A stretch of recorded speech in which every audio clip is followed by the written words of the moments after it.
Hachette Audio presents Duke of Sin, written by Elizabeth Hoyt, read by Ashford McNabb. This is for everyone who ever fell hopelessly in love with the villain. Chapter 1. Once upon a time, there was a king who had no heart. From King Heartless. October, 1741, London, England. There are few worse places for a housekeeper of impeccable credentials to be caught than kneeling on her employer's bed. But two factors conspired to make this situation particularly fraught, Bridget Crumb reflected. One, that the employer in question was His Grace the Duke of Montgomery, widely regarded as the most wicked man in London. And two, that she happened to be clutching a just purloined miniature portrait in her right hand. Really, she was going to need a very strong cup of tea after this was all over, always assuming, of course, that she actually survived the Duke's ire. "Tell me, Mrs. Crumb," His Grace drawled in a voice filled with honeyed menace. "What are you looking for?"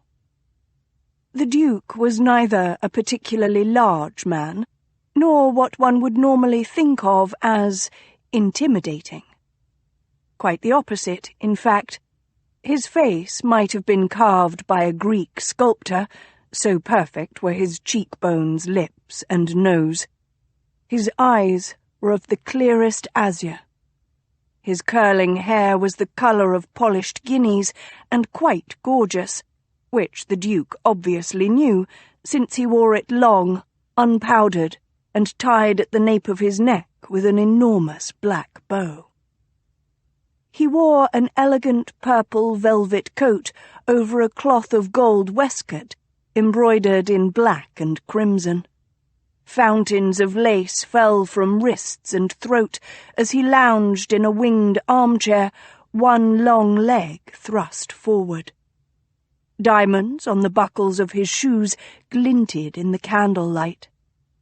His Grace was urbane male sophistication personified, but anyone who therefore dismissed him as harmless was a rank fool.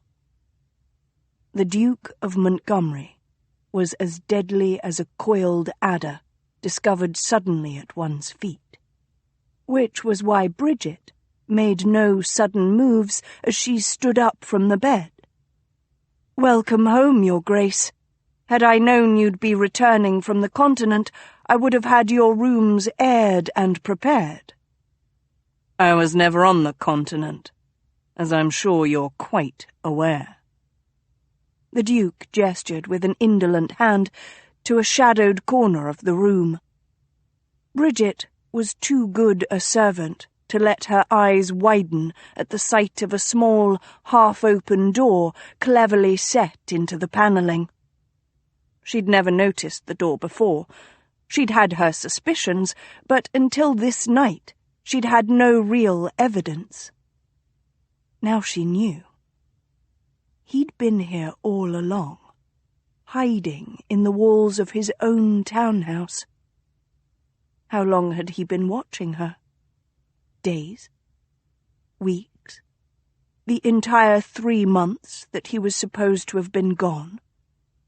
More to the point, how long had he been watching her tonight? Had he seen her find the miniature portrait in a hidden hole in the bed's headboard? Did he know she clutched it in her hand, right now? The Duke smiled, flashing white teeth and deep dimples on both cheeks. "I'm afraid I never left." "Indeed, Your Grace," Bridget murmured. "How very brave of you, considering the Duke of Wakefield banished you from England." "Oh, Wakefield." The Duke flicked his fingers as if shooing a fly instead of one of the most powerful men in London. He's always taken himself far too seriously." He paused and eyed her as if she were an agate discovered in gravel. "But what a very sharp tongue you have, for a housekeeper."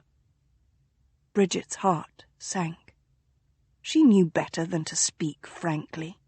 It was never good for a servant to be noticed by a master, particularly this master. "Come." He beckoned her closer with his forefinger, and she saw the flash of a jewelled gold ring on his left thumb. She swallowed and opened her right hand, silently dropping the miniature to the lush carpet. As she walked toward him, she nudged the little painting under the enormous bed with the side of her foot. She stopped a pace away from him. His lips curved, sly and sensual. "Closer." She stepped nearer until her plain, practical black linsey-woolsey skirt were crushed against his purple velvet knees. Her heart beat hard and swift, but she was confident her expression didn't show her fear. Still smiling, he held out his hands, palms upward. His hands were long-fingered and elegant, the hands of a musician or a swordsman. She stared down at them a moment, confused. He quirked an eyebrow and nodded. Bridget placed her hands on top of his, palm to palm. She expected searing heat or deathly cold, and was a little surprised to, instead, feel human warmth. She'd been hired little more than a fortnight before the Duke had supposedly been banished. In that time, he had never struck her as human, or humane. "Ah," His Grace murmured, cocking his head with interest. "What feminine hands you have, despite your station in life." His blue eyes flashed at her from under dark eyelashes, a secretive smile playing about his mouth. She met his gaze stonily. His lips quirked and he looked down again. Small, plump, with neat round nails. He turned her hands over so that they now rested palms up in his. "I once knew a Greek lass who swore she could read a man's life story from the lines on his hands." He dropped her left hand to trace the lines on her right palm with a forefinger. His touch sent a frisson along her nerves, and Bridget couldn't hold back a shudder. The Duke's dimple deepened beside his mouth as he examined her palm. "What have we here? Calluses, earned, no doubt, in my service." He tapped the thickened skin at the top of her palm. "A life of good, honest labour for a Scottish lass." She held herself very still. How did he know where she was from? Or at least very nearly where she was from. She'd worked very hard to hide her border accent since coming to London, and she was sure she'd never mentioned her place of birth to either him or the man of business who had hired her. And this? The Duke stroked the mound beneath her thumb. "Do you know what this is called?" Bridget cleared her throat, but her voice emerged a bit rusty nonetheless. "I could not say, Your Grace." "The Mount of Venus." He arched his eyebrows at her. Devastatingly beautiful. Lethally charming. "My Greek girl told me that this foretells how passionate a woman may be. You, Mrs. Crumb, must have untold depths of sensual need within you." She narrowed her eyes at him. He bent and bit the base of her thumb. She gasped and snatched her hand away. The Duke laughed and sat back, smoothing his bottom lip with his beringed thumb slowly. But then I was much more interested in the Greek girl's titties than her twitterings about palm reading. Bridget stared at him, cradling the palm he'd bitten in her other hand. Though he hadn't actually hurt her, her palm tingled as if she still felt his teeth, his tongue, against her flesh. She took a steadying breath. "May I go, Your Grace?"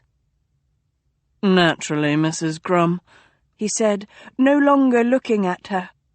He appeared to be examining his ring. "Have a bath prepared for me. In the library, I think. I've a fancy to read as I soak." "At this time of night?" Bridget glanced at the darkened windows as she picked up her candlestick. It was past midnight, and most of the servants would be in bed. But, of course, rousing the servants from bed wasn't any concern to a duke. Or to most aristocrats, come to that. "Yes, now, if you please, Mrs. Grum." "At once, Your Grace." Bridget paused, her hand on the doorknob. She couldn't resist a curious glance back. For the Duke had been in hiding for months now. Was he out for good? His azure gaze met hers, amused and wicked, and apparently reading her thoughts. "Oh, no. I'm quite done with the walls. Well," he pursed his lips, shrugging. "For now, at least. They're crowded and dusty, but oh, what a lovely sight for spying. I do so like to spy upon people. It gives a delicious sense of power. Don't you think?" "I couldn't say, Your Grace." "Couldn't you?" He tutted, his sensuous lips curving as he murmured, "Oh, Mrs. Grum, you imperil your immortal soul with lies, you know."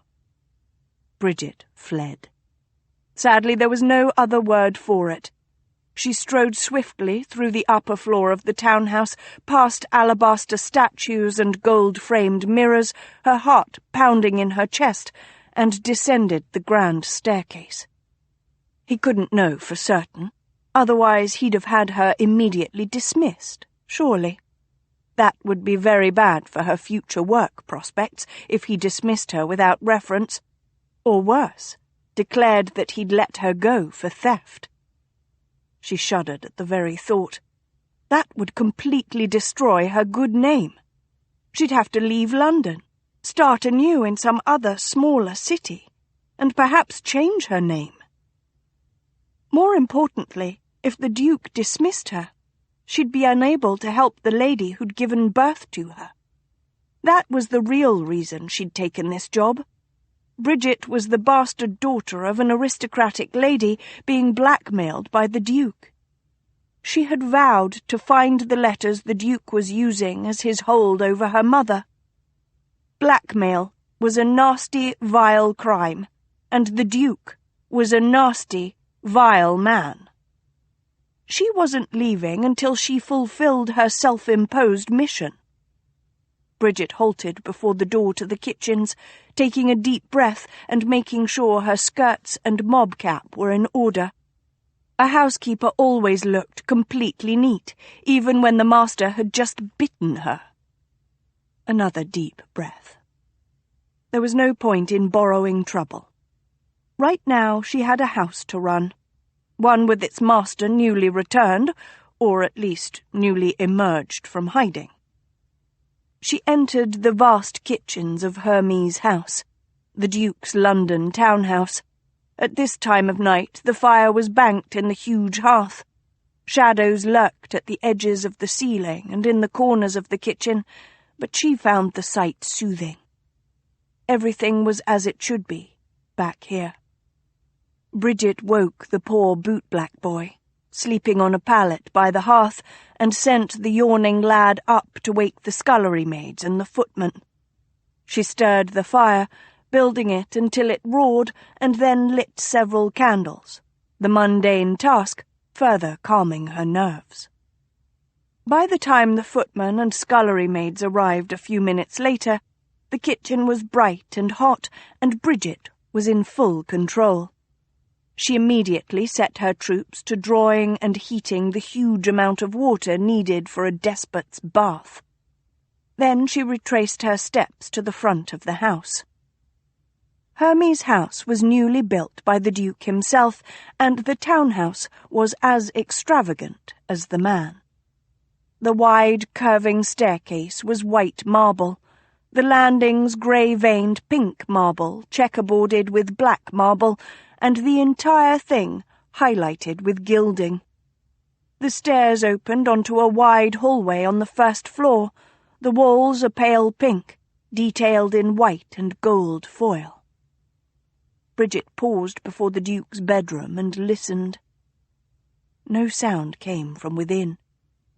Either he'd already gone to the library, or he was lurking inside, ready to pounce on her. She narrowed her eyes and pushed the door open. The room was dark. She raised her candle high. The Duke had already caught her by surprise once tonight. Her candle lit shell-pink walls, a ceiling painted with gods and goddesses revelling in debauchery, and the ridiculously huge bed hung with sky-blue draperies and gold tassels. Next to the bed was a delicate secretary, inlaid with ivory and gilt. Over the secretary hung an enormous life-size painting of the Duke, in the nude. Bridget scowled at the portrait, quickly slipped into the bedroom, and closed the door behind her. She hurried to the bed and knelt down, sweeping aside the bed curtains to reveal the floor beneath. Bare floor met her gaze. The miniature was gone. Val studied the miniature in his hand. It depicted a family, an English aristocrat, his wife, an Indian noblewoman, and their infant child. There were much more valuable pieces in his house if one wished to steal. Ergo, Mrs. Crumb was working either for the owner of the miniature or their agent. He remembered the look of bland aplomb she'd given him as she'd slid off his bed. The corner of his mouth curved up as he slipped the gilt-framed miniature into the pocket of his banyan. Had his little housekeeper truly thought she could fool him, of all people? Well, not so little, he conceded, as he remembered Mrs. Crumb standing rigidly at attention before him. She was a bit over the average height for a woman, with what he suspected was a bounteous pair of tits.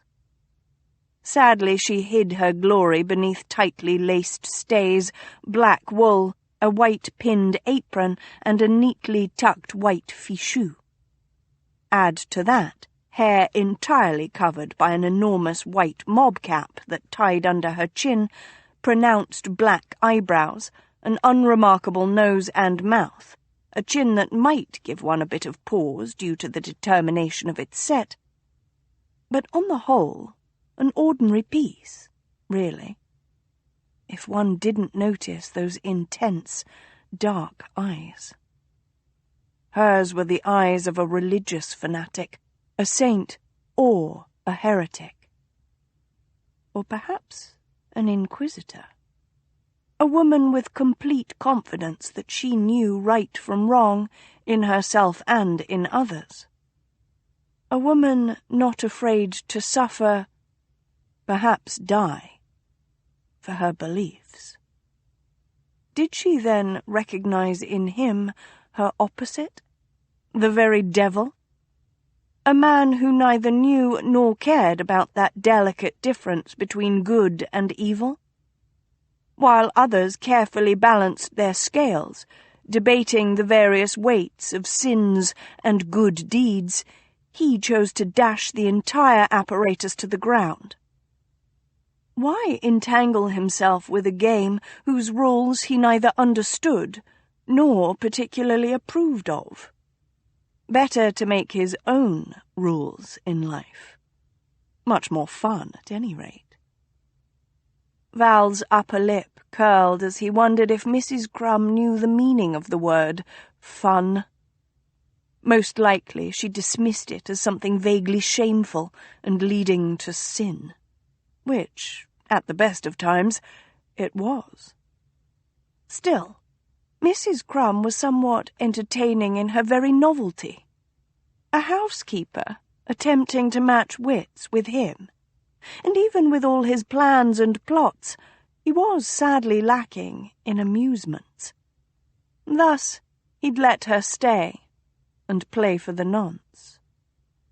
Meanwhile, he had power and position in society to regain, and in order to do that, he was about to blackmail the king. He would demand the king's acknowledgement, only that, but more than enough to guarantee an end to exile. He'd agreed to banishment from England in the first place, only because the wretched Duke of Wakefield, a pompous parliamentarian with an overblown sense of his own importance, had threatened to have Val charged with kidnapping if he did not. All because Val had taken the man's sister once. Or twice. Or perhaps 3 times. Did it really matter? She'd not been harmed in the end, despite Val's intentions, and in fact had married some lowly retired dragoon captain. Really. Val had had much better plans for her. But now, he had finally obtained letters with which he could threaten the king. He would go straight over bloody Wakefield's head and to the king himself, and there wasn't a damned thing Wakefield could do about it. Val swung swiftly to a writing desk that he kept in a corner of the library.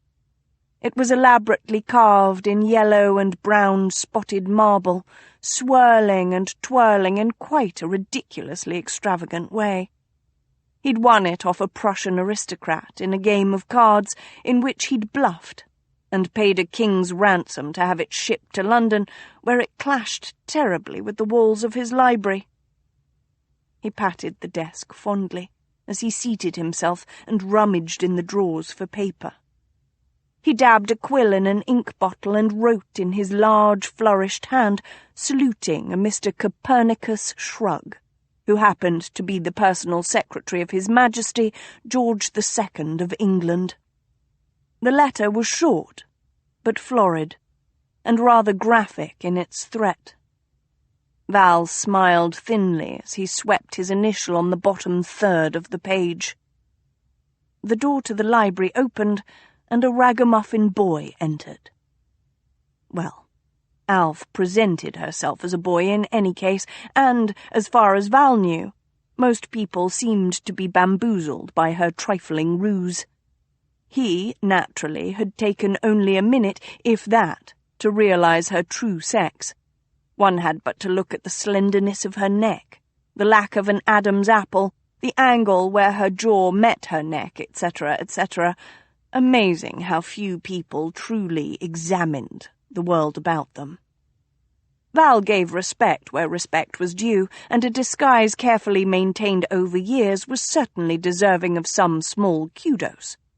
He never made mention of Alf's true nature. That, and he couldn't bestir himself to be particularly interested in street urchins, male or female. He did, however, have much interest in, and use for, an intelligence-gatherer and runner.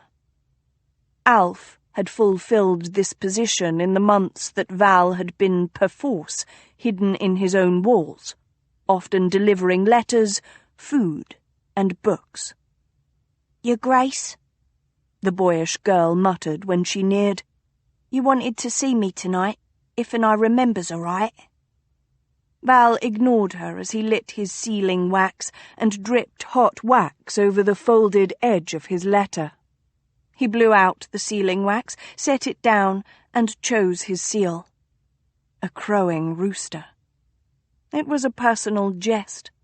The rooster was a symbol of the god, Hermes, whom Val had taken as his own patron god. Hermes was the god of travel and of commerce. He was also the god of thieves and trickery. Val bit his lip. Too, the base pun on rooster was so obvious that even the most unintelligent should be able to pass it. He turned to Alf.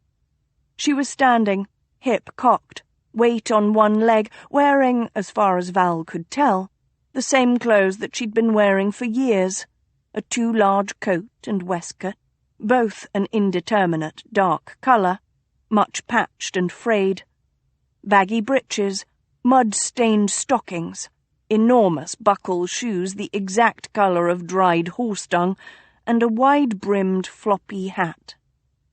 Beneath the hat, her dark hair was untidily clubbed back, and one cheekbone was darkened by either dirt or a bruise. Val briefly wondered what Alf did with the money he paid her, for he paid her rather well, considering, and then he dismissed the thought from his mind. He thrust the letter at her.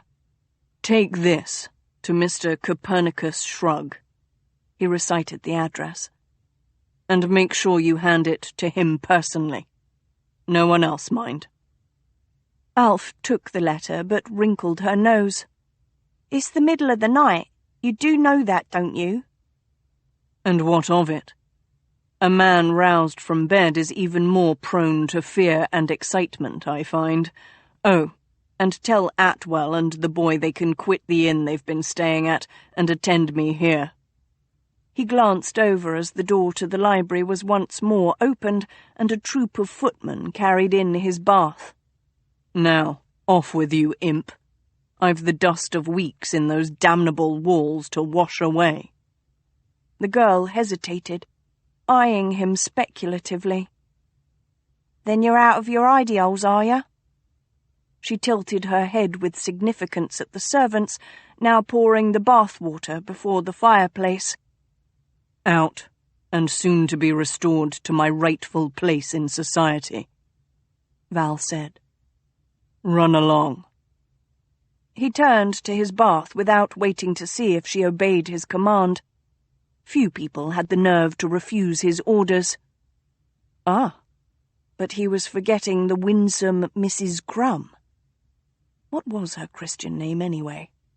He must demand it of her at the first opportunity. Not only had his housekeeper attempted to steal from him, but she'd refused to answer his questions, and he surveyed the servants sent to wait upon him. If he wasn't mistaken, she'd made sure to hide away the comeliest of his maids and footmen. Did she think him a satyr?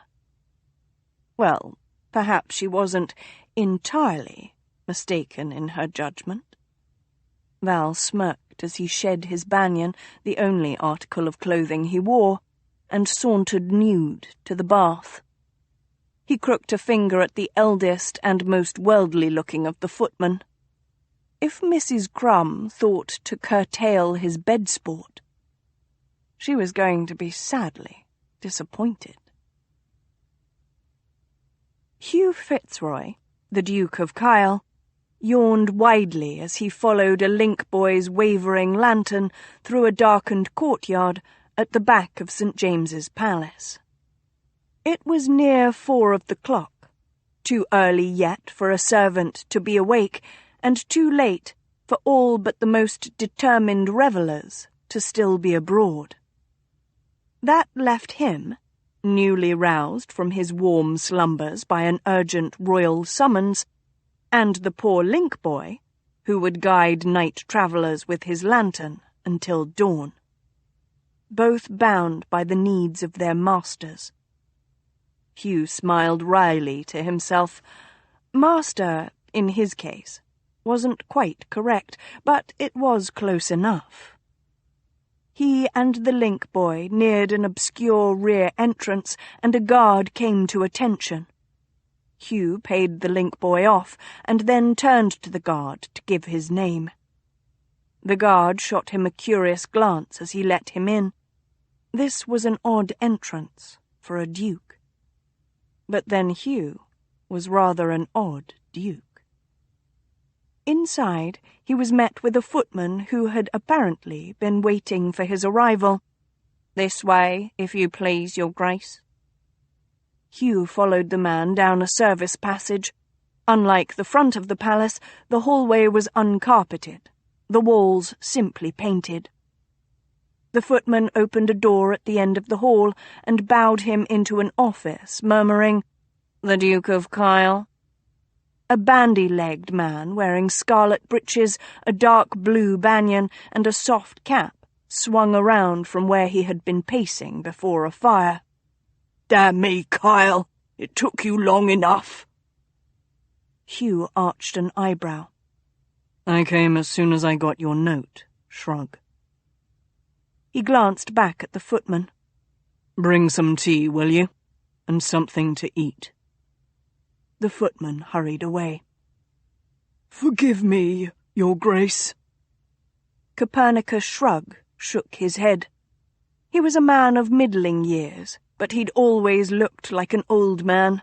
His ears protruded from his skull on either side like the handles of a jug, and his head was round, wrinkled, and bald, and sat almost squarely on his shoulders without benefit of a neck. He stared at Hugh with bloodshot eyes the colour of cornflowers. "It's this damnable matter. I had to wake him up over it, and you know he never likes that." They both glanced reflexively at the ceiling, where the royal apartments resided somewhere above them. Hugh dropped his gaze to Shrug again. "How is the king?" Technically, the man in question was also Hugh's father, though no one ever made mention of that fact. "Talking in French," Shrug replied. "He's quite beside himself. Thank God you're back in London. I don't know who else I would have summoned." Hugh raised an eyebrow. Shrug's face darkened.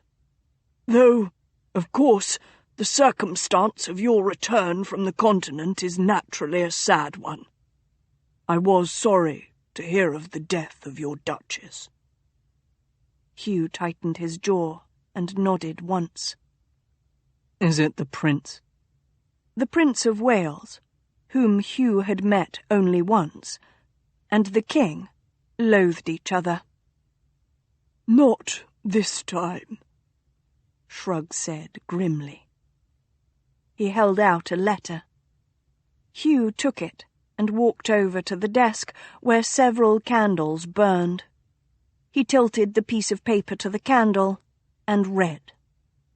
"Dear Mr. Shrug, I trust that you have had a restful night up until this point, because I doubt it will be so hereafter. Let me at once get to the point. Certain letters have come into my possession concerning W, which, if they were made public, would bring great embarrassment to, and possibly the downfall of, the gentleman you serve. I, of course, am most anxious that this occurrence not come about. To prevent this terrible event, I have merely one request, that I be acknowledged in Hyde Park at a time mutually agreed upon. So simple, really. I am your servant, and etc., etc., M." Hugh read the letter once quickly, and then again, more slowly. When he looked up again, a steaming cup of coffee had been placed on the desk in front of him. "Thank you." He took a sip. "M?" "The Duke of Montgomery," Shrug said. He made sure not to sign his name. Hugh's mouth twisted wryly. A blackmailer who knows to be circumspect in letters. W is Prince William. Prince William, the Duke of Cumberland, was the king's second living, legitimate son. Hugh had never met the boy. Undoubtedly. Shrug sank heavily into the chair behind the desk with his own teacup. He's never caused us problems before. Well, he waved a hand dismissively. Mistresses and the like, but nothing out of the ordinary for a lad his age. Now this. Hugh frowned. How old is he now?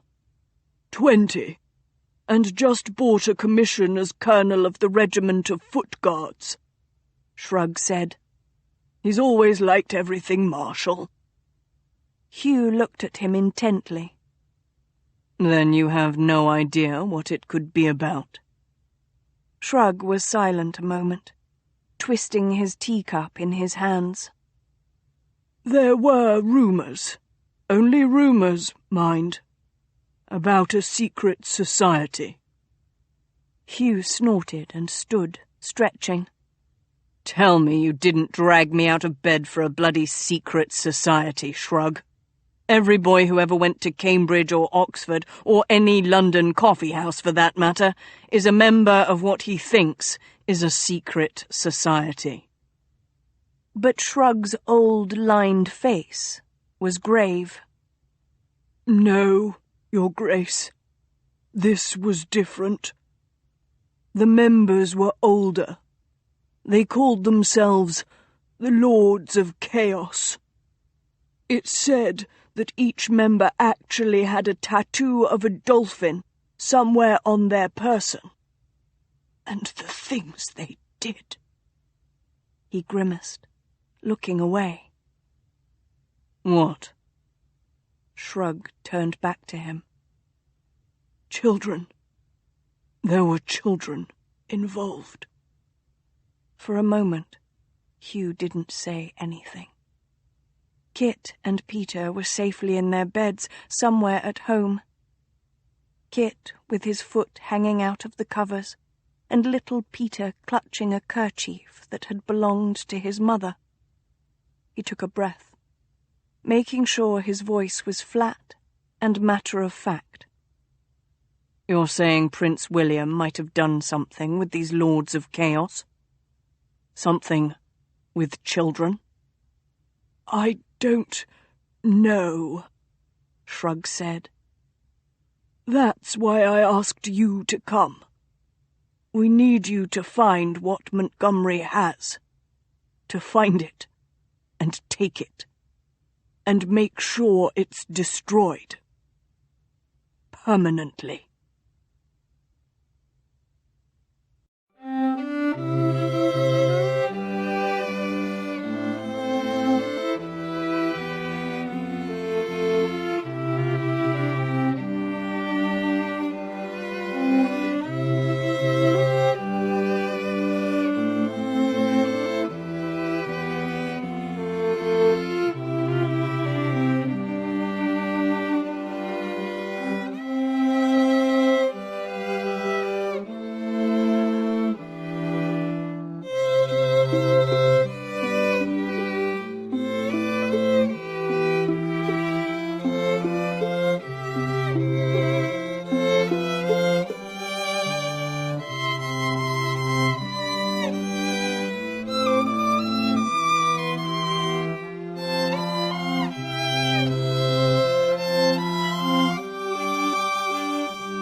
Chapter 2. When this king was born, the royal physician peered into his eyes and mouth and ears and pronounced them all good. But when he laid his head upon the baby's tiny breast, he heard nothing from King Heartless. Bridget's chatelaine jingled at her waist as she strode into the kitchens a little after 10 o'clock the next morning. The servants had been up since 5 of the clock, and the entire lower floor was cleaned and aired. In fact, most of the staff were just finishing their morning tea. "Good morning, Mrs. Bram," she greeted the cook, a sensible woman of middling years with greying, frizzy hair. "Mrs. Crumb?" The cook glanced up alertly. "I understand His Grace is in residence." "Indeed he is," Bridget said briskly, ignoring the slight twinge of anxiety even his name caused. "I trust you'll be able to prepare both his meals today, even on such short notice?" "I'll have no problem," Mrs. Bram replied. "Got a lovely roastin' just this morning. That'll do for supper, and I've a fish pie in the oven for his luncheon, should he call for it." "Excellent." Bridget nodded her approval, though she'd never doubted Mrs. Bram. She'd seldom worked with such a competent cook. Bridget crossed the kitchen as the maids and footmen rose to resume their duties. By the back door to the kitchen was a table, and on it was a tin plate with another inverted over it. Bridget picked it up without pausing and opened the back door, stepping outside and closing the door behind her. She felt her shoulders relax just the tiniest bit. She stood in a small, square-bricked well, for the kitchen was naturally below ground. A short flight of stairs led up to the garden and a path, and thence to the mews behind Hermie's house. But that wasn't what interested Bridget at the moment. A small, brownish-grey terrier had been sitting on the brick, but he hopped to his feet as soon as he saw Bridget and gave one sharp, emphatic bark. "Now hush," she said to him, not that he seemed to care. She set the tin plate down and uncovered it, revealing the scraps that Mrs. Bram had saved for her. The terrier immediately began gobbling the food as if he was starving, which, sadly, he might be. "You'll choke," Bridget said sternly. The terrier didn't listen. He never did, no matter how businesslike she made her voice. Grown men, footmen, might jump to obey her, but this scrawny waif defied her. Bridget bit her lip. If she was forced to leave Hermie's house, who would feed the terrier? Mrs. Bram might, if she remembered to do so, but the cook was a busy woman, with other matters on her mind. The dog finished his meal and licked the plate so enthusiastically that he overturned it with a clatter. Bridget tutted and bent to pick it up. The dog thrust his short snout under her hand as she did so, and she found herself stroking his head. His fur was wiry rather than silky, almost greasy, but the dog had liquid brown eyes and seemed to smile as his mouth hung open, tongue lolling out. He was very, very sweet. She'd never been allowed a pet dog as a child. Her foster father was a shepherd and had considered dogs farm animals. A pet dog wasn't even to be thought of, especially for her, the cuckoo. Housekeepers, and indeed servants of any kind, weren't allowed pets. Sometimes a cat might be kept to catch mice in the kitchens, but it was a working animal. Dogs were dirty things and required food and space that technically she didn't own. Bridget stood and frowned down at the dog. "Shoo now." The dog sat and slowly wagged his tail, sweeping the bricks.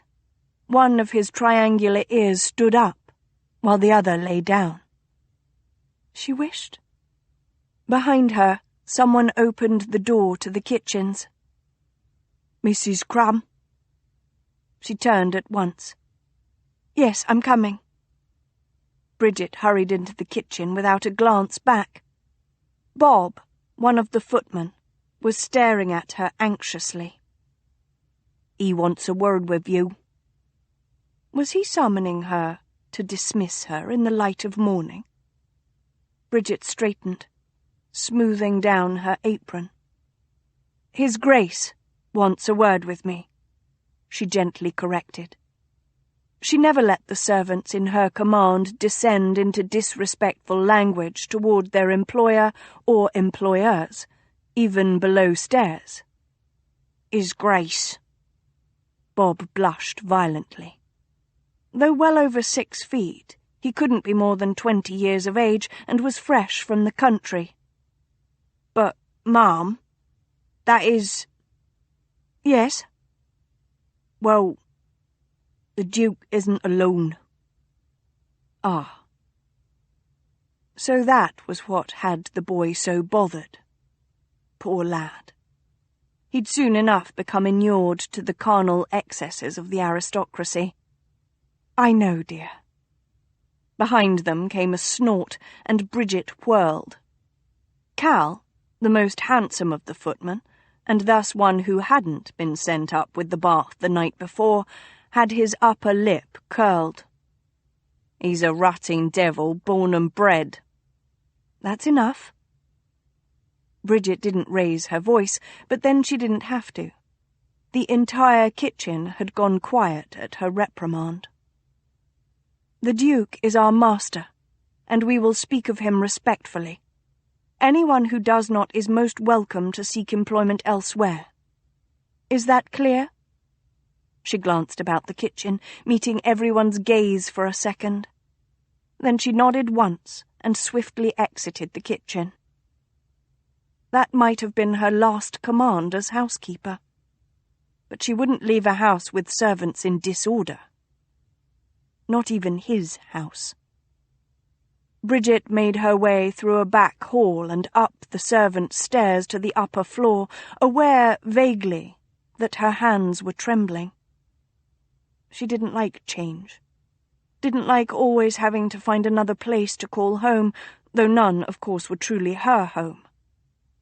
But that was the nature of her work. She'd chosen this life, and she was proud of what she'd accomplished, how far she'd come, the position she'd achieved. There. Her hands had stopped shaking. And really, had Bob thought she wasn't aware that George, one of the older footmen, had procured a pair of courtesans for the Duke's entertainment last night? A good housekeeper, and Bridget considered herself the best, knew everything that happened within her domain, no matter how sordid. The Duke's bedroom door was shut, so she tapped once before entering. "Good morning, Your Grace." The Duke was sprawled, entirely naked as far as she could see, between 2 equally bare women. Well, one woman was visible at least. A petite blonde broke off her embrace of the Duke and glanced curiously at Bridget in the doorway. The other, a thin brunette, soon emerged from under the sumptuous sky-blue velvet coverlet, wiping her mouth discreetly. "Pardon," the brunette murmured, as if she'd belched at the dinner table. Bridget took note. It wasn't the courtesan's fault that Bridget was witnessing her disobey. His Grace slowly opened his azure eyes. The bedroom overlooked the back gardens, and a previous servant had already drawn the curtains. In the morning sunlight, reddish-gold stubble glinting on his chin and the curling hair about his shoulders, he really was quite beautiful. Like an ancient Greek god, taking his leisure. One almost felt he deserved his wealth, his status, and all the things he'd accrued merely by the accident of his birth. Almost. "Mrs. Crumb," he purred. "What a lovely day, don't you think?" "Indeed, Your Grace." "And with such lovely companions," he continued, slinging his arms about his bedfellows. She hoped she needn't comment on that statement, although one never knew. She'd once been invited, in rather crude terms, to join an elderly baronet and one of the maids in his bed. She'd declined, with the vigorous application of a bed warmer, and her bags packed before the next morning. It had been one of her shorter positions of employment. "I was told you had need of me, Your Grace," she reminded him, folding her hands at her waist to hide the trembling that had begun again. She'd been in demand before this position. Duchesses and lionesses of society had wanted her. "So practical," he mused, tilting his golden head back to gaze, presumably, at the gaudy sky-blue velvet canopy of his bed. She'd always thought it rather vulgar, actually. "I suppose that would be considered a good thing in a housekeeper." "It's generally considered so, Your Grace." "And yet I find it somewhat—" He raised his naked arm straight above his head and twirled his hand as he thought. "irksome." "I am sorry, Your Grace," Bridget said as pleasantly as she could, which, sadly, was not very. "Oh, don't be," the Duke murmured silkily. "One can't help one's nature, no matter how irritating it is to others." His azure eyes suddenly dropped to pin her hard and merciless, and she lost her breath as she fell into his predator's stare. It was like looking into the eyes of something inhuman, almost otherworldly. Her chest ached as she stared at him, the air still locked within her, but at the same time, the place between her legs ached as well. She was suddenly made very aware that beneath the starch of her apron, the wool of her dress, and the bone of her stays, she had soft nipples that had tightened into points. Then she inhaled, filling her lungs with sweet air, as he watched her still, his eyes half-lidded, and she felt an odd exhilaration, as if a gauntlet had been thrown down, as if they were adversaries, equal on the field. Which was completely ridiculous. Possibly she shouldn't have indulged in that third cup of tea this morning. "I wonder whom you work for, Mrs. Crumb," he whispered. "Why, for you, Your Grace," she replied, holding his gaze. He snorted. She felt a bead of perspiration trail down her spine. "Now away with you, my temptations," the Duke cried, suddenly animated. He leaped from the bed and, catching up a purse lying carelessly on a table, poured a shocking amount of gold into the giggling women's hands. He bundled them, still nude and laughing, clutching their clothes and shoes, out the door. Bridget quietly stepped to the door and beckoned to a wide-eyed footman. She gave the man, Bob again, instructions to escort the women to the servants' door when they were properly attired. When she returned to the Duke's bedroom, he was watching her, an ironic light in his eyes. "What an officious woman you are, Mrs. Crumb." "You'll thank me when none of your possessions go missing, Your Grace," she replied. "Will I, though?" He strode, nude, to his desk, and, bending over it, afforded her a quite scandalous view of his muscular bottom. He seemed to have a dark mark of some kind on the left cheek. Good God, it looked like a tattoo. What? "I have the most lamentable taste sometimes. It probably would be better if a few of my things disappeared." "Why, Mrs. Crumb," he drawled, and she snapped her gaze belatedly up to find that he'd turned back to her. Damn it. "Were you ogling my arse?" She opened her mouth and then wasn't sure exactly what to say. Was he about to dismiss her, or not? I... Yes? He took one long stride toward her. She was suddenly, overwhelmingly aware of what she'd until now successfully ignored. He was nude. His shoulders were wide, his chest highlighted by pale pink nipples drawn tight, but with a few curling golden hairs between. His torso narrowed in a perfect V to a slim waist and a shallow belly button. A thin line of slightly darker hair led to his genitals. During his supposed absence, Bridget had had plenty of time to study the life-size, nude portrait of the Duke hanging next to his bed. She'd long thought the dimensions of his manhood exaggerated. They were not.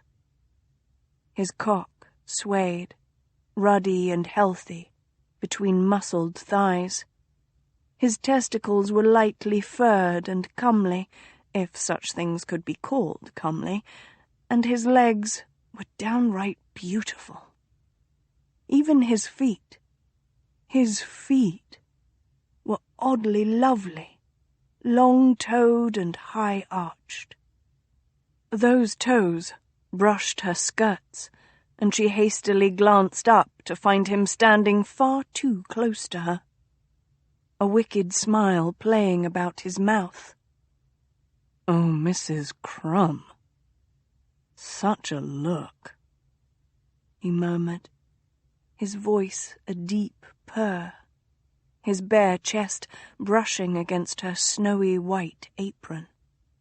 Why, I don't know whether to guard my bollocks. His gaze dropped to her mouth. Or to kiss you. You mustn't embrace me, she said quickly, her voice far more breathless than it should be. His head cocked. His dark eyebrows rose, a corner of his mouth curled teasingly, and he leaned closer still, as if considering the idea. Mustn't I?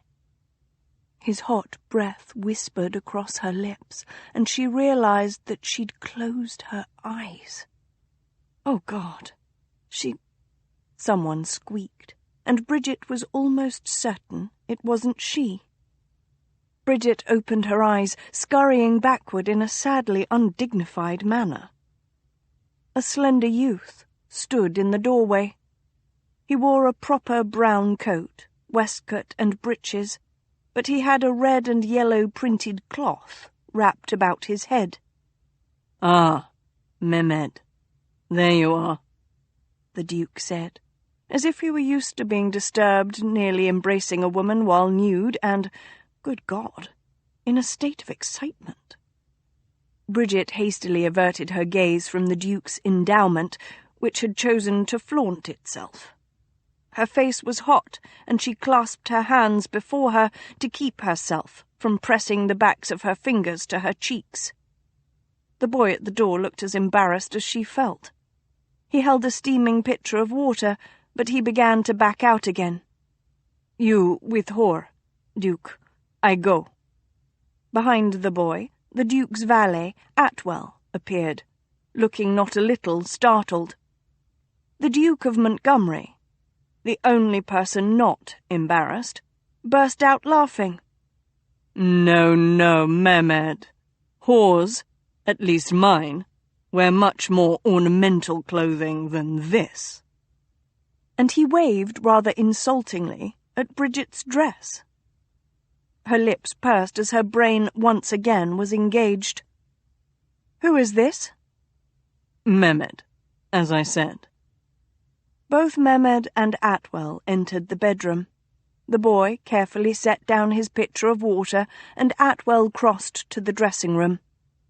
Mehmed is a follower of the Prophet Muhammad, and no doubt destined for hell, if the Christian philosophers are to be believed. Of course his people think that we'll all end in hell, so I suppose in the end everyone will meet in a jolly sort of molten babel. I ordered both Mehmed and Atwell to come to Hermie's house from the inn they've been staying at." "But—" Bridget frowned. She'd met Atwell before, and indeed had seen him just this morning in the kitchen. The Duke glanced at her, and then glanced again. A slow smile forming on his lips, a smile she did not like. "You didn't realize Mehmed was in the house, did you?" "And you don't like not knowing."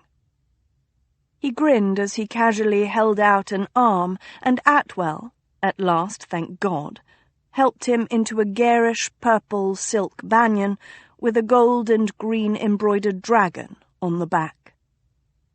"It's my job to be apprised of all that goes on within Hermie's house," Bridget replied. "Your Grace." "But you didn't know he was here, did you?" the Duke said, in a very grating, sing-song voice. "Do you know? You've never told me your Christian name."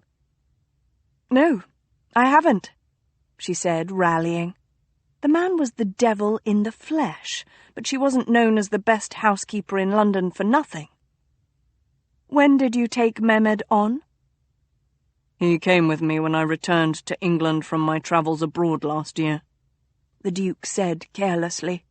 "But then he was taken ill crossing the Channel, so I left him at my house in Bath to convalesce. Atwell fetched him to London in September." Bridget pursed her lips. The boy looked healthy enough now. "Will Mehmed be living at Hermie's house, Your Grace?" "Oh, I think so," the Duke said, widening his eyes in pretend innocence. "How else will he serve as my catamite?" Atwell, arranging the Duke's apparel for the day on a chair, choked. Bridget could not blame the valet. She herself merely narrowed her eyes at the Duke. He smiled at her, angelically. "What is catamite?" Mehmed asked. He was a very lovely boy, with a dewy complexion, large brown eyes and white teeth. At the moment, he was busy assembling the tools for shaving on a small table. "A person who likes cats," Montgomery replied, drawing out a chair and seating himself in the middle of the room. "I like cats," Mehmed said promptly. He poured hot water from the pitcher into a basin, wet a cloth, wrung it, and tenderly draped it over the lower half of the Duke's face. Bridget cleared her throat. She had no idea why the Duke had originally asked her here, if not to let her go, but she had work to do. "Mehmed, I am Mrs. Crum, the housekeeper. When you are—" "How do you do?" She was interrupted by Mehmed stepping smartly forward and bowing, his upper body completely parallel to the floor, his arms plastered to his side. Bridget blinked as he straightened, smiling at her. "Yes. How do you do? I am good," Mehmet said very loudly, and Bridget couldn't help noticing that the Duke appeared to be laughing under his damp cloth. Atwell, for his part, was ignoring the proceedings. She'd found the Duke's valet an exceedingly phlegmatic man. "I'm glad," she said, gently but firmly. "When you are done helping the Duke dress, please come to the kitchens, and I will discuss with you your place in this house." She turned to go. "Not so fast, Mrs. Crum," her blasted employer said, having snatched the cloth from his face. "I'm not done with you yet." She took a deep breath. Then another. And another.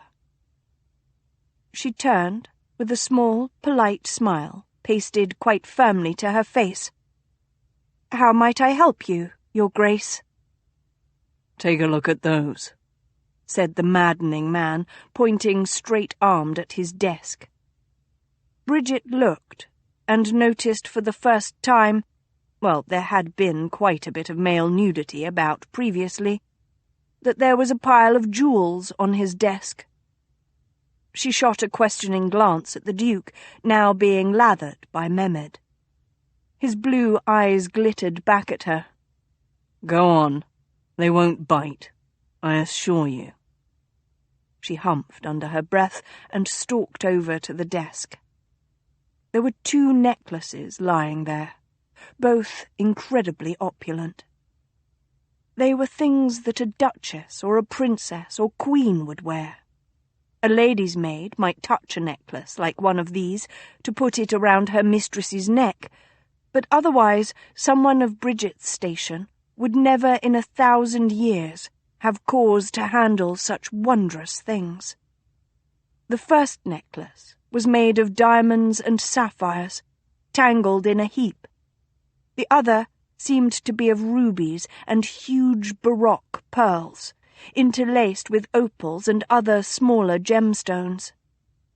She stared at them, wondering rather whimsically where the stones had come from. Far off India? Some Persian mine? And the pearls? What exotic seas had they seen? Had pirates fought for them? Which do you like better? Came the Duke's voice from behind her, interrupting her silly musings. I ask, because I'm to present one to my fiancé. She looked up at that. You're to be married? He'd had his eyes closed as Mehmed carefully shaved him, but he opened them now. Oh, yes. But to whom? She blurted. What sort of woman would he choose as his consort? An aristocrat, obviously, but beyond that? She couldn't imagine. Would he want a lady easily led? A woman renowned for her beauty or her wit? Or did he not care about such things at all? Now, I haven't informed the bride yet, and I do think she should know before my housekeeper. Don't you? Was he teasing her? He must be. No one, not even mad aristocrats, conducted his affairs in this manner. Well? He was still watching her lazily, like a well-fed cat, too sleepy to bat a mouse. She blinked. I'm sorry? Which do you like, Mrs. Crumb? He said slowly, as if she were the one who was acting odd here. Bridget could have said that it was quite inappropriate for a housekeeper to be picking out a duchess's jewellery, if he was indeed speaking the truth, but what would be the point? Instead, she bent closer, carefully examining the pieces. You can touch them, he said. Hold them up, if you wish. She ignored him, but straightened each necklace. The ruby one was definitely gaudier, with several tiers of pearls and jewels. She picked up the slightly more sedate sapphires. These. Good, he said. I'll have the sapphires returned to the jewellers right away and keep the rubies for my future wife. She stared at him. He waited, smiling, but she'd learned patience and to bite her tongue hard from an early age. Slowly, she put the necklace back on the desk. If that is all, Your Grace?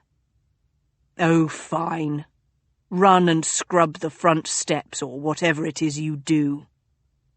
She swallowed an irrationally irritated retort. He was not good for her self-possession, and turned. The chatelaine at her waist made a faint tinkle. Was it a lover? She stopped and looked at him, very, very careful to keep still. He nodded at the chatelaine. The one who gave you that incredibly practical piece of ornamentation? Couldn't he at least have afforded a ring or a locket to hang between your breasts? I'd wager you have lovely breasts under all that wool and boning. She stared down at her chatelaine. It was made of sturdy steel, but the central piece was a pretty blue and red enamelled disc. From it hung 4 chains, each with smaller enamelled discs matching the main one.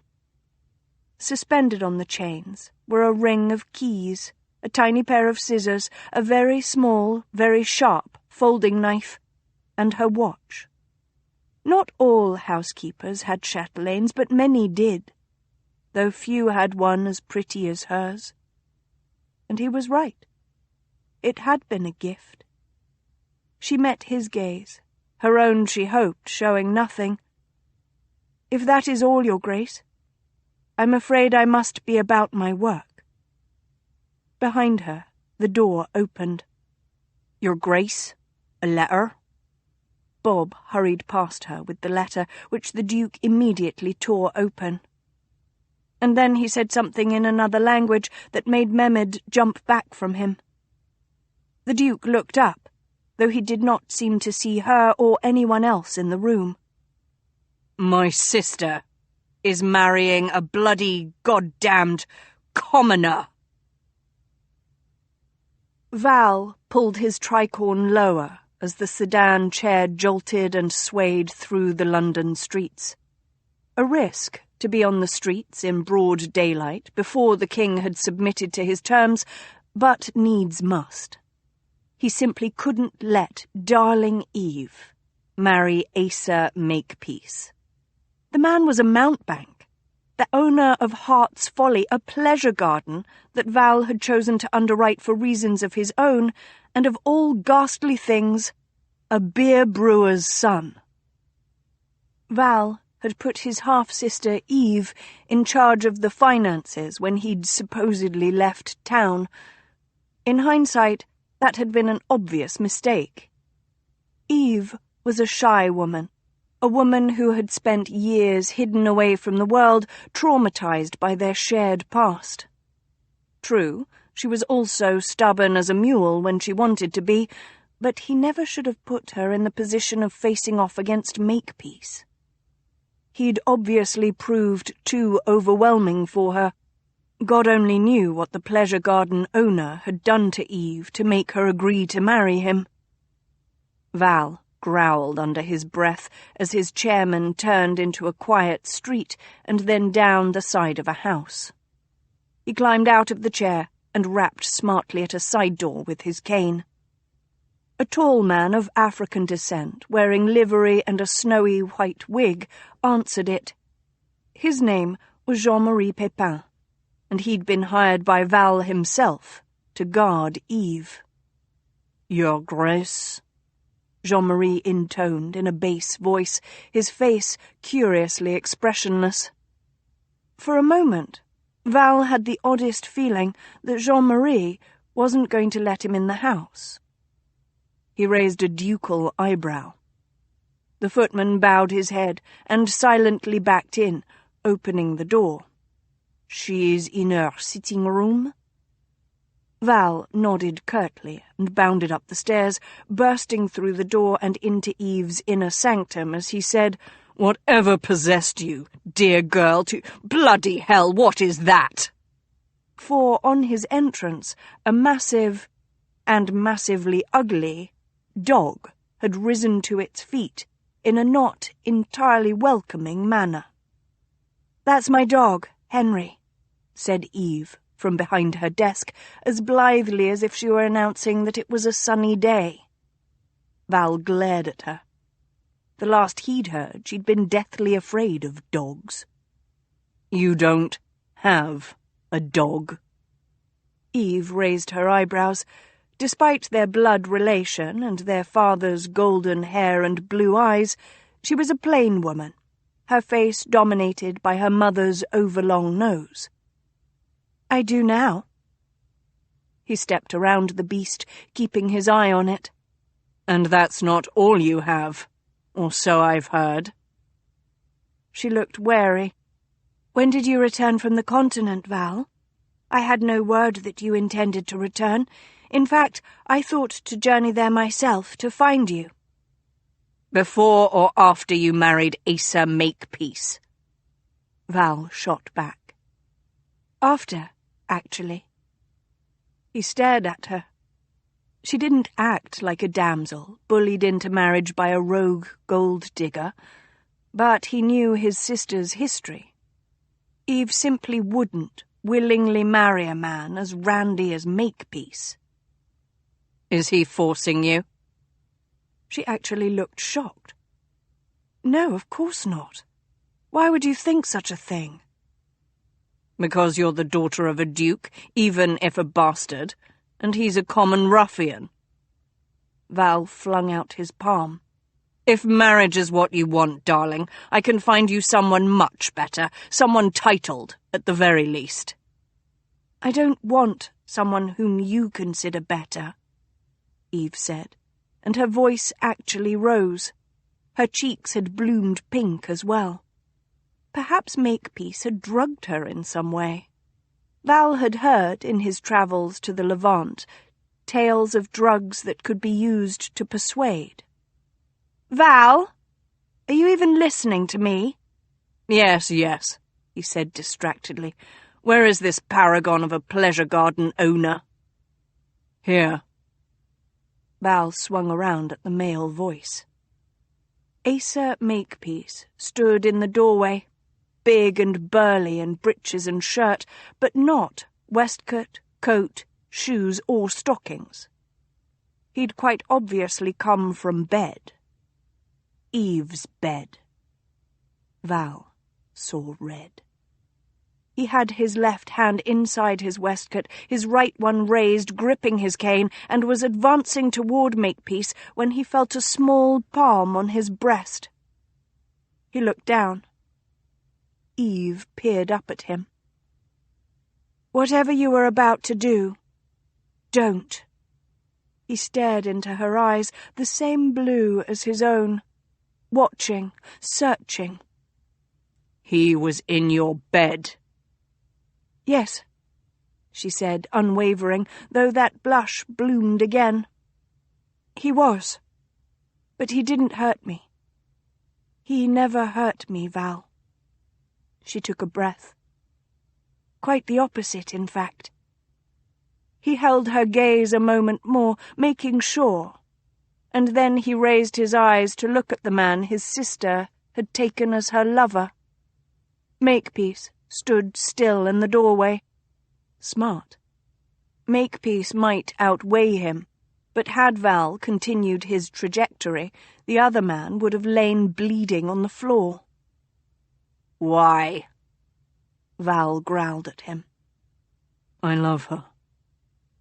Val squinted at Makepeace, cocked his head, and then shook it. Of all the possible answers, he'd never considered that one. It made no sense at all. Love didn't matter. Love, as he understood the term, wasn't a reason for marriage. He looked at Eve and saw sadness lurking in her eyes. It's true. He loves me, Val, as I love him.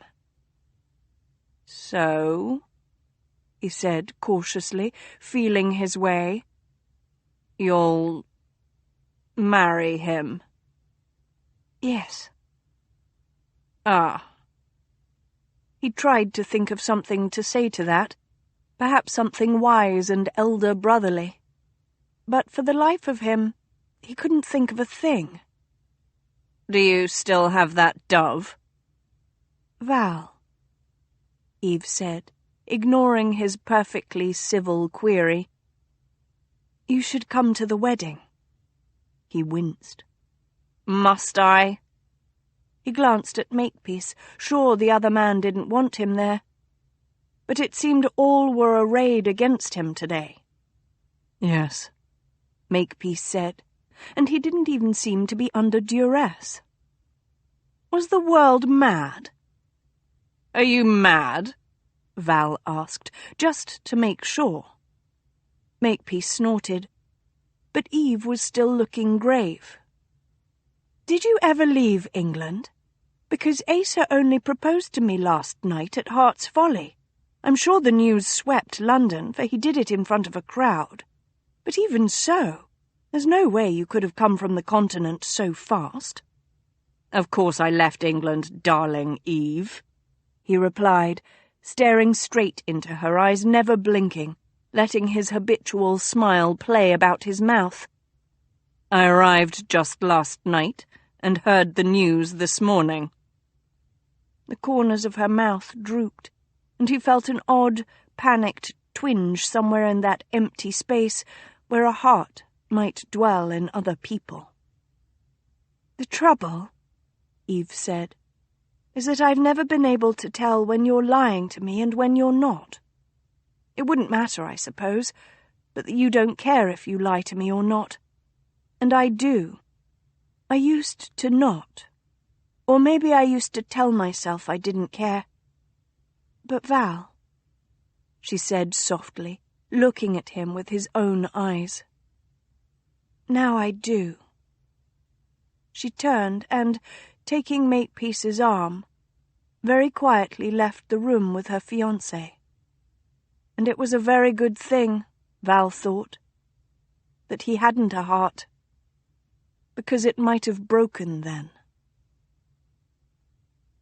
Bridget cautiously pressed open the hidden door in the Duke's bedroom and held high her candlestick. She didn't know how long the Duke would be gone. He'd simply haired off to see his sister, but she couldn't let the opportunity to investigate his hidden lair slip away. The space, revealed by her candle's flickering flame, was narrow, naturally, but bigger than she'd expected, perhaps 5 feet by at least 10. A small table, crowded with a treasure trove of bejeweled objects, was set up directly next to the door, with a stool stowed neatly under it. Over the table was a single shelf jammed with books. Just past the table was a cot with rumpled bedding. And beyond the cot was more corridor, too long to be illuminated by her candle's small light. Dear Lord, just how extensive were his hidden passages in Hermes' house?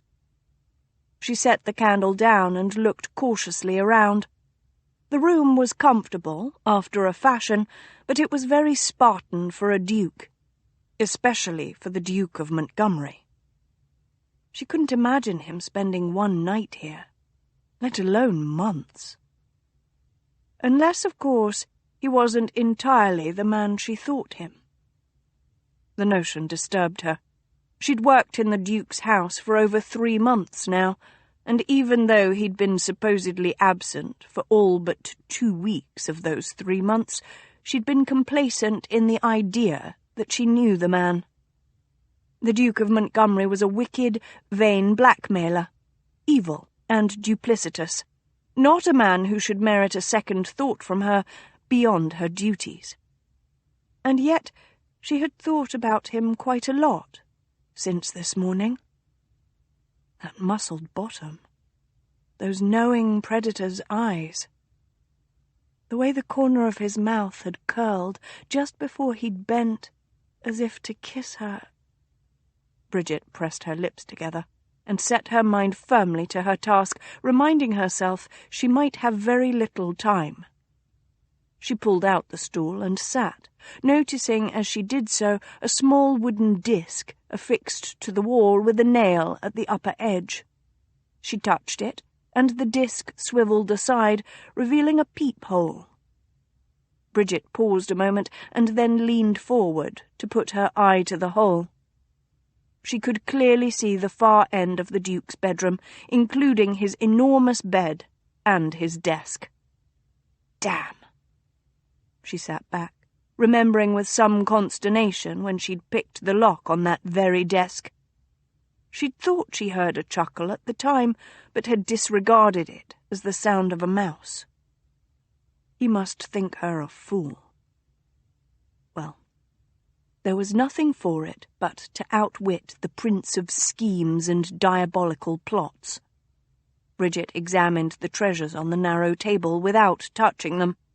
A ship took up most of the space, as long as her forearm. It was a fanciful, and no doubt expensive thing, with mother-of-pearl sails, a gold hull, and tiny enamelled sailors manning the glossy deck. A key projected from one end of the ship. Perhaps it had a secret compartment. Bridget turned the key. Immediately there was a click and a soft whirring sound. Bridget raised her hands in alarm. What? On the ship's deck, a miniature trumpeter set his instrument to his lips, and tinkling music played as the sailors marched around. The captain saluted with his sword. Tiny cannons projected from the sides of the ship, and, oh Lord! The ship began sailing forward. The cannons suddenly exploded with miniature bangs and billows of smoke. Bridget squeaked as she just caught the gold ship before it sailed itself off the table. She held it cradled in her arms, gasping, as the captain seemed to give her a little bow. A monkey ran up a rope ladder and exposed its buttocks to her. Bridget scowled at the little enamelled beast. It slid back down to its starting position, and the ship went quiet. Gingerly, she placed the clockwork ship back on the table, half afraid it was going to go off again. But nothing happened. She took a relieved breath and noticed a very small pair of copper tweezers lying on the table. Beside the tweezers was a small dish with infinitesimally tiny cogs and wheels. Surely he hadn't been tinkering with the golden ship. She couldn't even begin to imagine the sort of skill and money it would take to build such a thing. The little ship was completely frivolous, like the Duke himself, and yet... She touched the tiny captain. It was also amazing, and wonderful, and beautiful. If she were as rich as a duke, with money to spend on anything she wished in the entire world, why, she might spend it on such a thing as the golden ship herself. Bridget jerked back her hand as if it had been burned. Silly thought. She turned determinedly to the rest of the table. There were 4 jewelled snuff-boxes, 2 of them with quite scandalous pictures on the insides of the lids. None of them held snuff. 3 were empty, and 1 contained a sort of perfumed unguent. Bridget frowned over that a moment, and then set the snuff-box aside. 3 gold watches were piled together, along with a jewelled magnifying glass and a little penknife. One of the watches was completely in pieces, and she imagined the Duke sitting here, taking the thing apart, inspecting the pieces with inquisitive azure eyes, and then putting it back together. Had he been bored, waiting to emerge from his walls? Impatient? Stifled? She shook her head and resumed her inventory.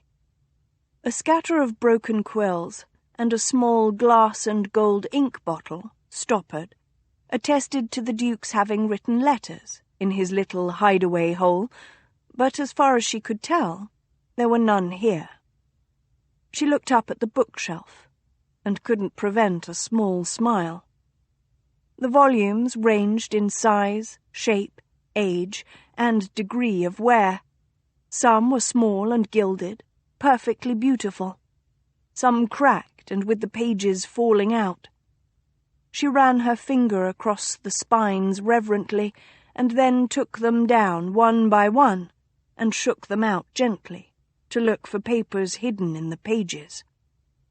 Here was a tiny illustrated volume, with men in turbans charging across a flower-strewn field. Another book, quite old, was in Latin, and held a skull and crossbones on the title page. She was oddly surprised by a volume of poetry by John Donne. Not at all by Machiavelli's The Prince in the original Italian. One of the larger volumes opened naturally to an engraving of men in classical dress standing to either side of a map of the Greek Isles. Bridget stilled, looking down at the illustration. Oh. She traced with her finger, finding Athens and Corinth, and Thebes and the Aegean Sea. Such exotic names. Such wonderful names. She stared for a moment more, and then mechanically went through the book. There was no letter hidden within its pages.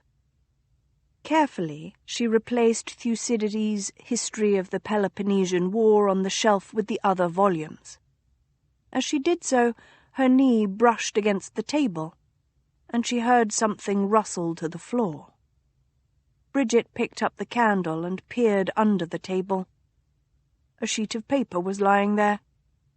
She glanced at the underside of the table. 2 thin strips of wood were fixed against the underside. They were just big enough to have held the paper. She picked up the paper and tilted it, so the light shone upon it, and felt her heart shudder to a stop. It was her reference. The reference that Lady Amelia Kerr had given Bridget, the one she'd shown the Duke's man of business, along with her other letters of reference. Without thinking, she touched her mob cap, but it was in place. Her hair was covered. Bridget looked up, examining the room without moving, like a startled hare. Everything seemed nearly the same as when she'd come in. She straightened the ship, pushed the stool under the table, and taking both her candle and the paper, quickly left the hiding hole. Her breath was coming too fast, but she made an effort to walk sedately out of his bedroom and down the hall. Mustn't let the other servants see her in emotional disarray. She hurried down the grand staircase, through the back hallway and into the kitchens, nodding at Mrs. Bram and one of the footmen as she passed. To the side of the kitchens was her own tiny room, and she gratefully shut the door behind her, leaning back against it. Here was her single bed, neatly made. A chair, a row of hooks to hold her shawl and hat, and a small chest of drawers. On top of the chest of drawers were a wash basin and pitcher. She crossed to the chest of drawers and, using one of the keys at her waist, opened the top drawer. Inside were her most valuable possessions. All she had in the world, really. A small purse of money, an illustrated Gulliver's Travels, and her letters of reference, neatly stacked. He must have picked the lock on her dresser, just as she'd picked the lock on his desk. She laid the letter from Lady Kerr atop the others and stared at it. Why take that one? Was it mere coincidence? Or did he know? She closed and locked the dresser drawer and went to the small round looking-glass beside the door. Slowly, she raised her hands and drew off her mob cap. Underneath, her hair was tightly twisted into a knot at the back of her head. It was black, save for a pure white streak that started just over her left eye. She stared for a moment at her very distinctive hair. The white threads had started only a few years ago, when she'd turned 23, but she knew already that in another 10 years her head would be entirely white, as her mother's was. Bridget tucked a few loose strands back into place and replaced her cap. She made sure her skirts and apron were properly aligned, properly neat. Then she straightened her shoulders and opened her door. She left behind any foolish dreams of Grecian isles or golden clockwork ships, and walked out of her barren room as the housekeeper. Nothing more. Chapter 3. The baby's mother wept, and his father, the old king, stomped and roared. But the physician merely shrugged. There was simply no way to replace a missing heart. And that was that. From King Heartless. "And here are the kitchens again," Bridget said briskly that evening as she led Mehmed on the last stage of her tour of Hermes' house. She had started Mehmed's tour later than she'd originally planned due to the unfortunate dismissal of one of the footmen that afternoon. She'd discovered George in the Duke's study, bent over his desk and holding a gold snuff-box.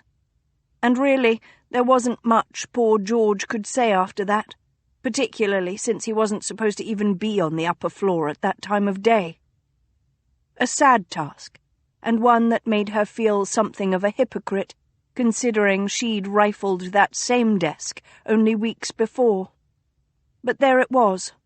She couldn't have a thief on her staff. She turned to the boy. "We take breakfast promptly at 6 of the clock, have tea at 10, luncheon at 2, tea again at 5, and supper after His Grace has eaten. Mrs. Bram is in charge of the kitchen, and you will address her as Ma'am or Mrs. Bram or Cook. Is that clear?" Mehmed, looking slightly overwhelmed, nodded. Bridget permitted herself to unbend enough to give him a very small smile. It was hard enough for an English boy to come to a first position in London. The pace was faster, the accents and people new and different. What must it be like for a lad from a different country altogether? She wondered in that moment why the Duke had chosen Mehmed for his second valet. Was it merely a whim to take the boy from his home so far away?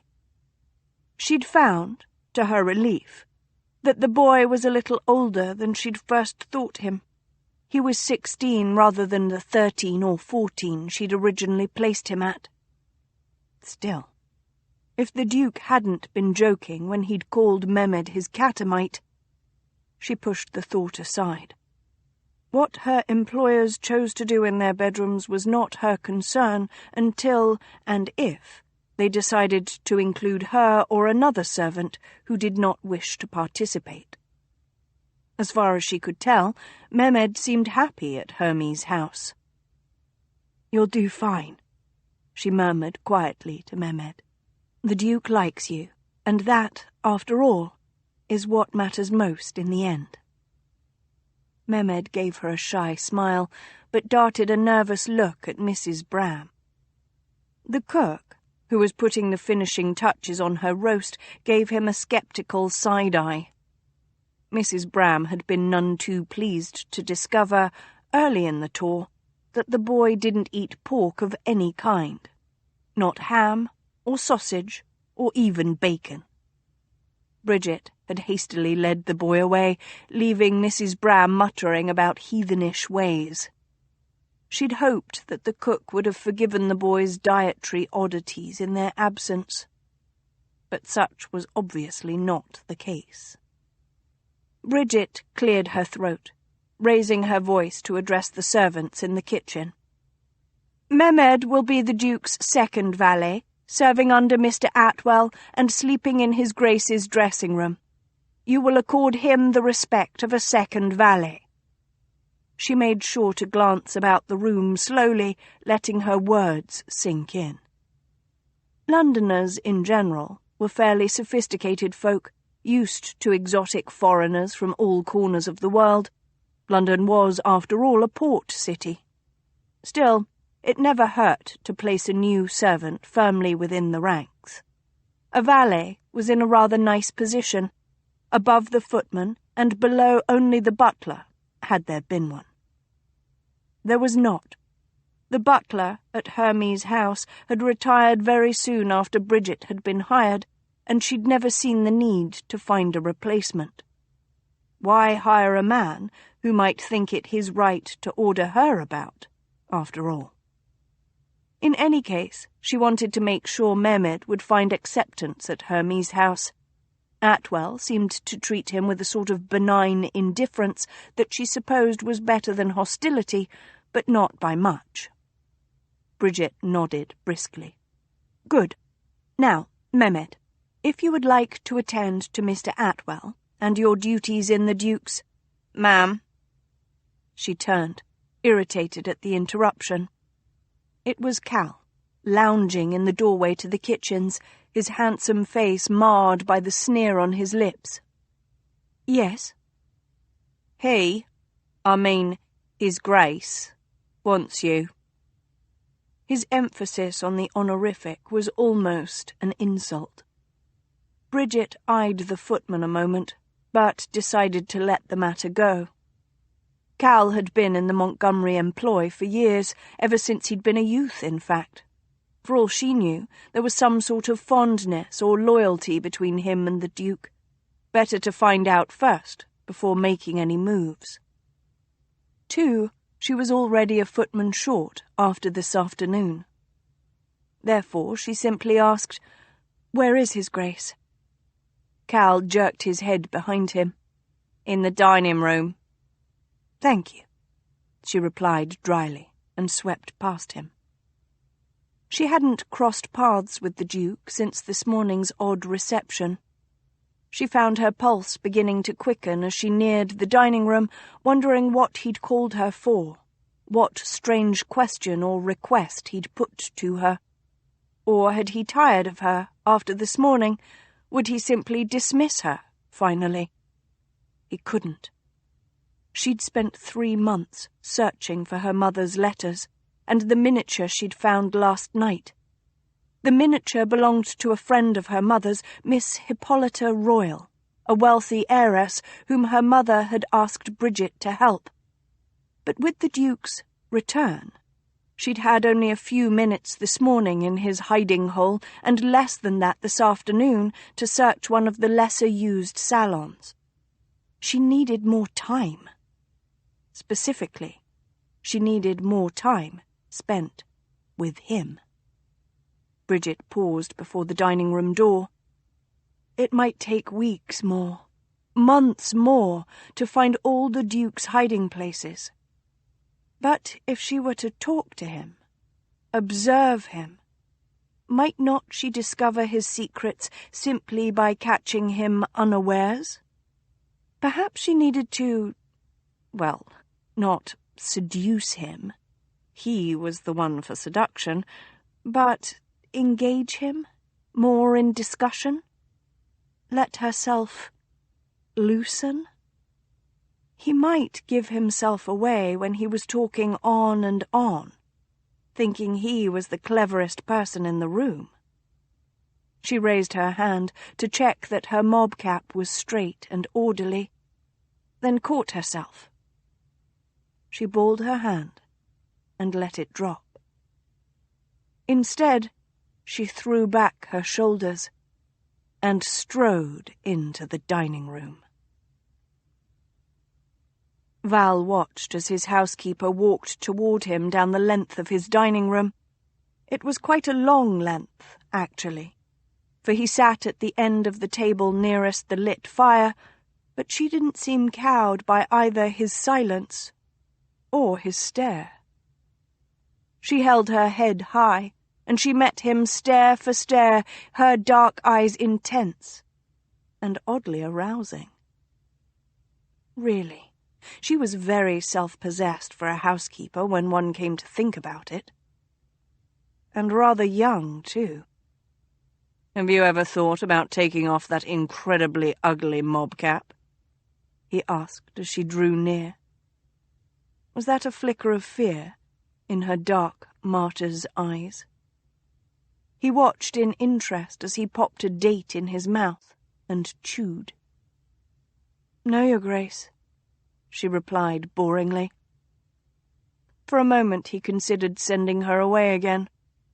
He was in a strangely melancholy mood after this morning's meeting with Eve. He'd thought Mrs. Crumb might provide a distraction, but perhaps he had been wrong.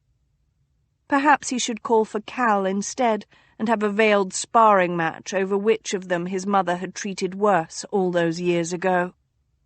But then he licked his lips and her gaze flickered for just a second to his mouth. And he made his decision.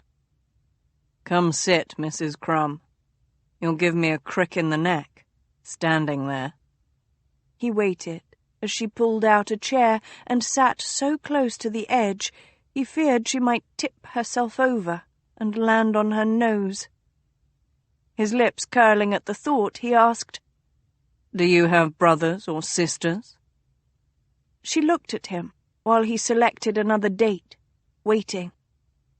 Finally, she seemed to sigh without making any sound at all, and said, Yes, Your Grace. I have 2 brothers and a sister. Really? He widened his eyes. I'd thought you entirely solitary, like a mushroom sprung up alone in the dark. Who are they? What are their names? My brothers are Ian and Tom. My sister is Moira. She's married to the blacksmith in our village. Tom is a farmer. Ian is... She stopped because he'd waved his hand hastily at her. This was too much information, and very tedious at that. He told her as much, and got in return a glare. She might try to hide it, but he'd lay odds that his housekeeper frankly loathed him.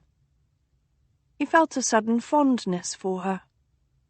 No, he explained. Not this dull stuff. I want to know which one you don't talk to, which one is jealous of you, and which one hit you as a child. Oh, and if any of them stole from you or killed your cat or dog when you were but a wee thing. This time she outright stared at him for some reason. Her voice trailed away and stopped. She appeared to think for several minutes, her brows knit over her dark eyes. Val ate 2 dates and drank some wine. It was French and quite good. Did you see your sister when you were out? She asked eventually, which didn't answer his question at all.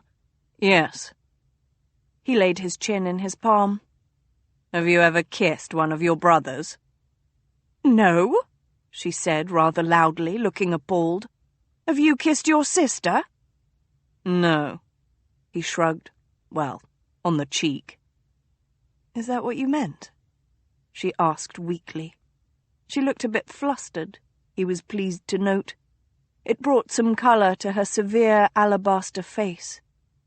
This morning her cheeks had burned rose red, and he'd wanted to lick them, and then bite her mouth.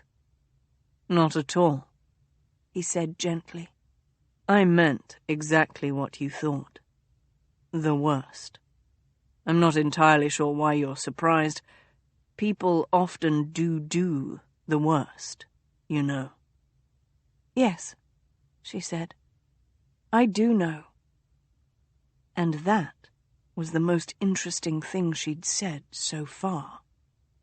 He leaned a little forward, but the doors to the dining room opened and a swarm of footmen came in, bearing his supper.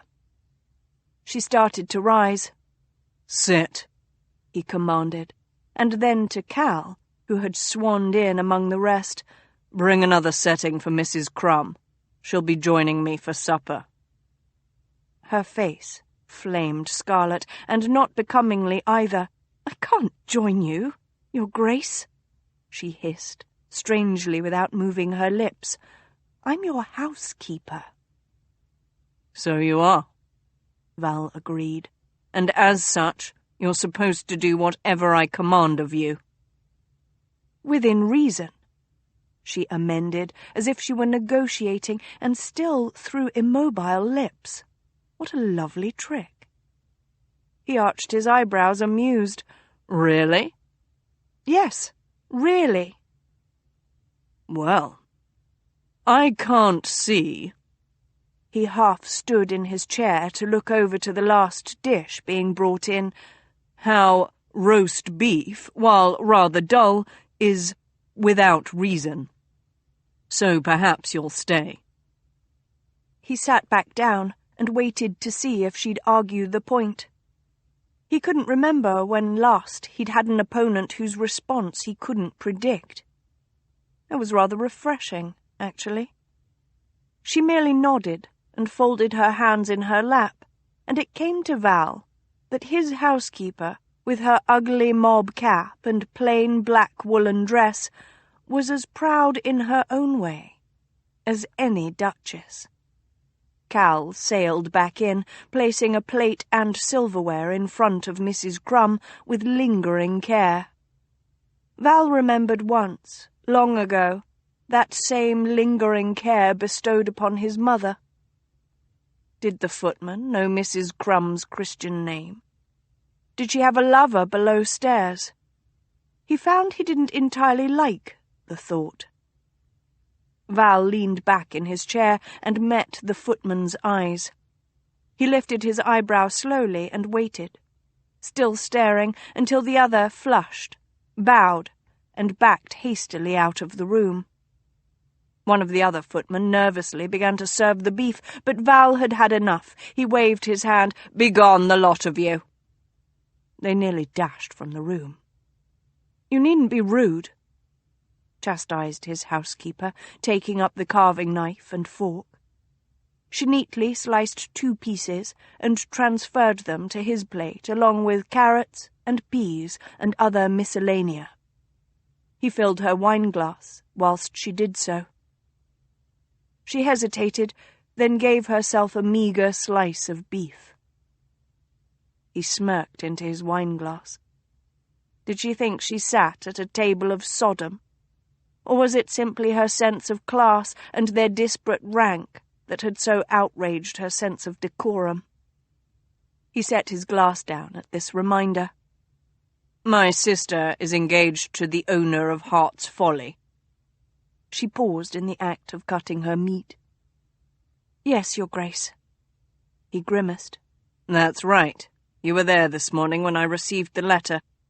Do you know my sister?" "She often came to Hermie's house to look at your accounting books, Your Grace." She hesitated, and then said circumspectly, "Miss Dinwoodie seems a very nice lady." He moodily pushed the carrots off his plate and onto the table. Carrots were always so very orange. Now peas he rather liked, round and green. He picked one up with his fingers and popped it between his teeth. "Do you like carrots?" "Yes, Your Grace," she said, eating one neatly. He frowned at her, but she didn't seem to mind. "She says she loves him." She looked at him, and he noticed that her lips were wet and red, in erotic contrast to her immaculate saint's eyes. What would they look like, those lips, those eyes, were she to take his cock into her mouth? He threw down his knife and fork with a clatter. "Explain it to me. This thing. Love. Why would a perfectly intelligent girl want to marry a man so beneath her? She could take him as a lover if she wanted. I certainly wouldn't care. Why marry the fellow?" Mrs. Crumb carefully placed her fork and knife upon her plate and folded her hands in her lap. She turned to face him. "Love is the best of all human emotion. It separates us from the beasts and brings us closer to God and to heaven. There is no greater gift than love, between a man and a woman." He looked at her a moment, studying her earnest expression, and then grinned. "You've never loved a man, have you?" She pursed her lips, looking not a little irritated. "No." He took up his knife and fork again, feeling more cheerful. "A woman?" "Pardon, Your Grace?" He waved his knife, a bit of the beef skewered on the end. "Have you ever loved a woman?" She pursed her lips, and for a moment he thought they'd have another round of tedious prevarication. Then she sighed, audibly this time. "I was fond of my mother, but I doubt that is what you mean. I've never loved another woman romantically." He smiled and ate the bite of beef. She came from the country, yet she was rather more sophisticated than he'd first thought her. Then she stared at him, very seriously, almost shyly. "You've never loved another?" Good God, no. Not even your intended fiancé? He threw back his head and laughed at the very thought. No. Oh, no. I think that one must have some essential part to love. She knit her black brows again, quite severely, and the resemblance to some stern saint was very strong. What part? He shrugged, twirling his fork in the air as he thought. I don't know. A belief in goodness and God, or maybe godliness, perhaps innocence. He smiled and looked at her. In any case, whatever that essential thing is, I don't have it in me. I never had it. Her brows were level, her dark eyes intent on him. He might be the only man in the world to her right now. Oh, heady, erotic thought. Never. Not even when you were a child. He shook his head slowly, aware of the soul-deep blackness that had seeped into his skin, been driven through his muscles and embedded in his very bones. Not even in the womb. He rarely told the truth. Why bother? It was so dull. But when he did, most mistook it for a jest. She did not. She looked at him soberly, and despite her martyr's eyes, she seemed to make no judgment of him, which, if nothing else, was refreshing. He leaned a little forward and took her chin, her skin soft and warm under his fingers, alive, human, womanly. Her dark eyes widened. Now you, Mrs. Crumb, you aren't like me at all. You have that part. Whatever it is, you can love. Which raises the question, why haven't you? She made a movement, like a mare trying to shake a bridle. But he held her, squeezing her face tightly. Perhaps he even left bruises. He enjoyed that thought, imprinting his fingertips on her face for all to see. Why, my gentle housekeeper? Her nostrils flared, and she stilled, glaring at him. I like my job. I like doing as I please. Falling in love with a man would inconvenience me, Your Grace. He caught his breath in admiration. How very practical of you, Mrs. Crumb. He drew her forward, making her half rise, his gaze fixed on that wet, reddened mouth and her angry, dark eyes. His cock beating, bold and insistent, against the placket of his breeches. Perhaps he'd mark her further. Perhaps he'd see to what depths a saint could fall. The doors to the dining room opened, and he turned, in irritation, to see who it was, opening his mouth to send them away again. But then he saw it was Alf, and changed his mind. He let go of Mrs. Crumb and sat back. What have you for me? A letter, the girl said, with a sideways glance at Mrs. Crumb. The housekeeper had resumed her seat, breathless and stony-faced. From that toff you sent me to the first time. In a right rage he was. She gained his side and proffered the missive. He took it, broke the seal with a bread knife, and, holding it in his right hand, read it while sipping from his wine-glass. It was indeed from Mr. Shrug, who appeared to be quite flustered, and begged for more time, etc., etc. Val flipped the letter to the table and yawned. Amazing how predictable people were. Mrs. Crumb made to rise. He slapped his hand over her arm. Stay. Then looked at her and smiled. If you don't mind. Her eyes narrowed. But really, she was a housekeeper. She sat. Thank you. And to Alf, Bring me pen and paper and sand from that cupboard there. He pointed out the pertinent piece of furniture to Alf. The girl brought over the accoutrement of letter-writing, and he bent to his task under the watchful eye of his housekeeper. "I thought you were left-handed, Your Grace," she asked, her tone abrupt. Oh, she hadn't forgiven him, had she? How delightful. He smiled and continued to write, gracefully and deftly. You are sharp-eyed, Mrs. Grum. My father thought being left-handed an unpardonable fault. Perhaps he considered it too sinister. He waited, wondering if she'd ask the question, probe into how he was made properly right-handed in his writing, but he was apparently to be disappointed.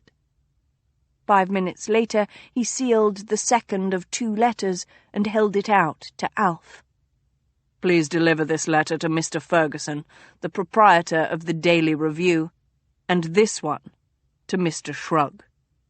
Alf, who had been gazing longingly at the roast beef, took the letters and the guinea he gave her as well.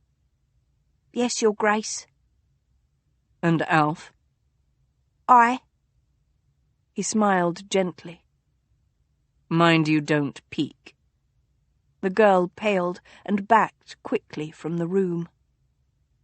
He looked at Mrs. Crum and realized that she'd been reading the letter from Shrug, which had landed face up. How very rude. She glanced up at him, her face appalled. "You're blackmailing the king." Hugh had forgotten how cold London's nights were. He'd seen more snow in the colonies and in the Alps, but the air itself was damp here. Damp and chill, so that the wind seemed to carry the cold through the layers of leather, wool, and linen he wore, to penetrate to his very bones. He pulled his cloak closer about his chin, keeping his eyes on the house. He stood in the mews, behind the great house, mostly deserted now that the stable hands were at their dinners. A carriage rumbled by now and again, summoned by the residents of the other, smaller houses on the square. There. The boy slid silently from the gate that led from the back garden into the mews, a slim shadow. Hugh would have missed him, had he not been watching for him the last half-hour. "Boy," he called in a low voice, meaning to offer coin for information. Messengers were usually ripe for bribery.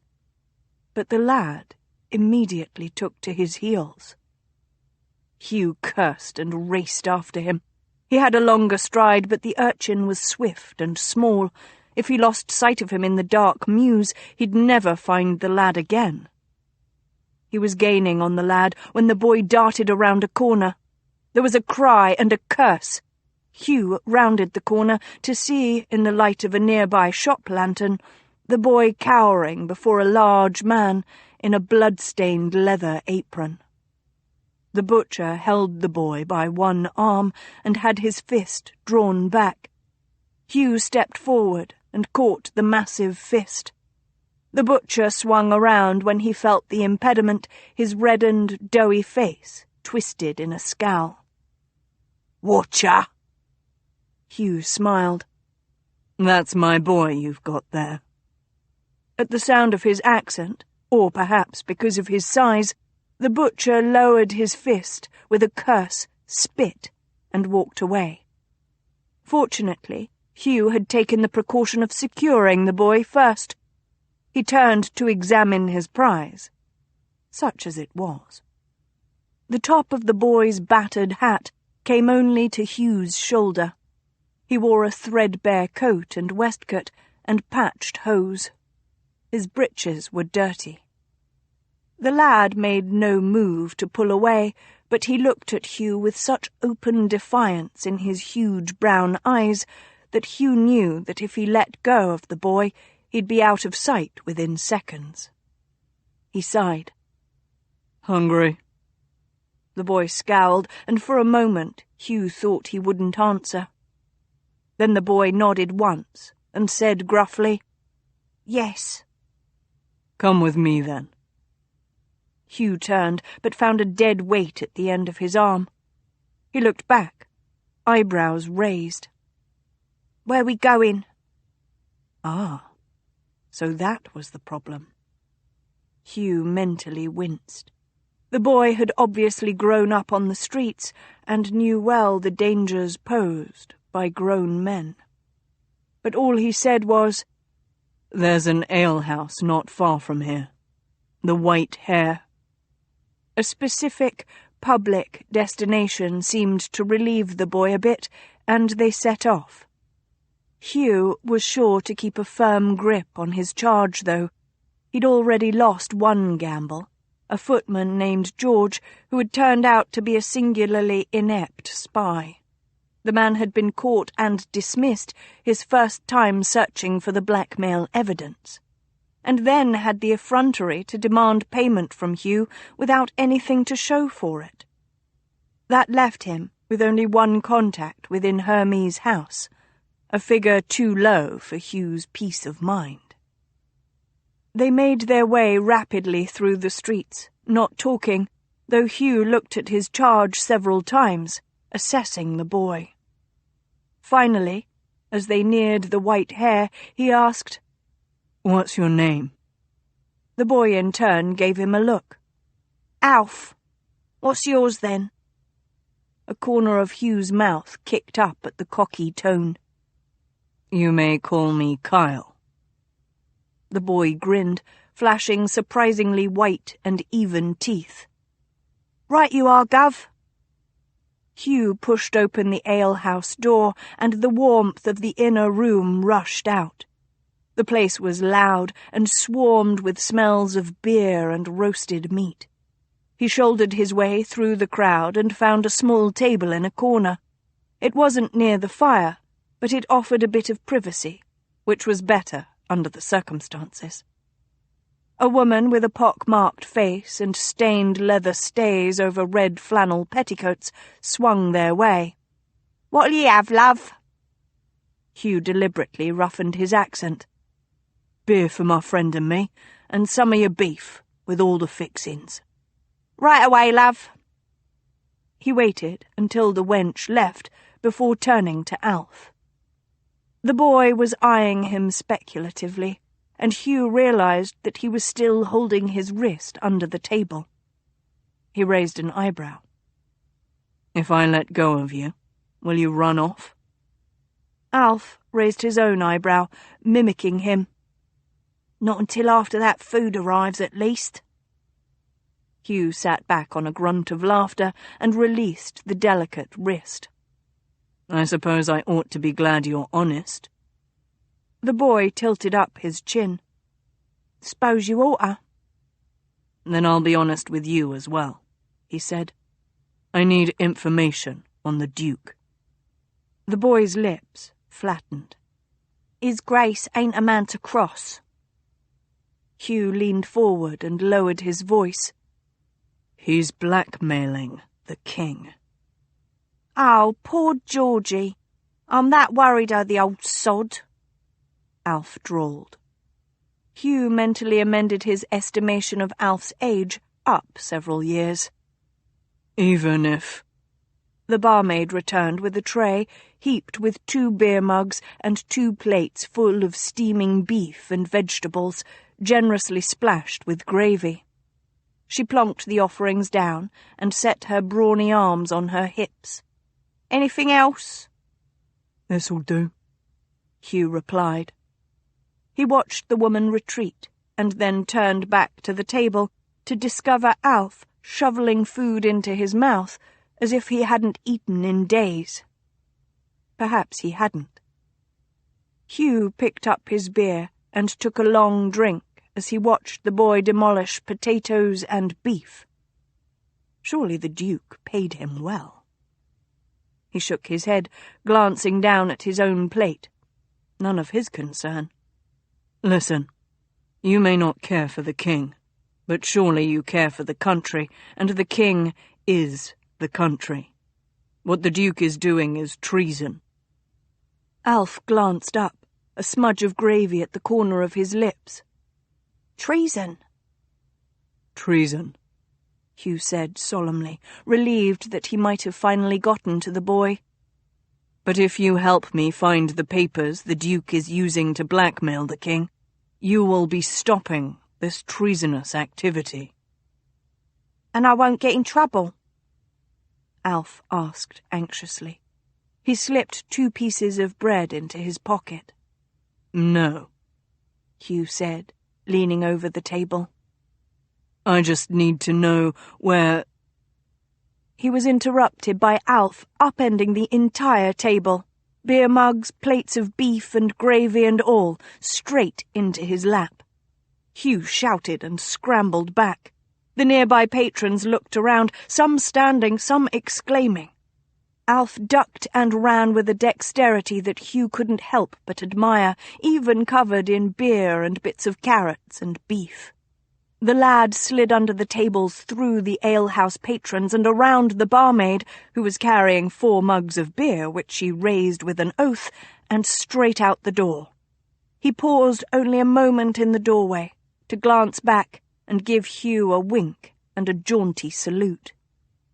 And then Alf was gone.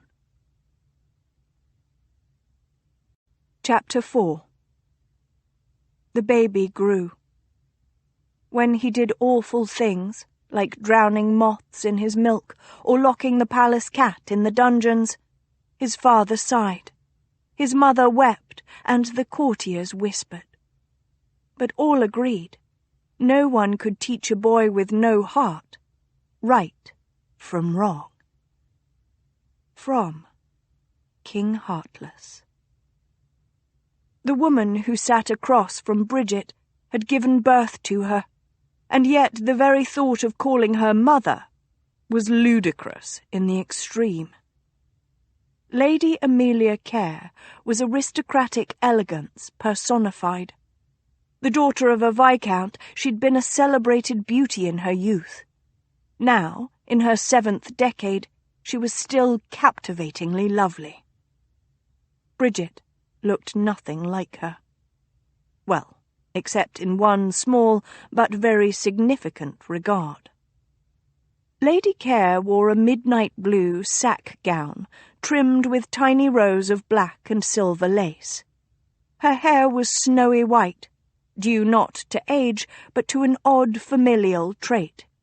Both she and her only son, Lord Kerr, had gone white in their early years. She wore her hair pulled close to her head and adorned with an almost medieval triangular cap of black lace.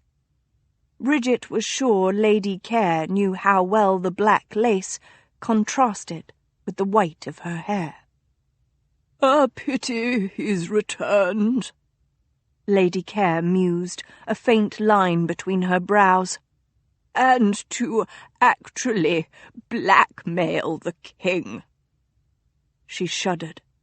"Did you see the Daily Review this morning? All this business about a dolphin society. Absolute rubbish. But they did make mention of a royal connection.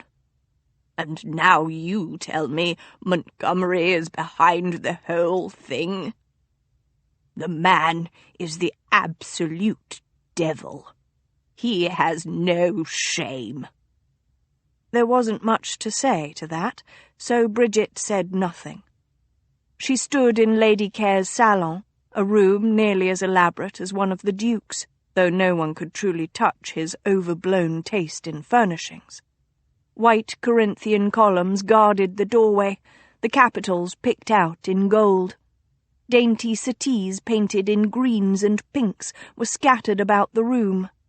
Overhead, a beautiful blue sky was painted on the ceiling, with cherubs playing hide-and-seek among fluffy clouds. Once, when Bridget had newly entered service at the age of 12, she had returned to her foster home, filled with the wonders of the upper crust and its profligate spending. Her foster mother, a woman she'd affectionately called Ma'am, who had been listening and stirring a pot of peas porridge, had turned and laughed, and said that the aristocracy would put gold on a cat's whiskers if they could. She wondered now what Ma'am would have made of Lady Care's salon. Bridget lowered her gaze from the ceiling to find Lady Care watching her impatiently. She straightened hastily, feeling like a scullery maid caught napping. "Do you think you can still find the letters, now that he's back in the house?" Lady Care asked. "I can try, my lady," Bridget said cautiously. "But it's a very big house, with many places to hide such a small thing, and the Duke is very clever. And now that he knows I'm looking—" She shrugged. Lady Care made a moo. "Has he—" Bridget cleared her throat. "That is, has he asked you to do anything else?" Several months before, the Duke had forced Lady Care to introduce his sister to the Ladies' Syndicate for the benefit of the Home for Unfortunate Infants and Foundling Children, a charitable group made up of some of the most influential ladies in London society, including Miss Hippolyta Royal, the miniature's owner. "No," Lady Care replied. "But he might do so at any moment." She smiled very stiffly. "It's just that my son, Lord Care, I wouldn't like him to find out, to know the very worst about me." Bridget nodded, glancing down. She couldn't help but feel a twinge of hurt, though, even if it was silly. For of course she was the result of the worst thing about Lady Care. "I'll do my best," she promised. "Bridget." She met her mother's gaze, startled by the use of her given name. "Yes, my lady?" Lady Care hesitated. "Is he a danger to you?" Bridget thought of his strange, insistent teasing, of the way he'd gripped her face tight last night, forced her to rise from her chair, drawn her across the table and toward his mouth, of how hard and angrily her heart had beaten, of how a small, renegade part of her had yearned impatiently for his lips.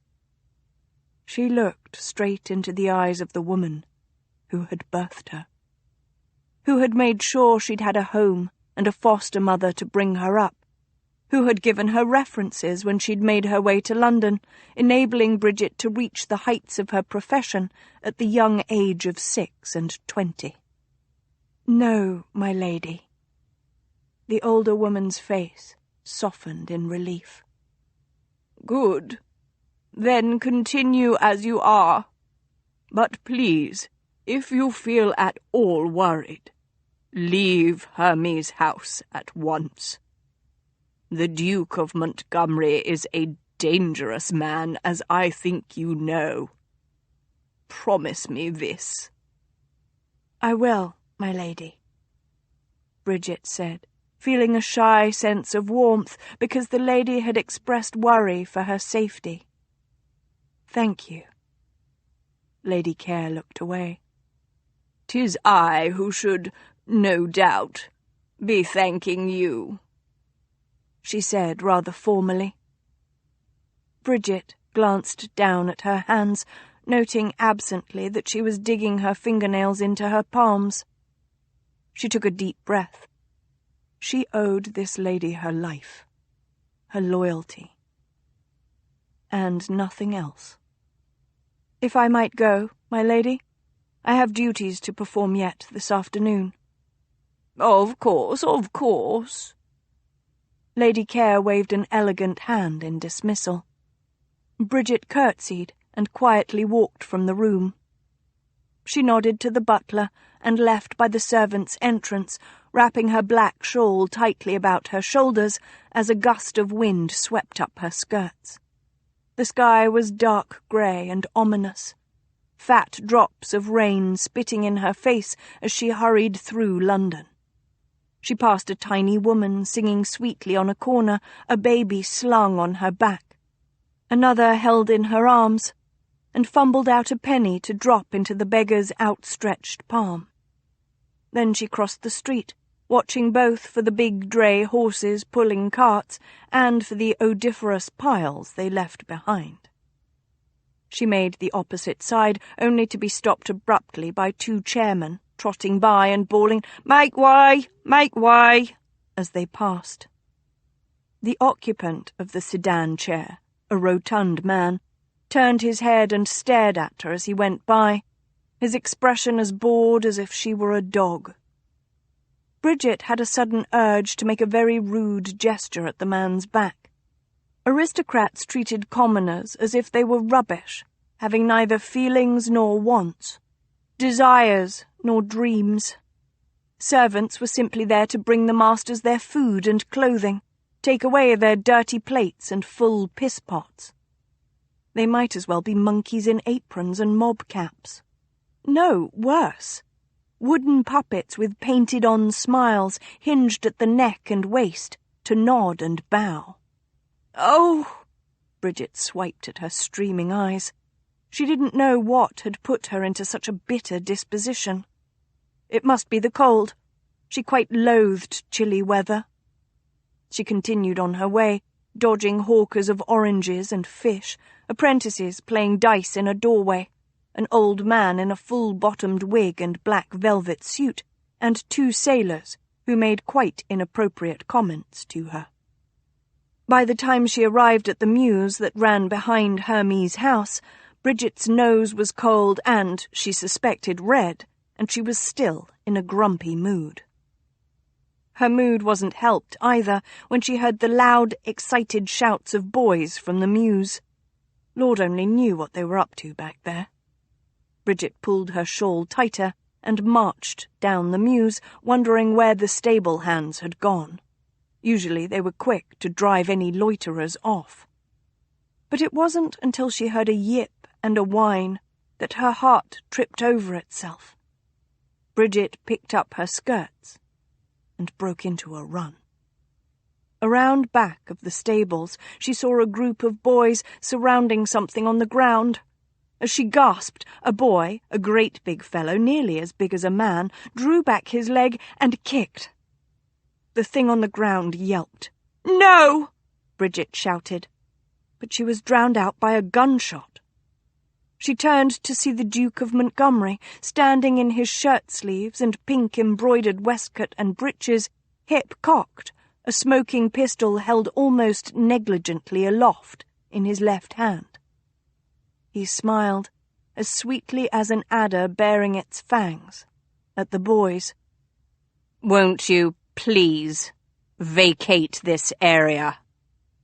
The boys seemed frozen by surprise, or stark fear. The Duke tilted his head, and his smile dropped from his face, leaving it blank, and somehow much more frightening. "Now!"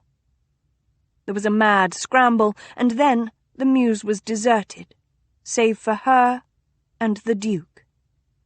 Bridget blinked and hurried to her little terrier, tied quite disgracefully by a cord around his neck to a stake in the ground.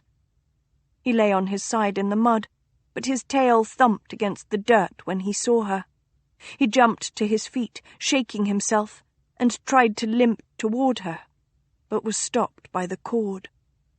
She knelt in the mud and tried to pull the cord from his neck, but it had been tied terribly tight, and her hands were shaking.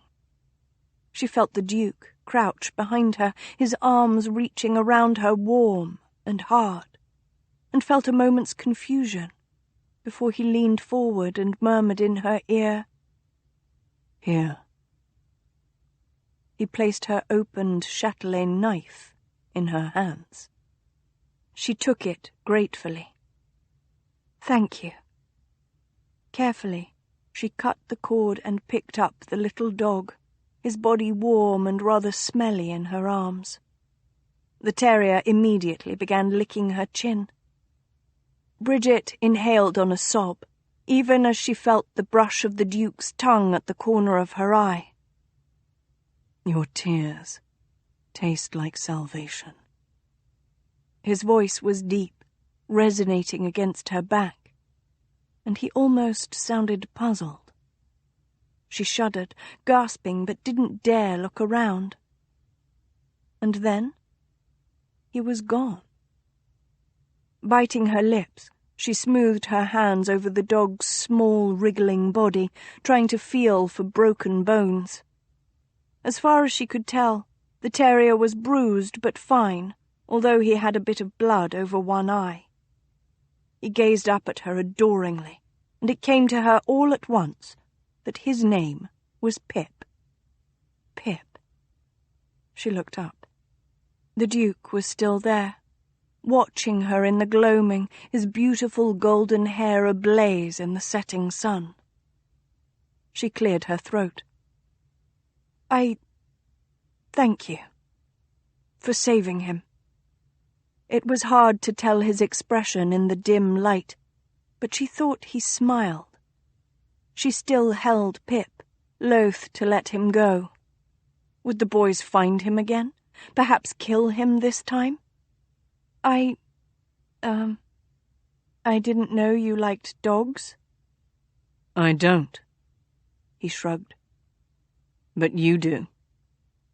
He turned toward the gate, calling over his shoulder, Bring him in the house, if you want. I can't do that, she said, appalled. He stopped and looked back. Why not?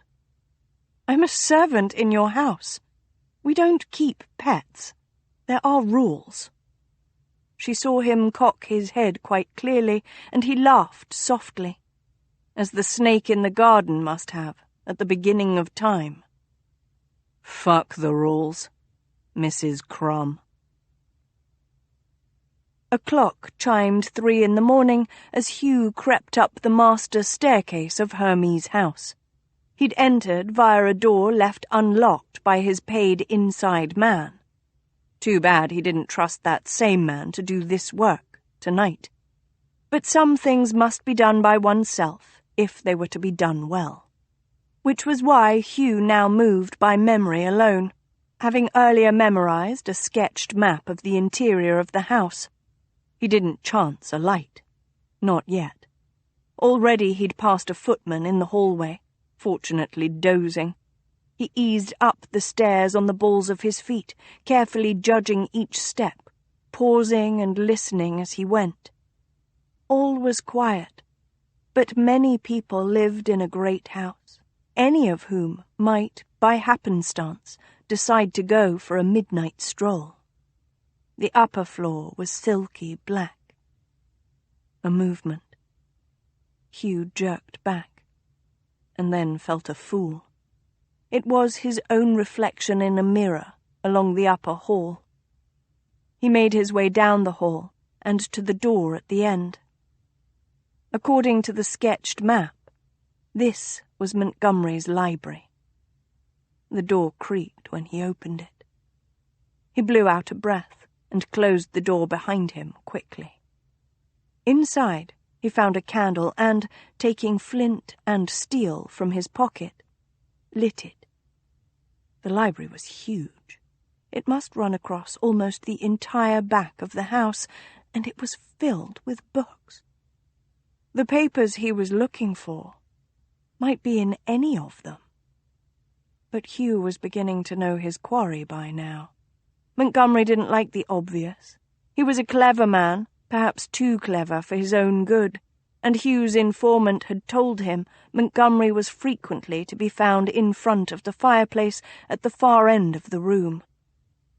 Hugh strode the length of the room. The fireplace itself was black tile, but the mantel and surround were white marble, magnificently carved and gilded.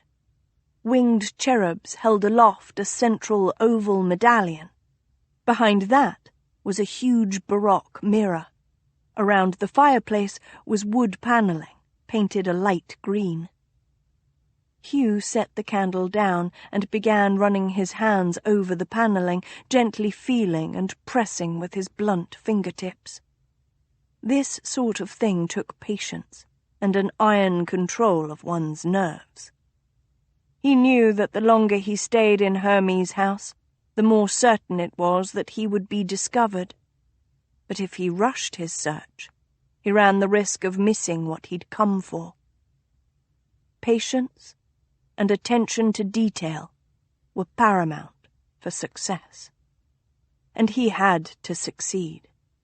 Already Montgomery had sent letters to a broadsheet hinting at the damnable secret society and the King's son's, Prince William's, link to it.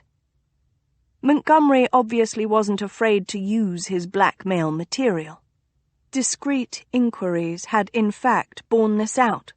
Only a year previously, Montgomery had ruined a wealthy tobacco importer who had kept a second wife in the country. The man had apparently refused to yield to whatever Montgomery's demands had been, and as a result, the Duke had released his blackmail material. The man had been forced to leave England when the truth of his bigamy had been revealed. Therefore, Hugh took a deep breath and began searching a new section of the fireplace. Half an hour later, his back was beginning to stiffen when he heard a distinct click. Oddly, it was on one of the cherub's wings, not on the wood panelling itself. At first he couldn't figure out the mechanism. The marble wing didn't seem to swivel or tilt.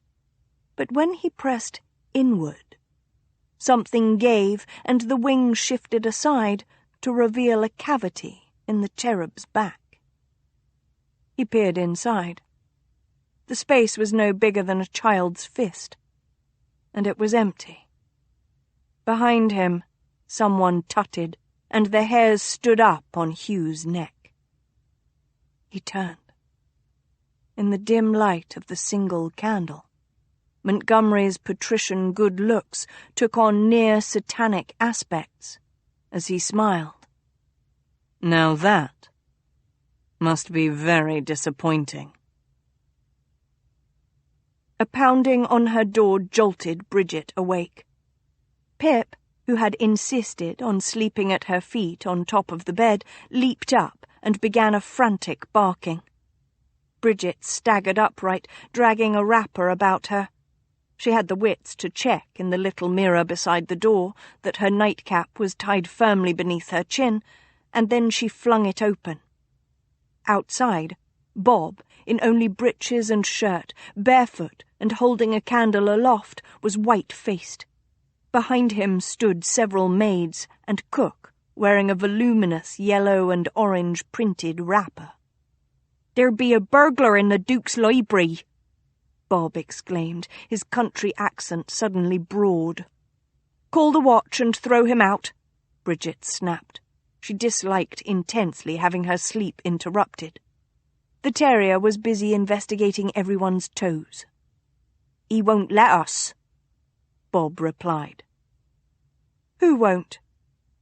"The Duke," Bob said. "He's in there with the burglar, and he's like to kill him, last I saw."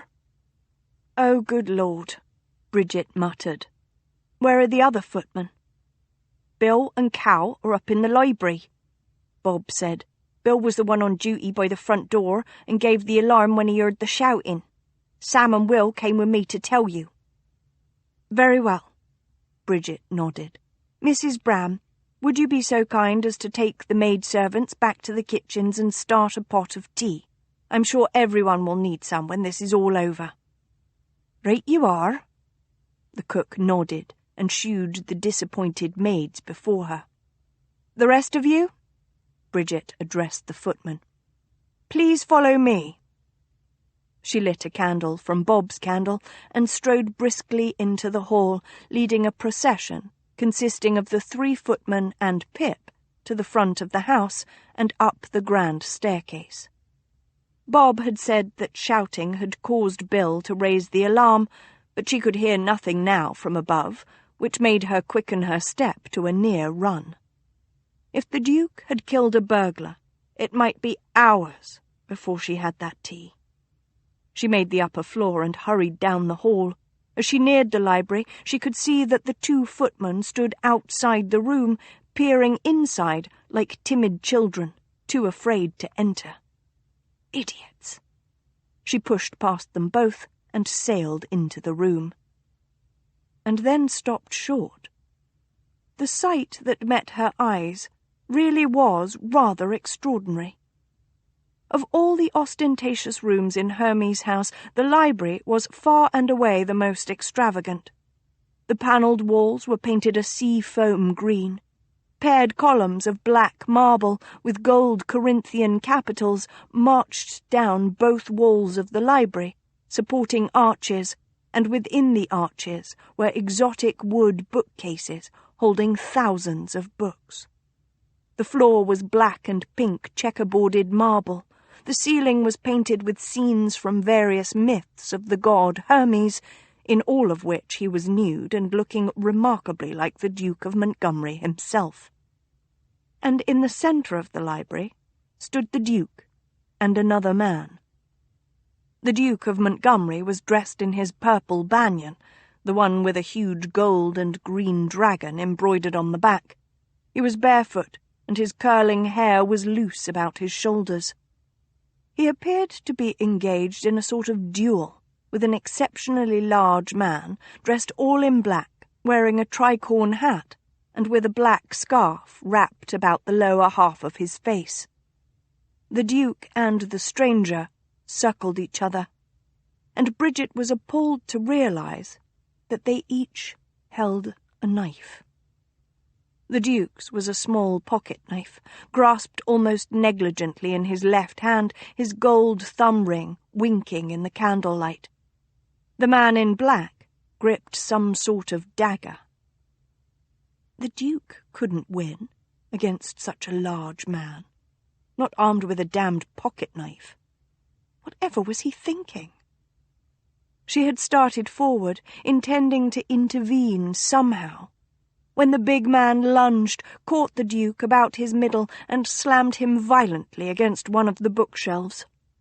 There was a terrific crash, and books rained down on the both of them. Pip gave one sharp bark at her feet, as if expressing his disapproval of the proceedings. Both combatants slid to the floor in a tangle of limbs, the stranger on top, his broad back straining as he tried to control the Duke's arms. The Duke made a quick, snake-like strike. There was a metallic click. The man in black just managed to block the Duke's knife thrust with his own knife. The force of the parry flipped the little knife out of the Duke's hand. It skittered across the marble floor. And then she heard it. The Duke was laughing. A lock of his shining hair caught in his lips. It was a low, affable chuckle, as if he were sharing a joke with a friend rather than fighting for what looked like his life in his own library. Fighting and losing. "Give it up, Montgomery," growled the stranger, his left forearm thrust firmly against the Duke's throat. "Oh, I don't think so," the Duke gasped. "Not when you've come into my house, my library, my sanctum sanctorum. I'm going to cut out your tongue and shove it down your blasted throat before I send you back to your masters." "What are you talking about?"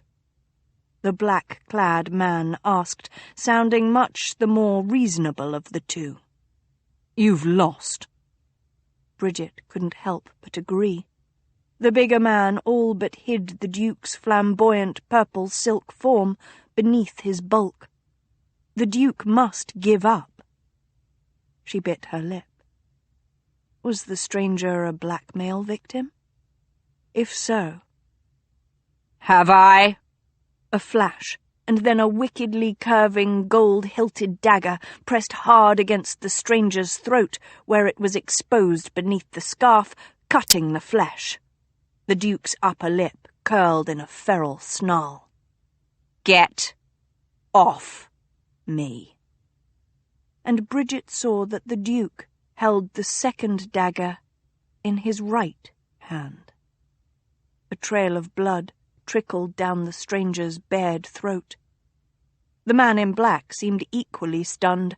He opened his fist, his dagger clattering to the floor. "Easy." He moved back very slowly, the pressure of the blade at his neck unrelenting, keeping his head held unnaturally high until both men were kneeling. "I thought you were left-handed." The Duke grinned, a mere exposure of his teeth and hardly reassuring. "I find committing to one side leaves out a world of possibilities." With a swift movement, he reached forward and snatched the scarf from the other man's face. The man revealed had a pugilist's features, with a heavy forehead and cheekbones, and a large nose with a rather prominent bump on it. His hat and wig had been knocked off in the fight, exposing black hair trimmed close to his skull. He was handsome, in a brutish sort of way. His thick lips, especially, might have belonged to a dissolute Italian angel. Beside the Duke of Montgomery, though, he looked like a plough-horse next to an Arabian stallion. "Oh, it's the royal rough jobs man," the Duke breathed, finally taking the knife away from the other man's throat. He got to his feet, motioning to the stranger to do so as well. Without taking his eyes from his captive, he waved his hand at the door.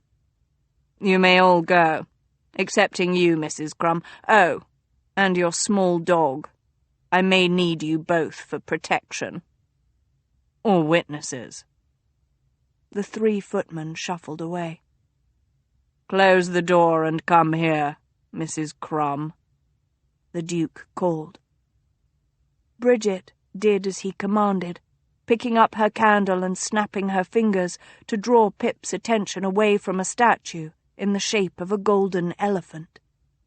She had the sudden realization that the terrier had not visited the garden since his bath before bed, and she hoped fervently that he wouldn't embarrass her in the Duke's library. "Have you ever met a member of the royal family?" the Duke asked her as she neared. "No, Your Grace," she said cautiously. "Then you're in luck. May I present Hugh Fitzroy, the Duke of Kyle, although I suppose he's not a proper royal as such, hence the Fitz in his Roy." The Duke of Montgomery smiled that snaky smile, the one Bridget was beginning to loathe, at the impassive Duke of Kyle. "My housekeeper, Mrs. Crum. I can't supply you with her Christian name as she won't tell me it, though I've begun to think I should simply give her one of my own choosing. What do you think, Shall I name her Anise, chaste and pure, or Félicité, because she's so very happy?" He glanced sideways at Bridget, and though she tried to make her expression blank, a little of her outrage at his taunts might have shown through. He chuckled, looking back at Kyle. "No, you're quite right. Neither does her justice. Oh, but what an odd duck this fellow is," he continued, now apparently back to addressing Bridget. "Neither fish nor fowl, nor bonny, bonny prince. For you see, though his Grace was born of the most royal semen that ever spurted from kingly pud, his mother was but an actress." He swung suddenly to Bridget. "Have you ever heard of Judith Dwyer? No? Well, she wasn't very—" He was cut off by a guttural growl. "Montgomery?" The curved knife was back at Kyle's throat before Bridget could blink. For a moment she didn't breathe, for she very much feared that Montgomery would actually slit the other man's throat. Then the Duke lowered his arm, and she inhaled softly. So softly. "Be careful," Montgomery whispered, and the sound sent shivers along Bridget's nerves.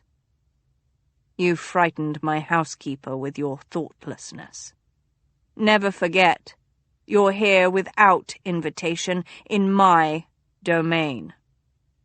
I might do anything to you here." He smiled gently. "Anything at all." Kyle must have very steady nerves indeed, for he didn't even blink. "There would be repercussions, should I not return." Montgomery's eyes widened, blue and guileless. "You see, this is the difference between you and me. When you make a statement like that, you think it will sway me. It doesn't. I don't care. I could kill you as easily as stepping on an ant, and with far less remorse.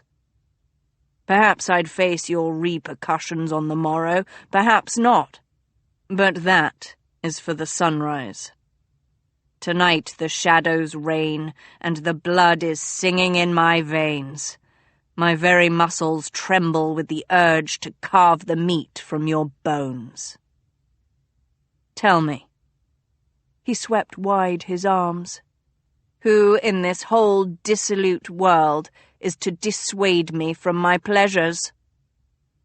Standing barefoot, in his purple silk banyan, books scattered at his feet in the flickering light of a few candles, still holding that jeweled, curving dagger. He might have been some druidic priest, born before history was written, before men knew human sacrifice was forbidden. Bridget found herself with her hand on his arm. How it had happened she could hardly think. Had it been daylight? Had she been better rested, been better prepared, had at least one cup of tea inside her, she would have had better control over herself. As it was, she was left with the act already done, and the Duke staring at her with his dangerous, mad, azure eyes.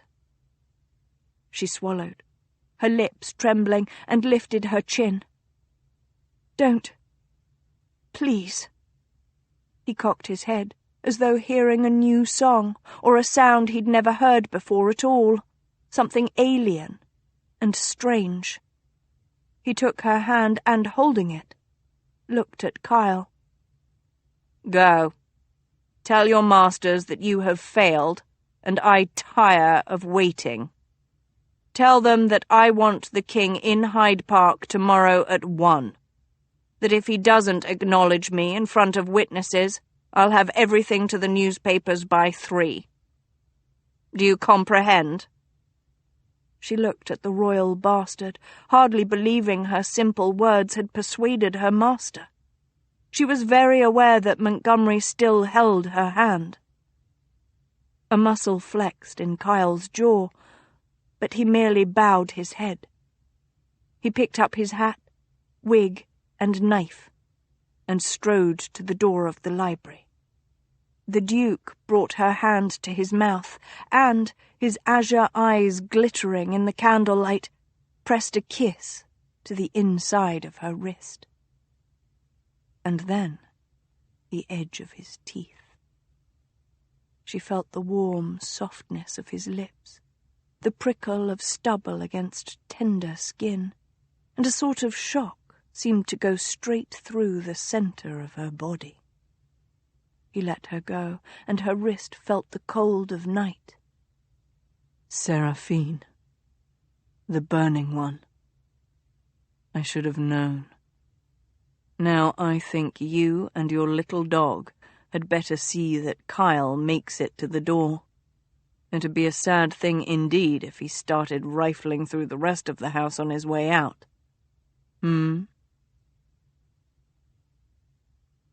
Chapter 5. The heartless prince grew into a brawny youth, tall and broad, and with arms like oak trees.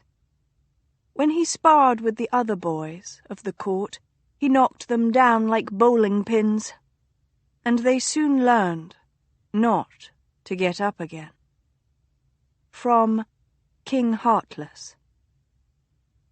Bridget fought to catch her breath, still dizzy from proximity to Montgomery, as she hurried after the Duke of Kyle, Pip panting happily by her heels. The terrier, at least, seemed to think they were on an exciting nocturnal adventure.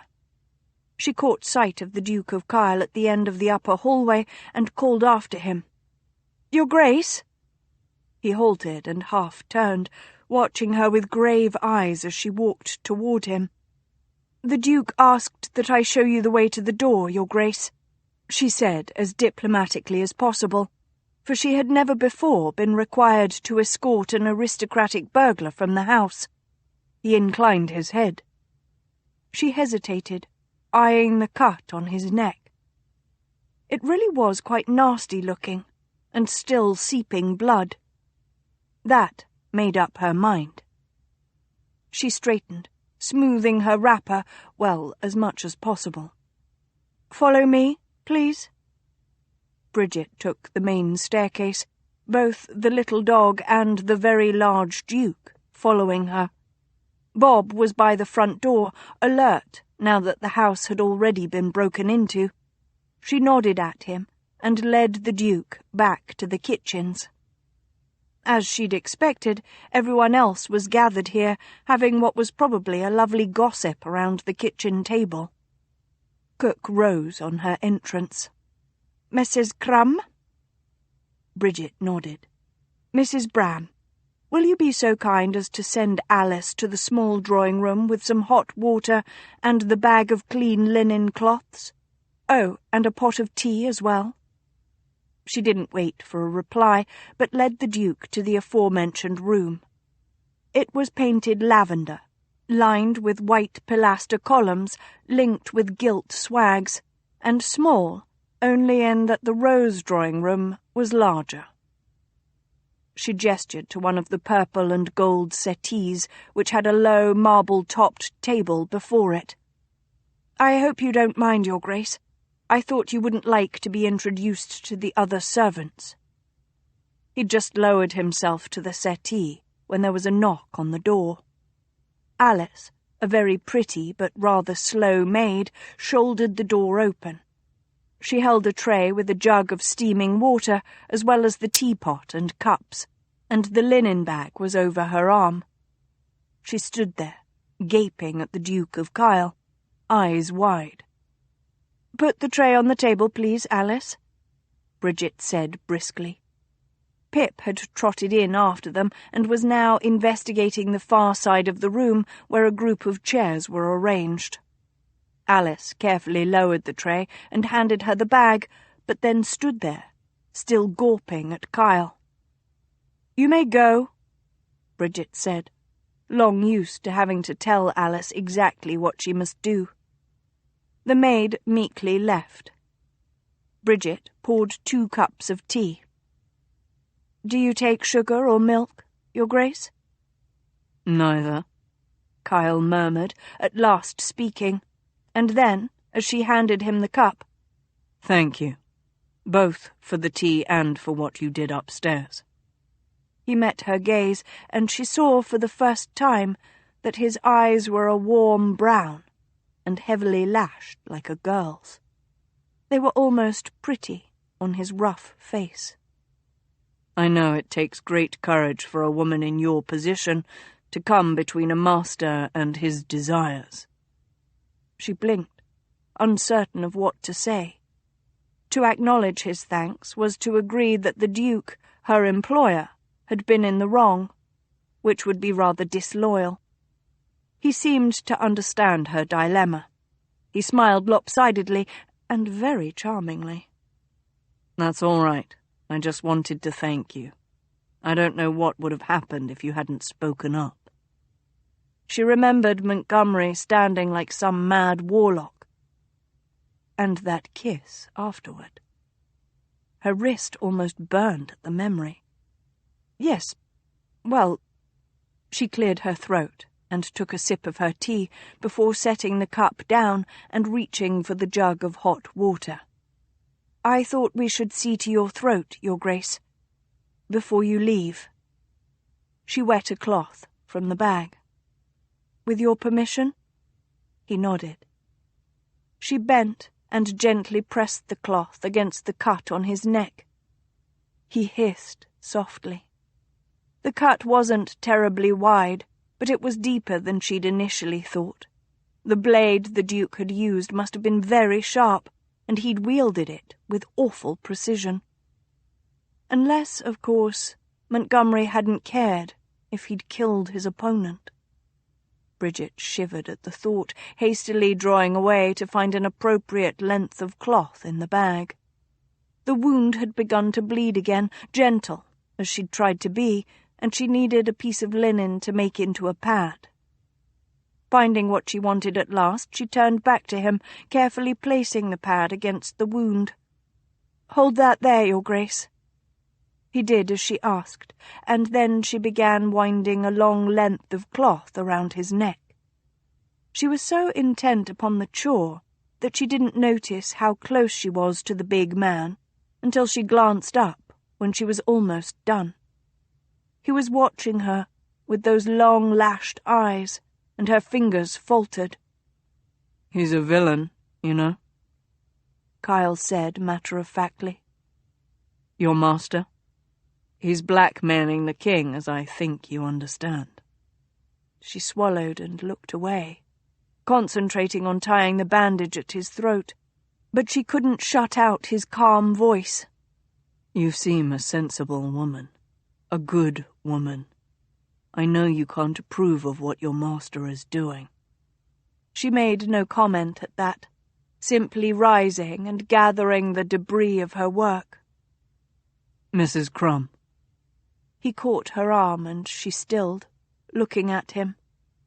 "I understand that you probably fear for your position, but please believe me, if you are ever in need of employment, I promise I can supply you with a position every bit as good as this one.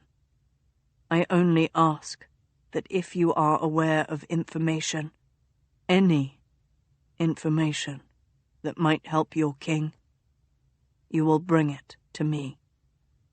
"But you've already agreed to his terms, Your Grace," Bridget said, frowning uneasily. "Will you renege?" "No." He smiled bitterly. "I have no doubt at all that Montgomery would indeed do as he threatens, and damn the consequences."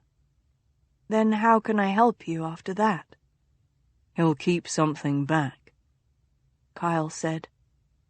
"Blackmailers always do. I have some experience with the breed. Montgomery was right. I am sort of He made a self-deprecating grimace. Well, I suppose rough jobs man is as good a description as any. I work for the king, in secret, to clean up messes that can't see the light of day. What Montgomery has is such a thing. He would destabilize the monarchy and perhaps throw this land into chaos if it is published. The last time that happened, we had a civil war that lasted over a decade, with thousands killed and families torn apart." He looked at her, his brown eyes soft. "I know you don't want that." Instead of replying directly, she opened the door to the small drawing room. "This way, Your Grace." He sighed but moved past her. Pip came running over and trotted briskly out the door. Bridget ushered the Duke to the front door and watched as he descended the steps. London was still dark. There was no moon tonight. In the blackness, the Duke of Kyle called a good night and disappeared.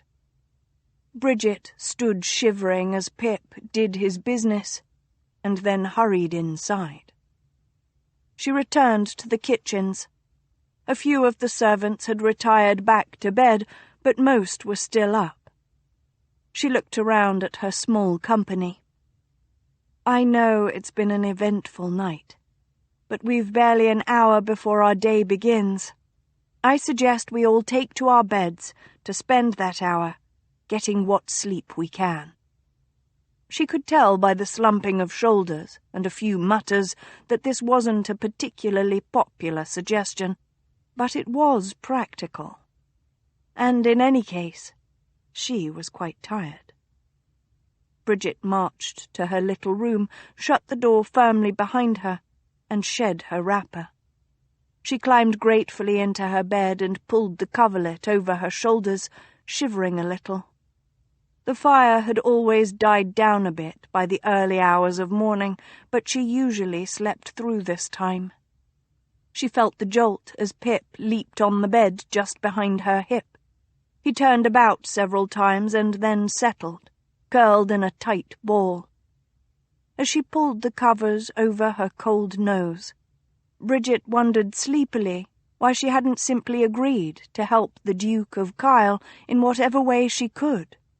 He was obviously working for good, and Montgomery, well, he worked only for himself, didn't he?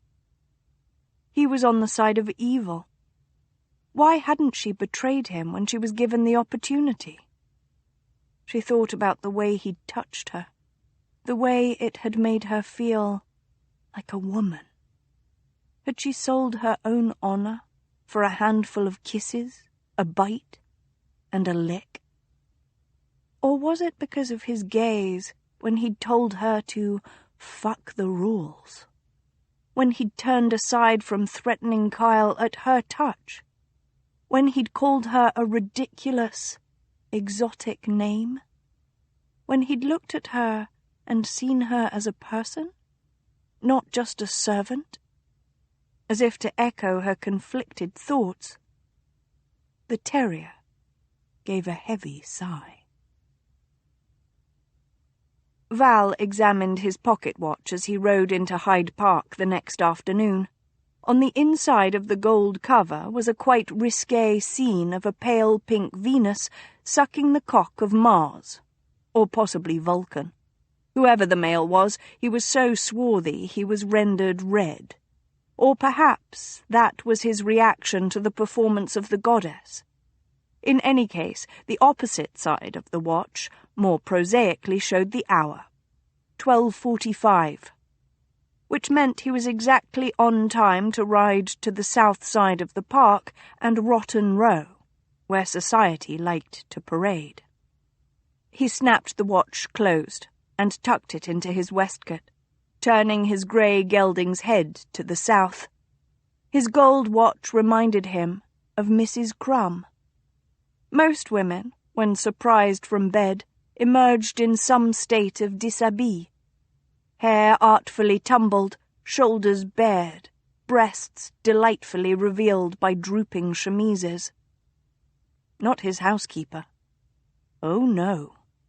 Mrs. Crumb had worn a nightcap even more hideous than her daytime monstrosity, and with enormous flaps that tied under her chin. Perhaps she was bald. Was that a possibility? Did he have a bald female housekeeper? The thought intrigued. Had he ever seen her hair at all? But no. Certainly he'd seen a wisp of a dark lock before. Hadn't he? And then the wrapper. Val mused on the voluminous wrapper she'd worn, so plain, white, printed with tiny grey somethings. So concealing there had been yards and yards of it. He hadn't even gotten a glimpse of her toes. Now, had he the dressing of her, and why should he not, he would put her in reds, rose and scarlet and deep, sensual crimson. Those dark inquisitor's eyes would burn from a foil of crimson cloth. Mysterious, feminine, beautiful. He was startled at the thought. Plain Mrs. Crumb. Beautiful. Well, most might not think her so, but oh, if she burned... Montgomery. The uncouth growl came from his right, and, had he not been daydreaming about hoary housekeepers, he would not have been taken unawares by it. As it was, he was rather unprepared to see the Duke of Wakefield glaring up at him from an open carriage. "What the hell are you doing in London?" demanded the man. A couple riding side by side were dawdling nearby, and another carriage slowed. Wakefield was tall and patrician, and his habitual expression, now that Val thought about it, was a glare. Wakefield's family was just as old as Val's, but there ended any similarity. Wakefield had obviously had his ducal duties drummed into his infant head, for he was a pillar of Parliament, a scion of society, a confidant of the king, etc., and boring, etc. The man was tedious in the extreme, and Val rather loathed him. Beside the Duke was a plain woman with an intelligent face and striking grey eyes. Unless Wakefield had suddenly decided to overthrow convention and acquire an unlovely mistress, this must be the Duchess. Actually, the eyes were very fine indeed. Val smiled slowly and bowed, ignoring Wakefield entirely. "Your Grace, I don't believe I've had the pleasure of an introduction. I am Montgomery." "I know," she said in a lovely contralto. "You kidnapped my sister-in-law, who I'm quite fond of." Val winced. "It was rather bad of me, I confess." "It was criminal," Wakefield growled. "You gave your word to me as a gentleman that you'd leave England forever." "Did I?" Val asked, eyes wide. "I don't seem to remember such a conversation." "There are rules about such things, and—" "Fuck your rules," Val snarled, fast and low. Wakefield's head reared back. "I can have you before the courts if that is what you truly wish." "Can you, though?" Val's blood was racing, his head pounding in time, his vision narrowed to the man before him. Wakefield was clenching and unclenching his fists. Val undid 2 buttons of his waistcoat. He had his dagger against his breast inside, ready to slip out if need be. His lips curved. "Your sister is a very pretty girl, and newly married, if I'm not mistaken. Felicitations are in order, I think, though as I understand it, the nuptials had to be hurried due to the scandal from the kidnapping. Scandal is such a horrible thing. Tainting, don't you think?" A low, guttural sound coming from Wakefield's throat was quite animal. The Duchess had her hand on her husband's upper arm, obviously restraining him. There was a bit of a crowd now around them, drawn to the prospect of scandal like flies to shit. What would it take, he wondered, listening to the thunder of his blood, to make Wakefield break the bonds of social acceptability? Another few words? A sly smile at the wife? He slid his hand into his waistcoat, feeling the hilt of his dagger, feeling the razor's edge of danger and life itself. Slow hoofbeats, the creak of carriage wheels, and a certain murmuring rustle. Val looked around. Just as the king's carriage passed, the man himself sat beside his queen, staring straight ahead without expression, but as the royal carriage drew abreast, he nodded quite clearly, once to Wakefield, and again to Val. And then the carriage was past. Val straightened from his own deep bow with the knowledge that he'd won quite decisively over Wakefield, and the potential for war was over. As he slid his hand from his waistcoat, he strove not to feel disappointment. "Sit," Bridget spoke the command clearly and firmly late that afternoon in the garden. Pip stood at her feet, his eyes alert, one ear up and one ear down, as he looked from her to the bit of pie crust in her hand. Tentatively, he wagged his tail. He did not, however, sit. Beside her, Mehmed giggled. "This cur does not know the trick of sit, I think." Bridget sighed. Apparently, in the land where Mehmed came from, dogs were not regularly kept as pets. Because of this, he seemed curious about the terrier, treating him with wary fascination, as if he were a wild tiger brought to heel. "Yes, well," she replied patiently. "He hasn't had much practice, has he?" "Nor have I," she added mentally. She'd never had a dog before. She cleared her throat and tried again. "Sit." At that moment, most likely by pure chance, Pip lowered his bottom to the ground. "Oh!" Bridget immediately dropped the pie crust, which Pip lost no time in gobbling up, and Mehmed shouted with glee. This had the unfortunate effect of making the terrier jump up and bark excitedly while leaping about their feet, which Bridget thought might very well negate the entire exercise. She glanced at Mehmed's grinning face, though, as he chattered in his native tongue to the happy dog, and decided not to voice her views. Instead, she tilted her face back to feel the autumn sun on it.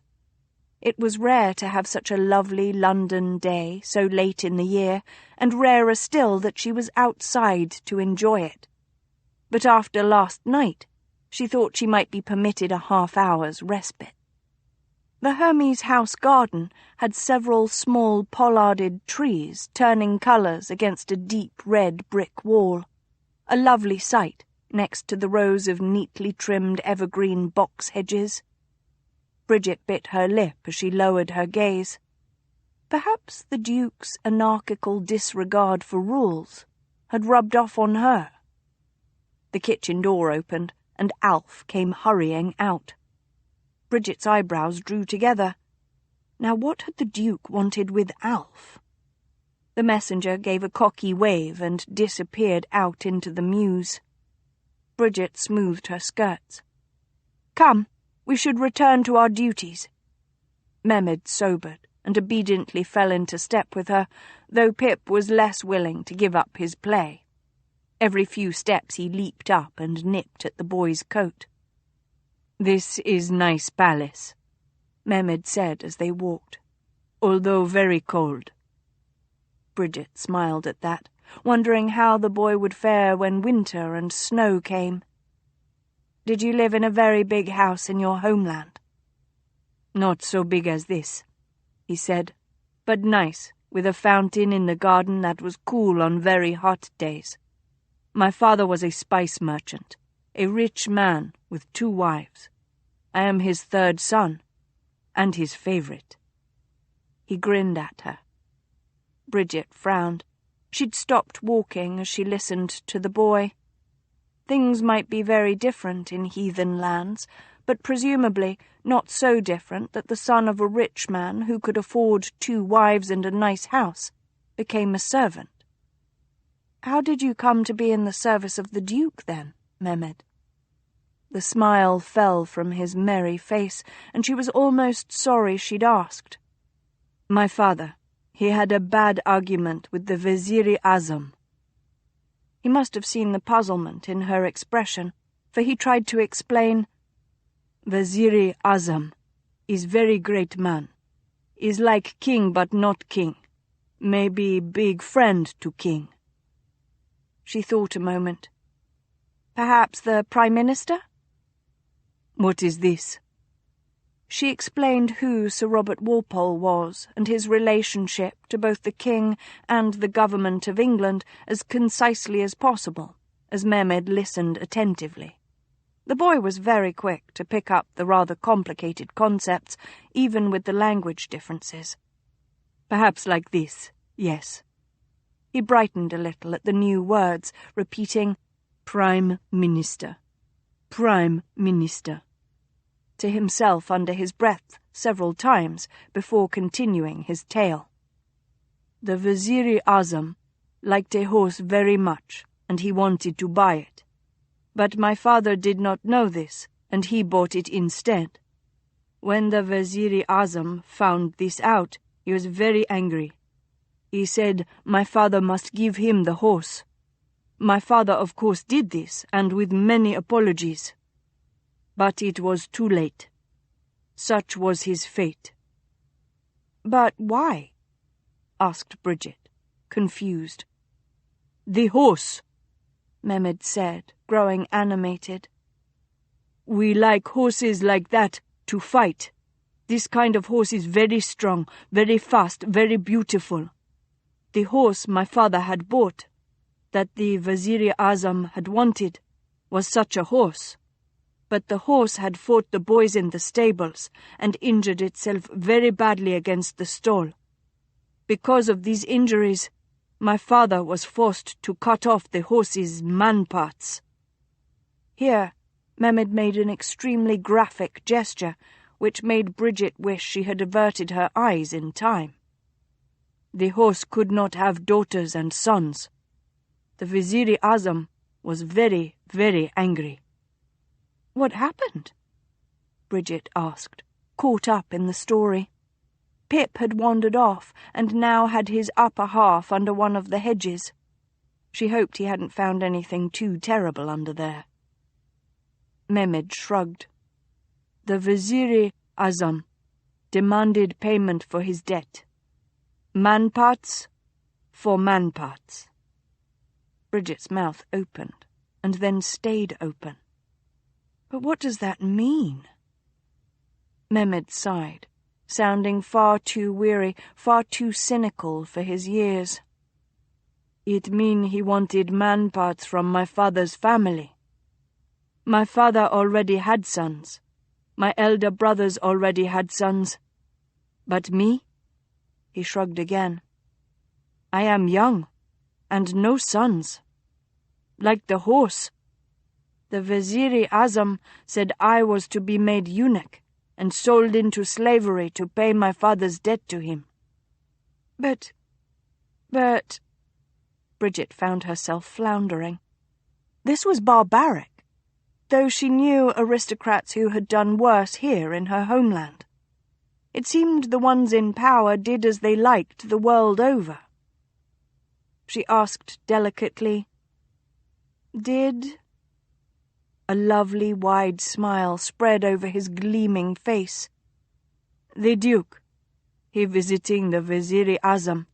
He see me, and he like me. He show the Wazir-i-Azam a ruby this big." He held his forefinger and thumb 2 inches apart.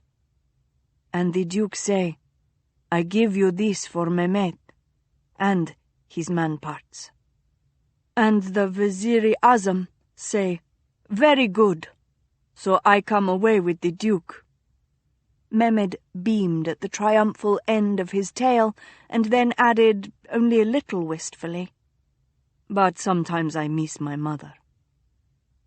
"Of course you do," Bridget murmured sympathetically, for she remembered missing Mam when she first entered service. This cast an entirely different light on the Duke, though.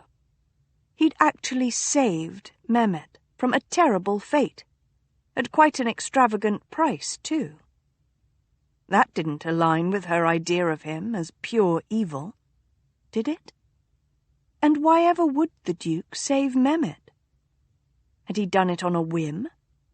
Or had he had another reason? Bridget cleared her throat. "And now you help the Duke shave and dress. Is that, all?" you do for the Duke?" "No," Mehmet said proudly, and her heart sank. If the Duke truly was using this sweet, intelligent boy as a courtesan, she was going to strangle him. "I also teach the Duke how to write my language, and I play the tambour and sing. I have beautiful voice," he added, without any show of modesty at all, and she could have kissed him.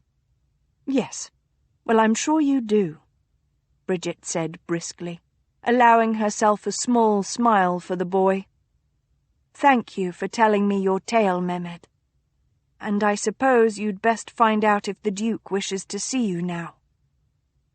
But as it turned out, it wasn't Mehmet the Duke wanted to see. "Seraphine," he exclaimed when she entered his bedchambers. He thrust a bare arm in the air in a sort of salutation because, of course, he was in the bath. "Your Grace," Bridget replied gravely. Briefly, she'd considered pointing out that her name was not, in fact, Seraphine, but then decided there was simply no point. "I was told you wished to see me?" "Did I?" he asked the ceiling. "I believe I did. Please, pull a chair closer. You might as well be comfortable. Here now." He scowled at Pip, who had placed his front paws on the rim of the copper tub and was curiously sniffing the water. "I don't believe we're well enough acquainted for you to join me." The Duke flicked the surface of his bath, sending droplets of water into Pip's face. The terrier sneezed and dropped down from the bathtub.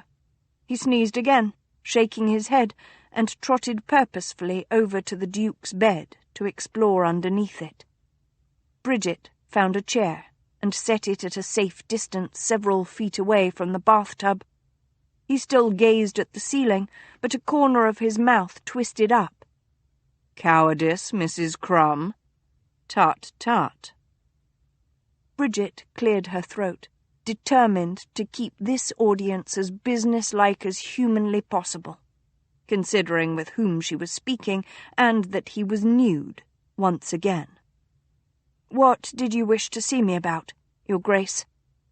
"Well," he drawled, throwing both arms into the air with a splash and proceeding to weave them about one another as if he were conjuring magic only he could see. "I could have called you to discuss the revolution of the spheres. Are they singing up there as they make their way among the stars? A song we can't quite hear, though we build ever more mighty telescopes, peering through the blackness." He cocked his head, his arms suddenly still. "The Italian heretic says no, that there is no song but the sun's, and grave Newton nods his head and agrees. But I put it to you, if this is so, that we centre on the sun, then why do all the Pope's men disagree?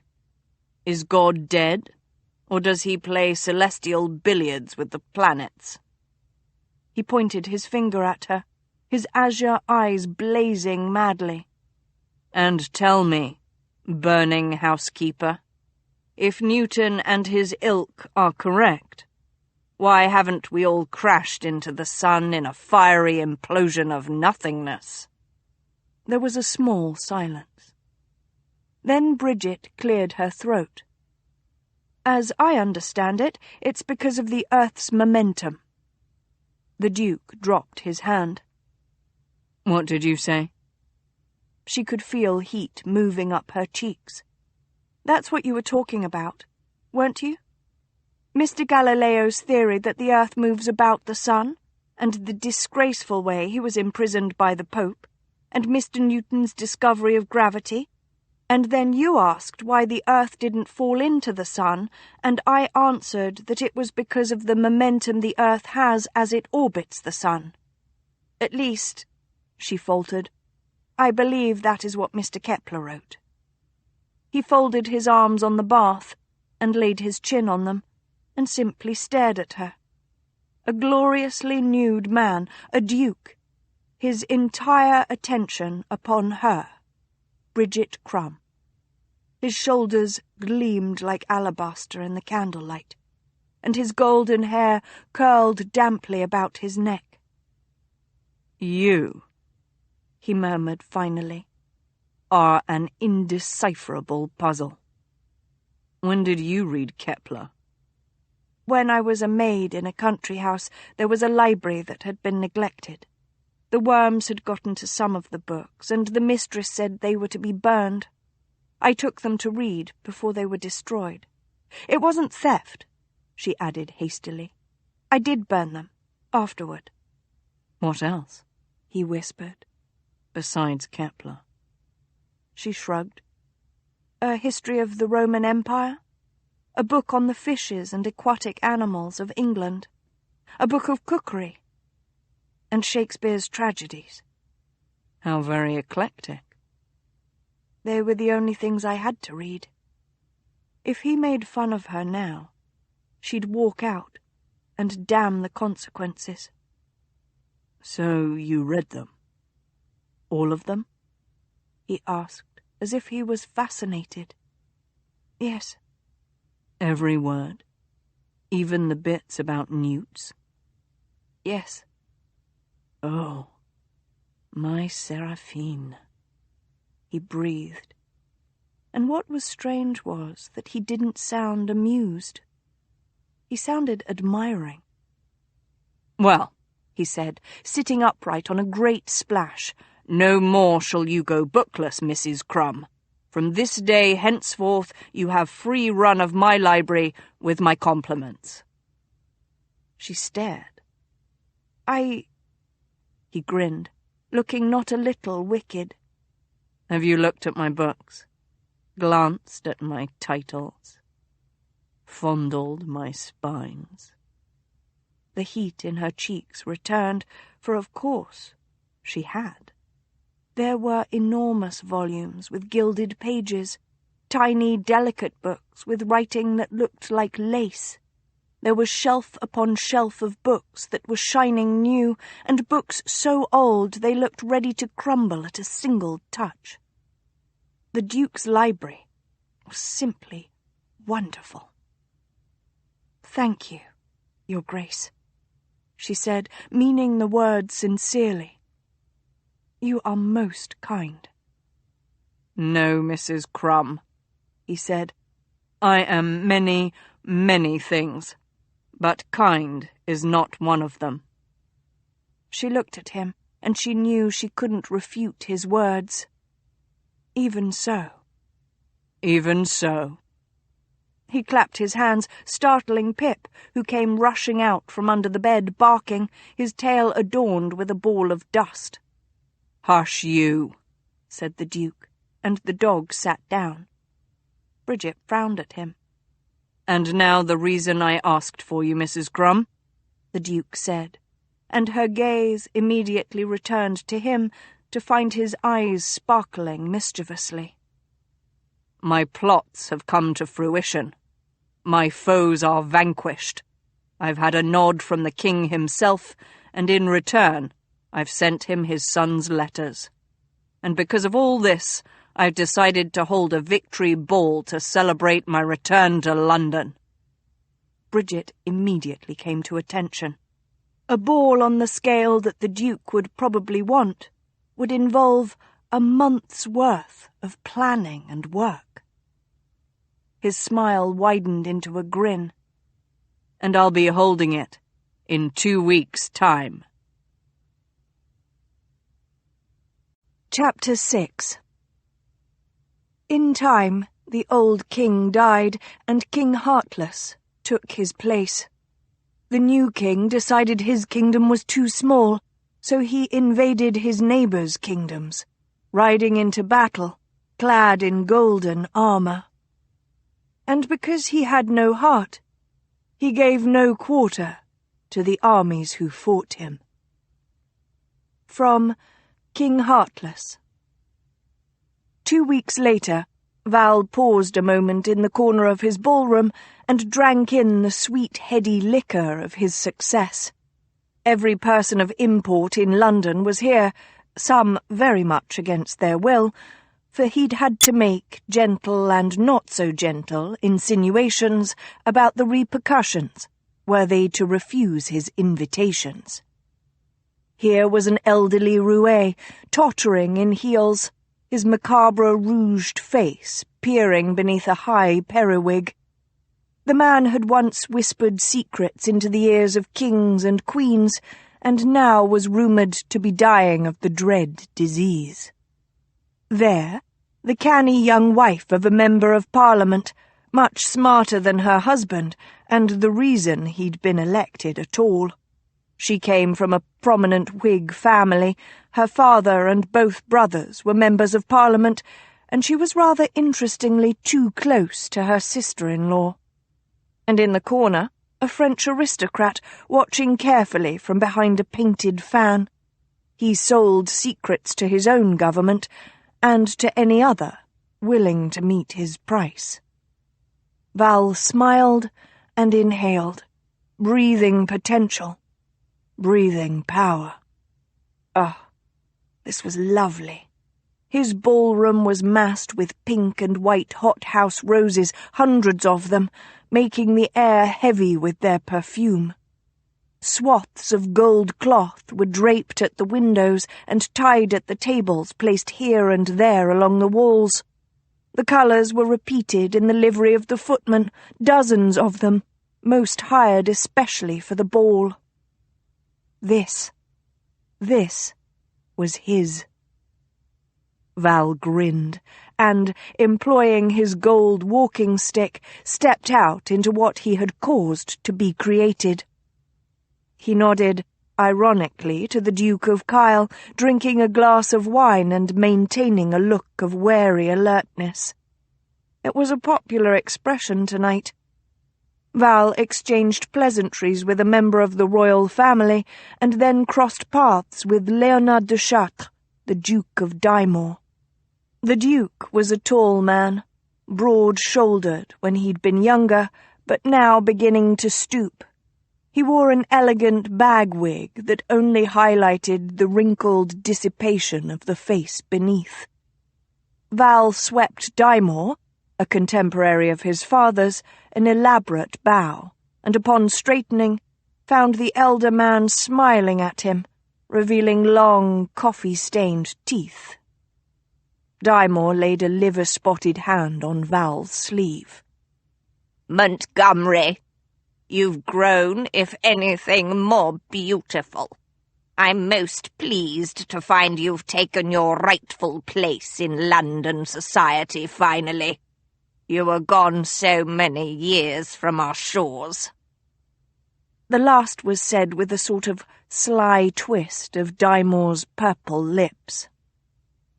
"Thank you, sir," Val murmured. "I sailed near round the world, I vow, and returned to find everything changed, everyone aged, almost decayed, some would say." Dymore's smile didn't falter at the admittedly unsubtle jab, but the corners of his mouth crimped, deepening the wrinkles there. "Have you decided to assume your rightful place in other areas as well? Your father, I know, would have wished it." Dymore moved his big, arthritic hand from Val's sleeve to his shoulder. Val stilled, glancing at the Duke's hand, and noticed that his sleeve had fallen back, revealing a tiny tattoo on the inside of the old man's wrist. It was in the shape of a dolphin. "Indeed? I had thought the club defunct by now." "Oh no, oh no," Dymore chuckled. "As vital as it ever was, perhaps more so even than in your father's time.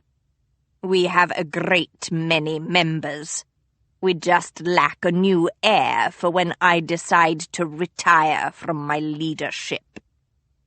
Val glanced up into Dymore's eyes, a bright, bloodshot green. He remembered, long, long ago, seeing those same eyes glittering from behind a wolf's head mask. Yet what the Duke referred to was, after all, just another means to power. Was it not? And what power it would be, to hold dozens of England's aristocrats in thrall. Val's blood rose at just the thought, but he kept his smile serene. Under certain circumstances I might be amenable, Your Grace. The smile, this time, was frankly satisfied, like that of a man who had just orgasmed down the mouth of a particularly pretty woman, or boy. Then we should have a chat. Perhaps you'll visit me for tea? Perhaps I will, sir. Val bowed again, with a flourish, and continued on his way, wondering if he should nip upstairs for a quick bath first. The sight of Lady Anne Herrick strolling arm in arm with another lady, one he'd not been introduced to yet, diverted him, however.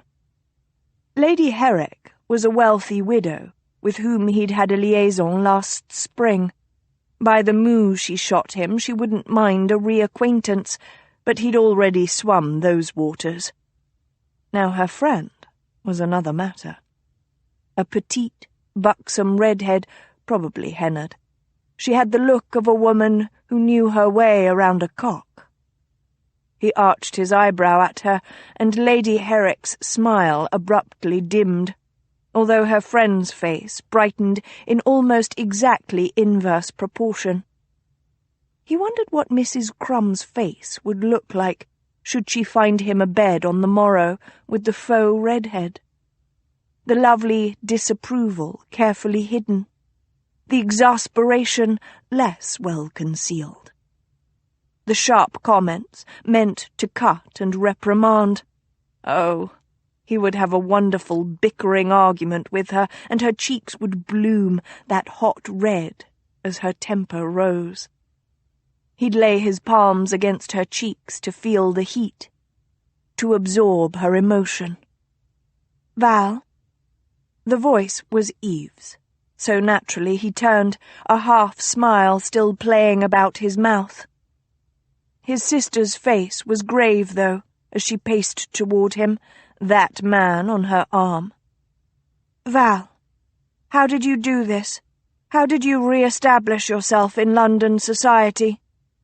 But he had other, more important matters on his mind as he stared at her, horrified. What are you wearing? She glanced down at the... well, he supposed one must call it a gown.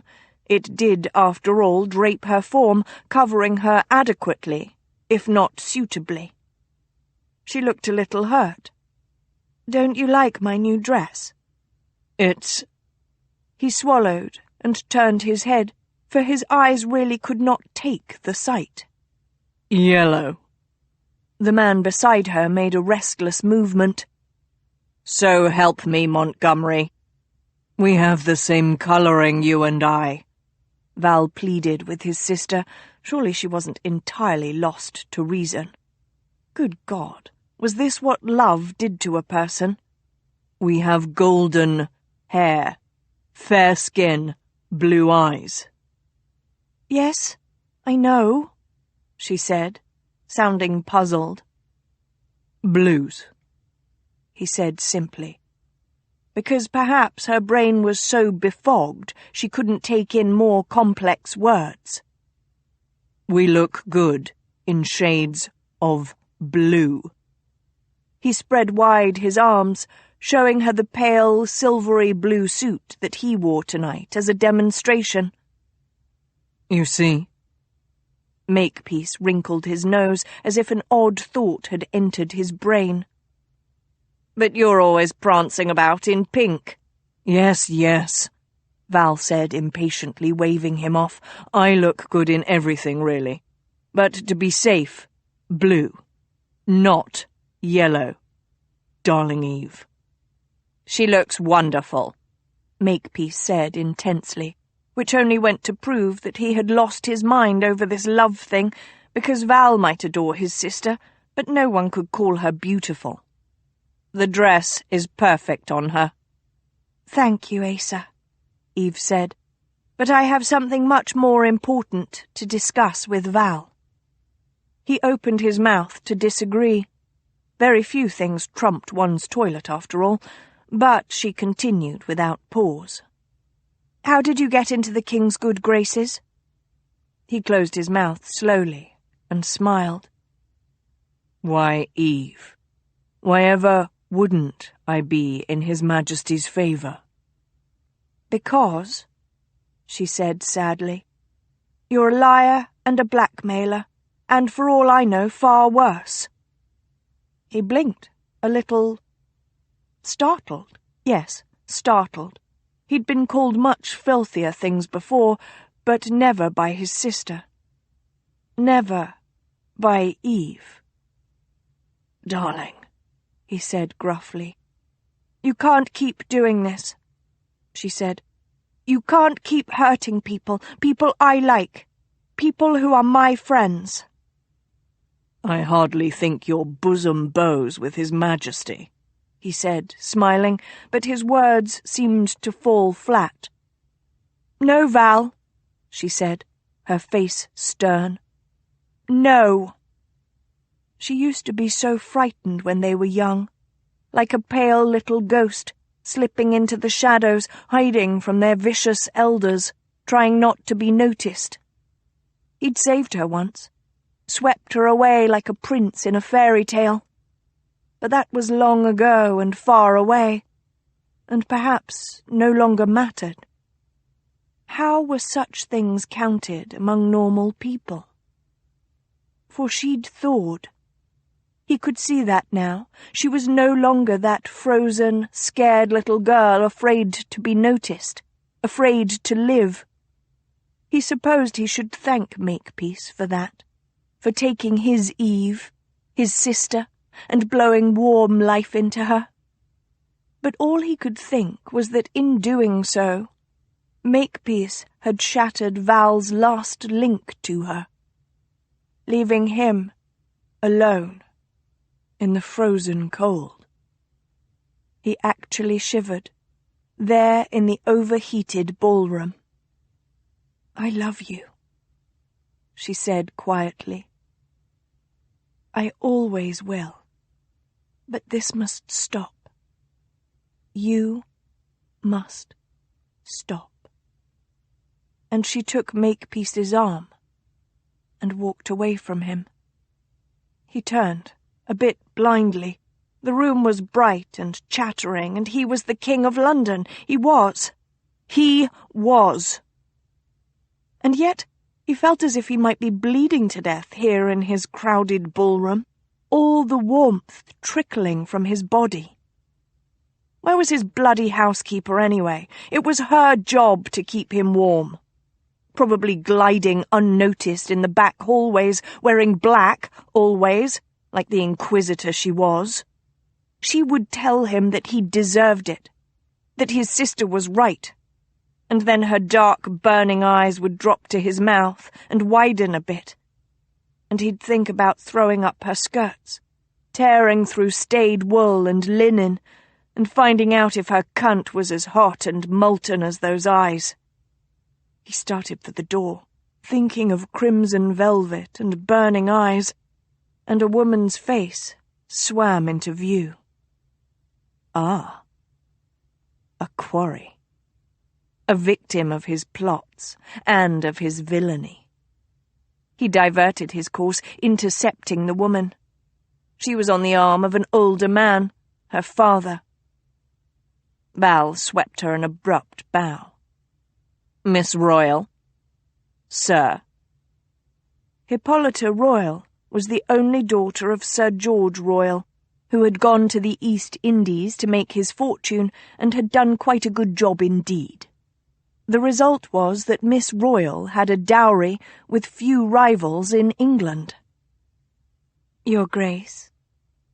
The lady's face, oval and proud and naturally olive-complexioned, paled at the sight of him.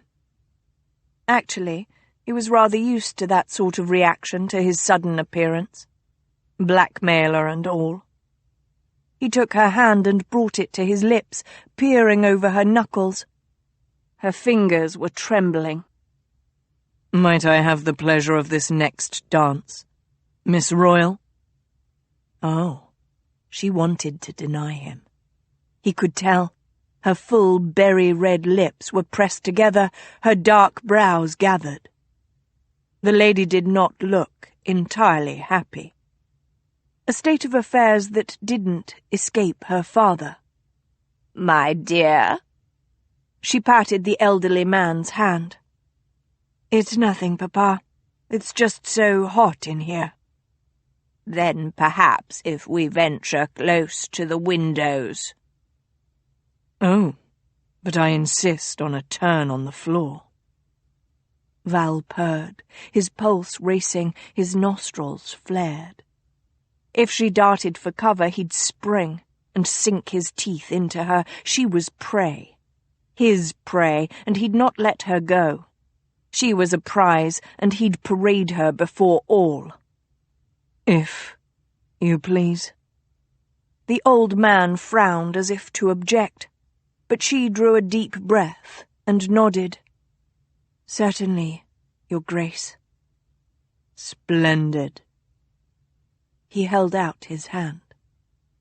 She placed hers in his, and he glanced around to see who was looking, who was taking note. He frowned for just a second, irritated, for the one he truly wanted to take note wasn't even in the damned room. Such a shame housekeepers didn't frequent balls. He led her to the dance floor, where he performed the steps much more gracefully than she, but that was all right. He could hire dance masters to teach her better later. As he brought her back to her waiting parent, he lowered his head to hers and said, "I'll call on you next week. Shall I?" The hand on his arm jerked, but she kept her composure. "I beg your pardon, Your Grace?" "I intend to court you," he informed her kindly, and then added, to make it perfectly clear, "and make you my wife." She swallowed. "Oh, no." He smiled. "Oh, yes." She stopped dead and turned to face him, her fine dark eyes large and her delicate nostrils flared. "I don't like you. Doesn't that matter to you at all?" "No." He smiled kindly at her, his chest still and frozen. "No one likes me."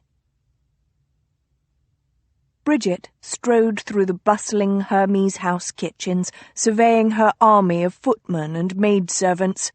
What looked like total chaos at first glance turned to concentrated work on closer inspection.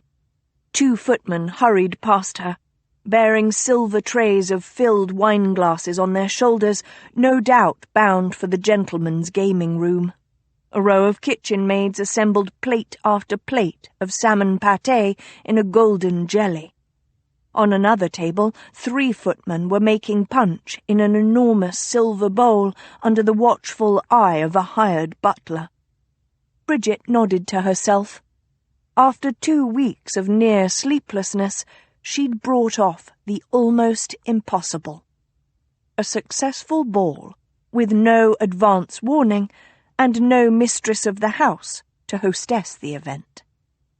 A pity there was no history of housekeepers, for had there been, this night might have been made into legend to be told and retold through the ages, she mused rather whimsically. She really did need some sleep, and she thought longingly of her little room where no doubt Pip was already curled up on her bed. But she couldn't rest yet. Right now, she had to make sure the ball finished as grandly as it had begun. She motioned to Peg, one of the Hermes house maidservants. "Set a tray of wine for the musicians with some bread, cheese, and meat." Bridget pointed to 2 of the hired footmen. "You'll bring the trays to the musicians with my compliments for the excellent music." "Yes, ma'am," the elder of the 2 men said, nodding. "And Peg?" "Mum?" Peg looked up alertly. "Be sure to water the wine well. They still have hours yet to play." Bridget turned without waiting for Peg's reply, heading for Mrs. Bram when one of the hired footmen came running into the kitchens, near breathless. "Gentleman come to blows in the hall, shattered a vase and there's blood all about. I think someone heaved up." He was white-faced. Bob tutted. "Anyone dead?" The hired footman turned to him, wide-eyed. "No." "Then best we clean up," Bob said briskly. "You and me can help the gentleman, and the maids'll do the washing, yeah?" Bridget caught Bob's eye and nodded approvingly before continuing on her way to Mrs. Bram. The cook was bent, her reddened face gleaming, over a platter of tiny, delicate white candies. On each she was piping a minuscule pink rose. Bridget kept her voice low as she asked, "You have enough food, you think?" "Enough and just a bit more to be safe," Mrs. Bram said with satisfaction. "But it were close." It had been very close. Simply acquiring and preparing all the food and drink needed for the midnight supper tonight had been no easy task, and Bridget knew the cook had worked just as hard as she. "Mrs. Bram, you are to be commended on an excellent job. Well done," Bridget said.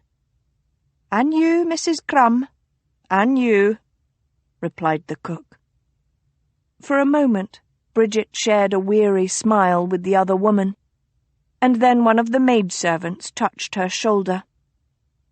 "There's a lady asking to speak to you, Mum." Bridget looked at the girl, one of the servants hired for the night. "Me? She asked for me by name?" The maidservant nodded. "Mrs. Crumb, that's what she said." "Thank you," Bridget said, and, nodding to Mrs. Bram, made her way to the door of the kitchens. At first the hallway, admittedly ill-lit, seemed crowded only with rushing servants. But then an elegant figure in a cream and gold dress stepped forward. "Mrs. Crumb." Bridget recognized Miss Hippolyta Royal at once. Bridget hurried to her. "Ma'am, this way, please." She took the lead silently, hoping that she looked as if she were helping a lady guest with a feminine need of some sort. At the end of the hallway, instead of turning right and taking the stairs up to the main floor, she headed left into a smaller hall. There were several doors here, and she used her keyring to unlock one, glancing quickly over her shoulder to make sure they weren't seen, before ushering Miss Royal into a storage closet.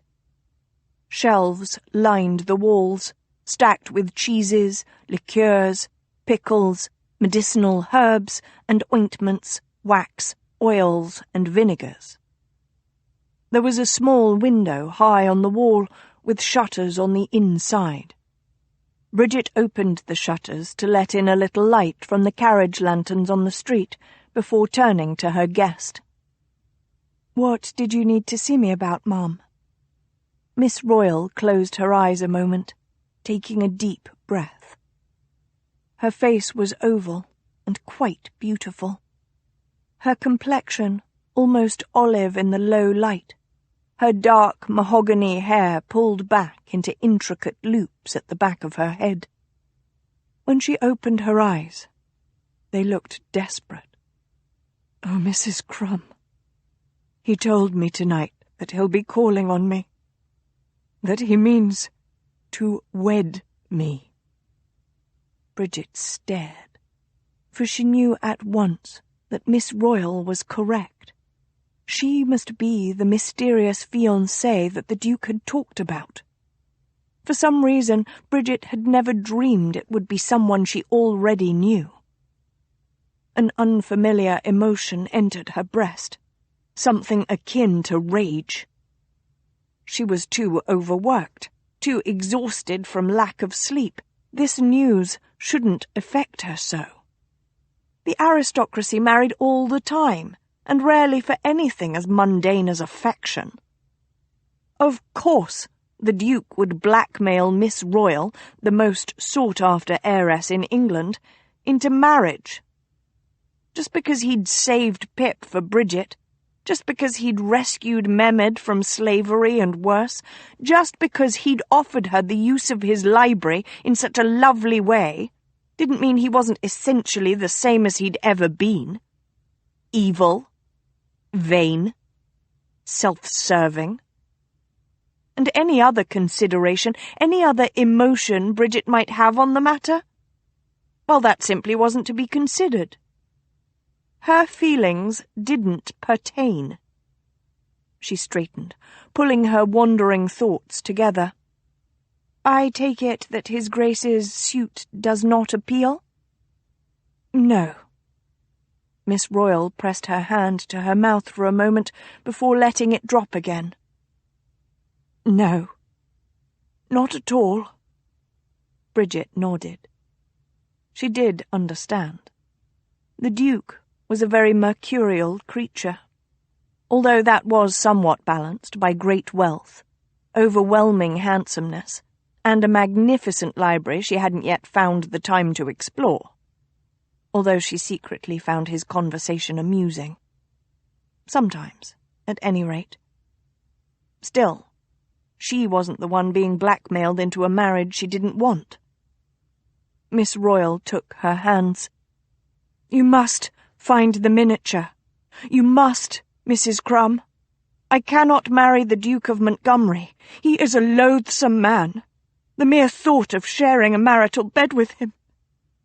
She swallowed, closing her eyes. Bridget squeezed the other woman's hands. Miss Royal might be wealthy, and far above a mere housekeeper in station, but at the moment, Bridget felt sorry for her. I'll do my best, Mum. Truly, I will. She hesitated, debating. She didn't think telling Miss Royal that she'd actually had the miniature in her hands at one point would comfort the other woman. Quite the opposite. Instead, she said, He isn't really as awful as he makes himself out to be. Miss Royal frowned, withdrawing her hands. What do you mean? Bridget blinked. Feeling awkward, she shouldn't have spoken so impulsively. Just that he likes shocking people, I think. If you talk to him about something that truly interests him... She trailed away, for Miss Royal was looking at her rather oddly. Naturally. How would a housekeeper know about conversing with the Duke? Bridget cleared her throat, folding her hands at her waist and saying more formally, Yes. Well, I had better return to my tasks and you to the ball, Ma'am. Rest assured I shall look for your miniature. Thank you. Miss Royal took a breath, as if bracing herself. I feel as if you're my only hope, you know. As if I'm being stalked by some predator. She flashed a not very convincing smile. Wouldn't want to be luncheon. Bridget smiled bracingly and opened the door for Miss Royal, watching as she disappeared down the corridor. Then she closed the shutters of the window and locked the door behind her, before leaving as well. No one seemed to particularly notice when she re-emerged into the servants' hallway. Bridget eyed the hurried flow of maids and footmen and made a decision. She turned back down the hallway and then took another passage. She walked along it alone, listening to the sounds of the revelries, took another turn, and came to a servants' hall that ran behind the ballroom. There was a small door here, and she turned the handle, opening it and slipping through. She emerged in an obscure corner. This was a servants' entrance, after all, meant for such as she. The musicians were directly to her right, a grouping of statuary and vases half shielding the door. The ballroom was stiflingly hot. So many bodies massed together with innumerable flaming candles made it almost a natural inferno. Bright silks and velvets drifted slowly past. No one could move particularly swiftly due to the crush. She saw him at once, despite the fact that there must be hundreds of people present. The Duke of Montgomery would always be the centre of attention, after all. He stood in a small group of gentlemen. An aristocrat in a complicated two-tailed wig was talking earnestly at his elbow as the Duke surveyed the room. Montgomery wore a pale blue suit, especially made for the ball. She knew since she'd overheard the poor tailor being berated for the last 2 weeks. It really was a magnificent creation, with silver embroidery at the cuffs and pockets and along the edges. His golden hair was tied back with a wide black ribbon, and he held a gold walking stick in his left hand. This was the man who had blackmailed the king of the land, who had blackmailed her own mother, and still held the means to blackmail her in the future, who aimed to blackmail Miss Royal into marriage. He was a terrible, evil man, and most likely mad to boot. She knew that. And yet, as if he could hear her thoughts, his head turned, and his eyes met hers. She should have ducked before he could see her. That would have been the sensible thing to do, the smart thing to do. Instead, she lifted her chin and stared back as if she were equal to a duke. Without acknowledging the gentleman still talking to him, the Duke pivoted and walked toward her, through that crowded ballroom as if nothing stood between him and her. All those people parted as if he were a ship cleaving the waves. Why shouldn't they? He was the Duke of Montgomery. Nothing stood in his way. He made sure of that. He made her side and took her hand and simply said, "Come." Val cut through his guests, something animal beating at his chest. He was dragging his housekeeper behind him, and if he received an odd look now and again, he simply stared back, teeth bared.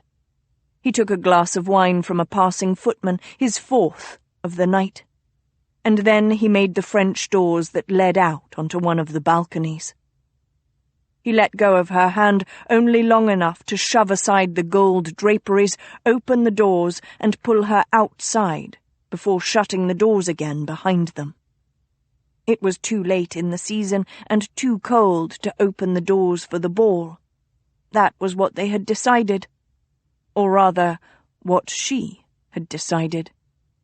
He, as he remembered the discussion, had been distracted by his tailor's egregiously horrible placement of the buttons on his cuffs. In any case, the result was that the balcony was deserted. "It's cold out here, Your Grace," she said.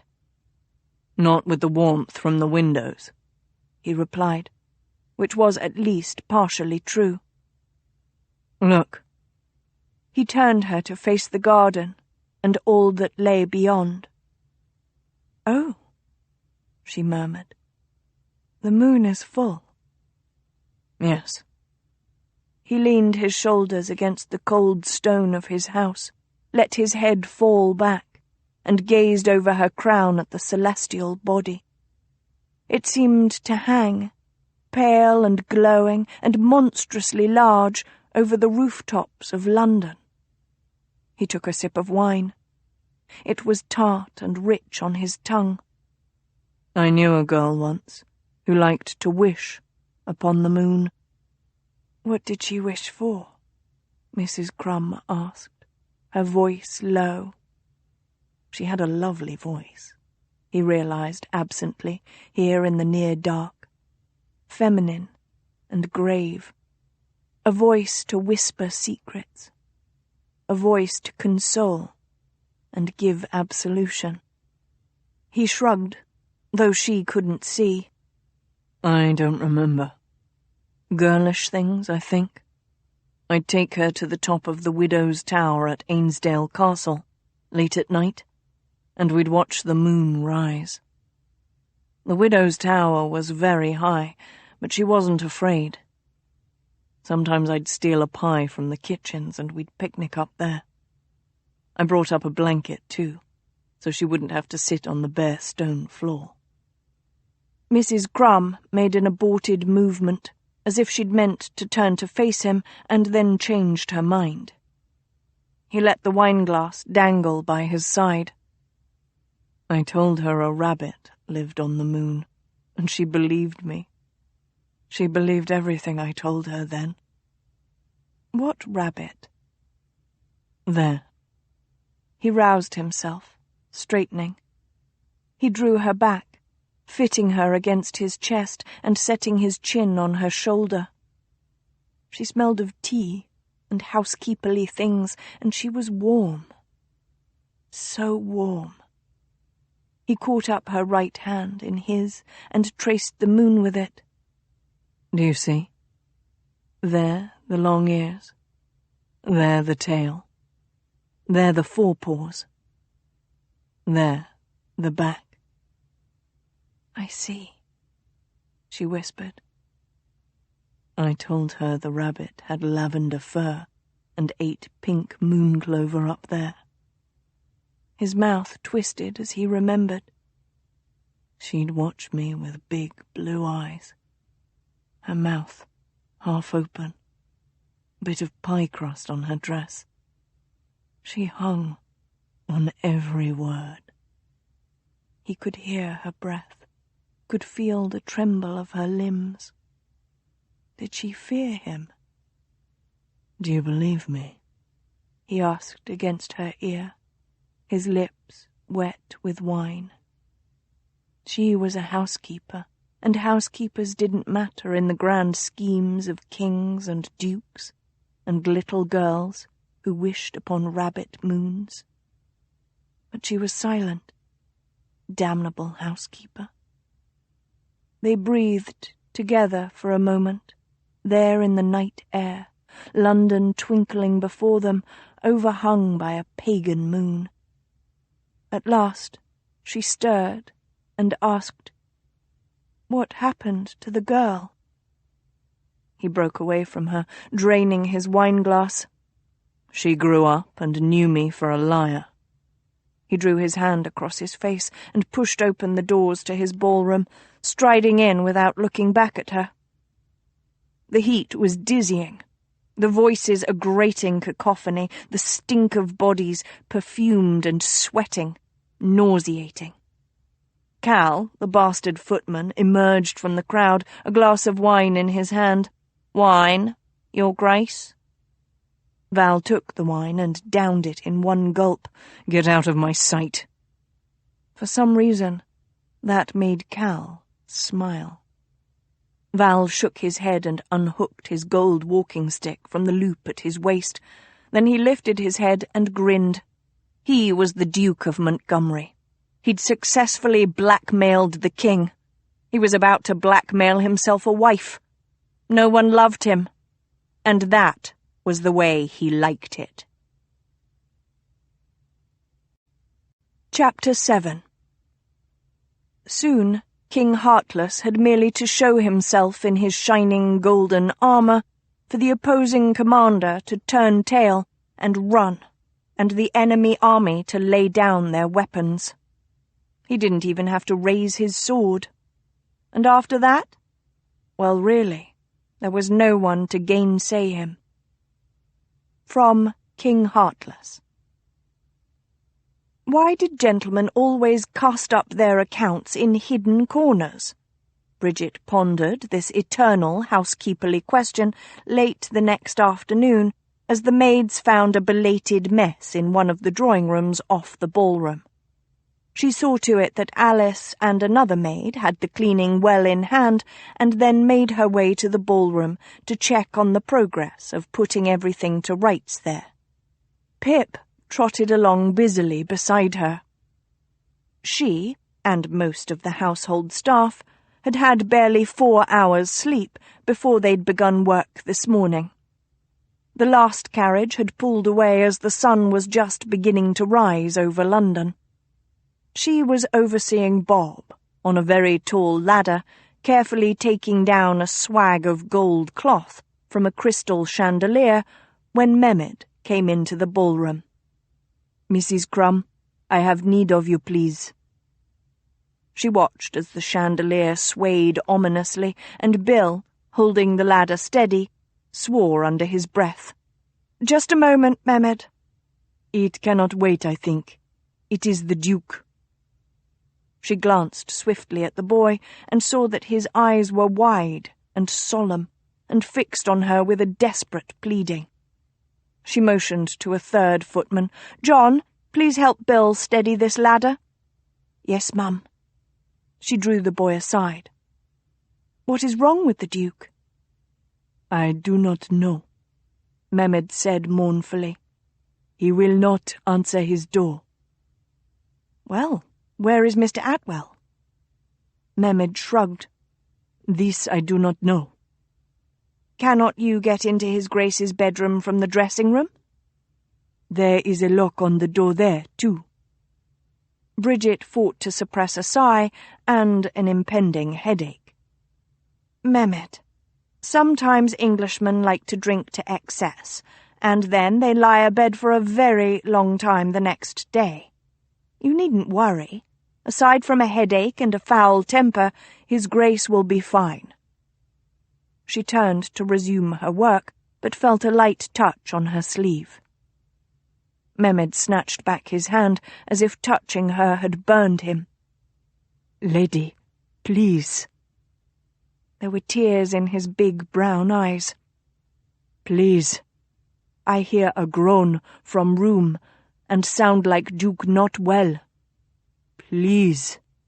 You must help." Well, sounds of being sick would only be the natural result of overindulging. Bridget and her minions had spent the morning being quite aware of that. This information only bolstered her case. Still, despite her pragmatic, practical reasoning, her body had already turned toward the door, had already started striding toward the stairs. What if he was truly ill? Oh, he was going to laugh at her. When she opened his door and she saw him abed with 2 or 3 ladies of the night, all golden curls and pink nipples, theirs or his. He'd give her that cocky, sly smile, call her Mrs. Crumb or Burning Seraphine, and flaunt his gorgeous nude body as she tried to usher his whores out the door. She'd become quite cross with him, and he'd make her very flustered, and everything would be all right. She'd made the upper floor by this time, Mehmed at her heels, Pip racing ahead. She strode down the empty hall, the chatelaine jingling at her waist, until she reached the Duke's rooms. Bridget knocked briskly. "Your Grace?" There was no response. She laid her ear against the painted wood and listened. All was silence, and then she thought she heard a faint, dry wheeze. She drew back, staring at the door. "What is it?" whispered Mehmed. "I don't know." She picked up her chatelaine, quickly flipping through the keys until she found the proper one. She inserted the key in the lock, turned it, and pushed open the Duke's bedroom door. The room smelled foul. That was her first thought. It was dark, the drapes still pulled against the day, the fire cold. He'd been sick. That much was obvious, and more than once by the stink. She made her way cautiously to the bed. "Pull the drapes, please, Mehmed." Behind her, Mehmed grunted, and a bright bolt of sunlight hit the bed. "Dear God in heaven!" she choked. The Duke was sprawled sideways on the bed, half on, half off.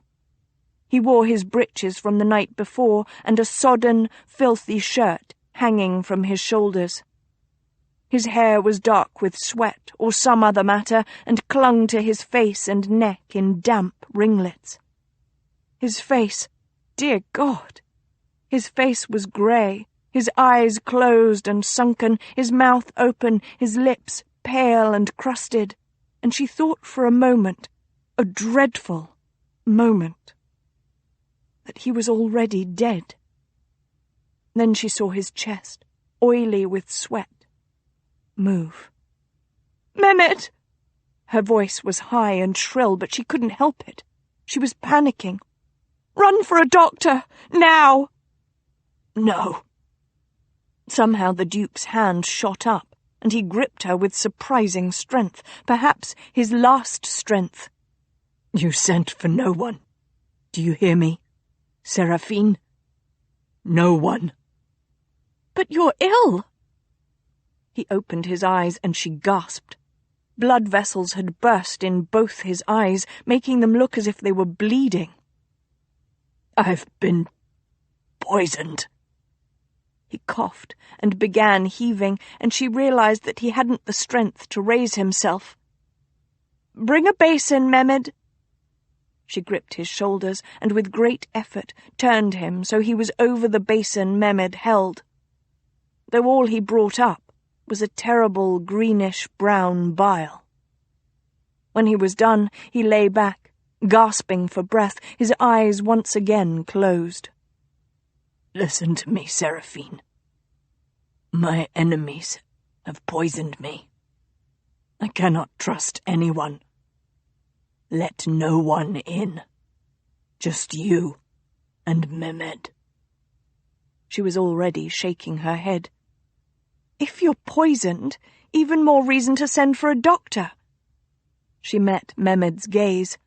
The boy's eyes were wide and scared. She probably looked much the same. "We can't nurse you all alone. You'll die, Your Grace." "Val." She blinked. Was he delirious? "What?" He opened those ghastly, bloody eyes again and smiled with cracked lips, a parody of his usual beautiful smile. "If I'm to die, then I'd like the last person to tend me, to address me by my given name. Call me Val." She threw up her hands. "You're insane." "Yes." He closed his eyes again. "But not so mad as to allow my murderers into my bedchambers. Promise me, Seraphine." "Dear God!" He opened his eyes again, simply looking at her. "Promise me on your chatelaine, Seraphine." She pressed her lips together. "Very well. I promise you on my chatelaine that I won't let any other but Mehmed in here." He nodded, then rolled his eyes to the boy and spoke in what was presumably the boy's native tongue. The boy replied with tears in his eyes. "Good." The Duke closed his eyes. "I apologize for the condition of..." She waited, but the next sound from his lips was a rather concerning, rattling snore. Bridget straightened, staring down at the Duke. The panic was rising again. He looked so frail, lying there, and he'd put her and a teenage boy entirely in charge of his welfare. If he died, She might very well be charged with the murder of a duke. She might be hanged. No, she wouldn't think of that. Right now, she would think of how she was going to make the duke better. Bridget straightened, smoothing her skirts. She carefully pulled the coverlet over the duke. Pip jumped on the bed and settled against the sick man's side. She debated shooing the dog off. She doubted very much that the duke would want him there, but Pip might provide needed warmth. She said, "Mehmed, please go to the kitchens and bring up a hot pitcher of water and some cloths. If anyone asks, you're simply bringing the things for His Grace's usual shave. Nothing more. We won't, of course, be mentioning his illness." She looked at the boy. "To anyone." Mehmed nodded vigorously and was out the door. Bridget crossed the room to lock the door behind him. Then she went to the fireplace and stirred the ashes. There was a faint glow still. A bowl on the mantel held a few paper twists, and she took a couple and lit them. As they flamed, she added coals, until she'd built a nice fire and the room began to heat. She stood and looked around. The room was a shambles. She could almost see what had happened in the early hours of this morning. The Duke must have returned, perhaps already feeling ill. Here, he had shed his coat and waistcoat, dropping them to the floor. There, he'd first been ill, violently, before he could reach a pot. Here he'd staggered and overturned a chair and been ill again. One shoe was by the fire, the other completely missing, as far as she could see. An overturned pitcher and damp carpet bespoke either thirst or an attempt at washing. He'd been in extremis, suffering, and had never summoned aid. I cannot trust anyone. She gazed at his sleeping form for a moment in wonder. He truly couldn't, could he? If Mehmed hadn't come to her, if she hadn't opened the door, he would have suffered and perhaps died alone, without once calling for help. She'd never known anyone so alone, anyone so lonely. Bridget shook herself. Now wasn't the time for morbid thoughts. She began by opening the windows just a crack. She knew that cold air was bad for the ill, but frankly she couldn't stand the stench of the room. The fresh air seemed to help a little, and she started righting the furniture. A gentle scrape at the door heralded Mehmed's return. Between the two of them, they stripped the Duke and sponged him clean as best they could. Even in this he couldn't be polite and remain unconscious, and instead woke at the most inopportune moment, when she was pressing a cloth to his lower belly. "Oh, Seraphine," he rasped. "Are you making advances?" "I'm wiping vomit and sweat from your body," she said with rather too much tartness. "Nothing more." "Are you sure?" And she thought she saw his lips twitch, as if they tried for his usual smile. She blinked hard. "Yes, this isn't a moment for flirtation, Your Grace."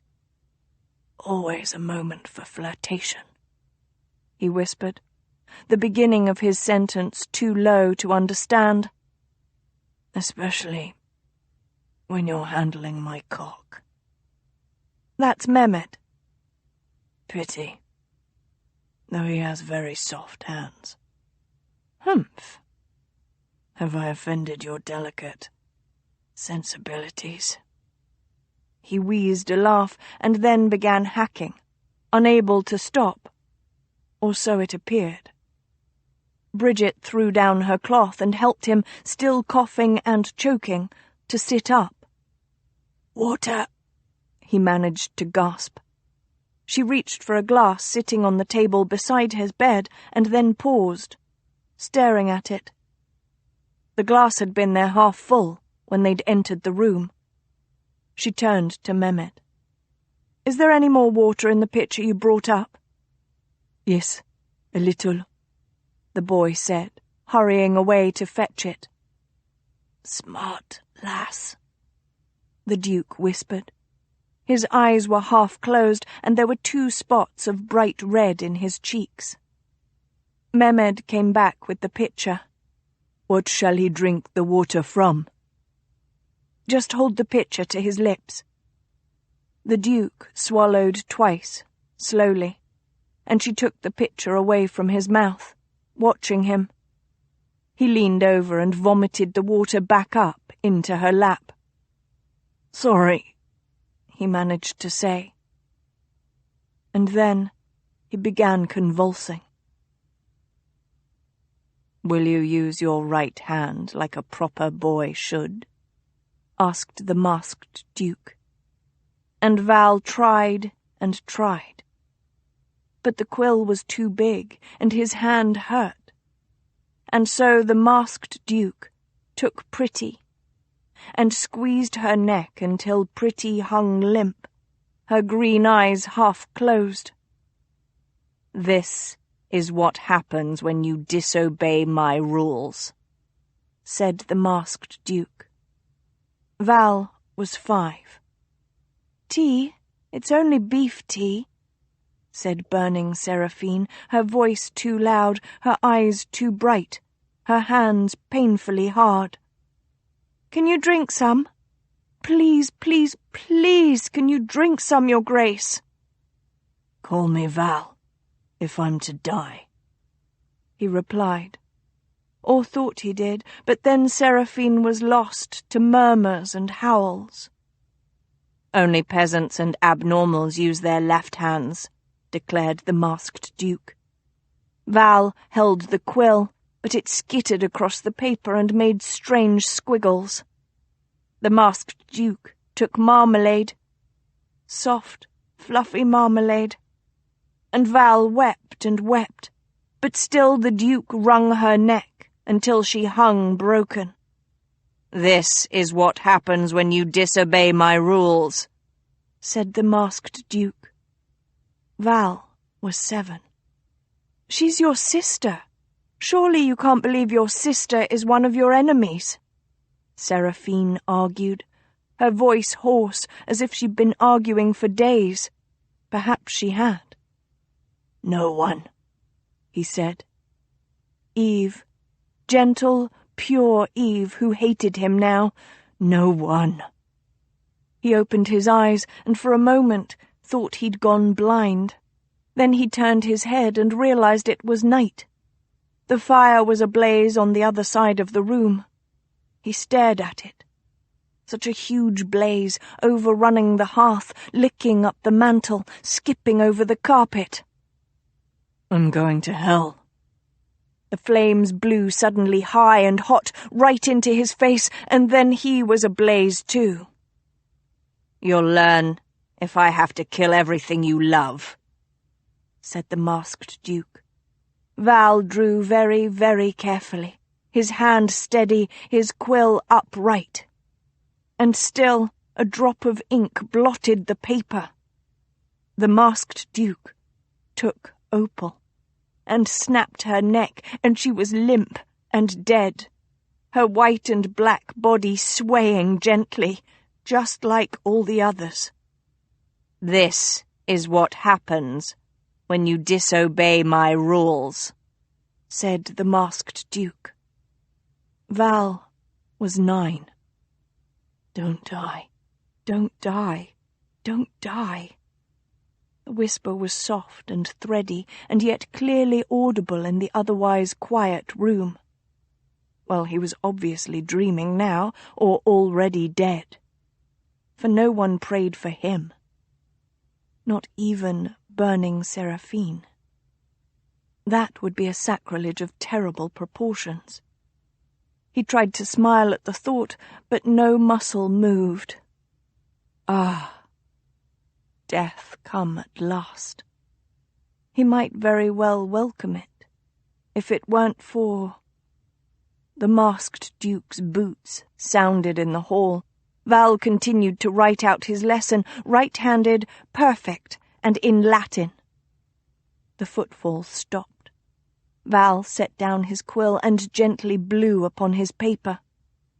"What is this?" the masked duke asked. Val glanced up. The grey, striped body swayed gently from a hook on the wall. "Tiger," he said, and smiled at the masked duke. "Fuck your rules, father." Val was 11. The hanging man wasn't nearly as nice an alehouse as the White Hare, but then Hugh's informant wasn't a young boy like Alf. Not that Alf had turned out to be quite as young or as innocent as Hugh had first thought him. Hugh sat in a dark corner, his back against the wall so that there'd be no surprises. The alehouse had only a few customers at this time of day, not yet 5 of the clock. 4 soldiers gambled by the fire, while a solitary drinker hunched over a small cup of gin. On another bench, a man in ragged clothing was snoring, either a regular or a beggar the barmaid had let in to sleep out of pity. The barmaid herself sat behind a simple board propped on 2 chairs, her wares in back of her on a shelf. She seemed occupied at present with picking nits from her head and crushing them between her fingernails. Hugh sipped his beer, a near tasteless brew he suspected was watered, and let his head lean against the wall behind him, watching the room from beneath his tricorn. He yawned widely, blinking. Peter had had another of his nightmares last night, and waked crying for his dead mother. He'd been inconsolable, a red, weeping child who wasn't much more than a baby, really, only 4 1/2.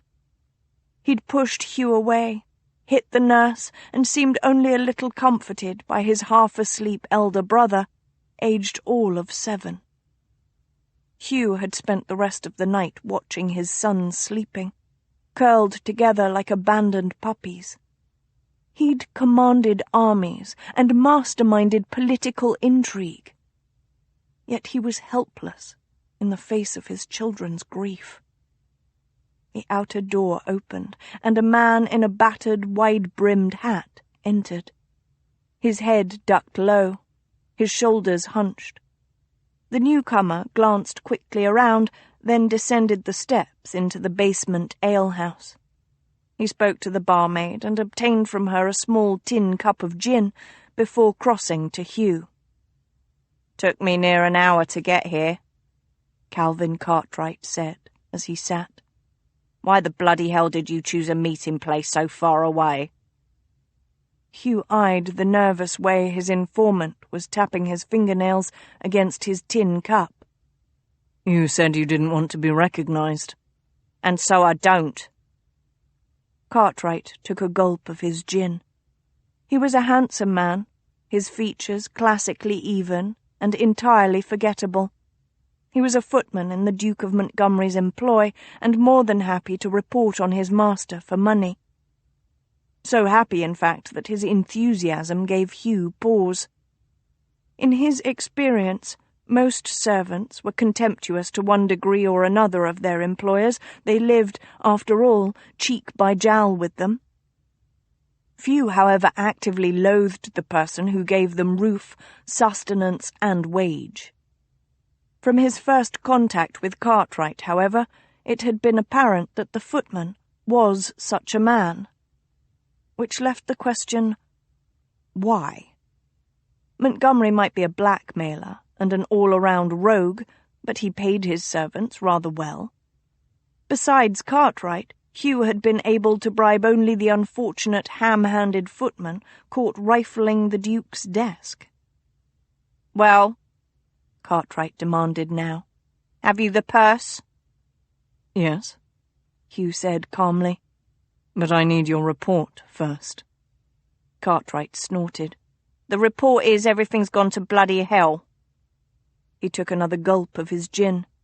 Montgomery's been poisoned. Hugh stilled. What?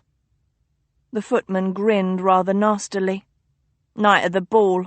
Took real sick. Won't let none but the housekeeper and that foreign boy in his rooms ever since.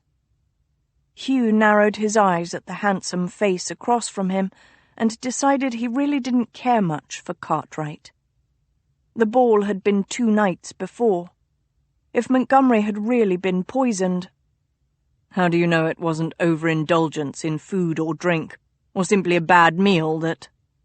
But the footman was shaking his head. He leaned forward. Poison. In his wine, or so I heard. For a moment, he looked downright scared. Whom did you hear this from? Cartwright gulped the rest of his gin and started to stand. I need that money. Hugh hooked his foot around the other man's chair and pulled it back to the table, forcing him to sit back down. Then you'll stay and answer my questions. Hugh stared hard at the other man until Cartwright nodded grudgingly and relaxed. Is Montgomery still alive? Hugh asked. That got a twisted smile. He's the devil. Took that poison, swallowed it down, and still lives. For now, anyway. You're sure? Hugh pressed. You've seen him? I haven't seen him, the footman said. But I've heard him, muttering away in his rooms, and that housekeeper and the boy going in and out, bringing him food and drink. Oh, he's alive all right. Doubt anything could kill him. That was superstitious nonsense, so Hugh disregarded it. Who could have poisoned him? He mused aloud. Cartwright barked a laugh at that. Anyone. He's the most hated man in London. You should see the people come begging for mercy from him, high-born and low. He never shows them none. Never. You're talking about people who want him dead, Hugh said. I speak of people who had the opportunity to poison him, a different thing entirely.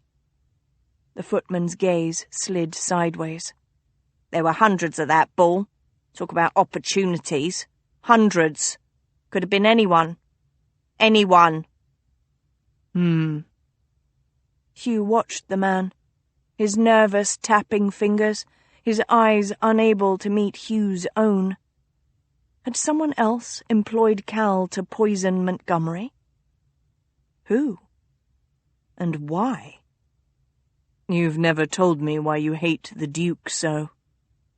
The fingers stilled for a moment, and Cal's lip curled in something very like fear. Grew up near Ainsdale Castle. The Montgomery seat.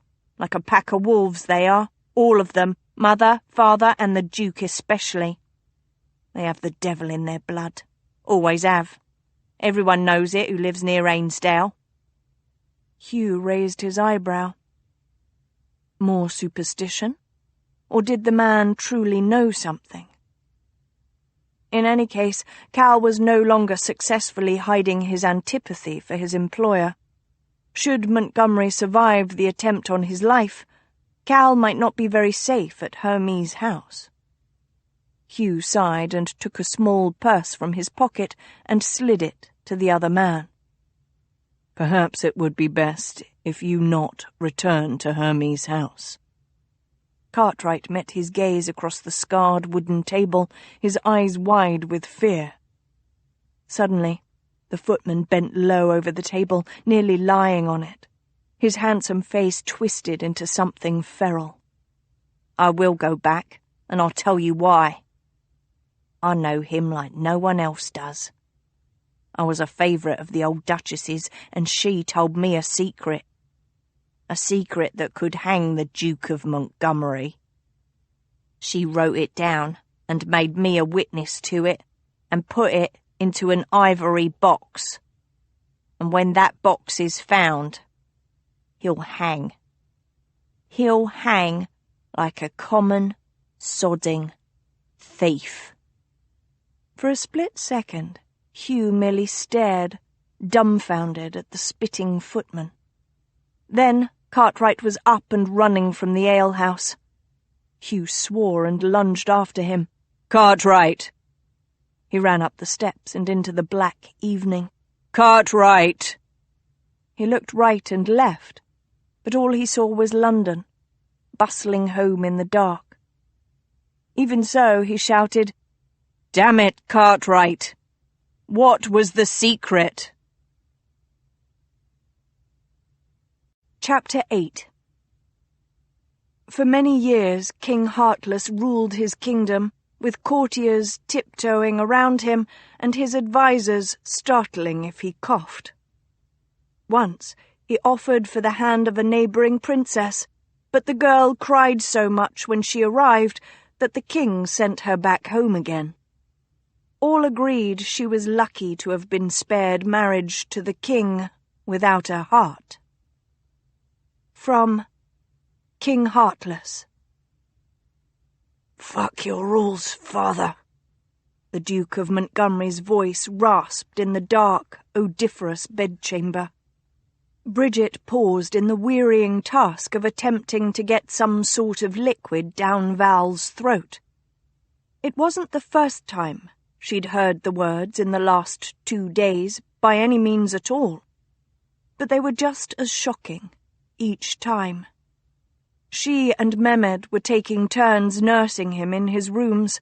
They'd told the other servants that he'd decided on an oriental course of fasting and hermitage.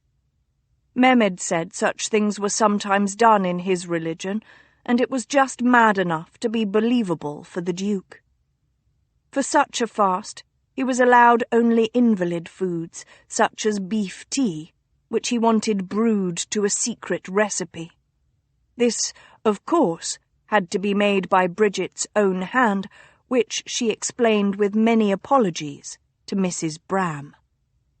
So far the other servants had taken it as all part and parcel of the Duke of Montgomery's eccentricity. As for Mr. Atwell, he was still missing, which Bridget found very worrying. She shook her head and brought the cup of broth to the Duke's lips again. "Drink this, please, your Grace." "Grace is as Grace does," he sang rustily, and his eyes opened, glancing around the room. "Hush! He's coming, and we mustn't be caught here together. Back to the nursery with you." He'd taken her for his sister again, Bridget thought tiredly. She'd been able to piece together some of his feverish mutterings. They'd made her feel ill. "It would be easier to feed you if you didn't talk so much," she murmured. "But then you wouldn't like me as much either," he said quite plainly, his azure gaze on her. She nearly dropped the mug of beef tea. "Val?" Oh, good Lord, she had to get out of the habit of thinking of him by his Christian name. Sadly, it was almost impossible not to become overly familiar when taking care of a person's most basic needs. "The very same." He smiled a ghost of his famous smile. "Now listen very carefully, Eve. Whatever you do, don't become a cat. You shouldn't like what Father does with cats." "Oh, God!" Bridget laughed, for she didn't know what else to do. She was caring in secret for a mad, dying duke who thought her his sister, and she didn't, oh, she really, truly didn't, want him to die. "Eve? Eve!" He sounded like a frightened little boy now, and her heart nearly broke. "I'm here." "No, you're not," he replied very seriously. "I sent you away from Ainsdale to be safe. It's for the best, I think, and then I'll—" He trailed away, clutching at her hand. "You'll do what?" she whispered. It was night, and they were all alone. Poor Mehmed had staggered off to the dressing room to get some sleep. Pip slept, curled against the Duke's hip. He hadn't seemed to notice the dog was there, which was just as well. "Shh," the Duke murmured. "Mustn't tell. Ever. Never, ever, ever." He smiled a sweet, boyish smile. "That's why I killed him, so he'd no longer have power over me." She stared at Val in confusion and horror. "Killed who?" "Tiger."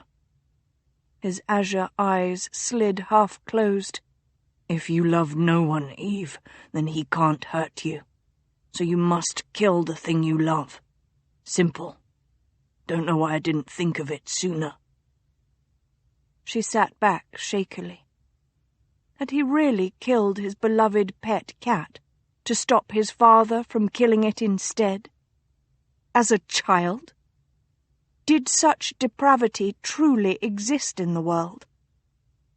She came from a small country village, had been raised mostly by Mam, an affectionate woman. The rest of her foster family might not have been overly loving, but they hadn't been truly hateful either. Not even her foster father, who had considered her a cuckoo in his nest.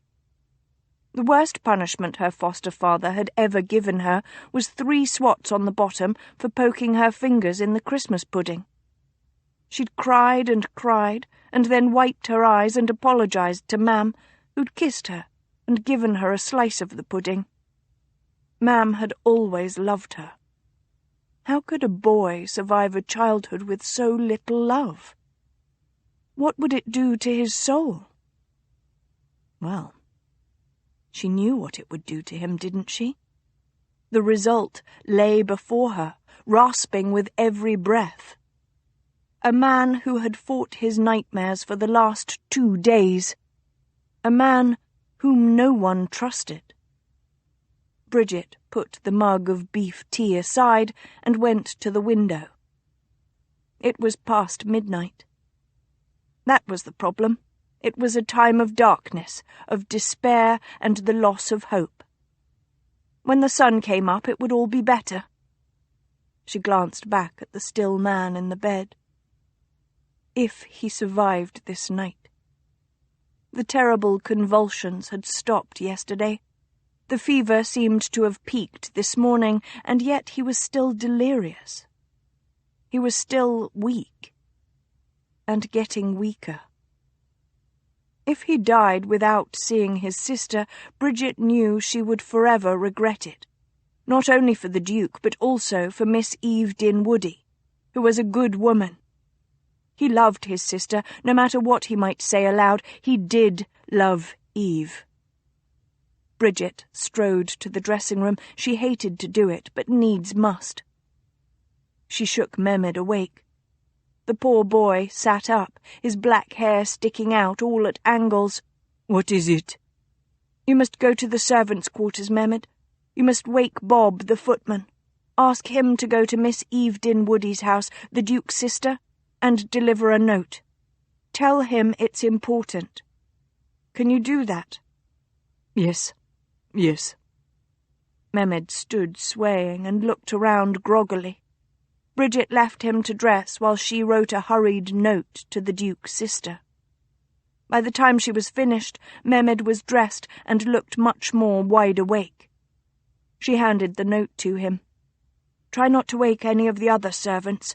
We still don't know who poisoned the Duke." He nodded soberly and quickly left on his errand.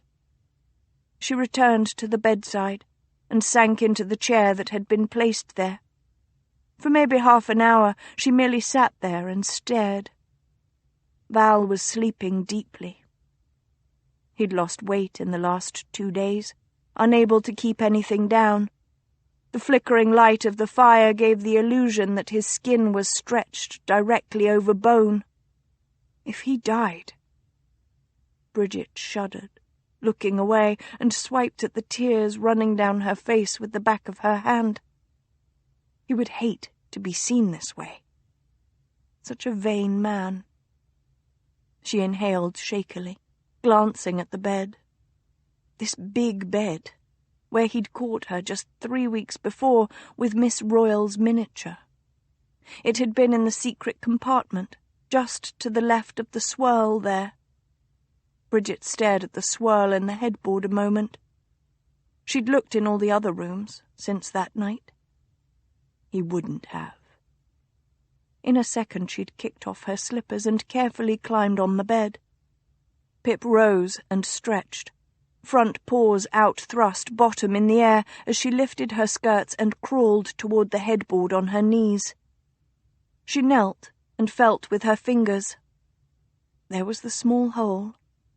Her finger slid in and the panel popped open. She looked inside, and there was the miniature. She reached in and picked it up. You devil. You saint. Bridget nearly dropped the miniature on Val's head at his words. She shoved it in her pocket instead and looked down to find him bemusedly eyeing her legs.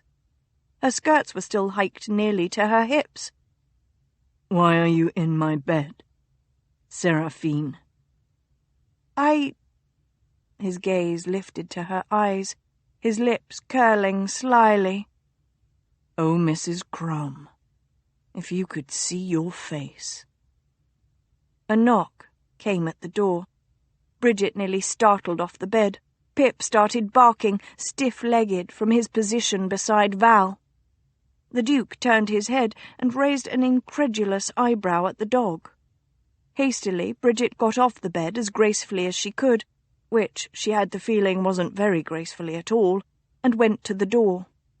The dog sprang down from the bed and ran over to help.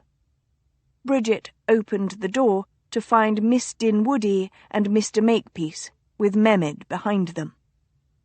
"Where is he?" Miss Dinwoodie said, stepping inside the room.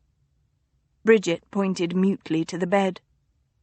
Tears ran down Miss Dinwoodie's cheeks as she started toward the bed. "Oh, Val." I told you not to tell anyone, Seraphine, he said, glaring accusingly from his pillows. Bridget merely closed the door behind her and the dog, and burst into tears of relief. 3 days later, Bridget flung wide the curtains in Val's bedroom. Behind her, he said, "There is still a dog on my bed." She turned to look. The Duke was sitting up in bed, looking much better than he had the night his sister had come to visit. His hair was clean and clubbed back with a black silk ribbon, and he wore his purple banyan. He really was the vainest man she'd ever met, insisting upon a full toilet before he was truly well. He frowned down at Pip beside him, who in turn was staring at Val's breakfast of fried eggs and sausages.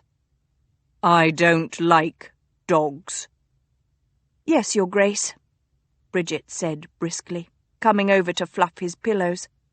She might have done it a bit vigorously, since the Duke, once he'd begun to feel better, had immediately become the world's worst patient. I like dogs, Mehmed said cheerfully. Did you make this yourself? The Duke asked Bridget, and then to Mehmed, I thought you said you liked cats. Yes, Bridget said, as she said every time she brought up a meal. She was beginning to worry that Mrs. Bram was never going to speak to her again. Never mind that it was becoming increasingly hard to explain away the stuff she was making as some sort of fasting food. The problem was the sorts of things she could make by herself, and quickly, and that the Duke would eat, made a very short list indeed. Hence this morning's fried eggs and sausages. Not her idea of sick-room nutrition by any means, but the Duke had proved to be a very stubborn man. I like cats and dogs, Mehmed clarified. Do you? I like neither. For a moment, Bridget felt a pang as she remembered Val's ravings. Of the pet cats he'd watched his awful father strangle as a boy, of the one he'd strangled himself, so his father would no longer have power over him.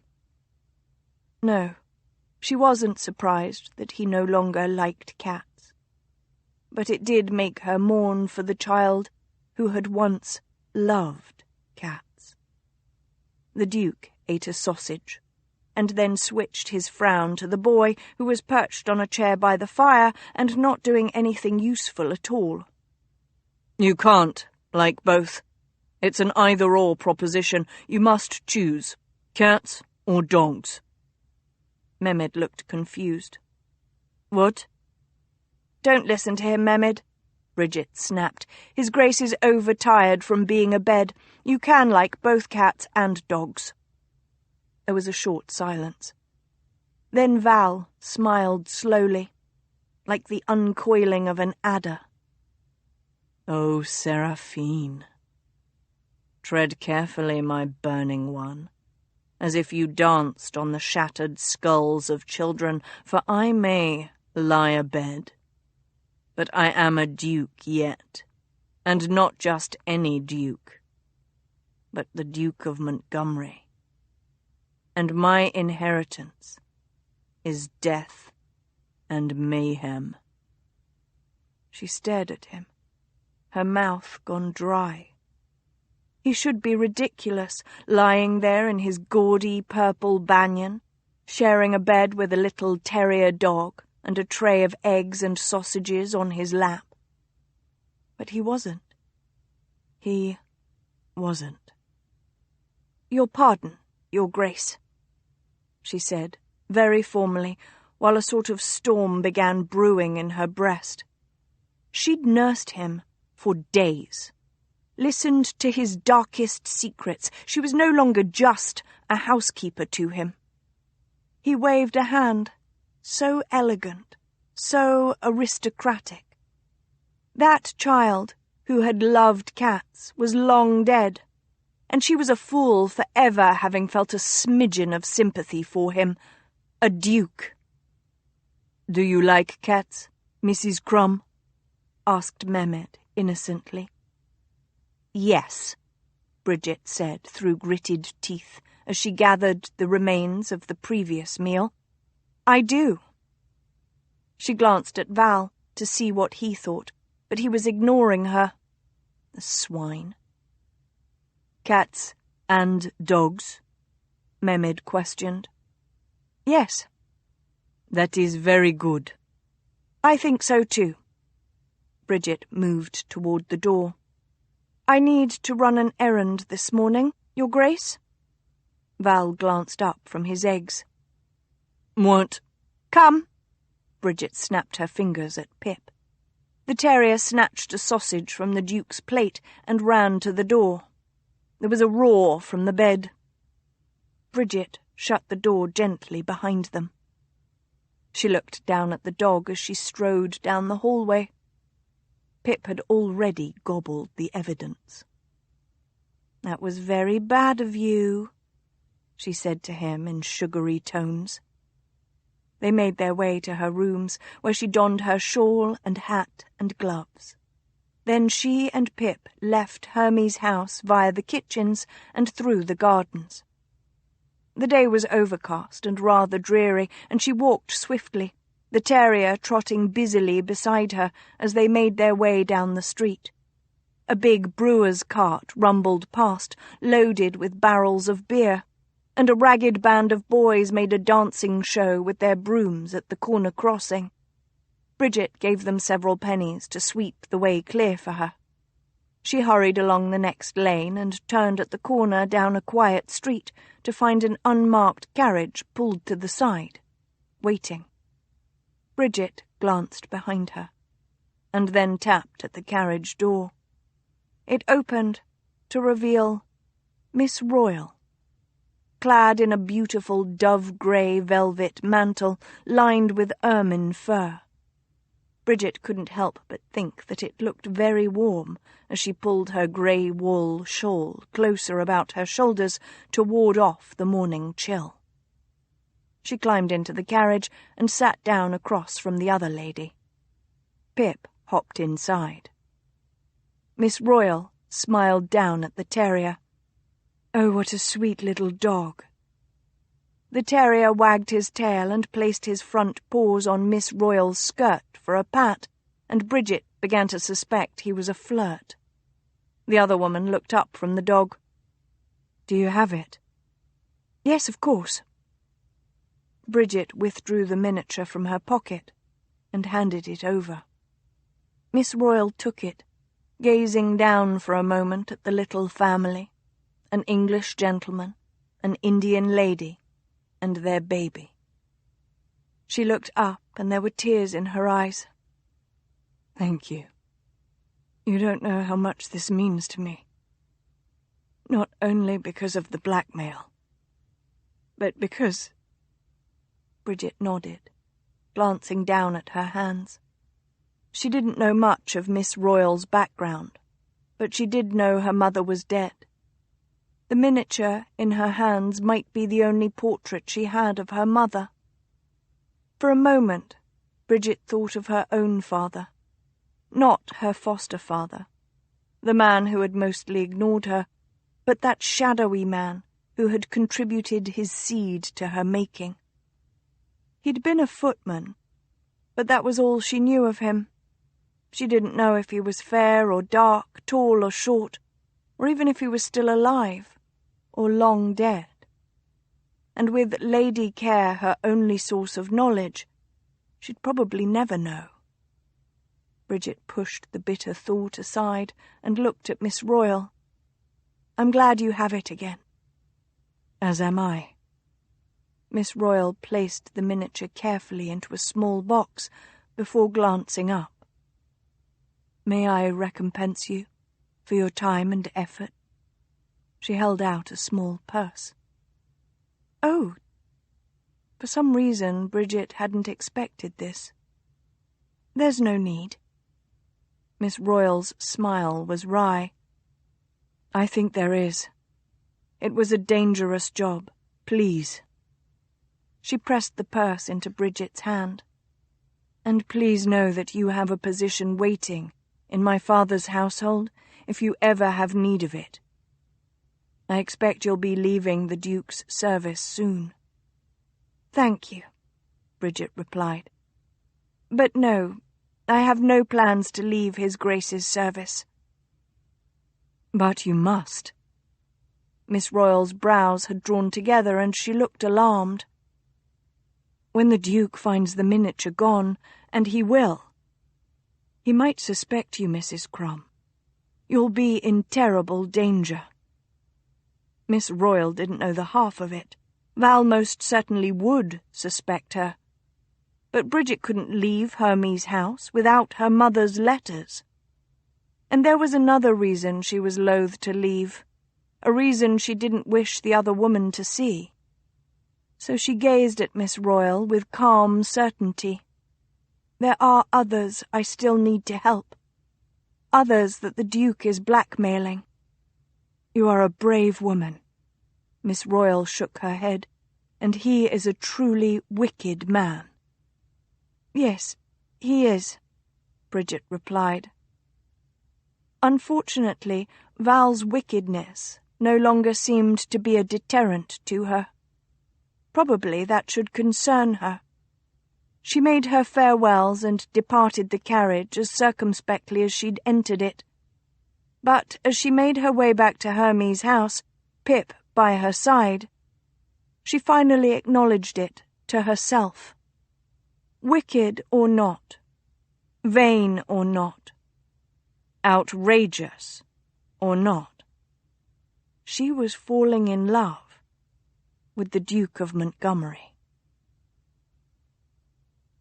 Bridget hurried up the stairs to Val's rooms that night, carrying a tray laden with an unopened bottle of wine and a beefsteak cooked to the best of her ability. She eyed the beefsteak as she climbed. It looked rather burnt. Well, she was a housekeeper, not a cook. It wasn't her fault that she was being forced to perform in areas that simply were not her responsibility. As she made the upper floor, She thought she heard a door close. Bridget peered down the hall. She couldn't be certain, but it seemed the Duke's bedroom door had just shut. Her heart beat faster. What if the poisoner returned to try to kill the Duke? She'd left Mehmed in the room with Val, but they were both apt to fall asleep, and Pip had been confined to her bedroom since this morning's theft of the sausage. Bridget rushed down the corridor. "Mehmed! Mehmed, open the door!" Okay, she was a fool. She set down the tray and reached for her chatelaine, rifling through the keys. The door opened, revealing the Duke of Montgomery, clad in his purple silk banyan, his golden hair clubbed back neatly, and his face clean-shaven. She drew a grateful breath at the sight of him, whole and unharmed. But then it strangled somewhere in her throat when she looked up into his azure eyes. They swam with wild fury. You're out of bed," she said dumbly. "When—" He propped his arm against the door jamb near his ear, his lips curving as he murmured intimately, "Ah, Mrs. Crumb, you're just in time. Do come in." He held out his other hand, his left hand. The gold ring glinted on his thumb. She looked down at it, and even with the menace surrounding him like a shroud, all she could think of was the words he'd moaned in his delirium, his voice cracked and broken. His father's words. Only peasants and abnormals use their left hands. She took his proffered hand. He curled his long musician's fingers over hers and drew her into his bedroom, shutting the door behind them. Inside, she saw Cal the footman, standing by the fireplace, looking partly defiant, partly scared out of his wits. Mehmed wasn't in sight. "Where is Mehmed?" she asked quietly as Val led her toward the fireplace. This felt like a ceremony somehow. He shrugged.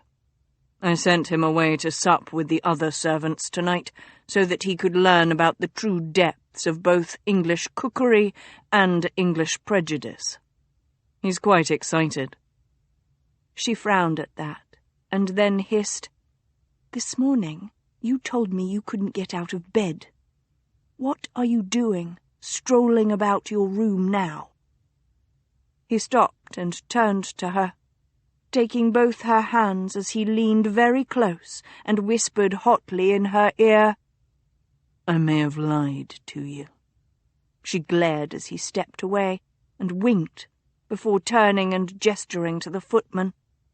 "You see, I had reasons to conceal my health. Whilst I was ill, my enemies grew complacent. If they thought me well again, they might flee." She looked from him to the footman. "Cal? But what about— I thought— Atwell is the one who disappeared." Val tutted. "Atwell has a mistress called Wine, who entices him away from his duties every so often, for a week or more. He slumbers in her arms, who knows where, and when he awakens comes stumbling back, shame-faced and empty of pocket. In short, he wouldn't hurt a fly, much less me." He turned slowly, gesturing with an outflung hand, the purple silk rippling from his arm. Now Cal, on the other hand, doesn't mind hurting. Do you, Cal? The footman seemed to try to throw back his shoulders, despite what looked like near-paralyzing fear. "You're the one who hurts, Montgomery. You're the devil." "I?" Val smiled, an angel fallen to walk the earth and tempt mere mortals. But I wasn't the one who made you service an old woman." Bridget's eyes widened in surprised comprehension. Cal flushed a mottled red. "That's not true. I loved her. You were 14 when she first took you to her bed," Val tutted. "I doubt very much it was love when you saw her withered teats. Though why you should blame me for my mother's venal ways, I don't know. We were the same age. I could hardly have stopped her if my father didn't care to." "You were jealous," Cal shrieked, spittle flying. Val arched an incredulous eyebrow. "Is that why you tried to kill me?"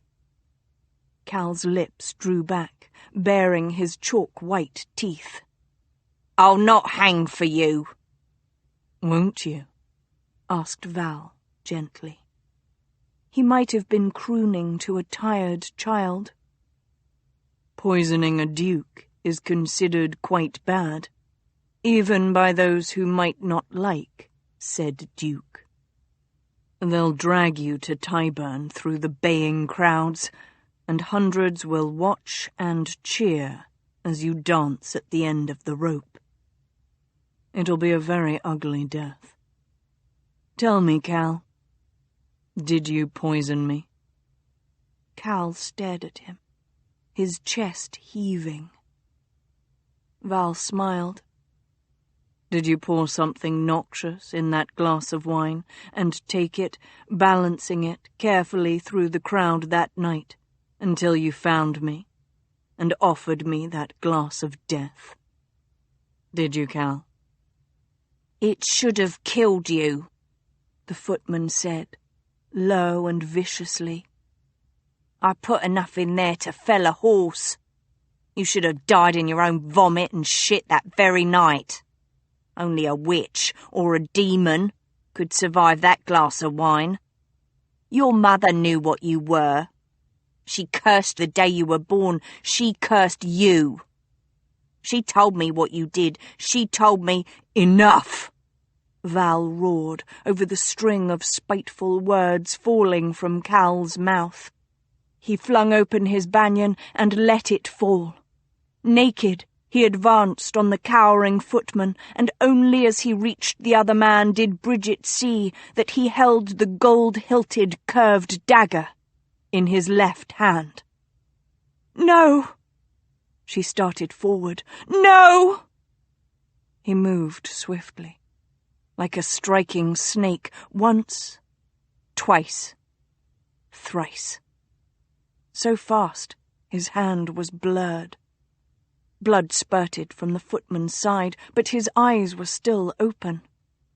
Slowly, he looked down at the mortal wounds, and almost lazily, Val slit his throat. The thing that had been Cal thumped to the carpet. Bridget gasped, her hands covering her mouth. "Oh, God!" Val turned. Still naked, still impossibly beautiful. Only the gore spattered on his belly and chest and painting his left arm marred his perfection. He walked toward her, and she couldn't help it. She backed away from him. He smiled, sweetly, like a boy, the dagger still in his left hand, and caught her arm with his right hand. "This is who I am, Seraphine. Naked with blade and blood. I am vengeance. I am hate. I am sin personified. Never mistake me for the hero of this tale, for I am not and shall never be. I am the villain." And he laid his lips over hers, and pushed his hot tongue into her mouth and kissed her until she couldn't breathe and it was only later that she found the bloodstains on her dress. Chapter 9. Now there came into King Heartless's kingdom a magician who claimed he could perform all matter of miracles and wonders, turning lead to gold and ink to wine, and making the most spotted complexion smooth and dewy. Except, as those who bought the magician's charms soon discovered, he could do none of these things. From King Heartless. Her lips had been sweet, like berries or ripe figs, her mouth a cavern of delight. But her eyes, those dark inquisitor's eyes, had held only horror and disgust. Val sipped his china tea the next morning and gazed out the window. The sun shone on his garden, giving the illusion of warmth, though his empty chest was ice-cold. He could have explained to her that a razor-sharp blade was kinder than a hangman's noose, that death, delivered in seconds with a few thrusts, was preferable to a laughing, jabbering mob, gleeful at the jerking, agonizing execution. But those saints' eyes would have seen the hypocrisy. A footman laid down a small stack of letters at his elbow and then slid away. The servants were careful to keep at arm's length from him now. They all knew he'd killed Cal. He'd placed a knife in the dead man's hand and said it was a foiled assassination attempt, but still they looked at him with wary beasts' eyes. Mrs. Crum had agreed to the fiction, but with a troubled expression on her face. She hadn't liked it, his little martyr. It disturbed some balance of rights and wrongs within her. Still, he did not doubt her. Had she not nursed him with her own hands? Had she not suckled his tongue so ardently? He'd give her time, a day or so only, and then he would invite her again to wait upon him. He'd slide close behind her, whisper scandalous words into her mob-cap-sheltered ear, and remind her of all the things she tried so hard to hide beneath black wool and starched linen. And then, he'd see if his little housekeeper truly burned at her core. Patience. He could be patient when the occasion called for it, and this one certainly did. She'd come back to him, even with his true face revealed. She only needed time. So, he turned to his mail, leafing through the letters without interest until he came to one in a feminine hand. This one he picked up and slit open with his butter knife. Val read the letter, and then read it again, incredulous. It was from Hippolyta Royal, informing him that she would not be receiving him today or at any time in the future. He thrust the letter in the pocket of his coat and rose, striding toward the dining-room doors. He caught the footman outside the doors unawares, and they scattered before him like startled geese. He took the stairs 2 at a time and arrived at his bedroom slightly out of breath. Damn Cal and his poison to the fires of hell. A maid was doing something to the windows. She squeaked at the sight of him, and he waved her out of the room with a flick of his wrist, continuing his stride straight to the bed. He leaned over it, reaching for the headboard, and opened the concealed compartment. Empty.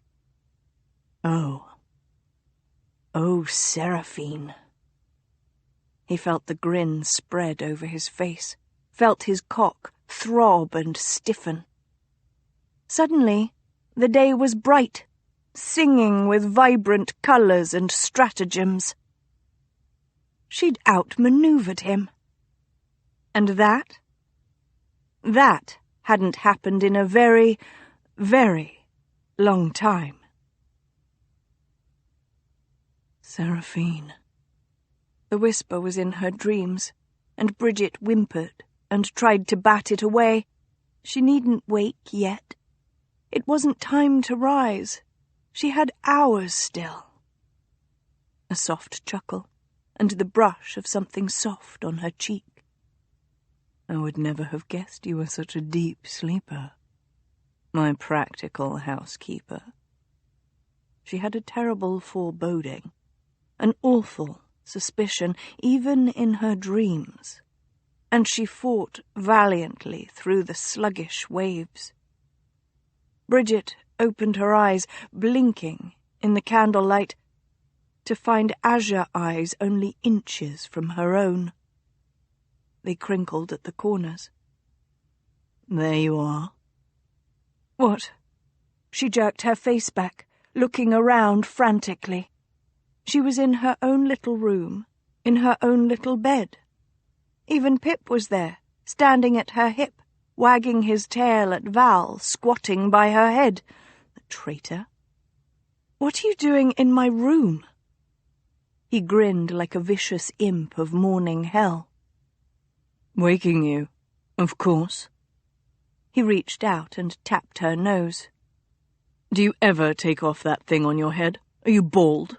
I've been wondering. What?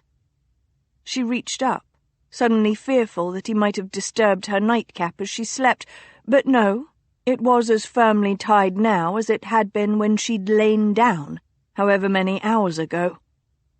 She let her hands fall and said plaintively, "What time is it?" The Duke cocked his head as if he could hear some unearthly clock no one else could. Just gone 3:30, I think. He smiled angelically down at her. Now get up. We leave at 4. And he turned to the door. She scrambled upright. Leave for where? He'd already exited, but he poked his head around the door jamb. Ainsdale Castle, my estate in the country. Then he was gone. For a moment, Bridget stared, dumbfounded, at the place his devilishly smiling face had been. Her poor brain wasn't used to working so early in the morning, and especially without her usual 2 or 3 cups of tea. But this was highly irregular. Most houses had their own housekeepers.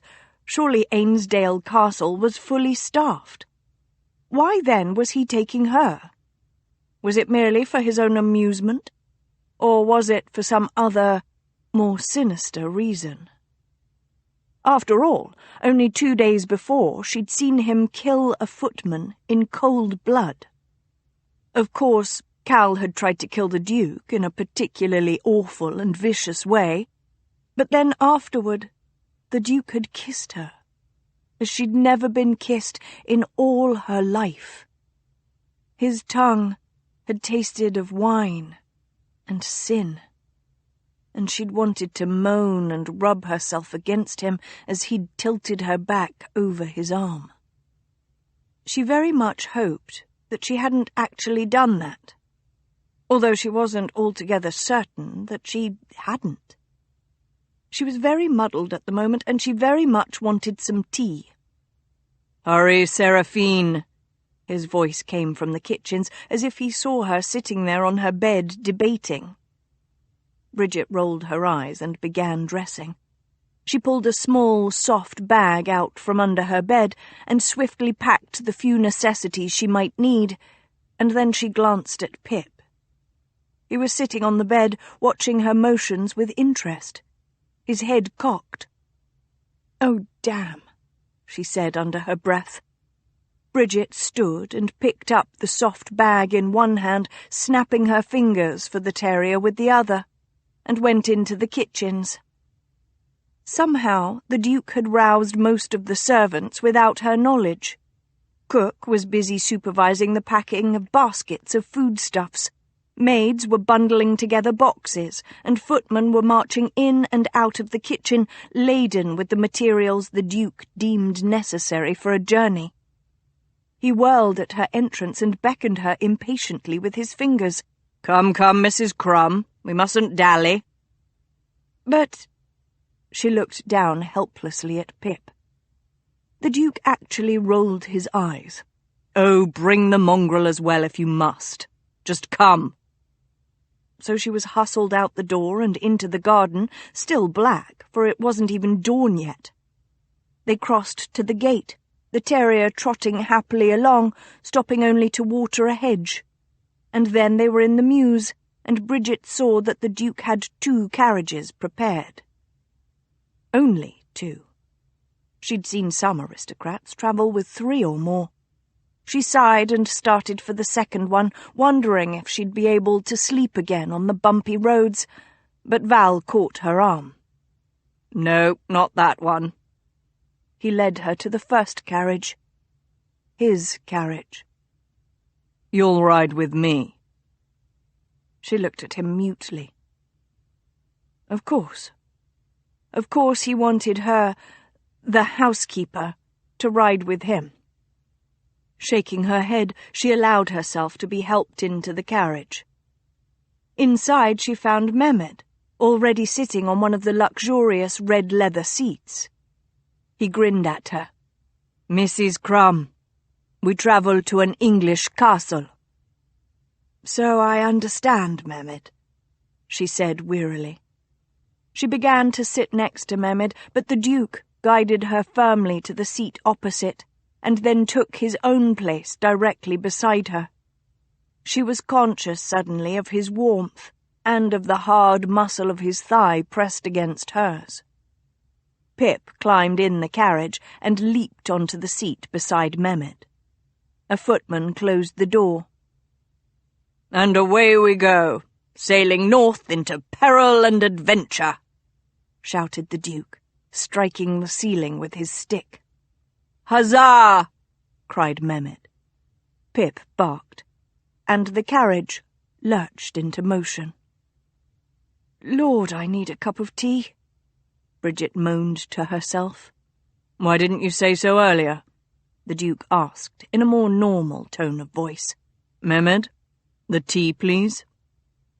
"Yes, Duke," Mehmed said, and jumped up from his seat. He gently pushed the terrier from the seat as well and raised it, revealing a storage compartment. From this he took a polished wooden rectangular box. He stood it on the seat and opened it like a book. On the right was a stoppered ceramic bottle, carefully fitted and strapped into the padded interior. On the left were teacups, spoons, and a smaller stoppered bottle containing sugar. Swaying gracefully with the movement of the carriage, Mehmed proceeded to serve both Bridget and Val tea, gratifyingly hot. Then he dived back into the storage compartment and came back up with a hamper containing a small bottle of milk for the tea, a basket of peeled, hard-boiled eggs, ham, sliced so thin it was nearly transparent, crumbling sharp cheese, crusty bread, a cold raspberry tart, and several crisp apples, all served on china plates. Val motioned with his fingers, and Mehmed brought out a final basket, removing the top with a flourish.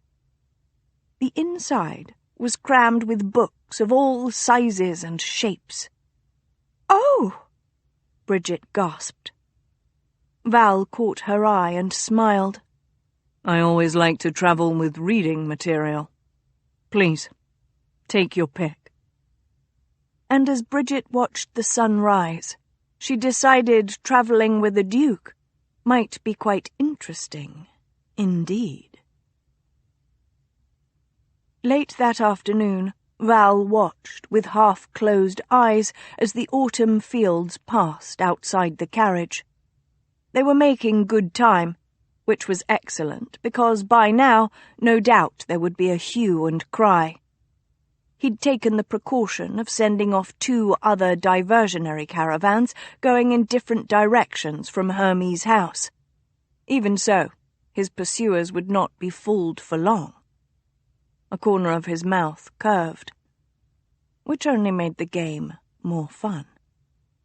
The carriage rolled over a bump, and Mrs. Crumb's head lolled on his shoulder. She, like both Mehmed and the dog, had been asleep for the last half hour. In that time, she'd migrated from what she'd no doubt considered a safe distance, up against the far side of the carriage, to nestle against his side, lax and entirely defenceless. He wondered what she would do when she discovered the counter-move he'd made in their private game of chess. Oh, and he was looking forward to her reaction, the flare of indignation or anger or passion in those dark eyes. Would she assault his person? He rather hoped she would. He looked down at her sleeping form. Her hands lay like half-opened flowers on her lap, one cupped within the other. Such sturdy little hands, meant for practical work. Her fingers were rather plump. He smiled at the thought. He held his own hand over hers, comparing. His fingers, long and elegant, dwarfed hers. And yet he found he preferred hers. He let his hand fall to his lap. She wore that dreadful mob cap, hiding both her hair and her face from him, and he wanted to pluck it from her head. But to do so would disturb her sleep.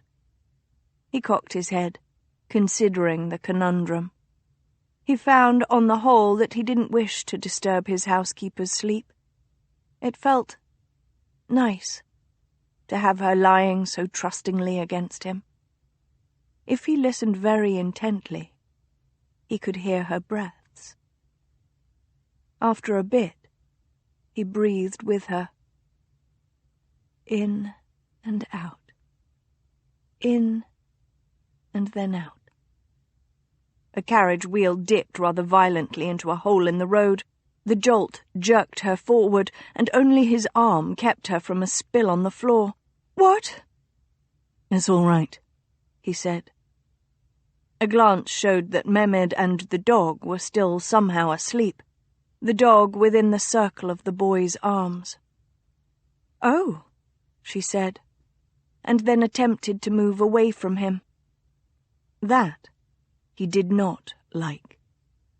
He slung his arm across her shoulders. "Careful. The road's quite rough here." "I don't think—" "If you watch out the window, you might see blue cows." She tilted her face up to see him, her expression extremely skeptical. He might be hurt if he were a man at all used to telling the truth. "Pardon?" He smiled down at her. "The area's quite famous for them. A product, I believe, of a breeding program by a local landowner. Of course, there are those that claim that the colour is more properly described as purple." "That's the most ridiculous thing I've ever—" "Than blue," he finished, unperturbed by her outraged outburst. "Do you always interrupt your masters?"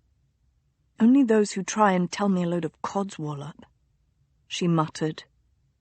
He was watching her face, so he saw the moment when she realized what she was saying, and more importantly, to whom. There was a flicker of fear, and then her expression closed entirely. "I do apologize, Your Grace."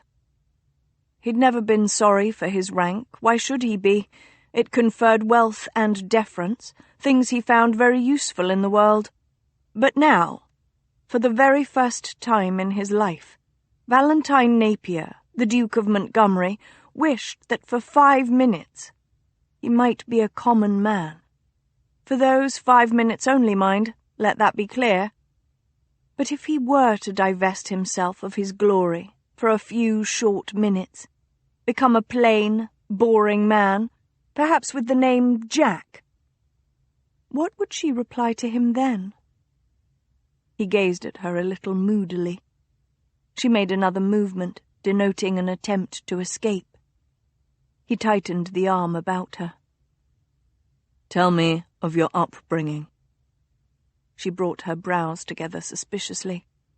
You were bored the last time I did that. He waved his left hand. I find I have renewed interest.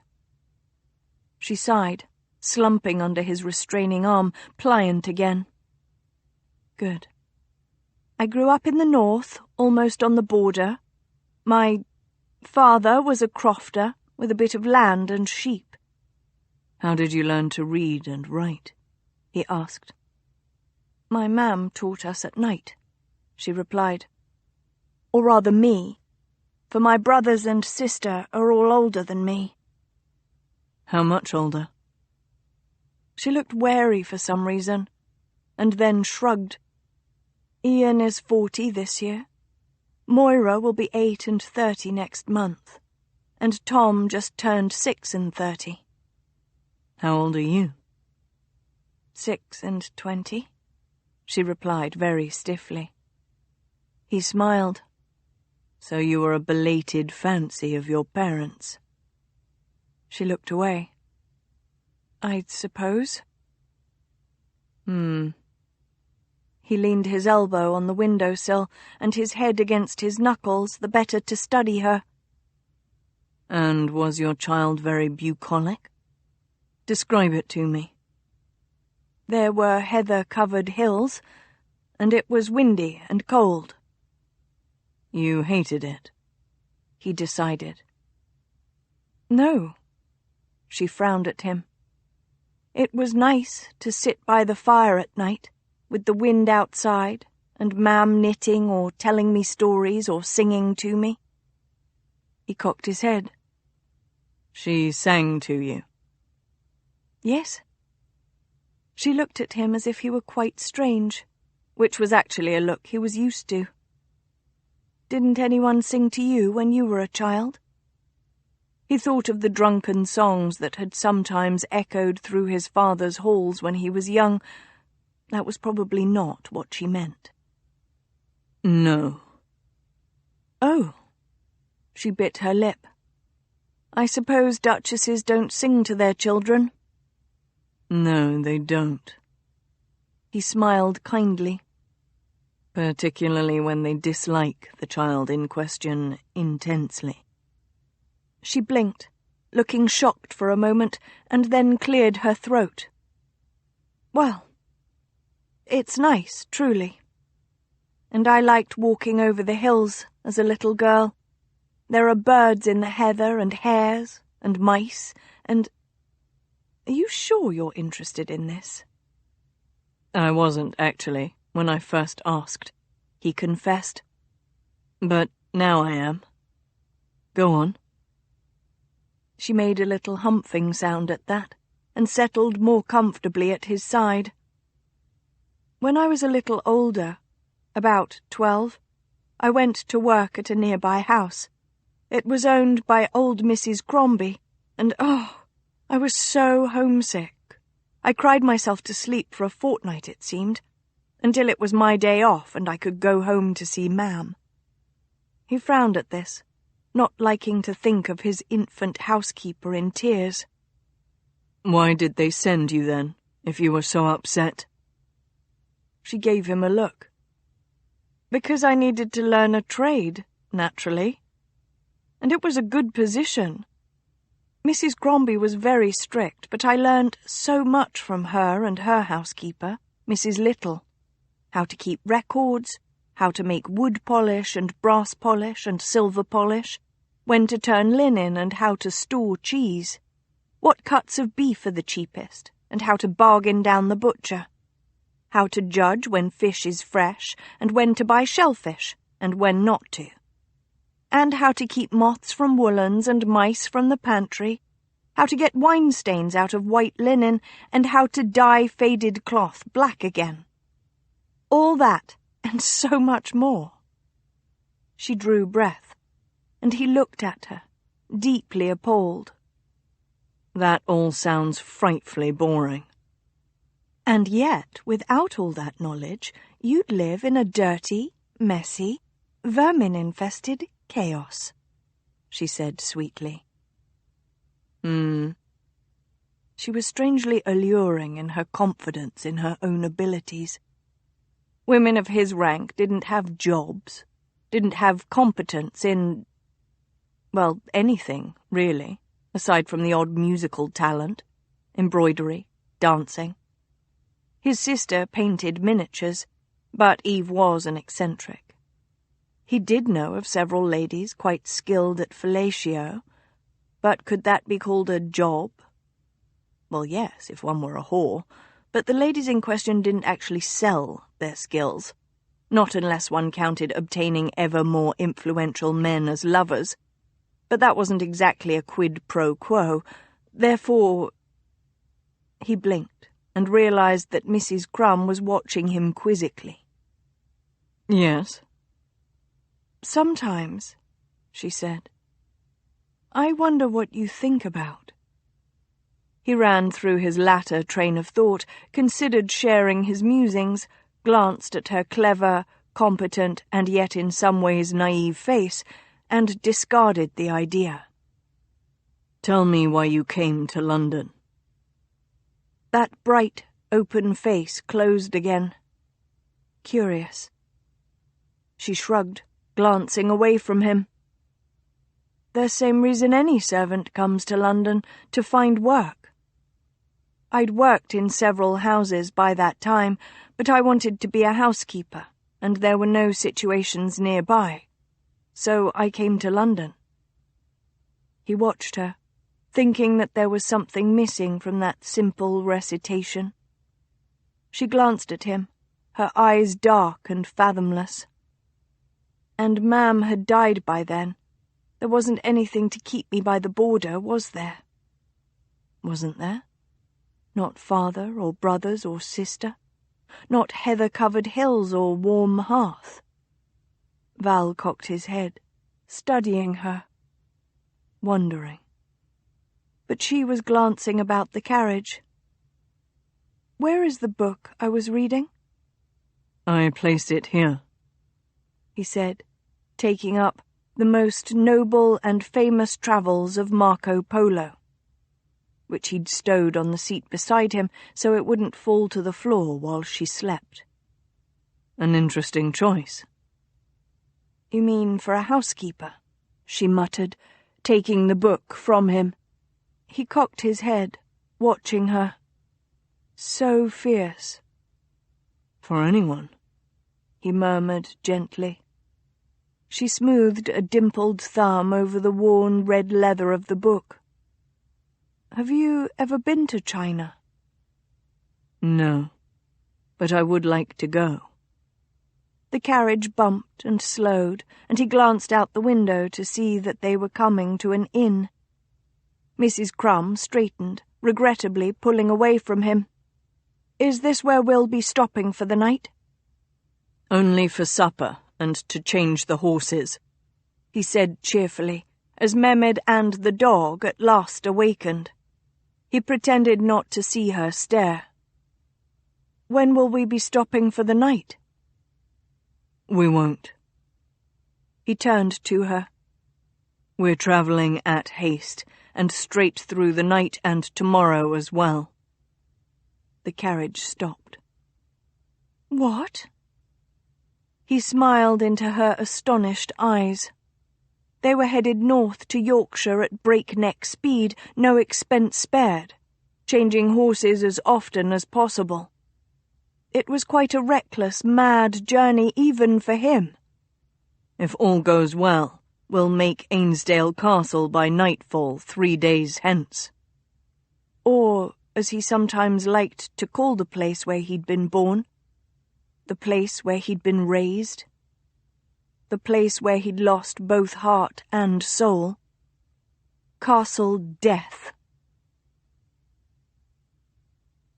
Chapter 10. The magician was dragged before King Heartless, who didn't bother looking up from his supper before ordering the man whipped and banished. But the magician wasn't alone, for he had a daughter who always travelled with him. Her name was Prue, and when she flung herself at the king's feet and begged for her father, the king looked, and looked again. From King Heartless. It was near midnight, 3 days later, when the carriage pulled down a long, winding drive leading to a castle silhouetted against the waning moon.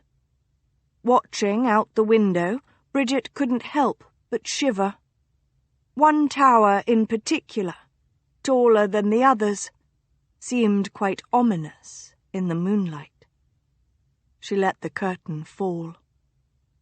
It had not escaped her notice that Val, usually such an irreverent, talkative, restless man, had become quieter the closer they'd driven toward his childhood home, until now that they'd arrived, he was almost a pale statue, sitting in the corner, still and watchful.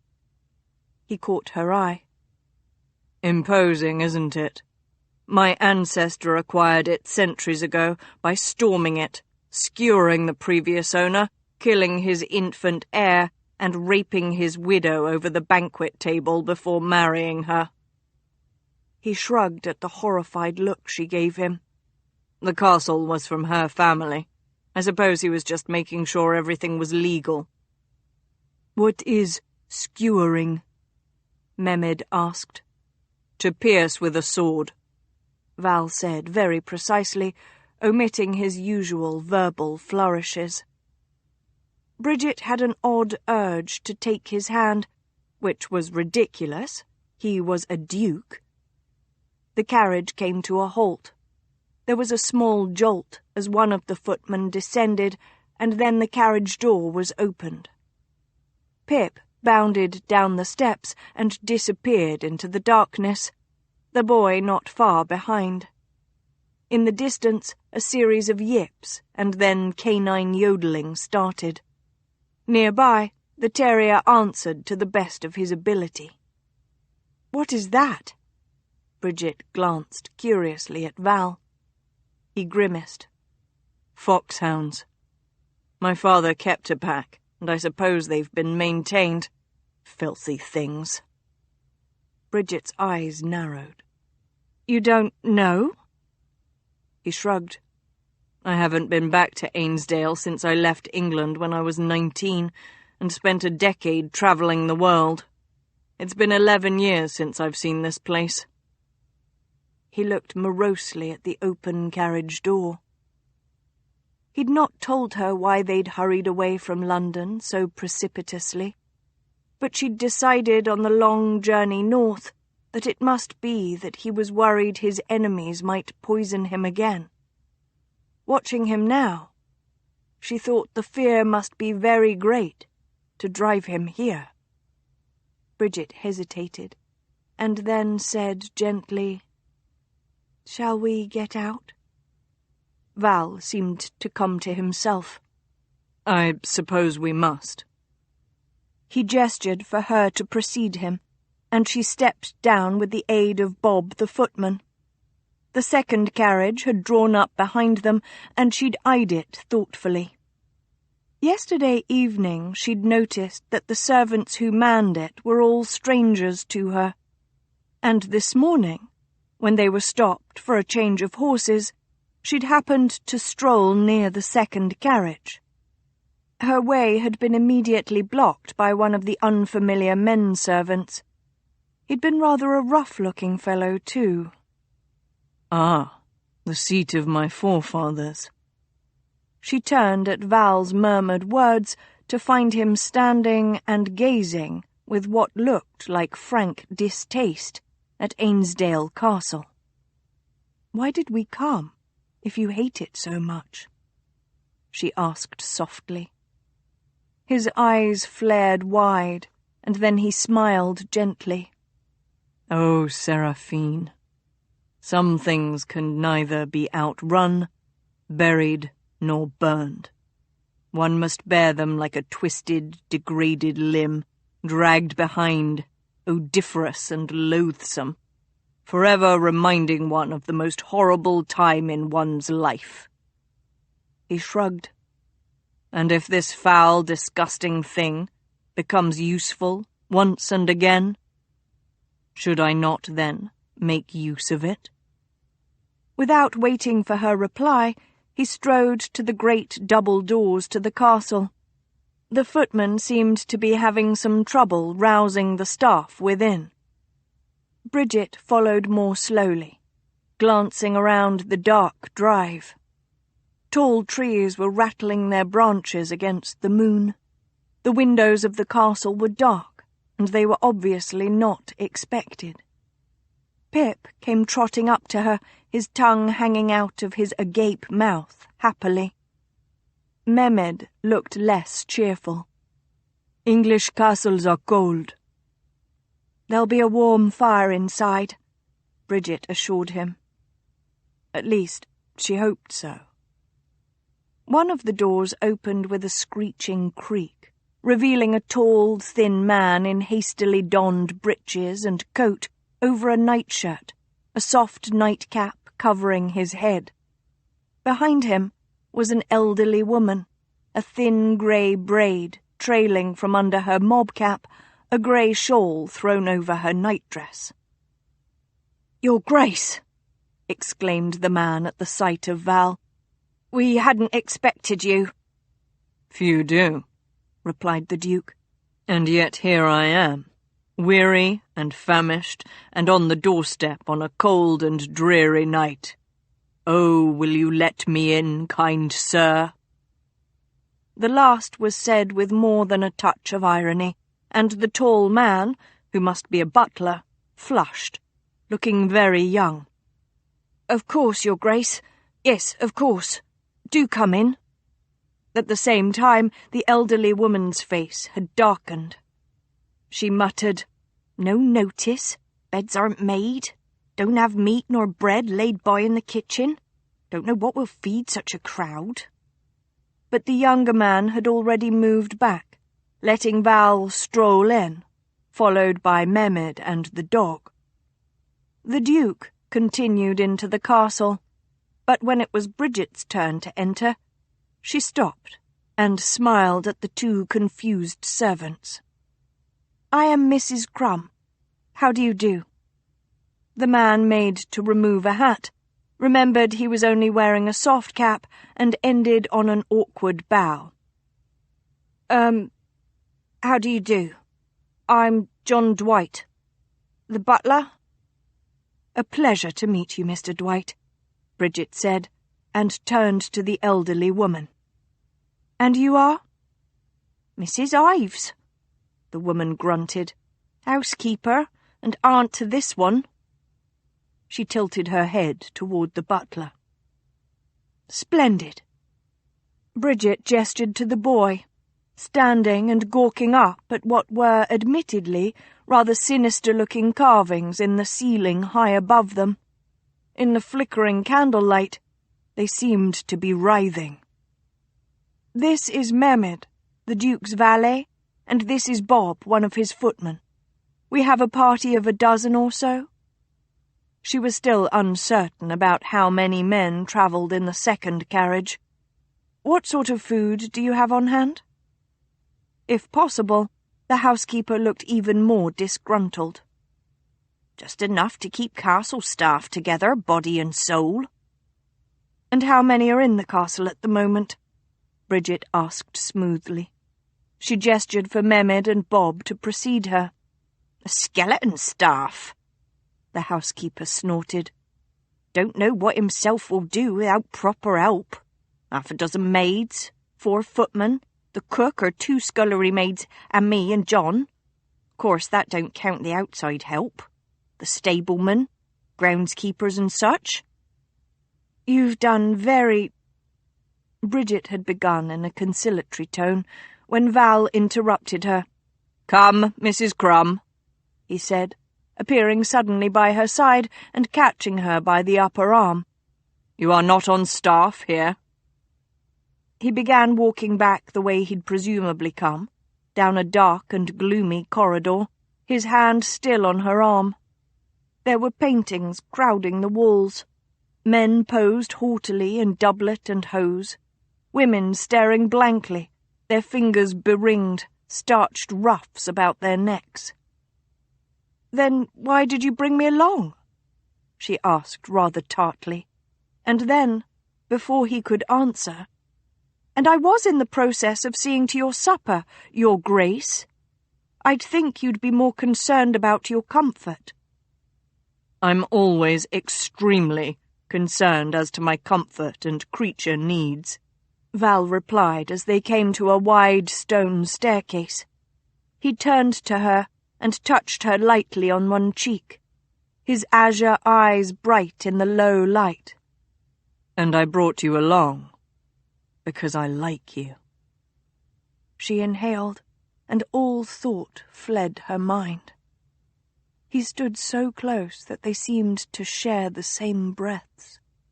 His lips slowly curved, and he grasped her hand in his.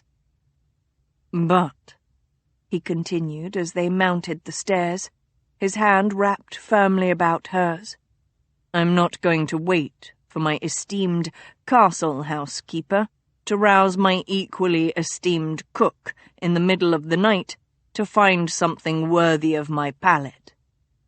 No. Instead, I shall simply retire to my rooms and partake of the victuals Mrs. Bram packed for us when we began this journey. There are plenty left, for I instructed her to be generous, foreseeing a situation such as this." He shivered suddenly. "Dear God, the place is even colder than I remembered." They made the upper floor, where the doors to what were obviously the ducal chambers were thrown open. A small, dark-haired maid in nightclothes knelt by the enormous fireplace, coaxing a flame, while another girl turned down the bed, though it looked as if she were merely causing the dust to fly about, and a third was bringing in hot water as they arrived.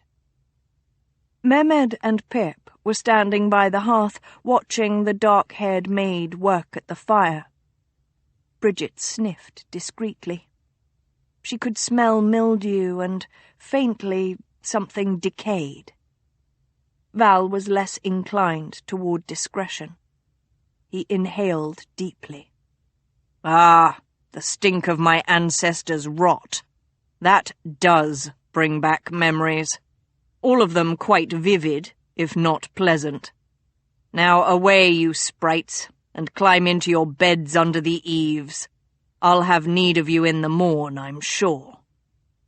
The maids froze, and the one kneeling at the hearth pushed a lock of hair off her forehead with the back of her wrist and said, "Pardon, Your Grace?" "Go away," Val enunciated, quite insultingly. Bridget glared at him, and then switched to a smile as the maids trudged yawning to the door. "Thank you." She waited until the door was closed before whirling on him. He seemed to let go of her hand without regret. "You needn't be so rude." "No," he agreed, rummaging in the provisions basket. "But I'm paying them, and I'm a bloody duke besides, so I needn't be polite either. Apple?" He held out the piece of fruit with a smile that was both innocent and faintly derisive. She set her hands on her hips. "You'll find that you'll have better service if you treat your servants as human beings, capable of both thought and feeling." He threw himself into a chair, one leg over the arm, swinging lazily. "If a servant's service displeases me in any way, I have them dismissed. The remaining servants see this and act accordingly. I have the best service money can buy." He took a large bite of the red apple, chewing as he watched her. She came to him, and knelt by his side. It isn't right to treat other people as things that you can buy and sell. He smirked. What is right and wrong? Would you like to be treated that way? She didn't know why this argument, so late at night after 3 days of constant, exhausting travel, meant so much to her, but it did. It did. He pointed a finger at her, beautiful, confident in his wealth and rank, his gold thumb ring winking in the firelight. If anyone were to treat me in such a way, I'd cut off his nose and make him eat it. He took another bite of the apple. Would you like others to treat me in this way? She whispered. As a thing to be ordered about, without regard to my feelings or thoughts? He froze, looking at her. Her eyes never leaving his, she took the apple from his hand and bit into it. Chewing, she rose and left the room. Val woke to a freezing room and the sight of a ginger cat sitting at the foot of his bed. It had a white blaze on its chest and was washing itself quite unconcernedly. The cat paused and looked up at him, and he saw that it had green eyes, like Pretty, his first cat, the one that father had strangled. He'd had terrible taste in cat names at the age of 5. Val sneezed. The cat was off like a shot and gone before he could blink. And then he wondered, had it been there at all? He sat up and looked at the spot on the dusty coverlet where the cat had been. It had left no impression. Madness. The room, in the light of day, still smelled like death and decay. He got up, dragging the dusty coverlet from the bed, and wrapped it about himself. It trailed on the floor as he crossed to the diamond-paned window. It overlooked the inner keep, barren, save for a gnarled oak tree at the centre. Everything was mantled in the night's frost. He remembered men in masks, gambolling by the firelight around that tree, laughter and screeching, whimpering and soft crying. Those masked men had terrified him as a young boy, had once sent him running from his spying place high in the widow's tower back to his room to hide under his bed. The nursery maid had found him only late the next morning. Now he saw those masked revellers for what they really were. Opportunities, pure and simple. Nothing more. And like any opportunities, their benefits and their risks must be assessed. He'd put that process in motion when he'd written the Duke of Dymore before they'd left London. Whether the old man had gotten the letter, whether he was interested enough to come to Yorkshire and meet him, wasn't certain, of course. But Val would be very surprised indeed if he hadn't heard from the Duke by next week. A harsh cawing drew his eye upward, and Val caught sight of a flock of jackdaws taking wing over the castellated walls. He'd been created here, the result of as careful a breeding as any Arabian stallions, a dam from bloodlines that came from the Norman invasion and wealth to boot, a sire with a title, land and beauty. And he'd been formed here, drop by frozen crystalline drop, until he gleamed, translucent like a diamond, sharp and pure, and without any softness. That had been frozen clean away. Those who professed shock, disbelief, nay, even horror at the result, had not been paying sufficient attention to the depth of the ice. Act not surprised when frozen ground yields naught but death. And now he was returned to the seat of his ancestors. But it was past time he took his rightful place. Val turned away from the window and strode to the door, opening it and sticking his head out into the hallway. To his surprise, a footman was actually without, apparently awaiting his appearance. The man jerked nervously. "Your Grace?" "Bring hot water, and plenty of it," Val said. "A maid to make my fire. Tea, milk, sugar, eggs, ham, kippered herring, sausages, cheese, bread, butter, and jam. Oh, and Mrs. Crumb." He remembered the conversation of the night before. "Please." "I'm sorry, Your Grace," the footman said, looking dazed. "Who?" "Mrs. Crumb," Val repeated. "The woman I came in with last night. About this high." He placed the side of his hand at his chin. "Wears dreadfully ugly mob caps and is probably someplace ordering someone about." "Oh," said the footman with dawning comprehension. "Her." Bridget had waked earlier that morning to the stink of mildew and a damp coverlet in a cold, dark room. She was of two minds about the matter. One was sympathetic. It was never nice to be the servant in charge of a country house who was expected to be ready with no notice for the whims of a feckless master turning up in the middle of the night. The aristocracy seemed to think that beds made themselves, pantries were magically stocked, and staff could be hired at the snap of one's fingers. On the other hand, mildew, dust, and damp denoted incompetence, and that was another matter entirely, one that rather scandalized the housekeeper within her. Right then. Bridget rose, shivering in her chemise. This disturbed Pip, who, despite his wiry fur, had been forced to seek warmth beneath the covers.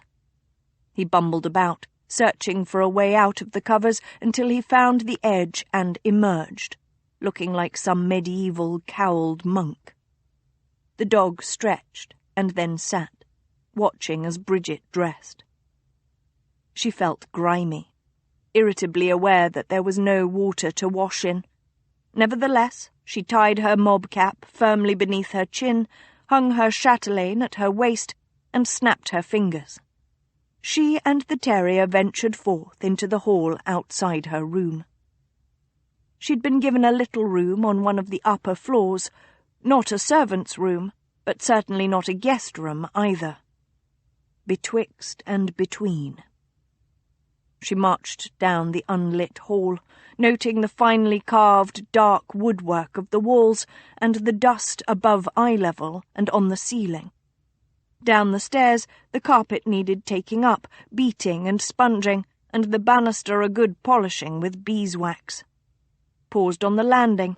Smoke stains from years of candles on the upper walls, definite signs of damp on the lower. Down another flight of stairs, shaky banister, dangerous that, must get in a carpenter at once. The lower hall was flanked by a row of gorgeous high Gothic windows looking out on the inner courtyard, all of which were dusty and smudged. Bridget tutted under her breath. Farther back she found the servants' passage and another, much narrower flight of stairs leading to the kitchens. Great groined ceilings met her gaze, stained a tea-brown from decades of smoky fires. Taking up one entire wall was the hearth, big enough to roast a side of beef. Since this was a castle, no doubt it had been used for that very purpose in its time. A venerable table stood to one side of the hearth, wide and battered. Around it were gathered what must be nearly all the castle staff, with varying shades of belligerence, curiosity, and fear on their faces. To one side, huddled in a little defensive group, the obvious outsiders, were the footmen who had travelled from Hermes' house: Bob, Bill, Will, and Sam. Presumably their coachman was either still in the stables or had fled, screaming from the hostile atmosphere. Bridget let Pip outside by means of a back door, and then turned and folded her hands at her waist. "Good morning. I'm Mrs. Crumb. Where is Mrs. Ives?" Mr. Dwight, the butler, stood, his Adam's apple bobbing nervously in his thin throat. "My aunt went home to her cottage this morning.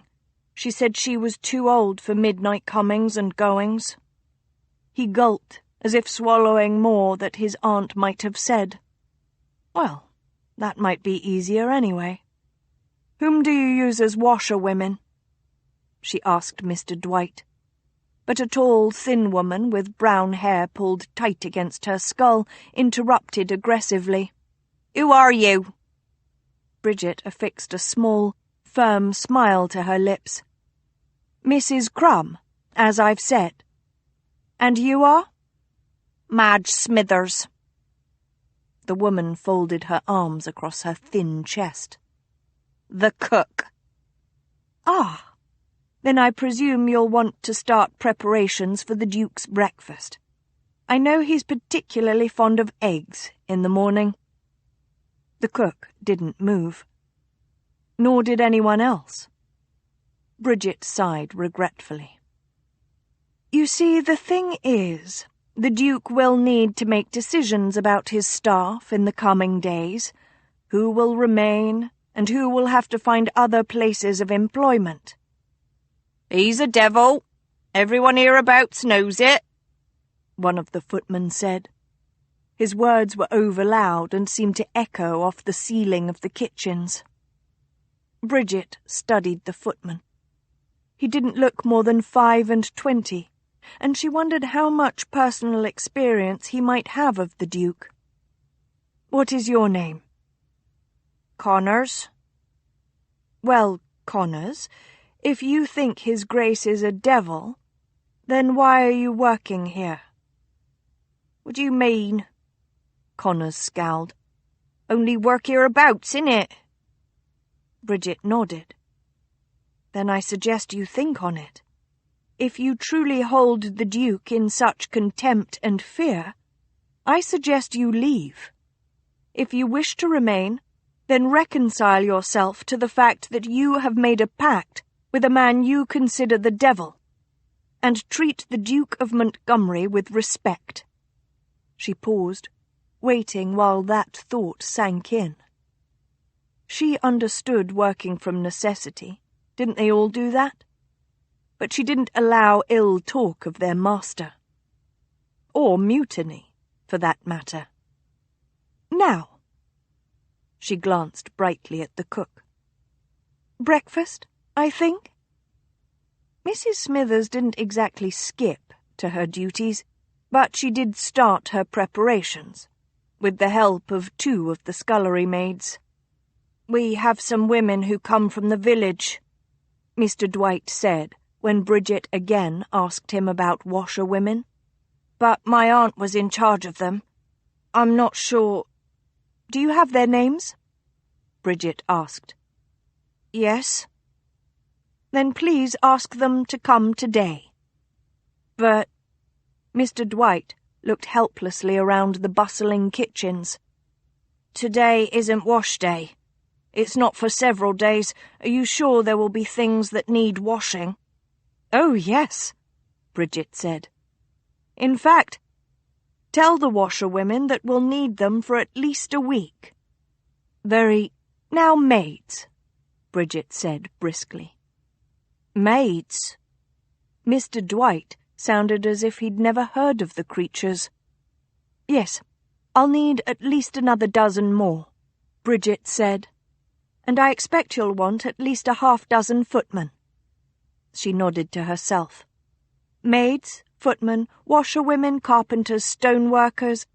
Really, I think you ought to just send word to the village that we're hiring workers of all types.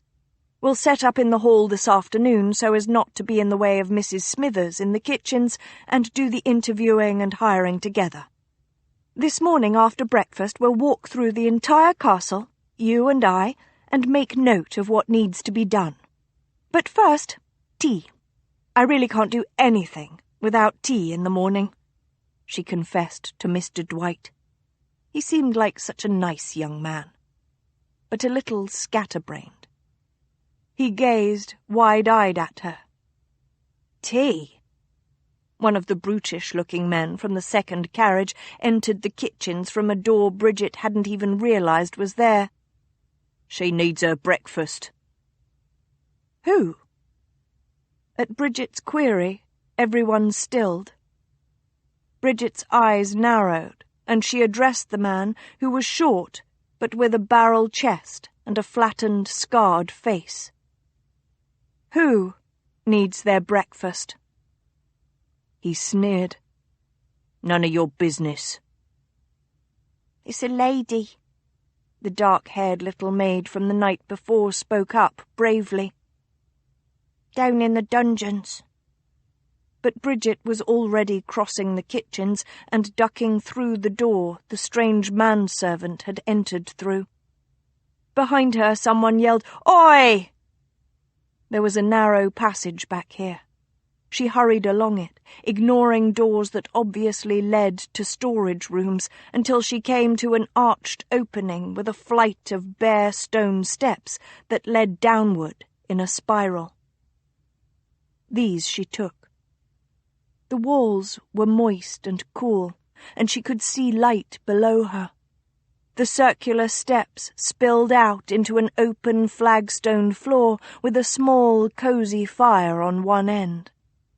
3 crude wooden doors were set into the walls, all with small holes cut at roughly the height of a man's head. 4 bedrolls were laid out on the floor, and a table was next to the fire, with 4 chairs around it. Bridget was almost relieved. Dungeons had sounded quite horrific. 3 men were sitting beside the fire, and all 3 looked up at the sight of her, although none seemed particularly alarmed. Behind her, the man from the kitchens ran out of the spiral staircase, panting. "Tried to stop her?"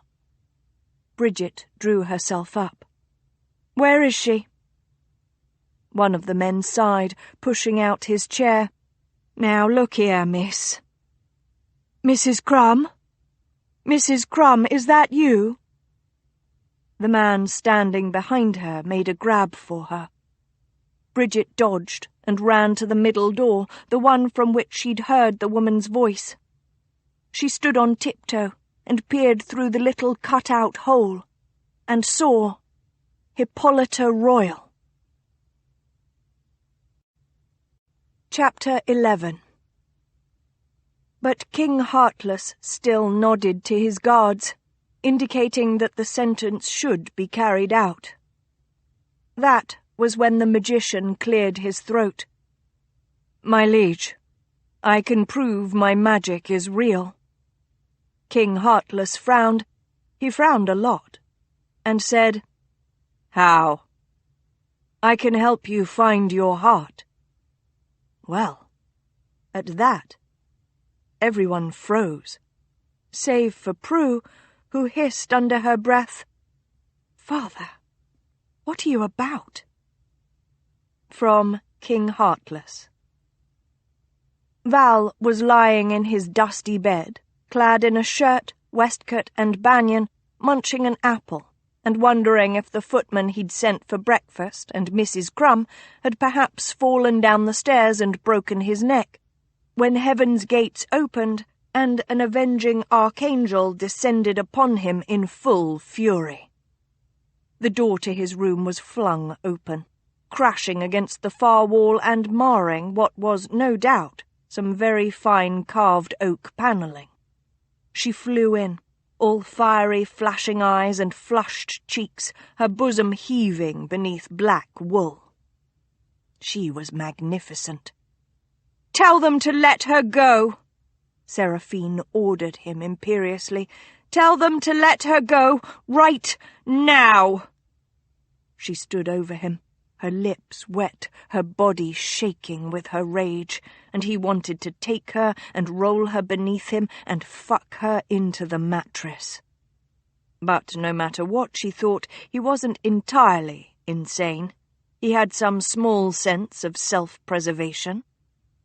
"Am I to understand that you've discovered Miss Royal?" he asked, keeping his apple prudently out of reach. She flung out her hand, pointing presumably towards his dungeons. Those apes that you hired will not listen to me. They won't let her out. What possible reason can you have to keep Miss Royal locked in your dungeons? Do you hate her so very much?" "No," he replied, surprised. "Why would I hate Miss Royal? I intend to marry her." For a moment she stared at him, panting, breathless and wordless it seemed with rage. He'd had no idea she would respond to his capture of her queen so very violently. It was rather arousing.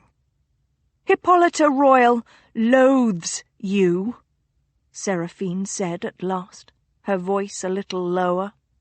"She'll never marry you willingly." "No," he agreed. "But she'll not have much choice once she's ruined." Her eyes widened, and her face went white. "You intend to rape her?" He flinched, remembering a childish face, pale with fear. "I didn't say that. As it happens, I find rape and rapists disgusting.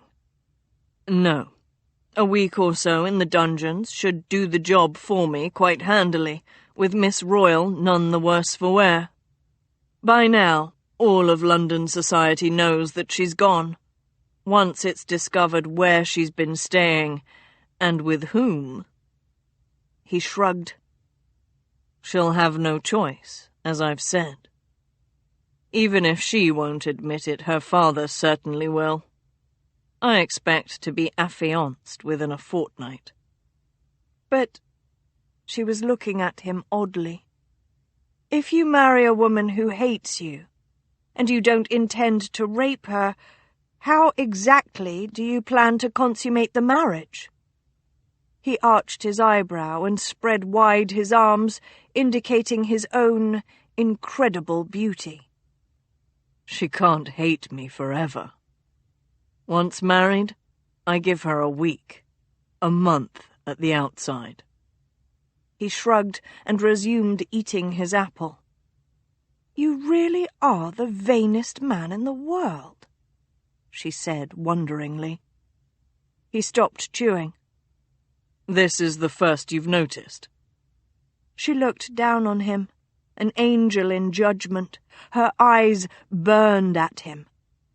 "Val, you can't do this. Don't you see? It's not right." Her words splashed against him like acid. He tossed aside the apple and rolled off the bed. He stalked to her barefoot and took her by her upper arms, thrusting his face at hers, feeling her heat, seeing the flames licking the rims of her irises, and said, "What is right? What is wrong? Tell me now, Seraphine, who makes these rules that others know so well?"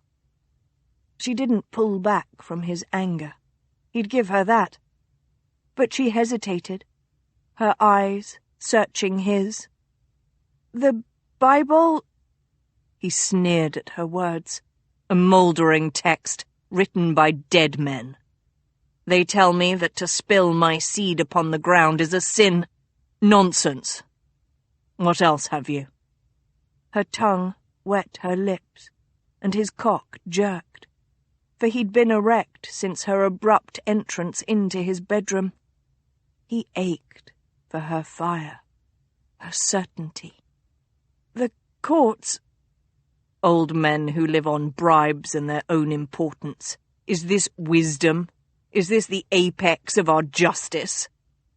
Her eyes narrowed. "Laws that Parliament—" "Oh, Seraphine," he purred, pushing his nose close to her jaw to inhale her righteous scent. "Who do you suppose sits in Parliament? Who makes the laws, runs the government of this great and lofty nation? She hadn't bathed this morning. He could tell. And she smelled of herself. Woman. Sweat. Sex. He licked across her cheek, tasting salt and pure saint to her mouth. He bit her lips once, twice, a third time, wanting, craving. He pulled back to see her face only with the greatest force of will. I, Seraphine, I am the government. Dukes and marquises, earls and viscounts. Men who have land and money and power and have had it for generations, and generations are men. We decide what is right and what is not. Who shall hang for the theft of a handkerchief, and who shall be let go for the rape of a maidservant. We decide how many windows on a house shall be taxed, and how many men shall die in a war. We are the ruling class. He smiled at her as sweetly as he knew how. Now tell me, do you really think one such as I should be making these rules of right and wrong? She stared at him, mute, his burning Seraphine, defeated. She had only to admit the game over now.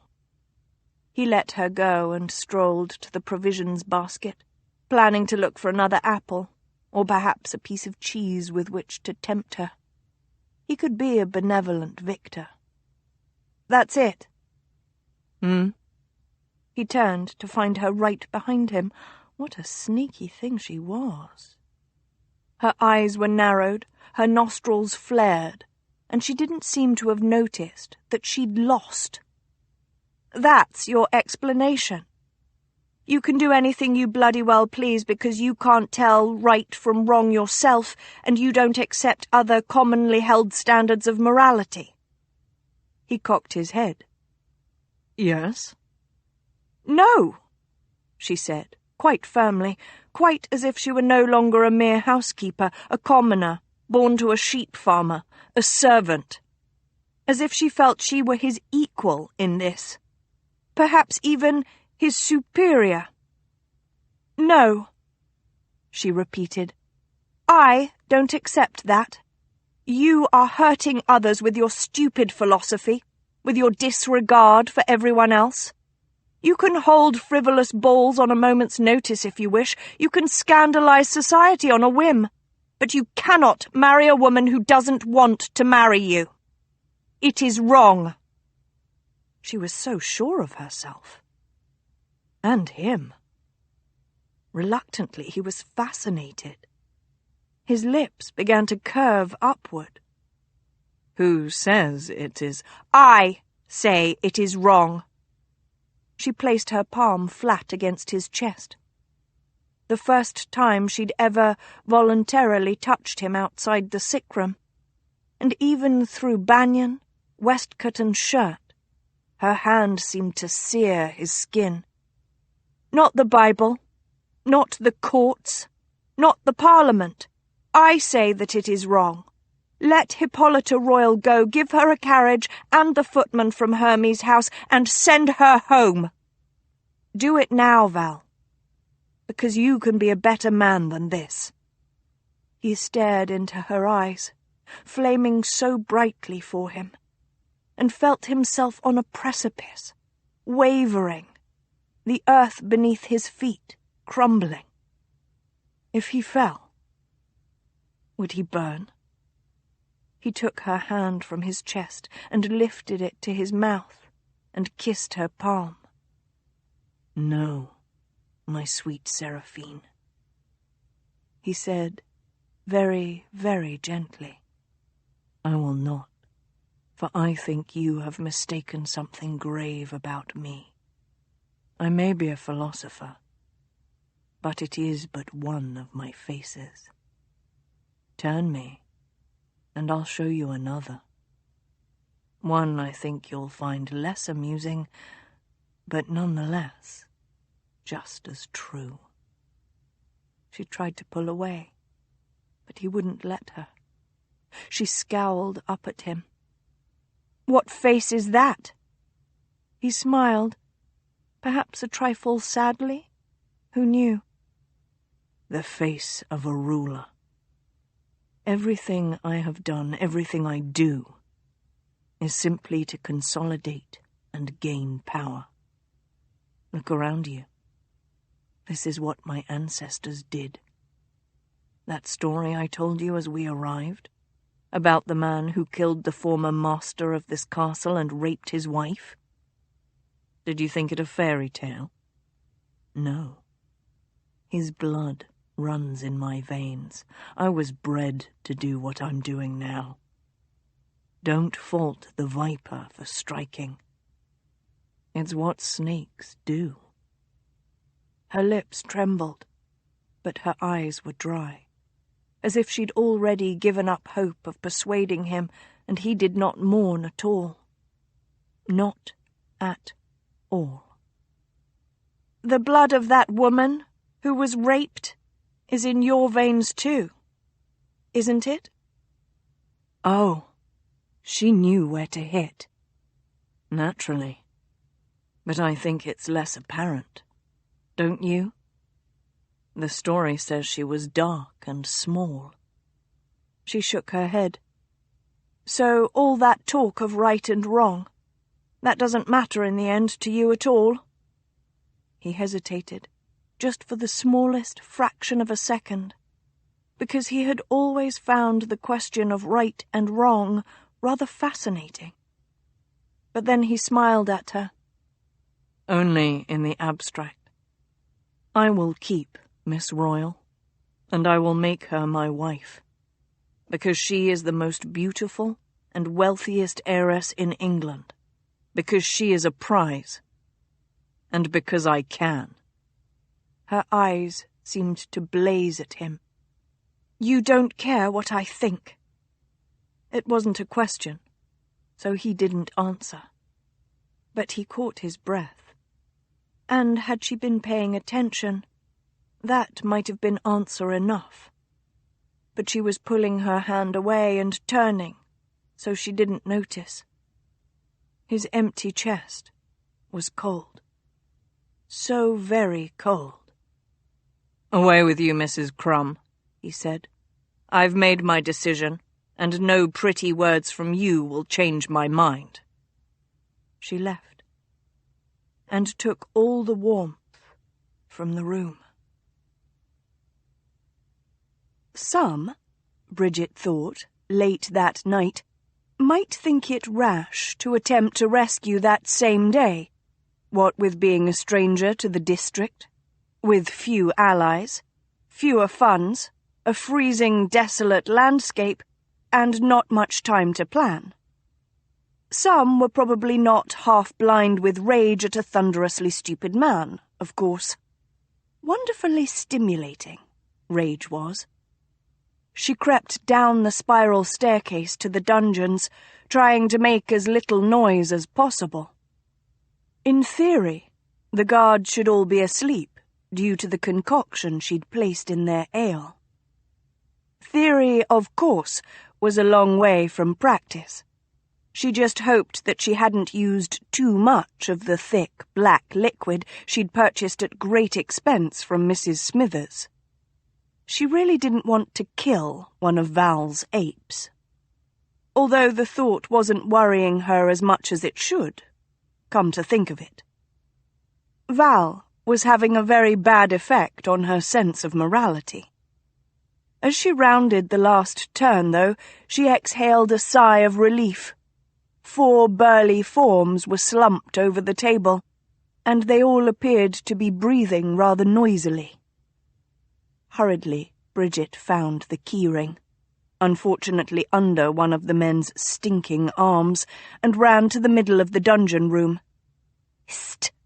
Miss Royal!" "Is that you, Mrs. Crumb?" Miss Royal's face appeared at the little window. "Yes, I've come to rescue you," Bridget said stoutly. She inserted the key and turned it in the lock with a great screech, wincing as she did so. Couldn't the guards have oiled the bloody lock? "Oh, thank you," Miss Royal said as she came out of her tiny prison. She was sadly much the worse for wear, her hair coming down in a tangled cloud about her shoulders, smudges on her nose and forehead, and with a blanket wrapped around her. Bridget had noticed this morning that under the blanket she seemed to have on only her chemise, as if she'd been taken in the night.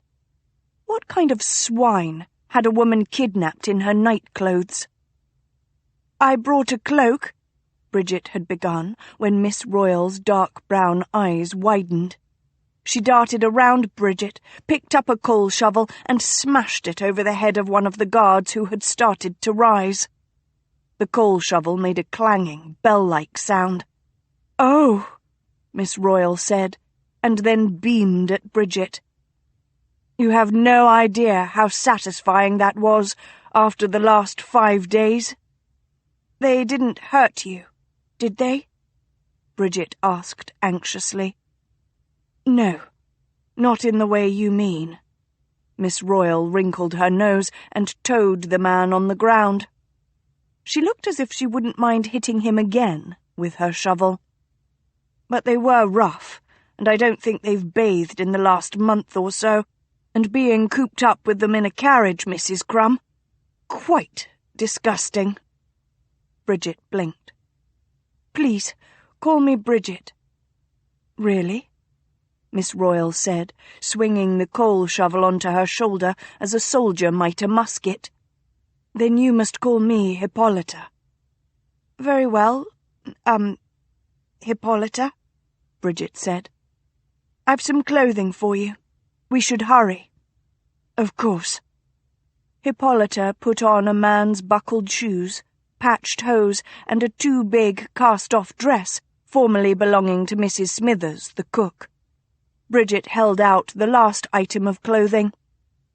"I've a cloak for you, but I'm afraid it isn't—" Well, the cloak was huge, dingy grey and variously patched in dark green, bright blue, and red plaid. It also smelled rather strongly of horse. "Ah," Hippolyta said, "thank you." She donned the cloak and smiled brightly. "Warm." Bridget nodded and briskly led the way back up the dungeon stairs. This time of night, most of the servants were asleep. By dint of discreet inquiry, Bridget had learned what she'd already suspected. Val was not well liked in the area, even though he'd been gone 11 years. It hadn't been hard to find a few people to either look the other way or help outright with the aid of bribery. Something a master of plots and schemes should have thought about before herring off to his gloomy old castle. Oh, but that was right. He didn't pay attention to his hired help. Swine. They made their way through the kitchens and out the back door into the inner keep. The night sky was cloudy, but the waning moon was revealed for a moment, the old oak's twisted branches black against her pale, sickle face. "The stables are on the other side," Bridget explained, drawing her borrowed coat closer about her. It was damp and cold tonight, the air heavy with the prospect of rain or snow, and she was beginning to wish she'd brought her shawl as well. They hurried over the frozen ground to the outer gate and around the side of the castle walls. The stables appeared deserted, but a sturdy pony was waiting for them, tethered outside as promised. "I'm sorry," Bridget apologized. "It was the only animal I could get on such short notice." Hippolyta looked doubtful. "Can he carry us both?" "I hope so," Bridget said grimly. Hippolyta nodded and untied the pony and led him to a mounting block. She swung on the pony quite competently, Bridget far less so, and then they headed out into the black night. "Where are we bound?" Hippolyta asked. She was riding behind, actually guiding the pony. "To the local village." Dear God, the pony was so slow. She hadn't counted on this, that the animal wouldn't be able to move as fast, bearing the both of them. Bridget glanced behind them. Ainsdale Castle seemed to loom in the night, far too close still. A few lights shone from the windows. She couldn't tell, but she didn't think an alarm had been raised. He was probably still up in his rooms, clad in his flamboyant purple banyan, a glass of wine in one hand, an ancient book in the other. Unaware that she'd demolished his plans good and proper. Or would have, once she'd gotten Hippolyta safely away. "Did you really think this was over between us, just because you declared it so?" She faced forward again, as the pony headed out onto the desolate moors. Now, if only she and Hippolyta could have a little luck. Half an hour later they crested a little hill, and Bridget glanced around, relieved to see that in the far distance lights twinkled. She hugged herself. The wind was whipping her skirts about her ankles, and the clouds had completely hidden the moon. "There, you see? That should be the village. All you need to do is keep it in sight, and you'll soon be there. You'll want the first cottage with a red door. It's Mrs. Ives, the former housekeeper of Ainsdale Castle. She doesn't much like the Duke, and Mr. Dwight assured me she'd hide you for the night. There's an early morning mail coach that'll take you to London." Bridget swung her leg over the pony's neck, sliding to the ground with relief. She hadn't wanted to tell Hippolyta, but Bridget could count on one hand the times she'd ridden a horse. "Please." It was hard to see in the black night, but she could hear the worried note in Hippolyta's voice. "Don't go back there. He's mad. I'll never forgive myself if he does you harm, Bridget." For a moment, a thrill went through Bridget, perhaps a culmination of the day's tension and plotting and excitement. And then she said, "Don't worry. The Duke won't harm me. Physically, at least," she amended to herself. "Besides," she added more practically, "I've only money enough for one ticket to London on the mail coach." "But—" In the distance, a high, almost musical baying could be heard. It was drawing nearer, as it had been for the last 10 minutes. The foxhounds of Ainsdale Castle were tracking them. If Bridget hadn't been expecting them, she might have been frightened clean out of her wits. As it was, the sound only set spurs to her resolve. "Go!" Hippolyta finally turned the plump pony's head toward the lights and set off in a bobbing gallop, just as icy raindrops began spitting from the sky. Bridget, meanwhile, picked up her skirts and jogged in the opposite direction. It was crucial to her plan that she draw the tracking dogs away from Hippolyta. She wore a man's coat. All right, one of Val's coats, over her dress, and the pockets were well stuffed with diced raw bacon. Every few paces, she dropped a few pieces. She was on a path, but it was black, and the rain was making the way slippery. She had to be careful not to turn an ankle or run into the gorse accidentally. Meanwhile, the baying of the dogs was getting louder. It occurred to her that foxhounds weren't trained to merely track an animal and point it out as a gentle spaniel might do. Spaniels left the prey for the hunter to deal with. Foxhounds usually tore the fox apart at the end of the hunt. Suddenly her clever plan to throw the hounds off Hippolyta's scent didn't seem quite so clever. Surely Val would call off the hounds? Could one call off foxhounds? Bridget found herself running faster. her skirts caught up in both hands, the bacon entirely forgotten. Her face was wet, her breath was coming in pants, and there was a stitch in her side. The baying was right behind her, loud and oddly musical, and she fumbled at her pockets to throw out all the bacon, lest the hounds tear her limb from limb to get at it. A giant black beast came rushing up to her, the sound of hoofbeats thundering in her ears. She cowered, waiting to be trampled. But instead, strong arms reached down and seized her, sweeping her up. "I have you now, my Seraphine," growled the Duke of Montgomery in her ear. "Did you really think I wouldn't come for you?" Dogs had been the weapons of his father. Val watched distastefully as the animals milled in the mud about his mount's hooves, snapping and fighting among themselves over the scraps of meat she'd hidden in the pockets of one of his favourite coats.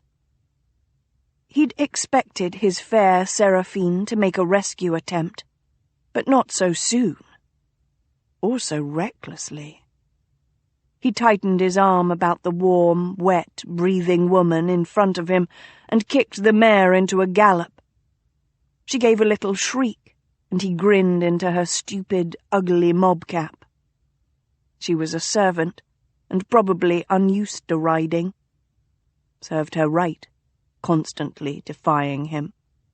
He, however, was a duke, and had been made to ride since the age of 5. Better to have an heir dead of a fall from a giant horse than one not quite up to snuff in his riding, had probably been his father's thought on the matter. Assuming his father had given any thought to his son's instruction at all. They crested a hill, and he gave the mare her head, galloping o'er the stormy moors in the moonlight, his captive maiden in his arms. Oh, it was dangerous, to be sure. The mare might put a hoof into a hole and tumble them all into the ground, breaking their necks. But he found he just did not give a damn at the moment. She'd well and truly provoked him this time.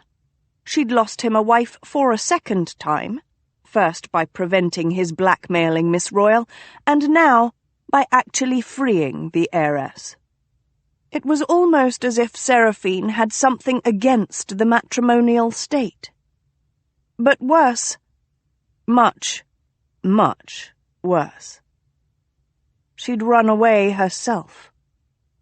That was unpardonable, unforgivable, unjustifiable. Hit him, shame him, spit at him, anything but turn her back on him. She couldn't simply quit their game. That was not allowed. And when he'd realized that she was out there on the stormy night moor, alone, save an aristocratic lady and a goddamn bloody pony, he growled under his breath. She stilled against him, like a rabbit under a hound's jaws, her heart beating rapidly. And he was glad. She ought to be afraid of him. He was a very bad man, and she was completely under his power. He could do anything to her. Anything at all, really. Time she learned that. The lights of the castle were nearing, and regretfully he let the mare slow. For the first time since he'd captured her, she spoke, through chattering teeth. "What are you doing?" "Bringing my prize home," he said lightly, as they drew up before the castle doors. "As my ravaging ancestors did. As I understand it, it was customary to throw the prisoners in the dungeons, feast, and then have a merry time torturing the captives. But I think I'll omit that part." One of the waiting stablemen ran over in the rain to catch the mare's bridle. Val dismounted, his boots splashing in a puddle, and reached up and lifted Seraphine down. He picked her up, cradling her in his arms like a babe, and started walking toward the doors. She stiffened immediately. "Put me down," she hissed in his ear, her hands hovering in the air before her as if she didn't know where to put them. "No," he said. "You might take a mind to scamper off." He smiled slowly down at her wet face, absolutely delighted by a sudden thought. "You've never been carried in a man's arms before, have you?" "No," she said, glaring quite fiercely at him through clumped eyelashes. "Why would I?" He wasn't going to answer that. Not at the moment, anyway. "Well, here's a hint. Relax a little. If you don't, I might very well drop you, and wouldn't that be embarrassing for us both?" "Oh, God," she moaned as the doors to the castle opened and the tall, gangly butler's mouth dropped open at the sight of them. "Good evening," Val said to him as they passed. "Dinner for 2 in my rooms, please." She did relax a little as he stepped inside, softening against him rather nicely. Unfortunately, as the light hit them, Val got his first real look at the coat she was wearing. He moaned quietly. "Did it have to be the purple velvet?" he asked.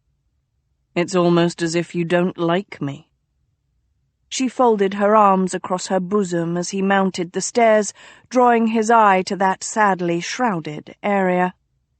"I don't." Her proud poise was marred by a sudden violent shiver. "Liar," he said absently. "And not a very good one at that.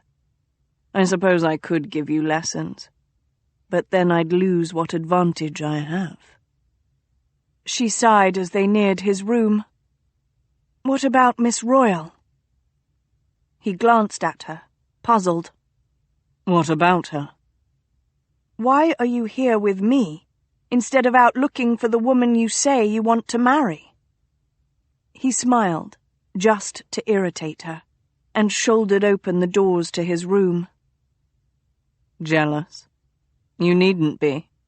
I've most of my men out searching the moors with the dogs. They'll find her, safe and sound, before morning." Her little dog came racing toward them, barking like a demon, and Mehmed turned from where he'd been placing dry cloths near the bath. "Mrs. Crum, Duke find you. I'm so glad. We worry, Pip and I, that you become lost on moors and turn into ghost that haunt Duke all his days forever and ever." "I'm quite crushed by your lack of faith in me, Mehmed," Val murmured. "Now take that mongrel and go to the kitchens and see if they've made our supper yet, please." The boy grinned like the imp he was. "Yes, Duke."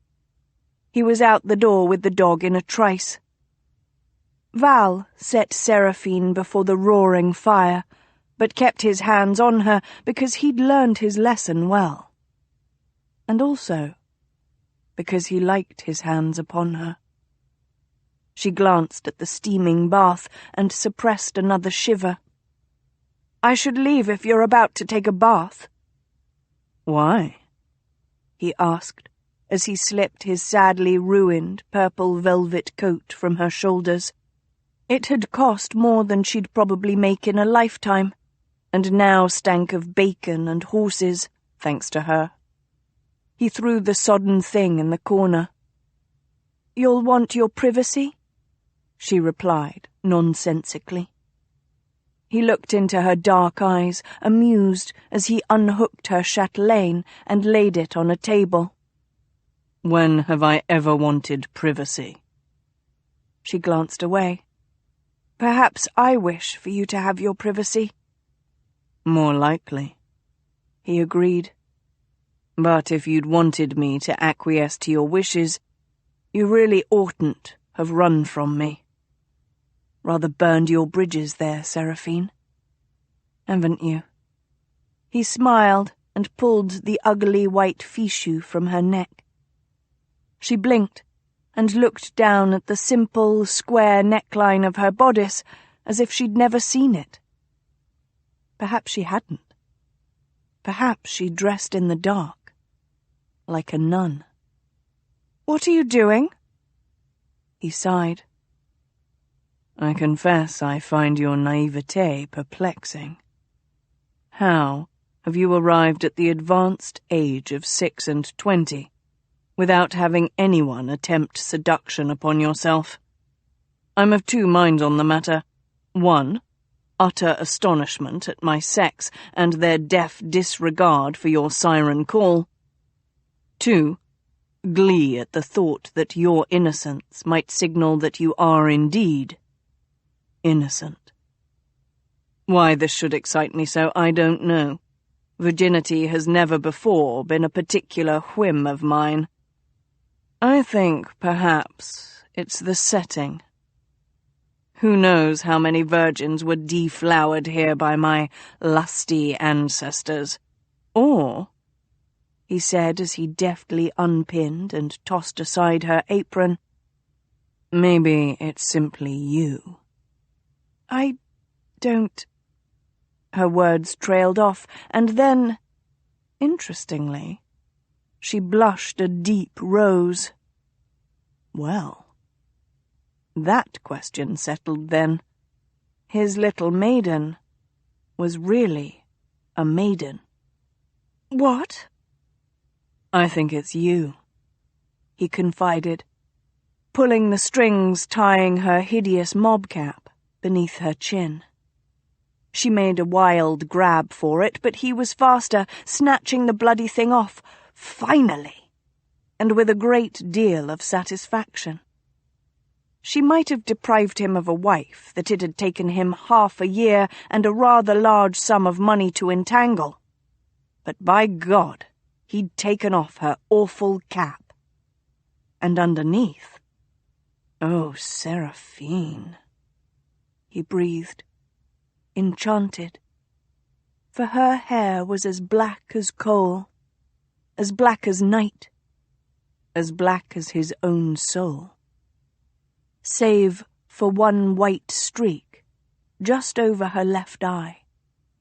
But she'd twisted and braided and tortured the strands, binding them tight to her head, and his fingers itched to let them free. "Don't," she said, as if she knew what he wanted, her hands flying up to cover her hair. He batted them aside, laughing, pulling a pin here, a pin there, dropping them carelessly to the carpet as she squealed like a little girl and backed away from him, trying frantically to ward off his fingers. He might have taken pity on her, had he not just spent an hour on a freezing moor, wondering if he was going to find her dead, neck broken, at the bottom of a hill. Her hair came down all at once, a tumbling mass, tousled and heavy, and nearly down to her waist.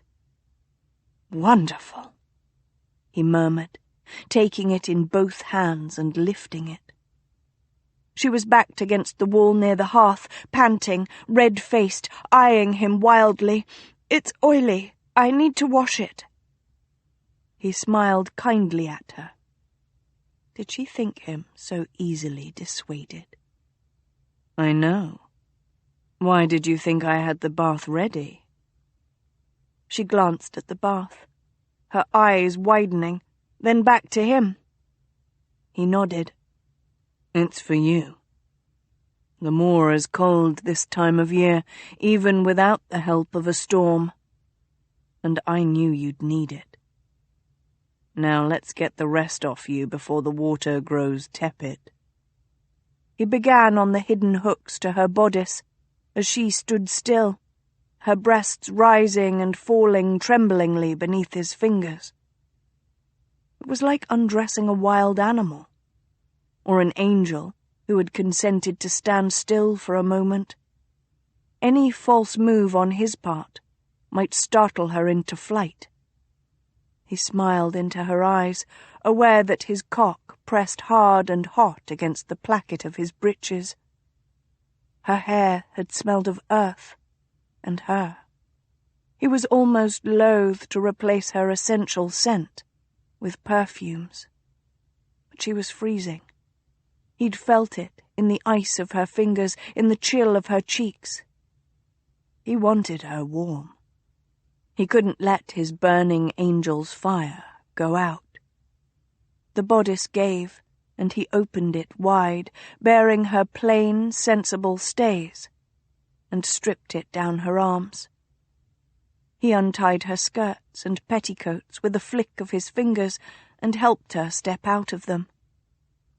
He knelt at her feet, he a duke, she a housekeeper, and took off mud-clotted buckle shoes and woolen stockings.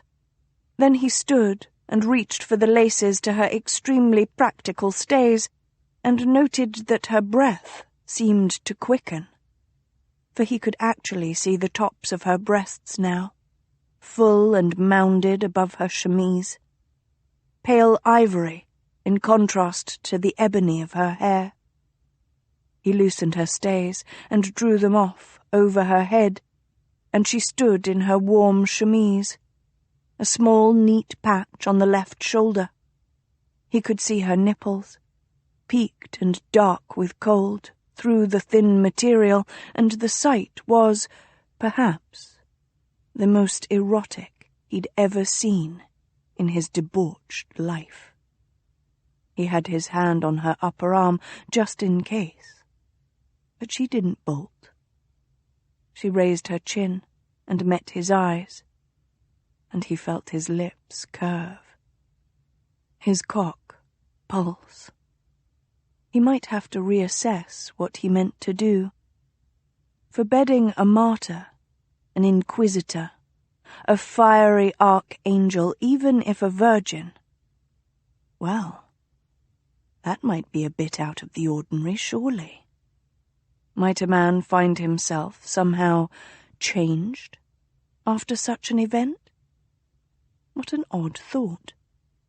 He grinned, wide and hungry, to clear the thought from his mind, and whipped the chemise over her head.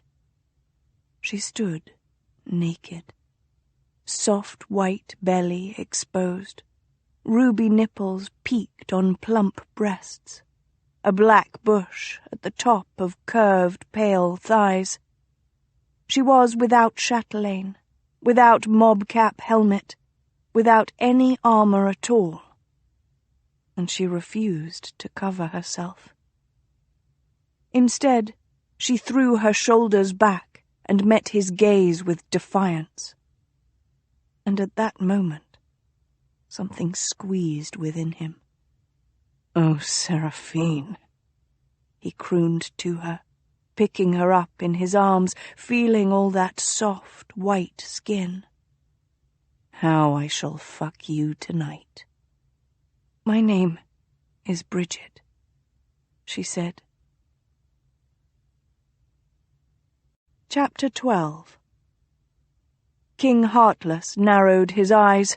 Many wizards and doctors and seers had tried to find his heart, remake his heart, or gift him with a heart. All had failed. "Very well," said the king, in a low voice that made the courtiers step back.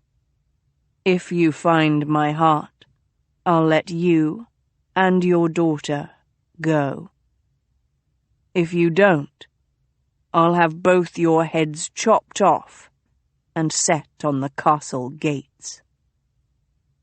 From King Heartless. "Bridget," Val said, aghast, some 5 minutes later.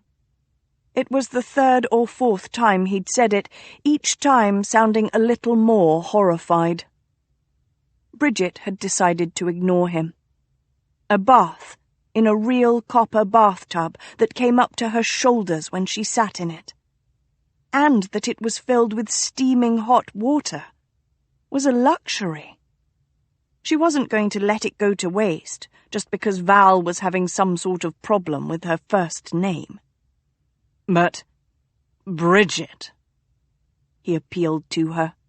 He'd shrugged off his coat and pulled up a chair to sit by the bathtub, clad in a full-sleeved, lace-trimmed, fine linen shirt and a gold-embroidered waistcoat in cerulean blue. She would have been much more self-conscious had he not been so preoccupied with her name. "Are you absolutely sure?" "Yes." She sank a little lower in the tub, letting the warm water lap over her upper arms. This really was heaven. No wonder he was always calling for a bath at odd hours.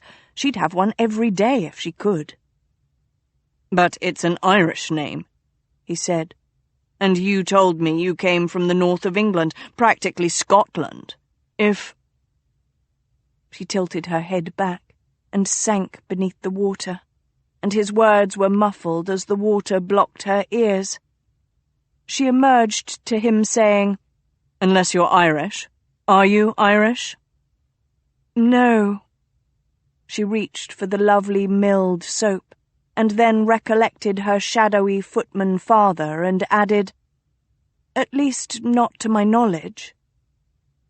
It's such a dissonant name. Bridget. Bridget. Bridget. It almost sounds like a bird call, one of those irritating birds that live in bushes and chirp repetitiously and ruin one's picnic. Not that I go on many picnics. Bridget. The soap smelled of roses and was smooth and creamy in her hands. She rubbed it through her hair, almost moaning at the lovely feeling after the dirt and cold and fear of the day. She closed her eyes and let the scent of the soap and his drawling voice roll over her as she massaged her scalp with the tips of her fingers. It was really rather lovely. But when she opened her eyes, she found that Val had stopped complaining about her name. Instead, his gaze was fixed on her, his eyes slowly trailing down her arms, to her neck and farther, to where her breasts just touched the water. For a long moment, he simply looked at her breasts, and she was aware of the pulse of her heart, of the drip of the water from her arm, and of her nipples, tightening in the cool air.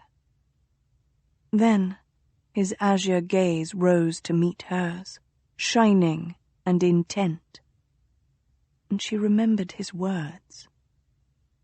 "How I shall fuck you tonight." Her lips parted as her heart began to thunder.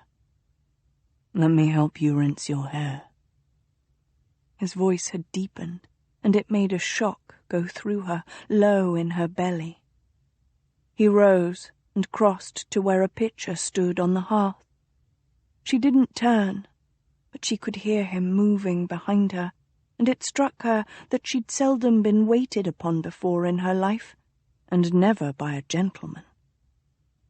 "Sit a little forward." He was suddenly close. "Close your eyes and tilt your head back." The water flowed over her scalp, warm and soothing, but her skin was prickled with goosebumps nonetheless. "Once more, I think," he said, his voice so near, his hands large and sure, and he poured again. "There." She sat back, wringing the water from her hair with fingers that trembled. She could hear him setting down the pitcher, and she wasn't sure what to do. This was so far outside any experience she'd ever before had or imagined. Bridget cleared her throat, but her voice was husky when she spoke. "Can you hand me a cloth for my hair?" "Let me."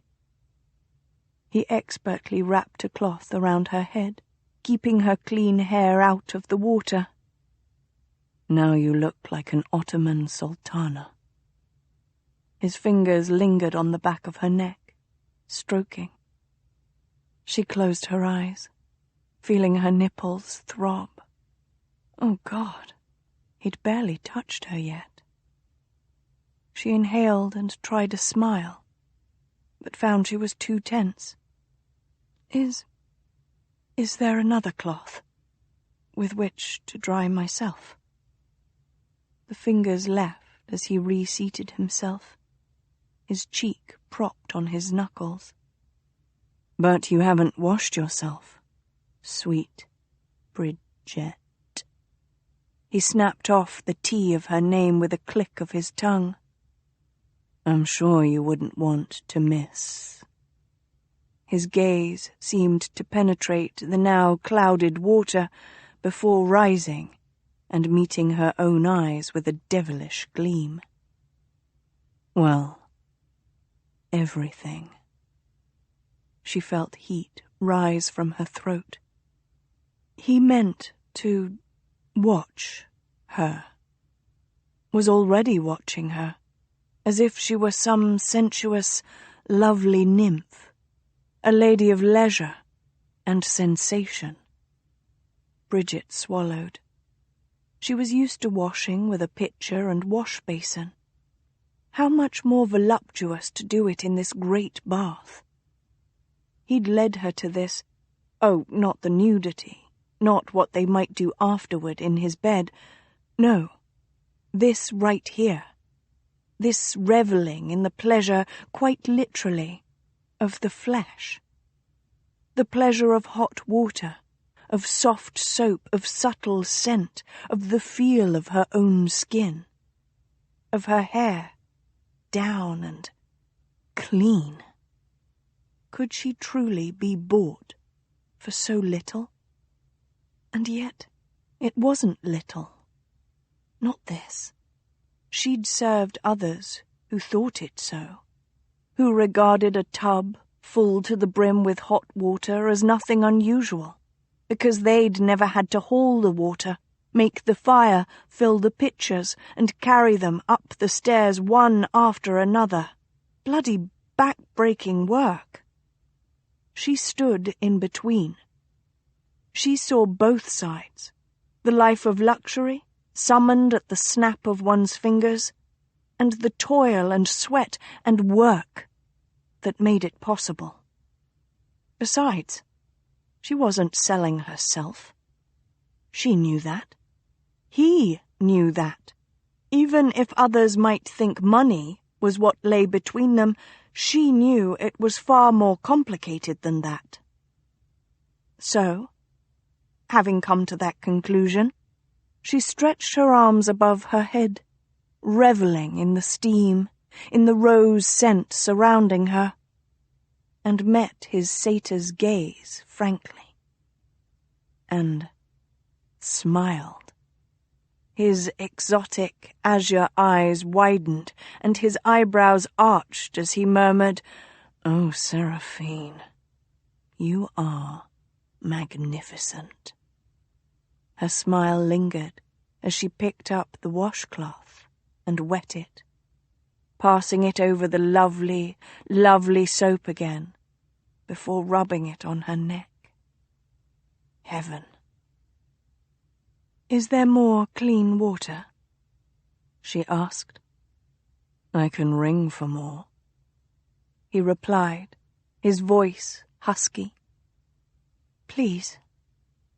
He got up and went to the door, opening it only far enough to talk to someone outside, presumably one of the footmen.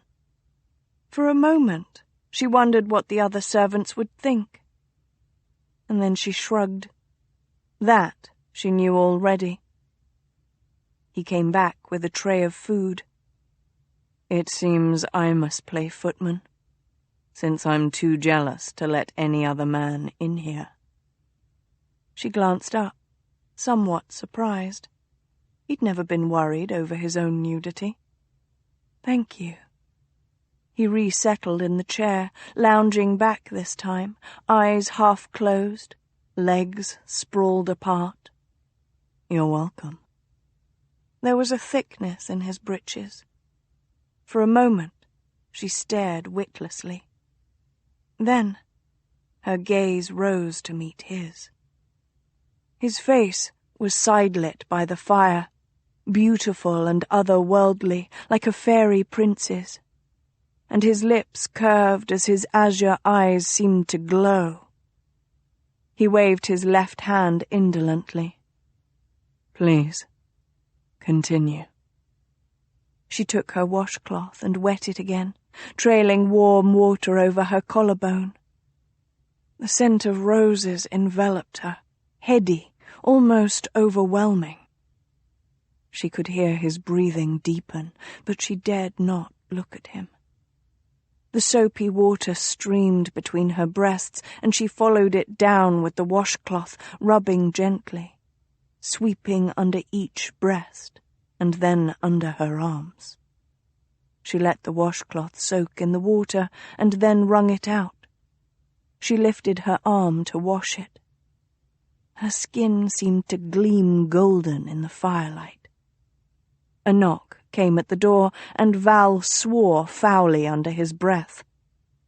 She smiled secretly to herself when he jumped up to get the door. This was an odd sort of excitement that she'd never thought to find within herself. To hold the Duke of Montgomery enthralled while she bathed. She was washing her other arm when he set the pitcher of hot water down and resumed his seat. She saw him wince and farther widen his legs as if seeking comfort, and that made her duck her chin and smile again.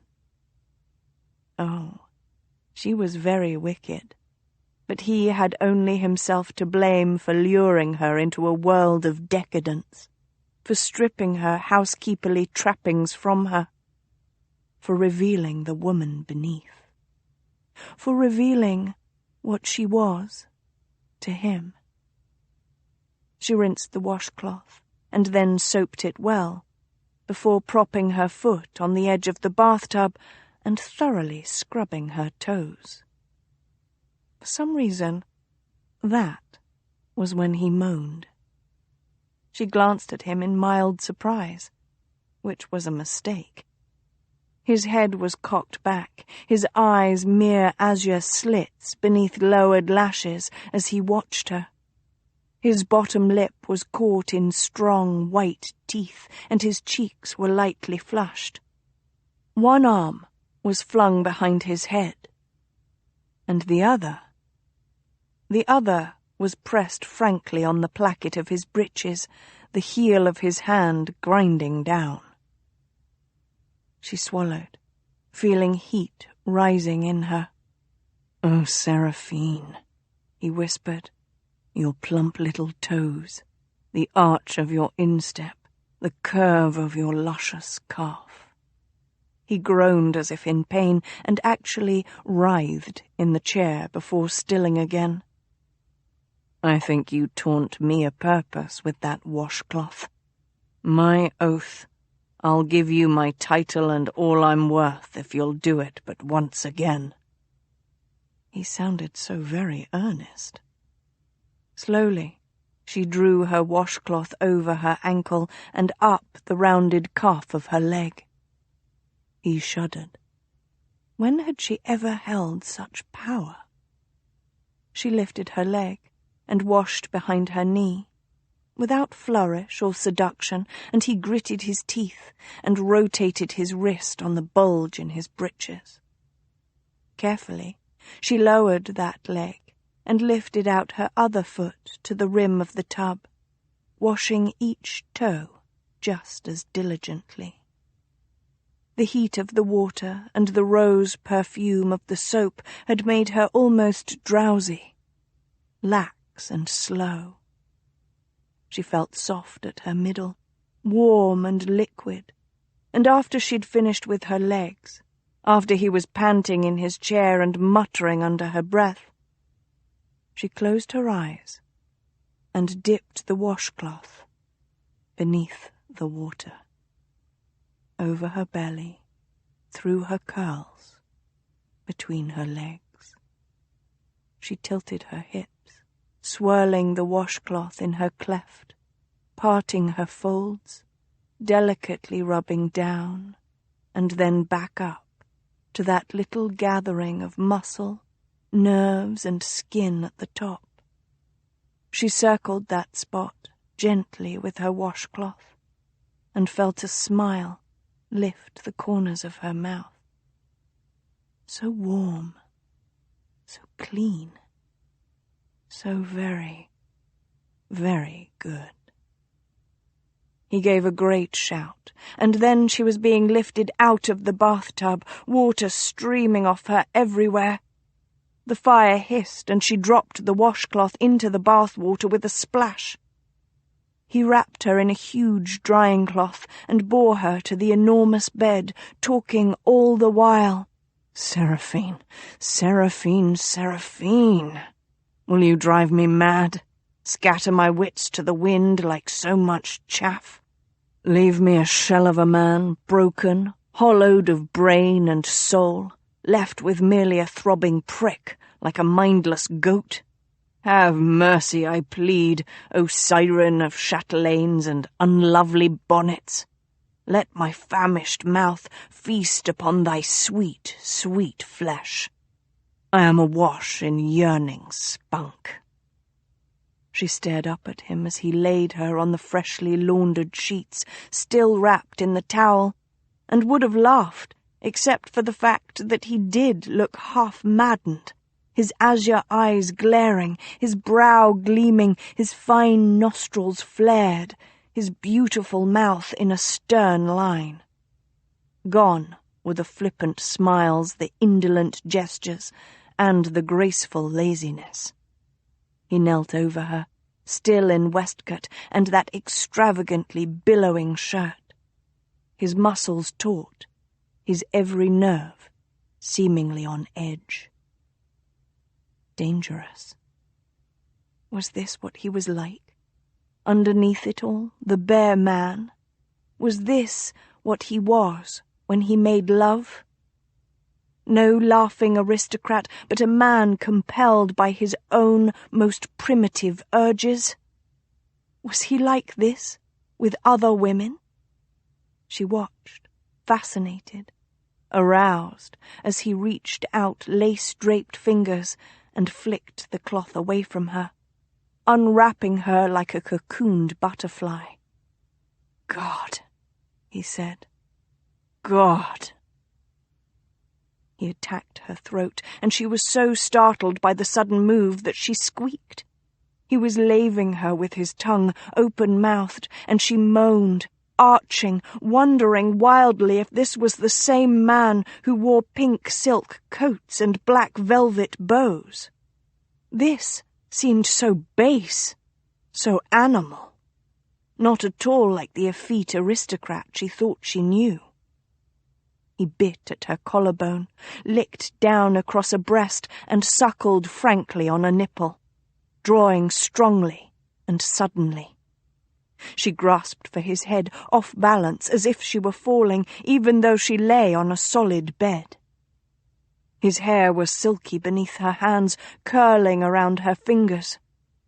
But then he pulled away, tonguing under her breasts, each one, and down her belly, pausing to mouth her navel, and then thrusting her legs apart, climbing nimbly between, and thumbing wide her labia. She gasped. Wait. But he'd already laid his mouth against her flesh, licking her there roughly, as if he did indeed intend to devour her. She'd never... That is... She screamed, thrusting her hand into her mouth to muffle the sound as she came, hard and fast. But he didn't stop. He was pressing against her clitoris now with his tongue, firmly circling, and his thumbs were stroking her as well, burrowing deeper, gently seeking until one thrust frankly inside her and then out again. He kissed down, licking around his thumb, tonguing the flesh around her entrance, slowly building the pleasure again, and it seemed... She opened her eyes, staring dazedly at nothing, feeling the rolls of delight mounting. It seemed as if he could do this forever, as if he took pleasure from what he was doing, such a low thing, such a dirty thing, as if he loved what he was doing to her. The thought sent an exquisite jolt through her, and she closed her eyes on it, half drawing up her legs. She had both hands tangled in his beautiful hair now. The ribbon had somehow gone, and he was suckling on her clitoris, and she was crying, moaning as she came again, this time in a long, near-painful, twisting wave. Oh, God! He was doing something, moving, but she'd lost her bones and could only half open her eyes. She looked up in time to see him kneeling upright, his eyes gleaming as he ripped open his falls. His penis was dark red and angrily erect, standing to his navel. He caught her hips and pulled her until she was on his lap. Then he bent, and without ceremony thrust himself within her. "Now!" he rasped, no grace, no drawl, no civility at all. "Come again for me. Now!" And he pulled her on and off his cock, rotating his hips all the while, his eyes on her, watching, waiting, as if she were the last drop of water in a desert, as if she were his only hope of life. His thick cock rubbed against her as she lay, sprawled and nude, a pagan sacrifice to his lust. His lips parted, and he panted, shoving into her, faster, harder. "Come!" She shook her head against the sheets, her breasts heaving. She felt herself tingling, quivering, quickening, as if her veins ran with lightning. His head fell back against his shoulders, his hips still thrusting, his hands hard on her bottom as he kept her wedded to him. "Please, come!" She pushed her hand to the juncture of her thighs, where his penis rubbed in and out of her, and touched herself. But he batted her hand away, replacing her fingers with his thumb, pressing down hard. And she arched, screaming, the lightning blazing from her center, sparking through her limbs, flying out her fingertips. She was incandescent. He fell atop her, heavy and male, pulling her legs up around his narrow hips and ground down into her, once, twice. His cock jerked within her, and she could feel every muscle in his body tense. He groaned into her ear like a man dying, and then fell, senseless and limp.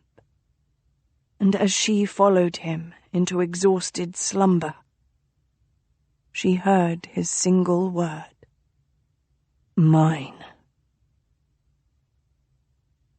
This morning, Copernicus Shrug was attired in a brown coat over a high-necked, long, dark red waistcoat, both of expensive material, but of such a cut and with so few embellishments that they were nearly Puritan in style. In contrast, his white wig sported a row of delicate little curls framing his sad hound's face. Hugh found his gaze kept straying to those fairy-like curls. "I thought the matter finished, Your Grace," Shrug was saying, his brows drawn together lugubriously as he poured tea. They were in his office at St. James's Palace, though this time, since he hadn't been sent for in secret, Hugh had availed himself of the front entrance. "It didn't work out the way we would have liked, but you did your best, and himself is satisfied that it is over." They both glanced reflexively overhead. Hugh's gaze dropped back to the other man. "But is it?" What do you mean? Shrug asked, handing him a cup of tea. Hugh nodded his thanks, though he'd never much liked tea. He sat back, holding the fragile teacup carefully in his big hand. I've done some discreet questioning. And? Hugh ran his tongue over his teeth. Did you look at the letter? The one Montgomery delivered in exchange for the king's nod? Shrug looked nervous. That was destroyed. There can be no point in... Shrug, Hugh said. The other man stopped speaking. Humour me. What was in the letter? Shrug licked his lips and motioned Hugh forward. Hugh sighed and leaned in. The older man whispered hoarsely, It was a letter written in Prince William's own hand, discussing the Lords of Chaos and their next meeting. It talked of two very dissolute aristocrats and of the desecration of a church by satanic rites. There was... Shrug grimaced. A rather graphic reference to the deflowering of a girl. And? Shrug stared. And? What do you mean, Your Grace? Is that not enough? Was there any mention of Prince William's initiation? No, not that I can remember. Why do you ask? Because, Hugh said grimly. According to my sources, the Lords of Chaos always have an initiation for new members, and whatever happens at the initiation binds the man to the Lords forever. Shrug shook his head. I don't... Damn it, man, think, Hugh said impatiently. Whatever they do, the initiate is afraid to leave the Lords of Chaos, lest they inform others about both his involvement in the heinous cabal and the terrible act that was done at the initiation. And Montgomery has this information on Prince William. He can still blackmail the king should he wish to do so. I don't... Shrug blinked rapidly. I don't follow. He gave us the letter. That was the blackmail material. But was it the only blackmail material Montgomery had? Hugh thrust his dainty teacup onto the desk top and set his elbows on his knees as he thought aloud. He always keeps something back, Montgomery does. Most blackmailers do. And you must admit the letter he did surrender, as you tell it, sounds damnably weak. But the deflowering... Shrug muttered. Hugh shot him an exasperated look. If deflowering maidens were blackmail material, the entire aristocracy would have its pockets to let. No. He shook his head, leaning back in his chair and ignoring the protesting creak it gave. This entire matter has been a mess from the start. Mostly my fault, I realize. I shouldn't have tried to burgle Montgomery's house, though there wasn't much choice at the time. But whoever gave the order to have him poisoned was a rank fool. Shrug started. What? Ah, didn't know that, did you? No, of course not. Hugh arched an eyebrow. Montgomery was vomiting and shaking for 3 days. Almost didn't make it, as I understand it. For a moment, the older man had a vague, calculating look in his eye, as if he were doing sums in his head. It must have been... But whatever name Shrug had been about to say was cut off when he pressed his lips firmly together. He shook his head. You know how these things work. Upstarts with their own circles of information jockeying for favour. Someone thought he could simply cut out all the intrigue and diplomacy and kill the root of the problem. Literally, unfortunately. Yes, well, imagine had he succeeded, Hugh replied. That would have done nothing but rouse interest in Montgomery, and through him, possibly Prince William. Who knows where he put his blackmail letters? What if they're with a man of business and set to be published on his death? The whole thing could have blown up in our faces. Shrug actually shuddered at the thought. As it is, Hugh murmured, we only have to wonder what happened to the footman. What? Hugh looked at him. The footman, my informant, and someone's paid poisoner. He's missing, and I'll lay money on what's happened to him. Surely not. Shrug looked truly distressed, which rather amused Hugh, considering how much scandal and intrigue the man must have seen in his lifetime, in his position. Montgomery's a duke. He can't be a murderer. Hugh lifted his shoulders. He's also a blackmailer. Many would prefer the former to the latter, given the choice. Shrug had gone white to the lips. Dear Lord. Probably the bottom of the Thames, Hugh mused, if he was weighted well enough. There was a short silence. Shrug broke it finally, looking just a little green around the edges. What do you suggest we do, Your Grace? Hugh raised his eyebrows. He would have thought it was obvious, but maybe not to a desk man such as Shrug. I'll have to keep after him, won't I? He stood, looking down on Shrug's little curls. We can't rest until the Duke of Montgomery is stopped. He thought a moment more and added, and the Lords of Chaos as well. Val woke to a cold, empty bed, and the realization that he'd done something incredibly stupid. It was an odd sensation. He rarely, if ever, regretted a decision or action once made. Why bother? What was done was past changing. But this one... well, he had the feeling this one might very well haunt him. And where the hell was she? He stared at the indented pillow beside his head. He had the memory of a warm body in his arms all night. Round buttocks snuggled tight to his loins, hot and soft. And now? Now there was only cold. He had the vague recollection that it was the chill that had waked him, and that was her fault as well. He sat up and met the eyes of the demon cat, standing upon the tray of cold food from the night before. It had a chicken wing between its fangs, and at his yell it jumped down and dashed away out the cracked doors. The inner door that led to a dressing room opened, and Mehmed and the dog came running in. The dog immediately rushed to the tray and tried to gulp down the rest of the food. "Duke!" Mehmed exclaimed as he attempted fruitlessly to pull the terrier away from the tray. "Are you hurt?" "No."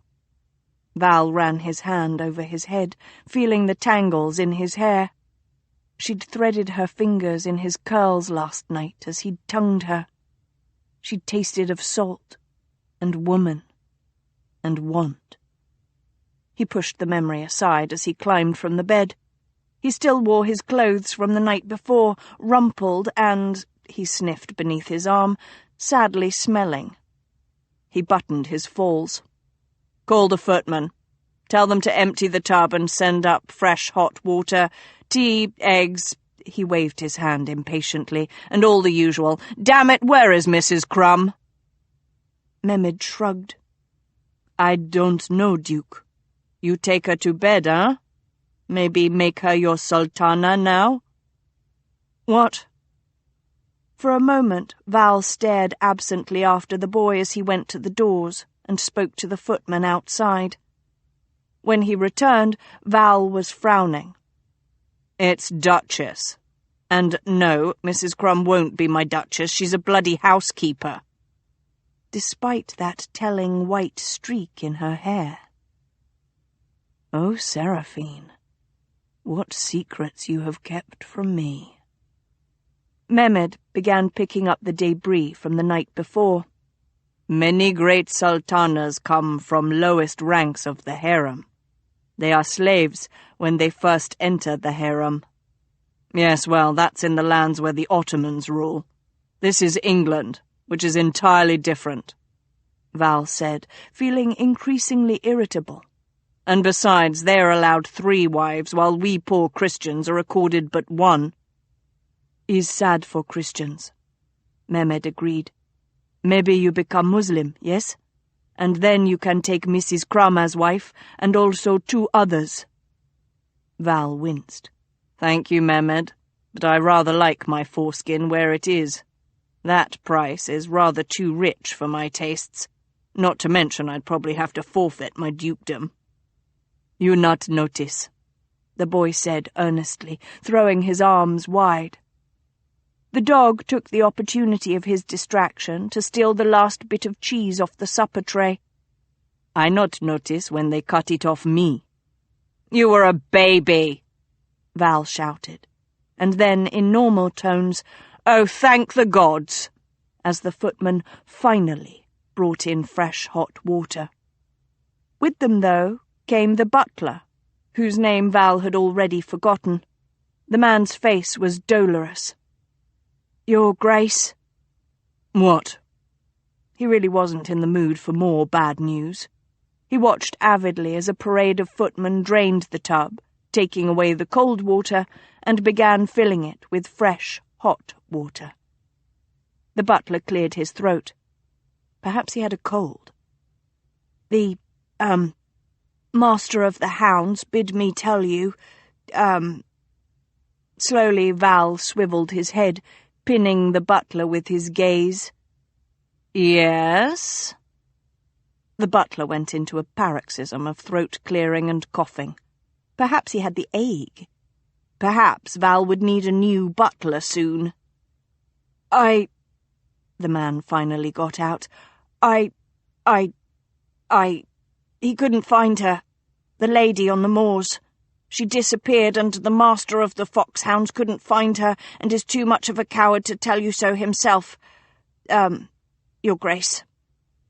For a moment, Val only breathed quietly, his eyes turning to slits as he stared at the bringer of very bad news indeed. Then he flung his arms wide and bellowed, "Away! Away, you pestilence, you flies, you midges of ruination! Get thee back to thy kitchens of destruction, and God damn thy lips and thy words and thine eyes! Away, I say, and never come again! A plague and a flood of amphibians upon the lot of you!" There was a general rush to the door, and then silence. Mehmed, who hadn't moved, looked sorrowfully at the bathtub and the surrounding steaming pitchers. "The bath. It is only half full, Duke." "Well then, fill it," Val snapped, and went to sulk in the bed over the perfidy of women, and one woman in particular. Chapter 13. Well, Prue gave her father a worried look, but the magician merely said, "In order to find your heart, you must complete 3 trials, the first of which is to spin a wagon-load of wool into yarn by the light of the moon." King Heartless stared at the magician. "Spinning is women's work." "Yes," the magician beamed. "My daughter Prue can help you." From King Heartless. Washing tons of linens was a back-breaking chore, but an oddly satisfying one, Bridget thought. She'd found the wash-house, an ancient low room beside the kitchens. 3 great kettles were boiling merrily away, and 3 of the dozen or so washerwomen she'd hired yesterday were stirring the pot slowly with long wooden paddles. At one end of a long table, several women were laboriously wringing the wet linens, while at the other end, 2 women were ironing the laundry that had already dried to just damp. They'd been working since 6 this morning. Bridget raised the edge of her apron to blot the sweat on her brow and upper lip. Naturally, I find you surrounded by warm clouds and billowing white cloths. Val drawled in her ear, making her jump. She whirled to find him standing right behind her. He wore slate blue today, the colour nearly severe on him, his curling golden hair clubbed neatly back, his azure eyes watching her alertly for any weakness. Oh God, he'd had his mouth on her most intimate parts last night. What had possessed her to let him do that? It was as if she'd been in some sort of sensual dream. The hot bath, his words, his hands, his lips. He smiled, and she absolutely knew that he knew what she was thinking about. She turned and nearly ran from the wash-house.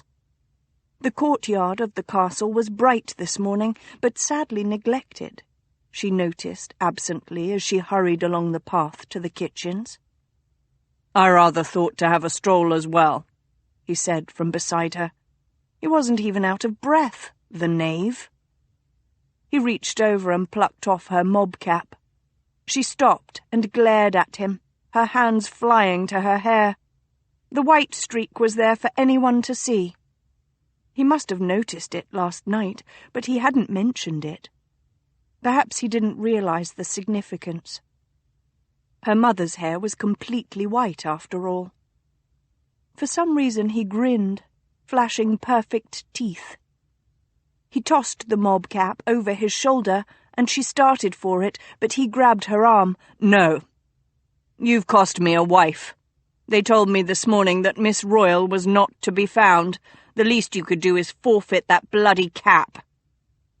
She swallowed, staring at him. She was glad, of course, that Miss Royal had escaped, but she wondered what he really wanted of her. It was morning now. The fairy dust of the night had blown away. She was a housekeeper, and he was a duke. He couldn't possibly— "Stop thinking," he said, and started walking, compelling her to do so as well. "It's dreadfully tedious. Do you know that this morning Mehmed suggests I amputate my foreskin?" What? She would have stopped and stared at him again, but they'd reached a door to the inside and he was pulling her along. "Amputate my foreskin," he repeated loudly, just as they passed a carpenter working on the stairs.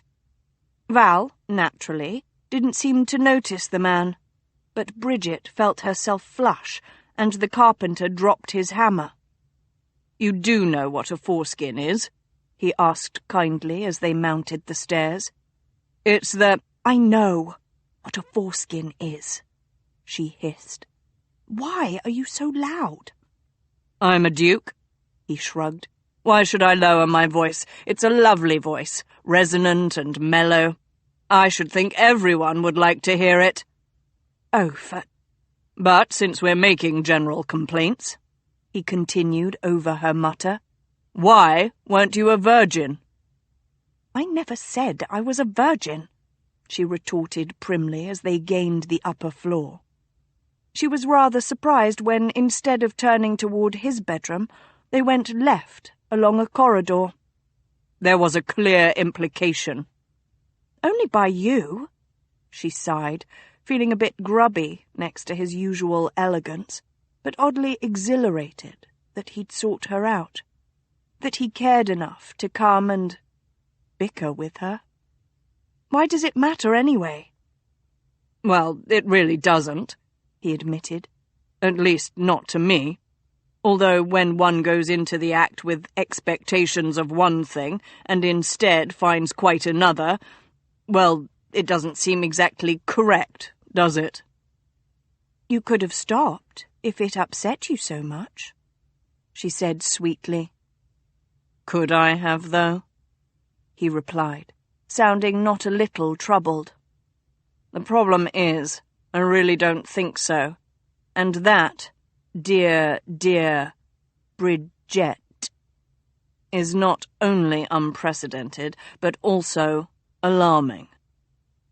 He was silent a moment as they turned down another passage, which gave her time to think about his words and wonder if they were a compliment. As with practically everything that fell from his lips, it was nearly impossible to tell.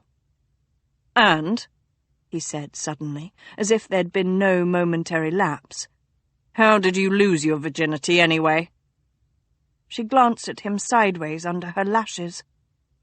"I thought you said it didn't matter to you." "It doesn't," he said vehemently. "I put to you, what is a maidenhead after all but a tiny bit of flesh, so insubstantial that a hard ride, no pun intended, can destroy it? Now a foreskin, that's a sturdy bit of flesh, much more significant and really quite important to my own life, I feel. No, your virginity or lack thereof doesn't affect me. But how you lost it might be of grave interest. For there are many ways to lose a hymen, some quite unpleasant." He looked at her and smiled that sweet little boy's smile. "Do I need to kill anyone?" And she knew he would. That realization really ought to appall her, that this insane man would, on her word alone, somehow find a stranger and kill him. Just for her. She took a deep breath, remembering the spotty-faced young butcher's apprentice from so very long ago now. "No, you don't have to kill anyone." "Oh, good," he said. "Who?" "What?" "Who was it?" he asked as they reached a door at the juncture of two corridors. He opened it and gestured her in. "I don't think that's any of your business," she said absently. The door led to a winding staircase that went up. They must be at one of the castle towers. She glanced over her shoulder to find him right behind her, his head cocked and his eyes on her ankles. His gaze met hers. "Of course it's none of my business, but that's not the point. I want to know." She faced forward again and began the ascent. "How would you like it if I asked about all of your lovers, Your Grace?" "Oh-ho, we're your gracing now, are we? As it happens, I wouldn't mind at all reciting my paramours. No, the problem comes when we get to the sheer size of the list. I started at 12, you see." She stopped and turned on the wedge-shaped stair. He was looking up at her, both hands casually braced on the tower walls. The circular stairwell had deep slit windows set into the stone, and a beam of sunlight was striking his head, haloing his golden hair. He looked absolutely angelic. 12? She demanded, appalled. He winked. "An upper housemaid, all of 19, if I recollect correctly, and an enterprising sort. I believe she was after a Montgomery bastard. She gave the most magnificent tongue-lashing to my infant loins. Which reminds me, how do you stand on the matter of—" But she'd already turned and was hurrying up the stairwell. 12. How could parents let a child be ravished so? Even if he'd apparently enjoyed it, that was far too young an age to lose one's innocence. Bridget felt tears prick at her eyes as she emerged into the tower room itself. Had Val ever been allowed to be innocent? She went to a window to stare out sightlessly. He came up behind her. "I used to watch them from this tower." She swiped at her eyes with her sleeve, trying to steady her breath. "Who?" "My father." She felt more than saw his shrug. "And others. They called themselves the Lords of Chaos. A secret society. They still exist, do you believe it? I didn't know until recently. Anyway, My father was their leader, their Dionysus. They'd hold their revels here once a year. She looked over her shoulder and saw that the smile was gone from his face. What did they do? Another shrug. Drink, dance, rape. He sighed like a forlorn little boy. The usual. She swallowed, keeping very, very still, lest she disturb his words. He inhaled. I was supposed to be the next Dionysus. It's hereditary, the title shared between the Montgomerys and another family in turn. So you could say it was part of my inheritance, the title, the lands, and the mastery of a mad band of idiots dancing and fucking in the moonlight. I was readied on the appropriate night, tattooed with Dionysus dolphin, all prepared to go through with it. But then, you see, Father brought down Eve. He looked at her finally, and his azure eyes held no light in them. She grew up here. Father's bastard by my nursemaid and 5 years my junior. I'd hide her from the revels because, well, it was best to do so. But that night I was supposed to be initiated, and I'd left it to her mother, and... He shook his head, glancing away. His nostrils flared. Stupid. So stupid. She laid her hand on his sleeve, and he stared at it, talking.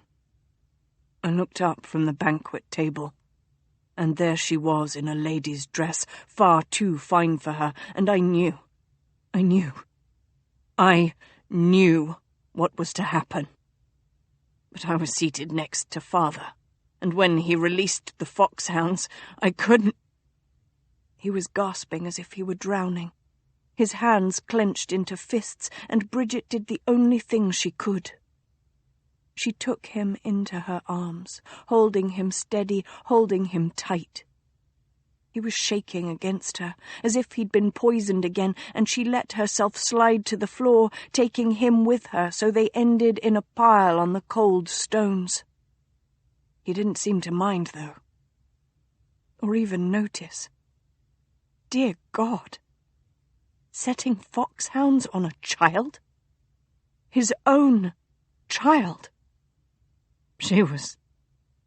He choked into her hair.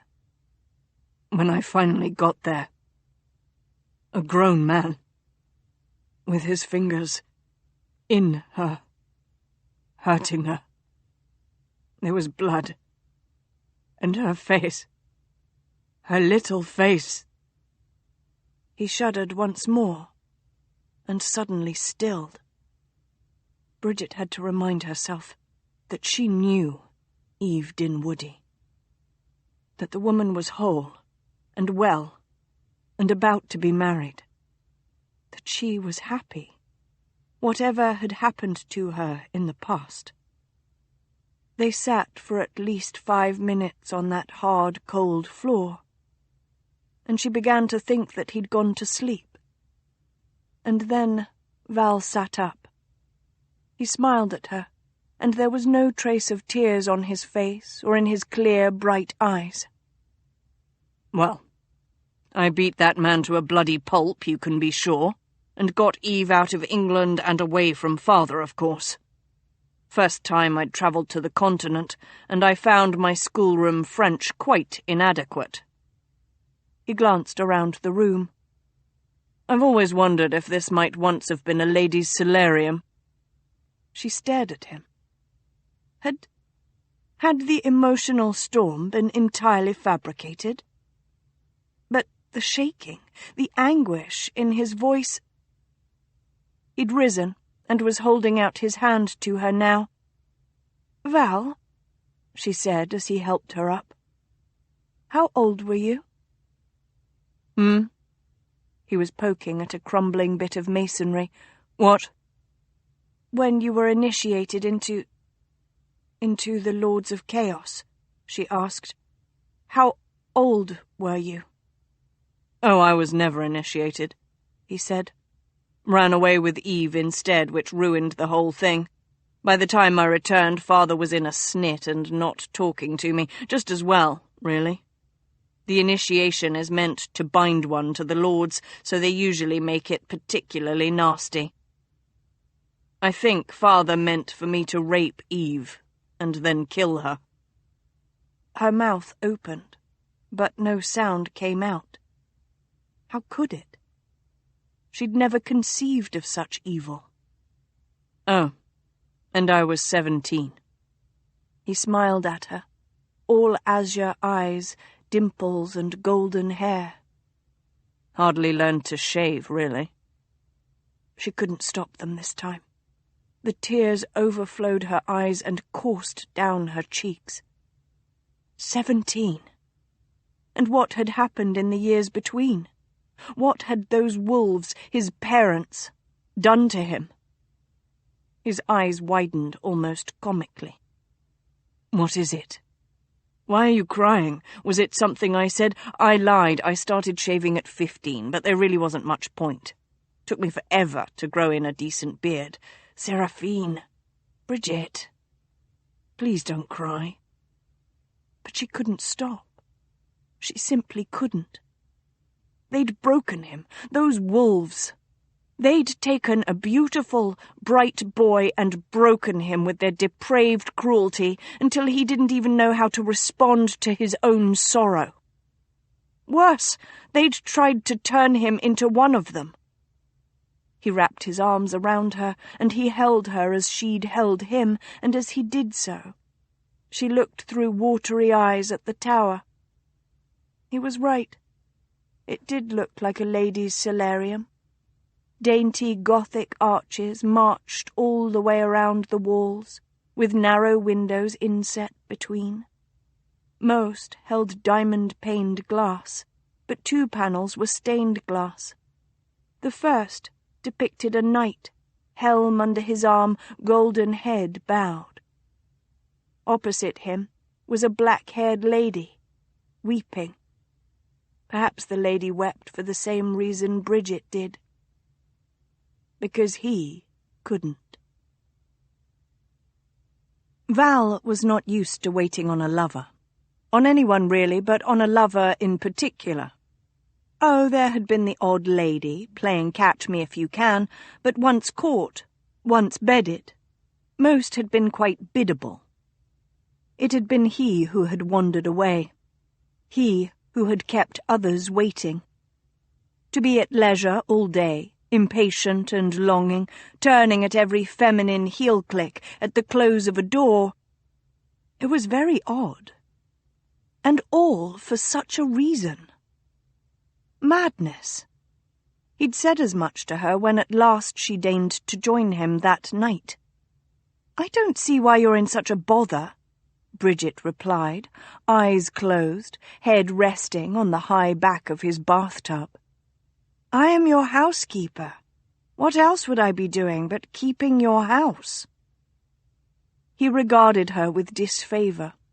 Well, not her body. That he regarded with fine favour indeed, but her, well, the rest. Something wasn't right when the housekeeper lectured the Duke on her proper position. "Yes, but can't you find someone else to do all—" He waved his hand vaguely. "That." "No," she said, sounding distressingly undistressed about his distress. "We have nearly all the washing done, and most of the lower floors aired. The carpenter finished on the banister, and I've had the stoneworkers in to look at the masonry around some of the windows. All in all, it's been a lovely day. So much done." "But not with me." He crossed his legs and his arms in his now customary chair. The remains of their supper lay beside the bathtub. He'd had visions of feeding her from his own hand before she'd said very practically that he'd make a mess of beef pie, dripping with gravy, and it'd be much better if she just ate it herself. "I don't see why you're so intent on cleaning the castle in any case," he said a bit sulkily. "It's not as if I'll be spending long here." "It's my work," she said, her voice even. "And I like my work. It's quite satisfying." Well, that was patently sheer nonsense. He threw up his hands even though her eyes remained shut, and thus were deprived of his gesture. Perhaps she was attempting to drive him mad with delayed lust. If so, her plot was working. "How long has it been since someone has lived here, anyway?" she murmured drowsily. He narrowed his eyes. If she fell asleep from all her ridiculous work, he might have to commit an act of somnophilia. "My mother died 2 years ago." "And you never bothered coming back?" He was silent. She opened her eyes, looking at him. Lately, he'd noticed that her glances had a sort of searching quality to them. But what she was looking for he hadn't quite determined. "Why?" she asked softly. He shook his head. "When were you last here?" He glanced up at the ceiling and was surprised. Some enterprising maid had dusted and polished it during the day, no doubt under Bridget's direction. The wood had taken on a mellow, almost honey gleam in the firelight. It looked warm. He cocked his head, staring. Odd. He'd never thought Father's chambers warm. "Val?" she murmured. "Hmm?" His gaze drifted down to her breasts, floating, plump and savoury on the water. Her nipples were soft and rosy. He wanted to lick them. "Val?" He blinked and met her eyes, fiery dark. Ainsdale Castle. That's what they were discussing. Right. "Oh, well, I left England shortly after Father died. That was in 30, so nearly 12 years ago." "You haven't been home since you were 19. He nodded. "I see." Her eyes burned intently. What did she see? Madness, murder, mayhem, and misery? Or merely a chest hollowed out, desolate of humanity and kindness? Did it matter to him? "And your mother?" she asked, the quiet pop of the fire the only sound in the room. "Did you come back for her funeral?" "No," he said. "Neither final illness nor funeral. She would have wished it so. My mother hated me." She blinked. At his words. At the steam from the bath, because she was sleepy? He couldn't tell and didn't know. It was like trying to understand the song of the birds. Completely incomprehensible and completely frustrating. "I'm sorry?" "Are you?" He cocked his head. Was this how people communicated? Mostly with his lovers he fucked. But he wanted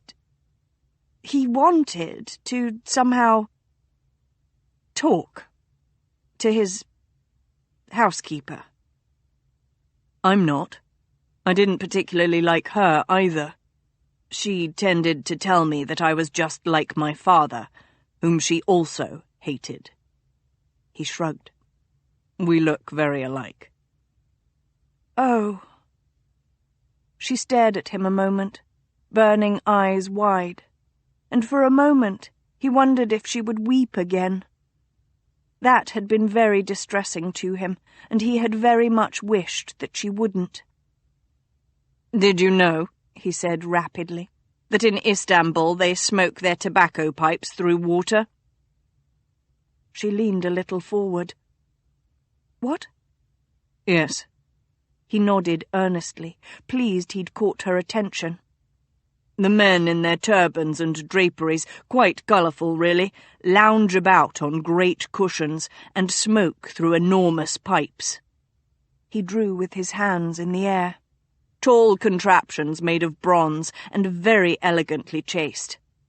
There's an upper bowl where the tobacco is placed and lit, and then a long hollow tube which leads to the base, also hollow, where a basin of water lies. A thin pipe extends from the base, and the smoker must suck very strongly in order to draw his smoke. She was watching him with a little half-smile. His Seraphine? And were he not a hollow man, he might feel joy. "I would like to see such a thing," she said. "Did you try this water pipe?" "Of course," he replied. "I took to wearing the Ottoman's loose, flowing breeches and shirts as well, and a long overcoat. It was white-striped in purple and quite lovely." He glanced at her amused eyes. "I brought it back with me, along with one of the water pipes. I'll show it to you one day." "Will you?" she whispered, and turned her head so he could see only her profile. "Yes," he murmured, watching as her eyelashes lowered, veiling her expression. "Perhaps I'll take you there, to far-off Istanbul.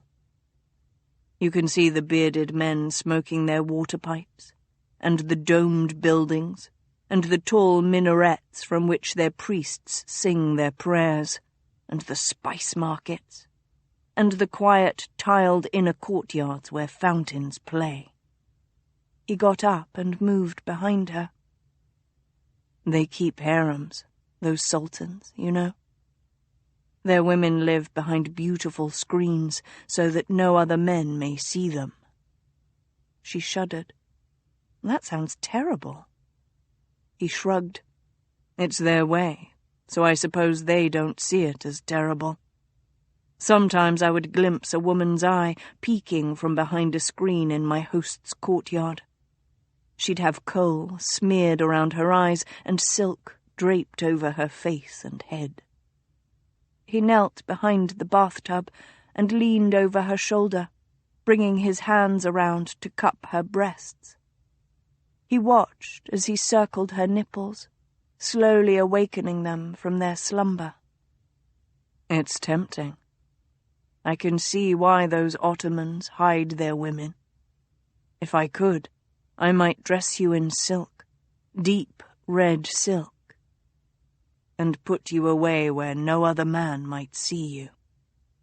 She turned her head to glare at him, those dark eyes sparking. "I shouldn't like that." He smiled at her fondly, almost sadly. This woman. Why did he want this woman so very much? "I know." He sipped at her lips lightly, so lightly. "And yet, as I say, tempting." He caught her lips with his, widening her mouth, tasting red wine and gravy, apples, and her. All her. Bridget. Seraphine. Her. Her. Her. Her. He groaned into her mouth, thrusting in his tongue, taking advantage, wanting, lusting, his cock rampant. He took her, lifting her out of the bath-water, a repeat of the previous evening. He'd lost all the finesse he'd ever learned, apparently, and, wrapping her in a drying cloth, he backed into the chair, sitting down with her in his lap. Still kissing her. He'd kiss her until the day he died, if he had his druthers. The drying cloth around her body fell to her hips. He tugged off the cloth wrapped around her head and let her damp hair fall about her shoulders, spreading it with his fingers. She drew back, panting. "Oh, you shouldn't." "Oh, I should," he retorted. "I desire your hair. If I could, I'd wrap it about my cock and pull till I spilled." She looked at him a little oddly. "It's so coarse, like a horse's mane." He laughed. "Then I desire a horse's mane." He spread the heavy strands between his fingers and then drew a lock over his lips. She smelled of roses. "Are you going to take off your clothes this time?" she asked. "No," he replied, quite certain. "It seems I've regressed to 15 with the attendant urgency, and if I pause to divest myself of raiment, I run the risk of quitting the table too early." "That hardly seems fair, considering how many times you paraded around nude in front of me." "You noticed," he said, delighted. "Was I not magnificent? I shall make you a bargain. You may see my body afterward." And then he lifted her a little and fastened his mouth on her nipple, for he hadn't been lying about his urgency. She moaned, all warm, damp woman in his hands, breasts in his face, thighs over his legs, astride him like a female dragoon, and he wanted to inhale her, to drink her in and keep her, possibly forever. He wanted to lick her cunt again, make her cream for him, make her scream and writhe, but the angle was wrong, and he made a vow. No more baths before bed. They were just too much for his frayed nerves. Instead, he drew hard upon her sweet little nipple and plunged his hand between her thighs. She was wet. Oh, sweet, wonderful woman, she was wet already, slippery and soft and ready for him. He turned his hand in the confined space between their bodies, and she groaned. He looked up and saw her, his archangel, head tossed back, black hair a cloud, burning, burning bright. He caught the back of her neck and kissed her, deeply, ruthlessly, because there was nothing else to do. Keep her. Hold her.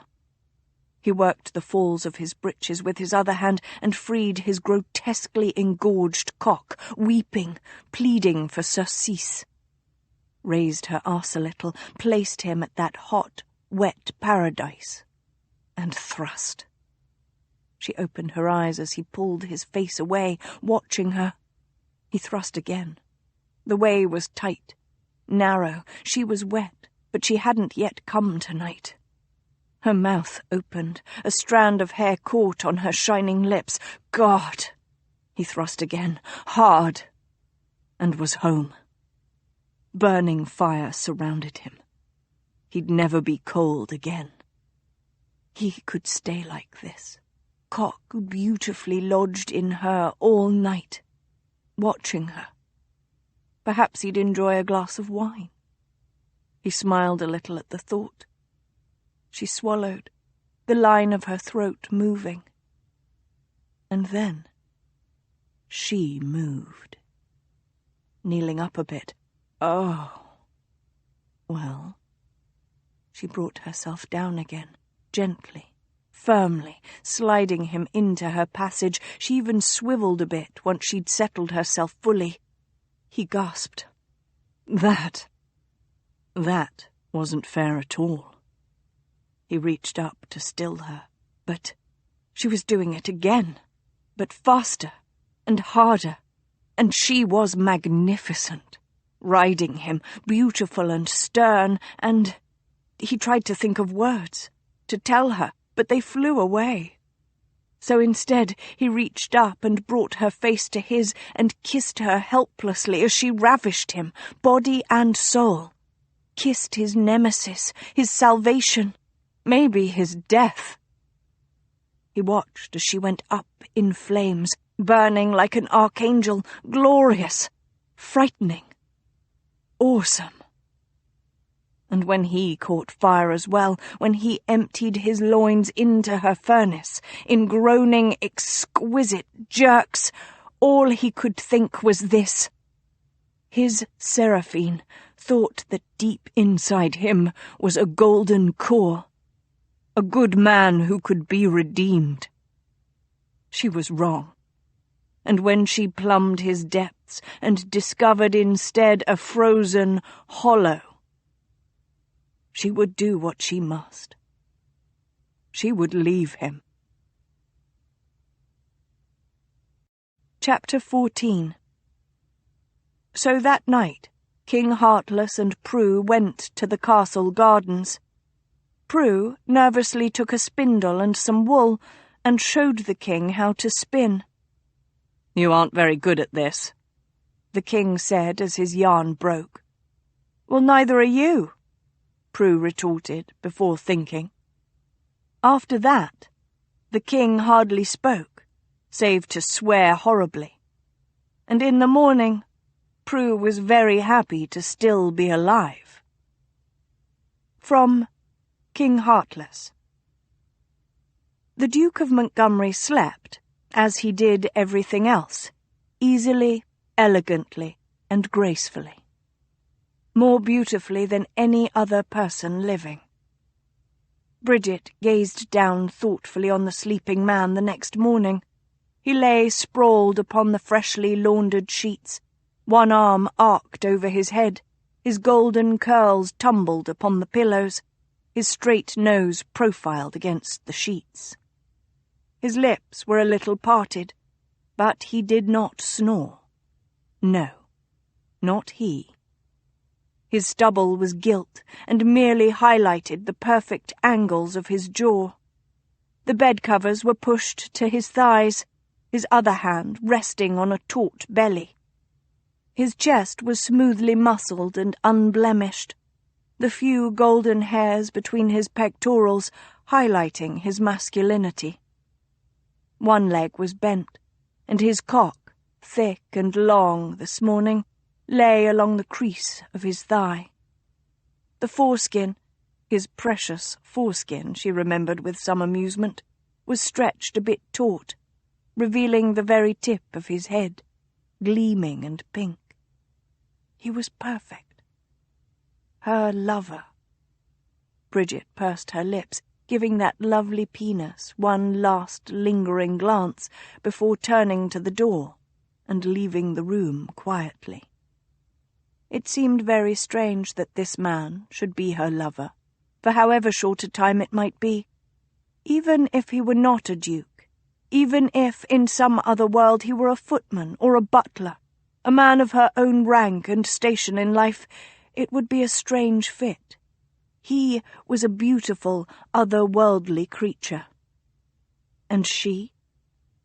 She was just ordinary. From her horse's mane hair to her sturdy, practical feet, she'd never turned men's heads. Oh, she wasn't ill-favoured. Her features were regular enough, but she knew, too, that she wasn't the sort of woman whom men flirted with, whom men stared at.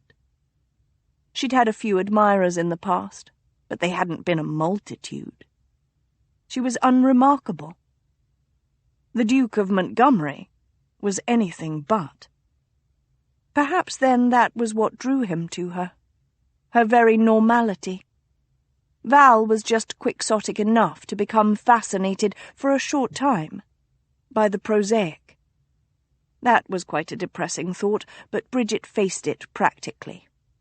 She knew that whatever else happened, they were not meant to be together for any length of time. It was too ludicrous a concept, like a racehorse yoked to a plough horse. And what drew her to him?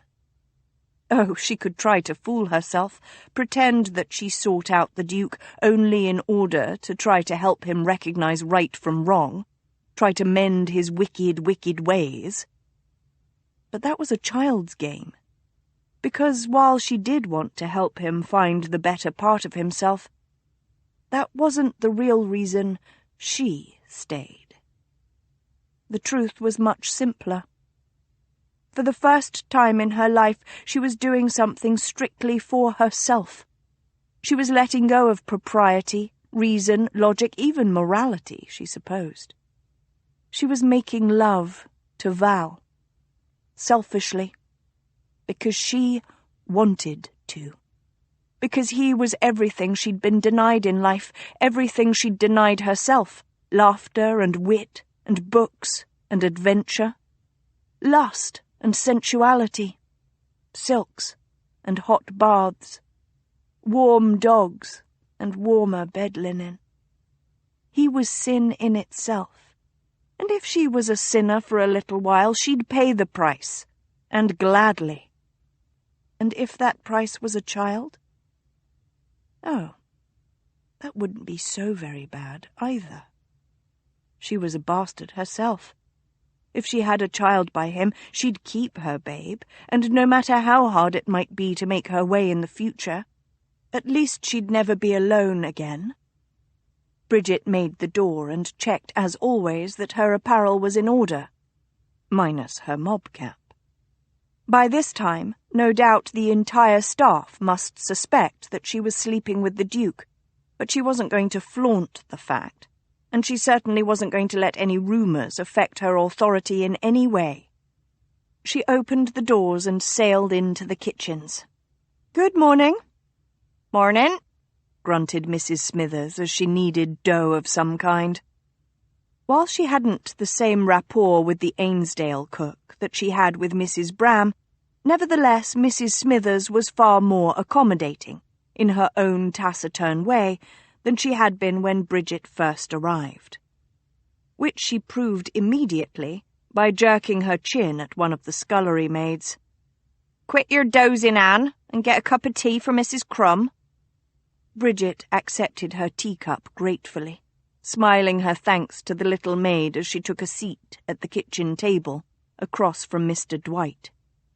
"Good morning, Mrs. Crumb," the butler said cheerfully. Bridget had noticed that he was rather alarmingly awake in the mornings. "Will you be seeing the upper floors today?" "I think so, yes, Mr. Dwight," she replied, tucking into the porridge set before her. She had to admit that Mrs. Smithers made a fine, hearty porridge. "I understand many of the rooms haven't been opened in years." He shook his head, pursing his lips. "My aunt said they were shut up before her Grace took ill." Bridget nodded. It was a money-saving measure she approved of. Why heat and maintain rooms not in use? But there were bound to be vermin and other unpleasant surprises in such places if they weren't at least checked once in a while. The kitchen door opened, and Mehmed bounded in with Pip at his heels. The little dog made a beeline to Bridget, setting his paws upon her knees for a good-morning pat. She took the last bite of her porridge. "I'll be just a moment," she told Mr. Dwight, and then went into the inner courtyard with the boy and the dog. Pip immediately trotted over to water the ancient oak.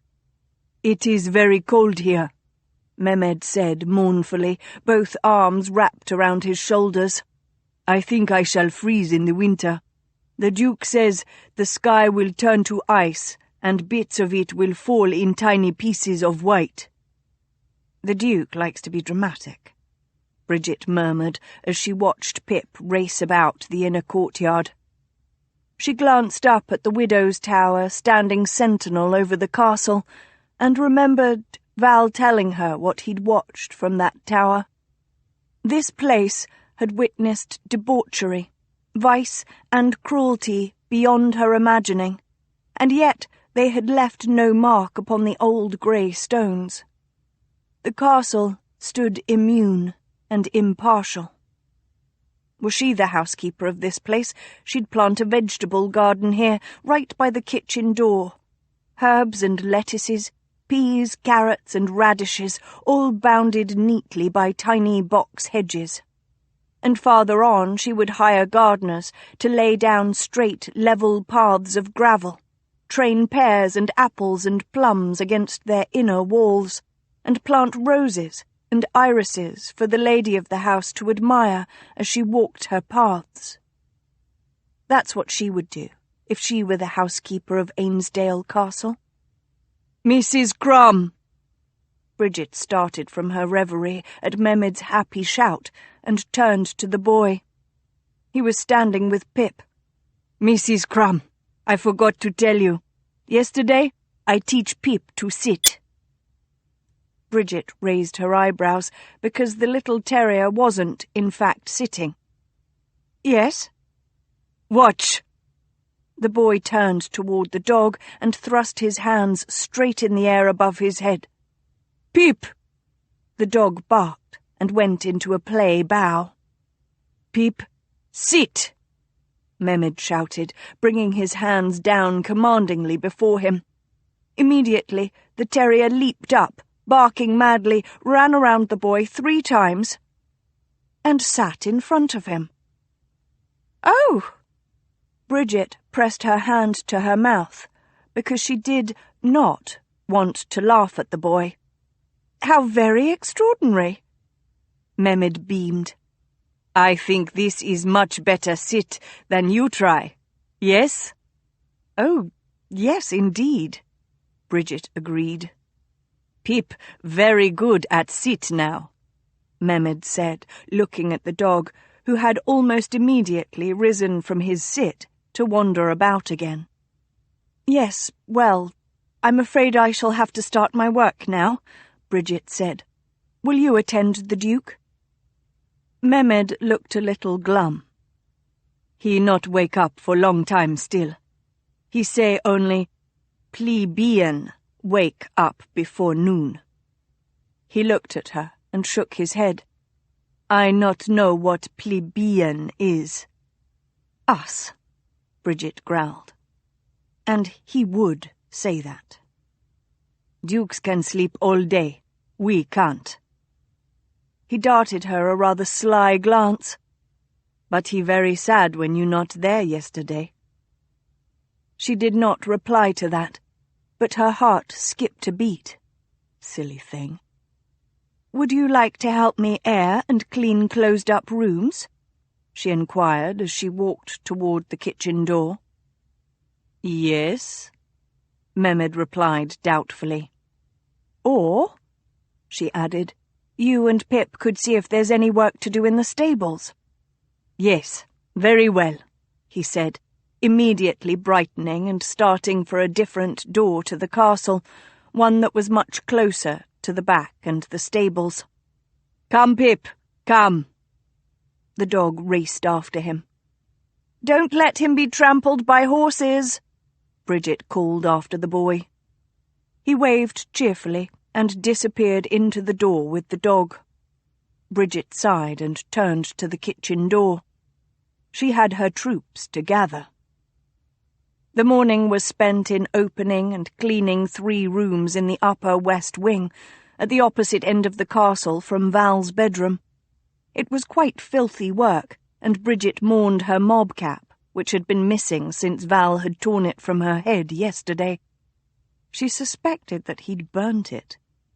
At the moment, she was supervising the clearing of the 3rd room, which evidently had been used as a catch-all, as it was full of tables and other unused furniture. 2 footmen carefully moved a heavy mahogany sideboard from the wall, revealing something cloth-draped, leaning against the panelling. Bridget gingerly pulled off the cloth, mindful of the layer of dust on it. Then she froze, staring. It was a life-size portrait of a boy. A beautiful, golden boy, not more than 7 or 8 years old, but already wearing a sky-blue suit, white lace falling at his throat and wrists, diamond buckles on his shoes. He was formally posed, a foot out-thrust, the opposite hand on his waist, a pink velvet cape with ermine trim draped over one shoulder and arm. The other hand held a small, jewelled dagger, offered to the viewer. The boy stood in a stateroom of some sort, draperies and formal furniture on either side of him. Bridget had seen portraits of aristocratic children in other homes. Unlike those children, this boy had no pets, no toys, and no trappings of childhood about him. He stood alone in a world of adults. His azure eyes were unbearably sad. She hated me even then. Bridget turned to find Val eyeing the sad little boy dispassionately. I would have thought she'd have that burned years ago. I remember sitting for the painter. I couldn't stand still, but my father wanted a portrait. She told me if I didn't stand still, she'd chop off my ears. He smiled at Bridget, as if sharing a joke. I was too young to realize she'd never do it. Father would have killed her had she marred his heir in any way. So I stood still. I think it took him 3 weeks to paint it. Bridget wanted to weep. Could he not even say the word mother? She glanced behind him and was relieved to see that the other servants had left the room. Why did she hate you so much? I'm my father's son, he shrugged. I look exactly like him, and she rather hated him as well. I suppose that was enough. She stared. But you aren't your father. Aren't I? He murmured, his eyes weary. He did make me in his image, after all. She caught his hand impulsively. Just because you look the same doesn't mean you're the same man as your father. You're not. You're not. He cocked his head at her, his eyebrows drawn together as if he were considering her words doubtfully. If the old Duchess had been alive, Bridget would have given her a piece of her mind. She cleared her throat. Shall I have it hung again? Perhaps in the dining room? What? He glanced at the painting. Oh, if you want. It certainly cost Father enough, and the painter is supposed to be good. He looked around the room. I wonder why she put it here, though. She was such a vindictive old thing, hated my father, hated this castle, hated me. He kicked a small stack of packing crates. They fell over and something smashed. You should have heard her yelling after me when I left. I was the very devil, the spitting image of my father, just like him in every... He was interrupted by a thin, but very clear, cat's meow. Val froze, his eyes rolling to her. Bridget frowned, looking around. Where? The meow came again. Can you hear that? Val hissed. She waved at him to be quiet. The room held 2 tables, heavy medieval things and quite worm-eaten, the fallen crates, what looked like more paintings under cloths. Another meow. She moved toward the only remaining large piece of furniture, a sort of cupboard, as tall as a man and intricately spindled and carved. 2 doors stood at the front, and she tried them, but they were locked. Here. Val shouldered her aside and brought out his curved dagger. Don't! She started, but he'd already shoved the blade between the doors and levered them open by breaking the lock from the wood. Oh, she said with deep disapproval. You needn't have done that. No, but I thought you wanted to look inside, he said, and I've seldom seen such an ugly cupboard. I think it's one my mother had in her rooms. Do you want to look in it or not? I do, she said. But when she opened the doors, all she found was an empty mouse nest and a lot of dust. The meow came again, quite close. She leaned her head inside the cupboard. She would have sworn the cat, or kitten, for it sounded quite small, was right in front of her. But there was nothing there. She straightened and glanced at Val. His azure eyes were alight with amusement. Phantom cats and ghostly kittens. She frowned at him. I don't believe in ghosts. Boring. He kissed her on the nose, and while she was still blinking in surprise, leaned down and did something to the back of the cupboard. Suddenly one of the boards came away in his hands. She leaned down again to look. Staring back at them was a ginger cat, her green eyes wide, and at her teats were a row of wriggling kittens in a rainbow of colours. She was curled in the small space of what was evidently a false back to the cupboard.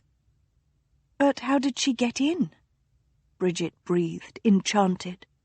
The kittens were at that wee, fluffy stage, and absolutely adorable. Magic, Val said, promptly.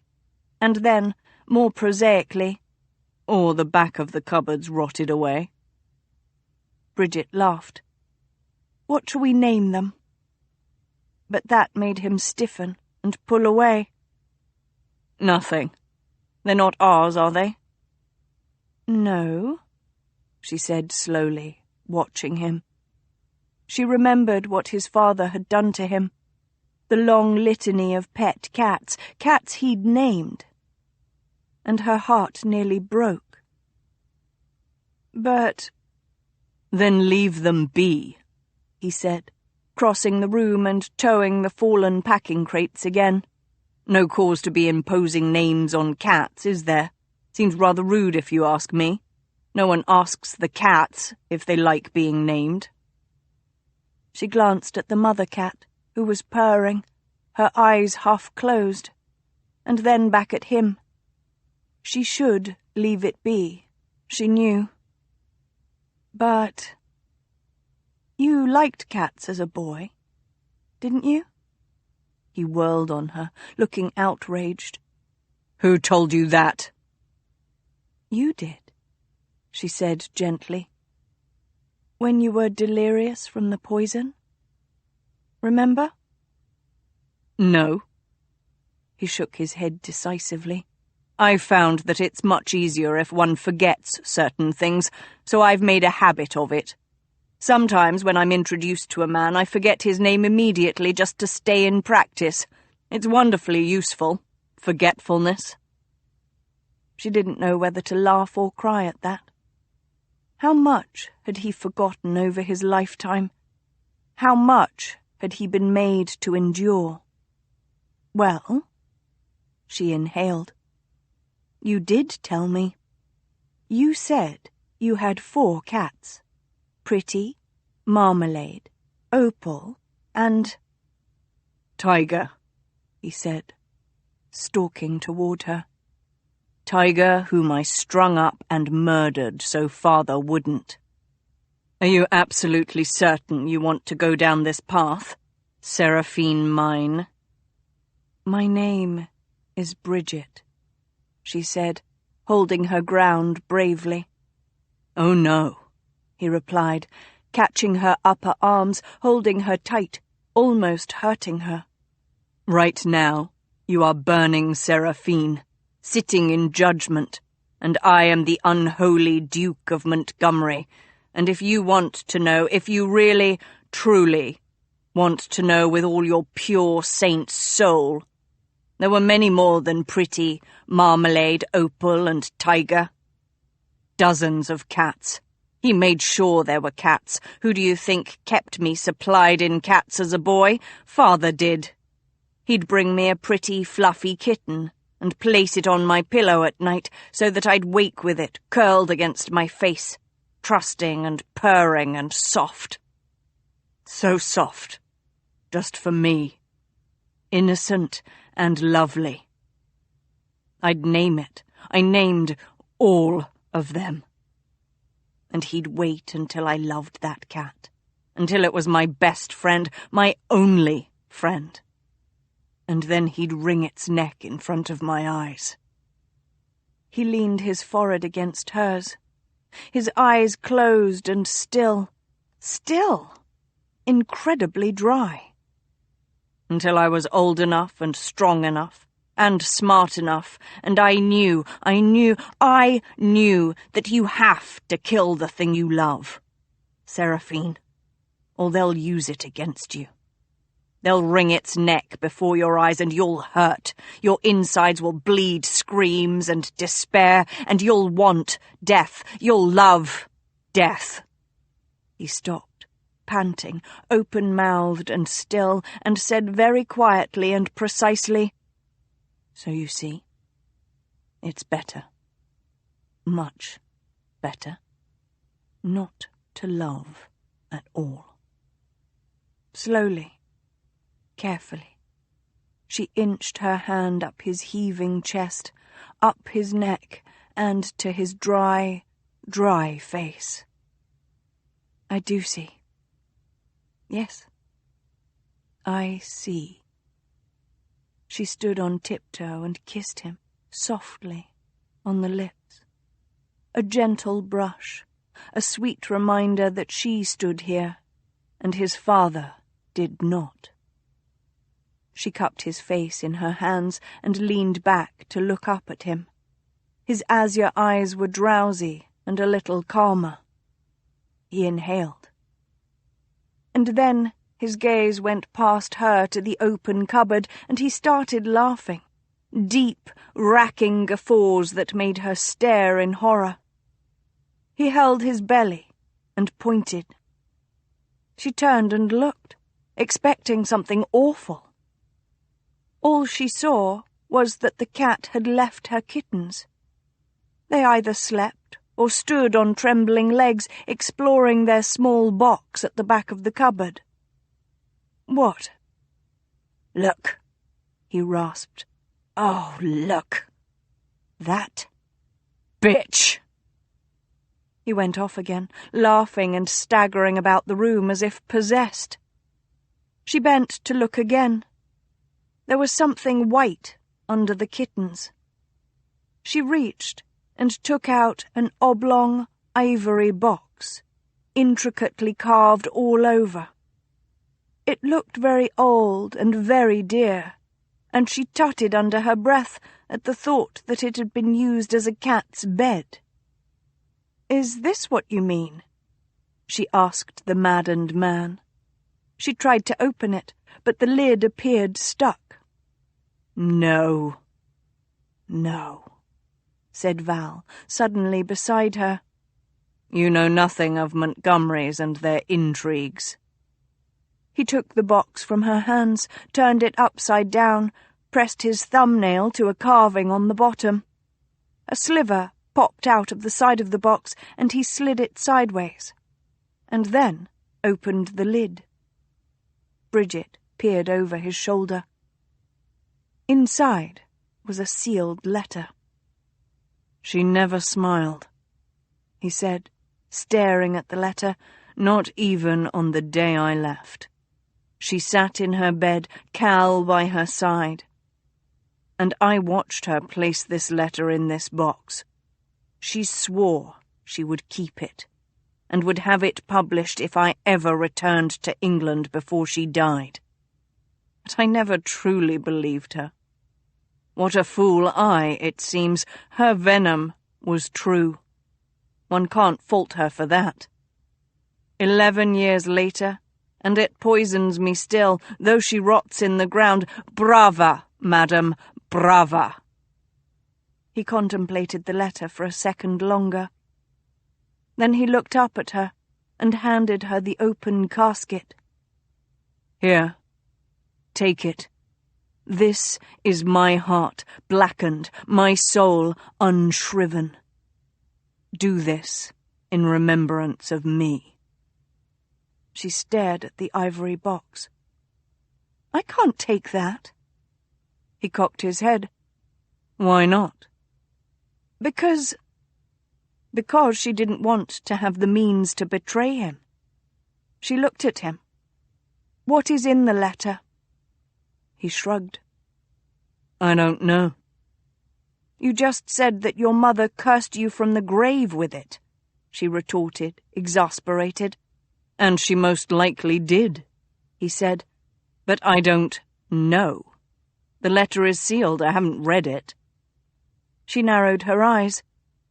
"But if she wrote what you think she wrote?" He smiled. "Then the contents will hang me." She stopped breathing. He'd said will, not might. So certain, so sure. Very few crimes resulted in the death penalty for a duke. And he wanted her to take the evidence of his crime. She wanted to tell him to destroy it instead. It was on the very tip of her tongue. But Bridget was a morally upright person at heart. If he'd done something so truly terrible... "Ah, there's the Inquisitor," he whispered. and placed the awful casket in her hands. Chapter 15. Prue and King Heartless brought their baskets of yarn to show the magician. He glanced at their lumpy yarn and smiled.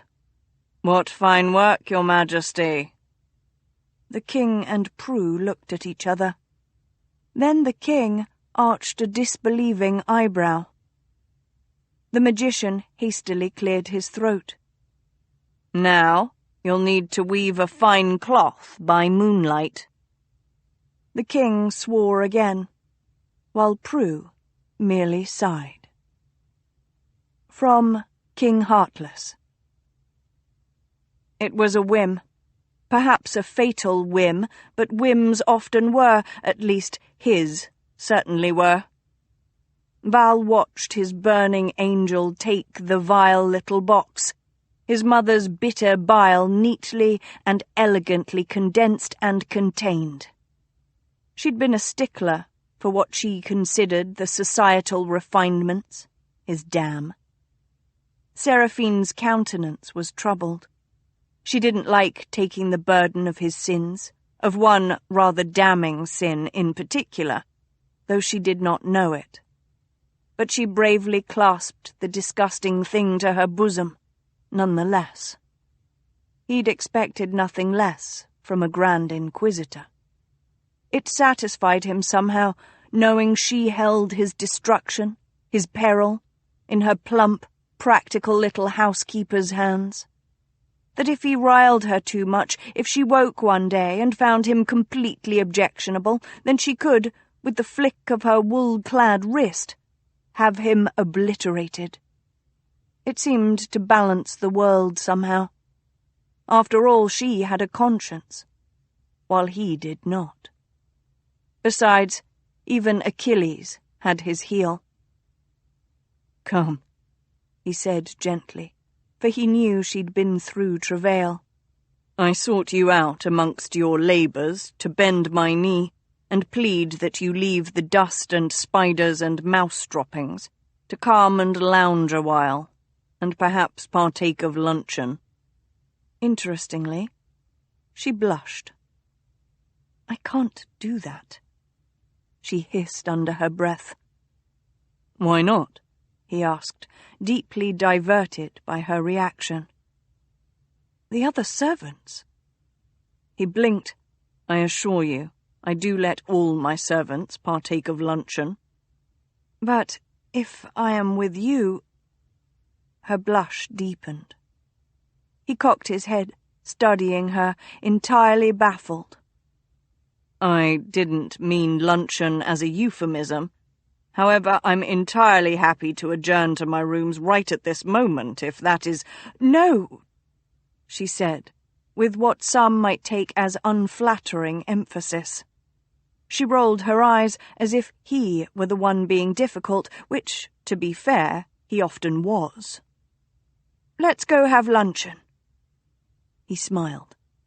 "Splendid." She looked at him a little shyly. Absolutely enchanting. "I'm dusty. I'll go wash first and meet you in the dining room, shall I?" He bowed with a flourish. "I await your presence." She looked flustered at that, and he was very tempted to perhaps lean her up against one of the tables, and— "No," she said very firmly, backing away, and much lower, "It's the middle of the day." So very Puritan. Who knew the lower classes were so staid in their love-making? Val contemplated this as he made his way to his dining room. He'd always vaguely imagined the servants having at it at all hours behind the kitchen doors. Well, when he thought about it. Which wasn't often because they were servants. But it was one of those old canards the pamphleteers were always going on about, that the lower classes were too sexed and too fertile. And yet here was his housekeeper refusing him her favours, bizarrely because it was the middle of the day. What, exactly, he wondered, was wrong with the middle of the day? The light? Surely being able to see the person one was about to tumble was a good thing. Was it the lack of bed? But no. Last night she'd ridden him in a chair, and very enjoyable it had been. Or at least he'd thought so. Val paused on the stairs, a sudden and very unwelcome notion having come into his mind, one that had never, ever occurred to him before. What if Bridget hadn't found it enjoyable? He contemplated the notion for the next 2 seconds. No, she'd come all over his cock. He'd both felt it and witnessed it. And besides, he was Valentine Napier, the Duke of Montgomery. There simply wasn't a better lover in the world. Satisfied, he continued his descent. The butler, whose name he still couldn't remember, met him at the bottom of the stair. "The Duke of Dymore to see you, Your Grace. He's waiting in the library." Ah, fate had come to call. The old man had travelled to his country seat in the next county to Ainsdale faster than he'd expected. Well, he must be eager then. To business, to business. But for a moment, Val hesitated. He could simply send Dymore away. Spend the afternoon luxuriating with Seraphine. Seraphine. He blinked. Oh, but there was Seraphine now. Someone to protect from the masked men of the world. No. No. Better to go through with it. The one with the power did not have to grieve the next day. Val nodded to the butler.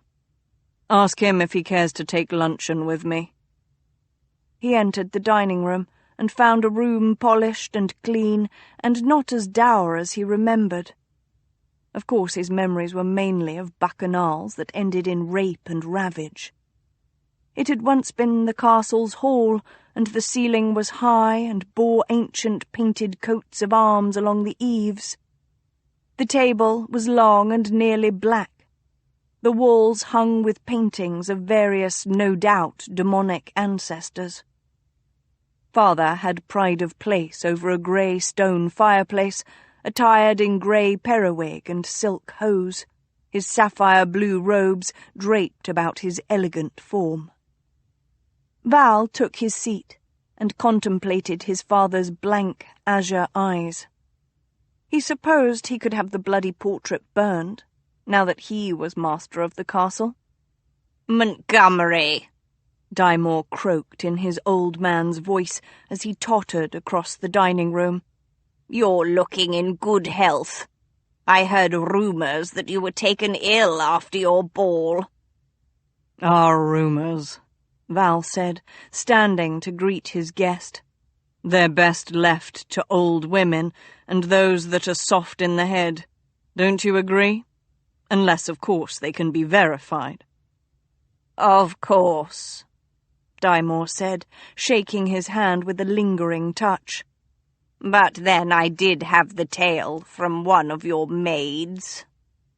"Did you?" Val smiled as he took his seat again. "Tell me her name so I might have the wench tossed in the street." Dymore chuckled. "Ah, you remind me of your father." "So my mother was wont to tell me," Val said lightly as he poured the old man a glass of wine. The door to the dining room opened. Bridget stepped inside, and Val immediately realized his mistake.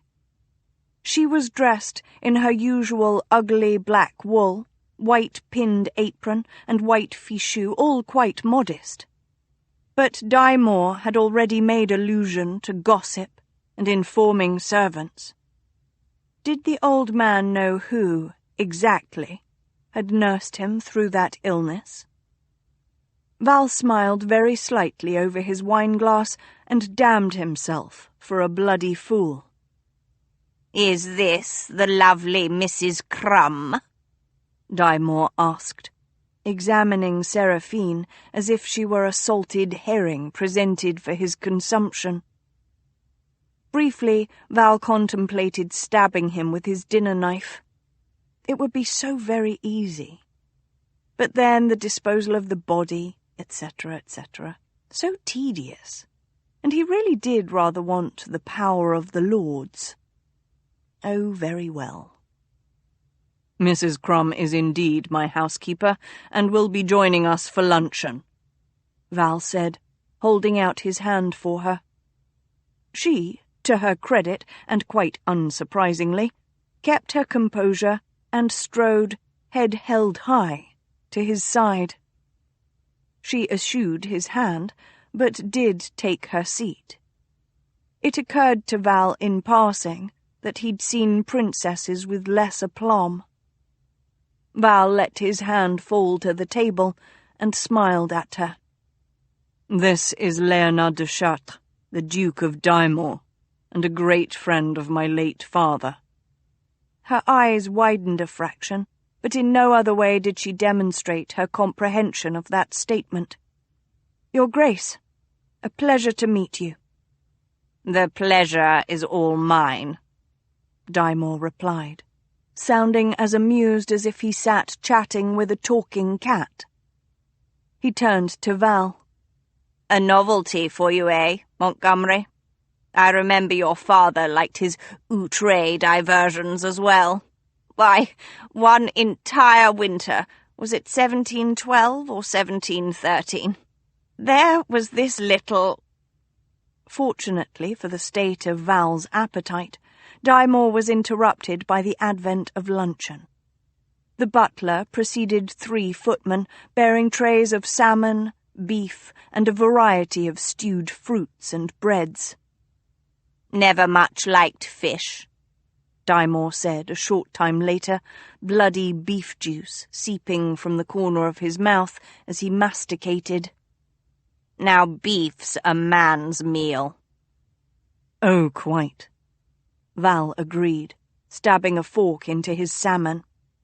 "Now," the old man continued, "we'll have to get you properly initiated." Bridget banged her knife onto her plate and glared at him. Val wondered vaguely if she'd make it through the meal without going off like a Chinese firecracker. "Really? An initiation?" Val asked, turning to Dymore. "Tedious, that.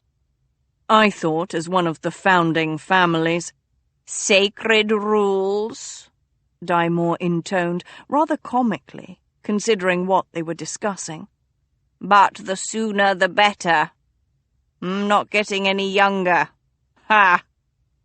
"I would have thought your son—" Val asked, purely for his own curiosity's sake. He had no intention of letting anyone else shoulder him out of the seat of power. "Raphael." Dymore made a very unpleasant face. "He's not appropriate for the role." Indeed. Well, that was certainly interesting. Val vaguely remembered a boy of about his own age and wondered if Raphael were crippled or mentally deficient. Surely he would have heard rumors if so. "No, you'll do much better," Dymore continued as he fished a bit of gristle from between his teeth. "Young, strong of limb, comely." His eyes had gone half-lidded. Val might have felt himself violated had he been inclined. He smiled. "When?" The other man shrugged. "Spring is our usual time. You know that." Val shook his head. "Too far off. I'll want to take my place sooner." Dymore grinned. "Perhaps something can be arranged. We've been a bit more liberal since your father's time, with our revels." "And where have you been holding them?" But Dymore shook his finger at him roguishly. Now, I can't tell you that, as you well know. Not until you're initiated."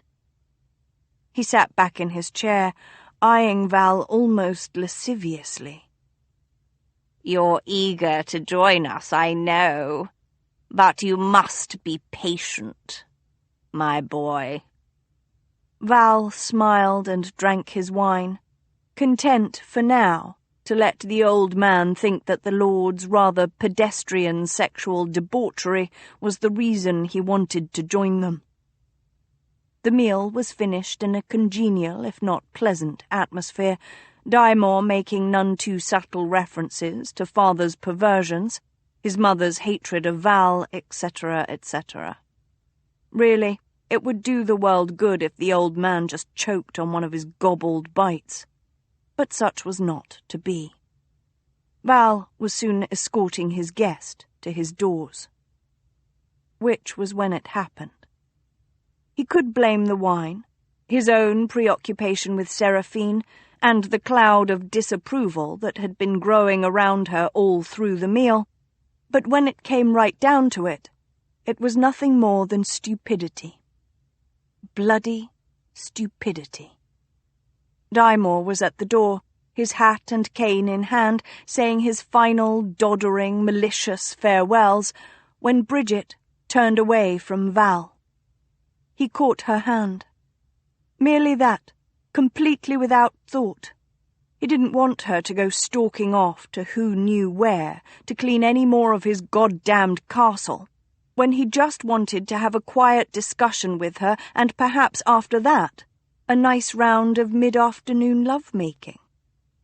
Such a little thing, and yet so telling. Because he could explain away a housekeeper at his luncheon table as some strange sexual perversion, a sudden desire to roll about in the muck of the lower classes. But holding a woman's hand meant something completely different, even to a jaded, pox-ridden, soulless old roue such as Dymore. It meant affection, and that meant weakness. He saw Dymore's bloodshot gaze dart to the hand that held Bridget's plump little fingers. The old man's liver-coloured lips twitched in a satisfied smile, and Val felt something odd in his frozen, hollow chest. Something that took his breath away. It felt almost like, well, fear. And Val thought, you have to kill the thing you love, or they'll use it against you. Wasn't it good, then, that he didn't love Bridget? Why? Bridget whirled on Val the moment he closed the door to his room. She was shaking, she was so upset. What would possess you to dine with the Duke of Dymore and ask to be initiated into the Lords of Chaos? Are you that perverse? Do you like sex with all sorts of women that much? Actually, he drawled, it's often boys, very young ones, and little girls. For a moment she simply stared at him, unable to believe her ears. Then she said very precisely and flatly, You want to rape little boys and— No. He actually had the gall to look hurt. I already told you how I feel about rape and rapists. Of course I wouldn't do such a thing to a child. She looked at him, took a deep breath, and then another, pushed aside the images and the words, the terrible old man, and having to remain quiet through that ghastly luncheon. All the things that had made her so very angry. Put them all to the side for now, and just looked at Valentine the man. He stood several paces from her, his golden hair clubbed back, wearing a marine blue suit with red embroidery and a terracotta waistcoat. rather subdued for him, really. He was watching her as if she were a woman from a strange foreign country, one he'd never encountered before. He often looked at her that way, she thought a little sadly. "Why do you want to join the Lords of Chaos?" she asked. "Because they all have a common vice," he said promptly. "And they're all men of rank and privilege." She nodded. "You want to blackmail them?" "Yes." He smiled as if she were a bright pupil and he a schoolmaster. "Think of the opportunities. Not just among the lords, but their families as well." He spread his hands wide, as if imagining a network of spider webs, interconnecting, entangling entire communities. "And then, they have a tradition, you know, of helping one another secretly, in business, marriage, parliament, the church, the army, the navy, well, anywhere, really. They're everywhere, the lords." He smiled cherubically, while she tried not to show the horror on her face. How can they know who the other lords are if they wear masks? "The tattoos. If one lord shows another the dolphin, the second is supposed to do anything the first asks of him." She frowned. "But your tattoo is on your—" He shrugged. "I never meant to use it. I wasn't going to be indebted to one of them." And there, finally, was the clear loathing of the lord she'd heard the other day. "But you'll join them," she said carefully.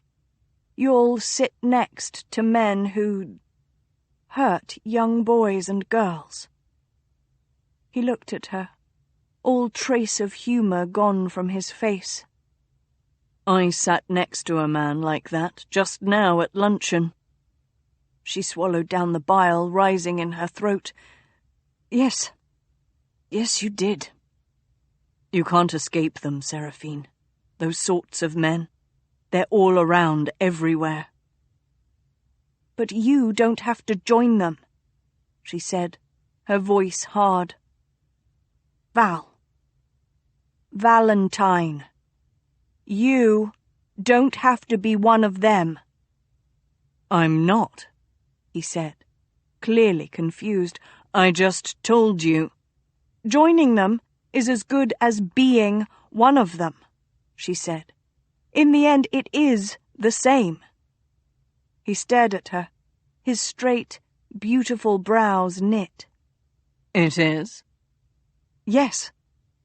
She crossed to him and placed her hands on his face, holding his azure gaze, trying to impart, well, humanity. It had been blown out of him as a child, but she could try, couldn't she? "Don't join the Lords of Chaos. Please." "But the opportunities for blackmail. The power." "You have enough power as it is," she assured him gently. "You're the Duke of Montgomery."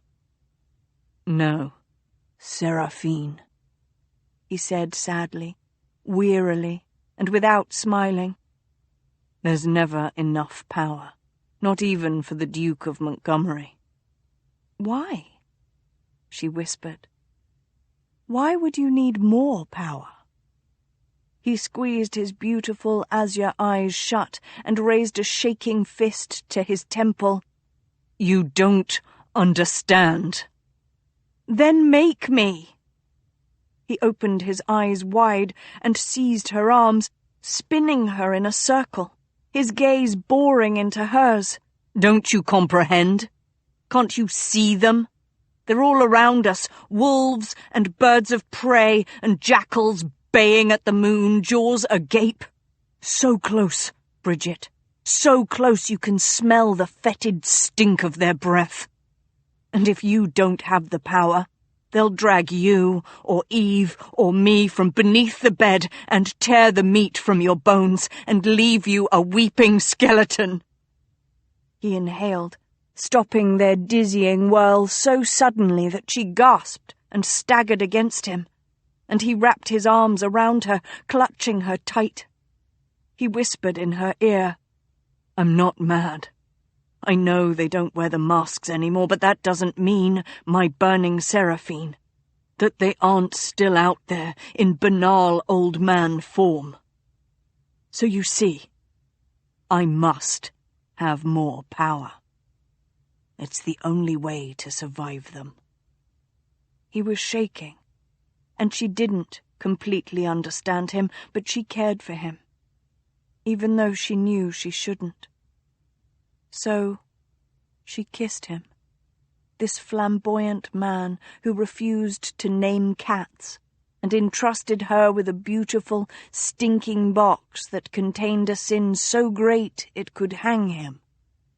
And as she did so, she told herself that no matter what else happened, she mustn't fall in love with him, even if it might be far, far too late.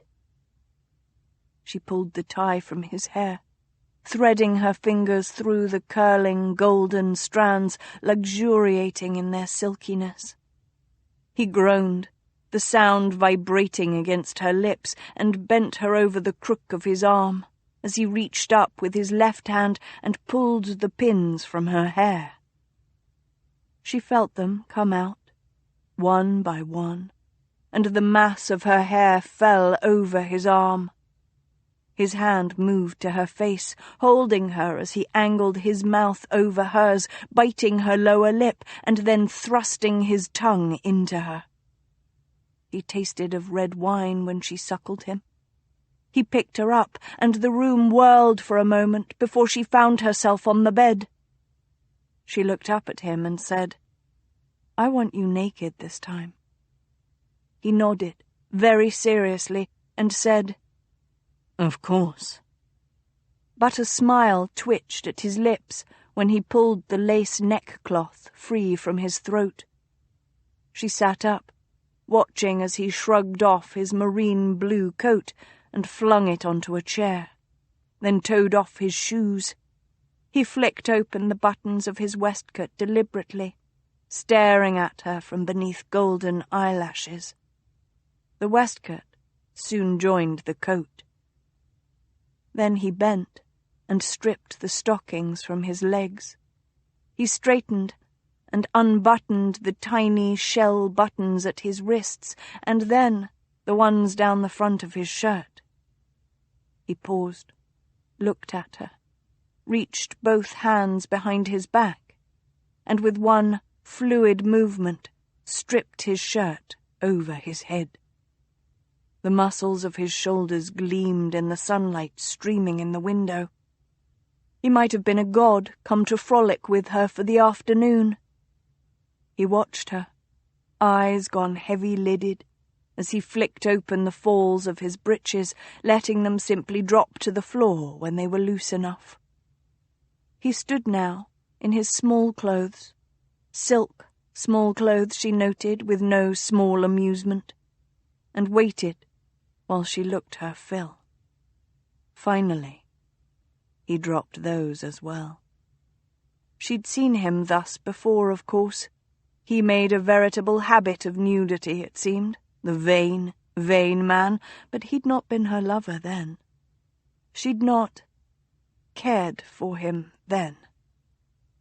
He was beautiful, naturally, perfect of limb, smooth of complexion, his cock pointed, full and heavy and ready for her. How often had he been admired thus by lovers? How often had he posed in his perfect beauty? The thing was, she would have been enticed even had he not been beautiful. At least, she thought so. For instance, that little white line on his right knee. Was it a scar? Who knew? But the fact that it was just a bit off, that it was imperfect, and thus made him human, that was erotic to her. That was the real intimacy, wasn't it? of seeing another person nude. At heart, it was the intimacy of the imperfect and human. And all those other lovers? Well, she wondered if they'd ever seen her Valentine as anything other than a perfect, beautiful thing. Had they ever seen the man beneath the beauty? Would they like him as well when that taut belly began to sag, when the guinea gold hair faded, when lines drew themselves around the azure eyes? Because, on the whole, she thought she might like him more. Not that she'd ever have the chance to see him age. She bit her lip, blinking away tears at the thought. Oh, how she'd like to age with this man. "Seraphine?" he asked. "Where have you gone?" "Nowhere," she said. "Help me undress, please." And he did, pulling her to her feet and efficiently divesting her of all her clothing in much less time than it would have taken her. She didn't think about how much practice he must have had. When she stood nude before him, she took his hands and led him to the bed, lying down on her left side so that he might lie facing her, but with his left hand uppermost. He tucked his arm beneath his head and watched her. "You're in a strange mood." "Am I?" she asked. "Do you know all my moods?" His lips curved then. "Only those you deign to show me." She didn't answer, but reached out a finger to trace those lips, fine and shaped in a classic Cupid's bow. "If you had all the power in the world, Valentine, what would you do?" "I told you," he replied, each word a kiss to her finger. "One can never have enough power." "Humour me," she commanded, she who had grown up the foster daughter of a sheep farmer. "What would you do?" His dark eyelashes dipped slowly. "I would travel the world, I suppose, and learn to speak all the languages, the better to work intrigues at royal courts." She laughed under her breath at his answer, because it was so essentially him. "What would you do?" he asked. "Were you not a housekeeper? If you could do anything, be anyone in the wide, wonderful world." She raised her eyebrows. "I don't know. I've never thought about it. I like being a housekeeper." "Humour me," he said, echoing her words. She smiled at him, a little whimsically. "Perhaps I'd be a sailor, and sail to China and India and uncharted Africa." Would you? he asked, sounding delighted. She whispered, bringing her mouth to his. "Perhaps I'd sail to Istanbul and see these Ottoman gentlemen in their flowing robes smoke their water pipes, myself." She kissed him softly, the press of her lips unhurried in the afternoon sunlight, the tips of her breasts brushing his chest. She wanted to remember this moment, this idle time so unlike any other in her life, this golden man in the golden light. He drew her hair over her breast, brushing the strands against the tip of her nipple, using it to paint a point of pleasure as their kiss deepened. She groaned a little, moving closer, letting her arm drape over his, feeling the smooth expanse of his back, the glide of his muscles beneath his skin as he drew her uppermost thigh over his legs. She felt the blunt head of his cock nudge against her folds, and she tilted her hips. It was a strange position, and yet a blissfully relaxed one. He pulled her more firmly against him, his hand spread frankly over her bottom, and entered her on a gentle thrust. She opened her eyes and found him watching her as they kissed. He drew back, his mouth open and wet, his eyes half closed, still watching her. His hand flexed on her bottom, and he tilted his hips into her. Hard, soft, male. Female, she whispered, scratching her fingernails down his long, flawless back. His lips twitched a smile.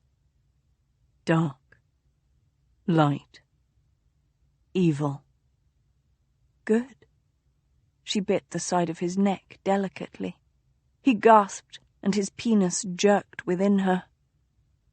Ah, cold, hot, despair. Hope.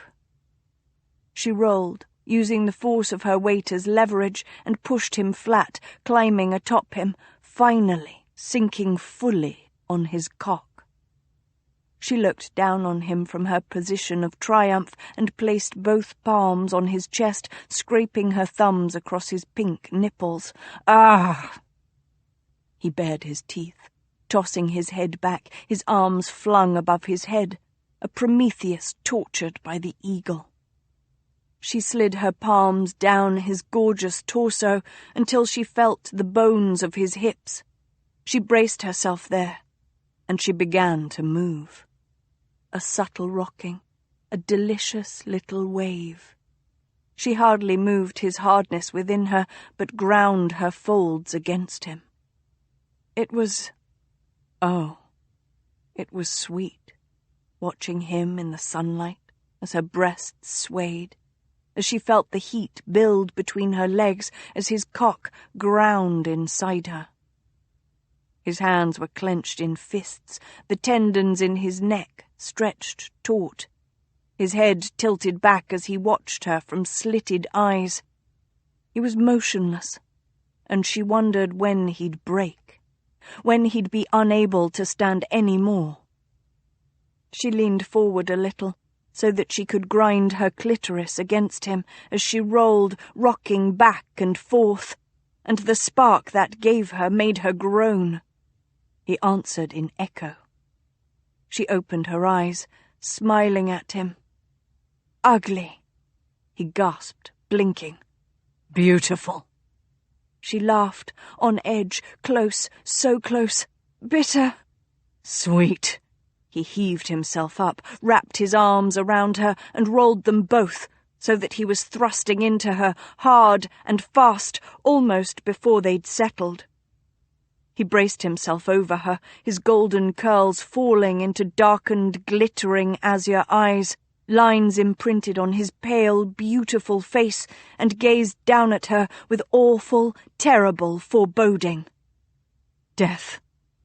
She was falling apart under his assault, sparks flying behind her eyes, warm honey in her limbs, but she forced herself to meet his gaze, to keep her eyes open, even as her mouth went slack with pleasure.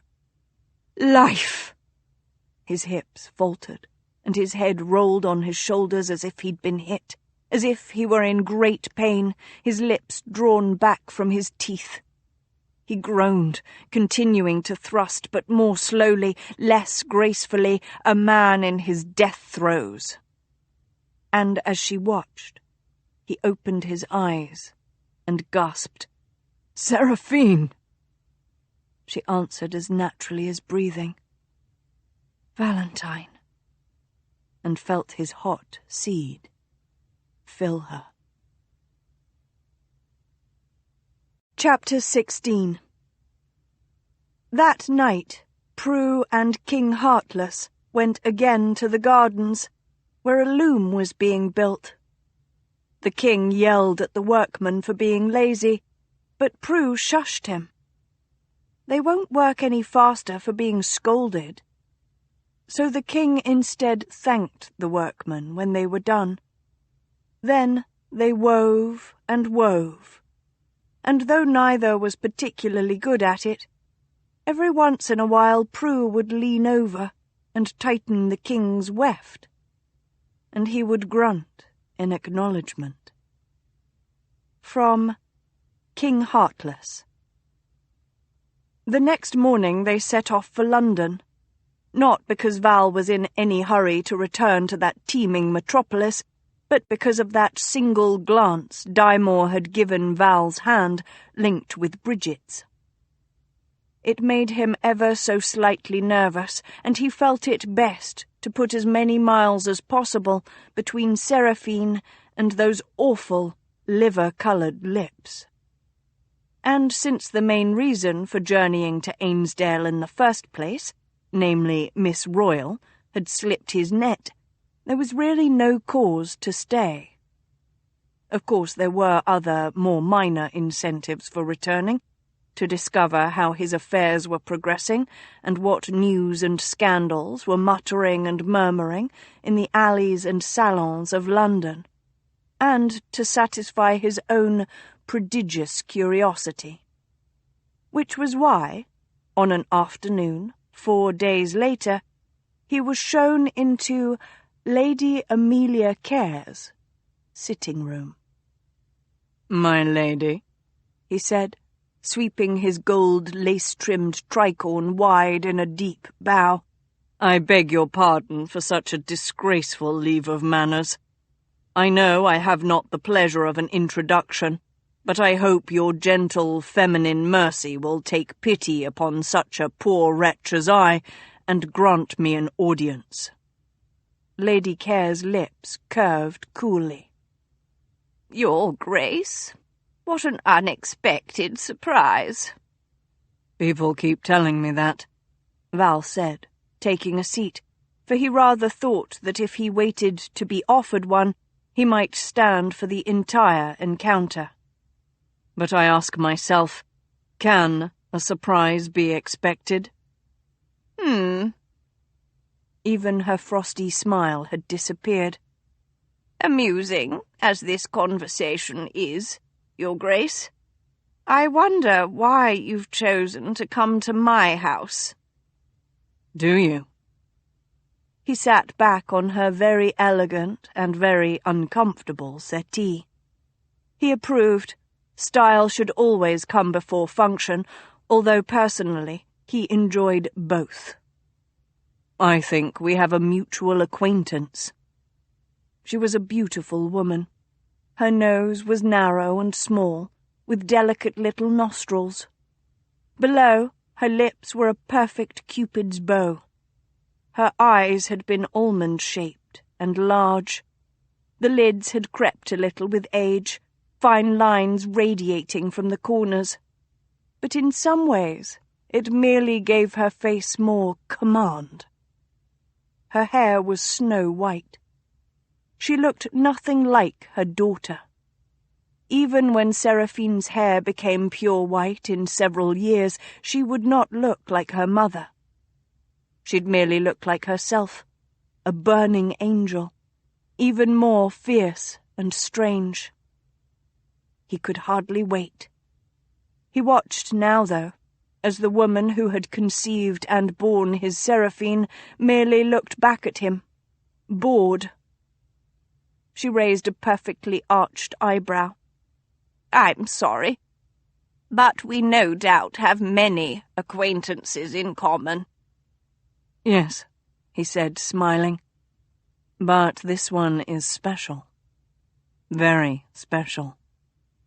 He took her letters from his pocket and very gently placed them on the low table between them. She glanced at the letters. The spring before, he'd used them to blackmail her into introducing his sister to a group of aristocratic ladies, so she knew full well what they were. He had to admire her composure. She neither made a move toward the letters, nor changed her expression. She simply looked at him. What a fascinating woman. Val had the impression that she was quite prepared to wait him out. Interesting, since she must know he held all the cards.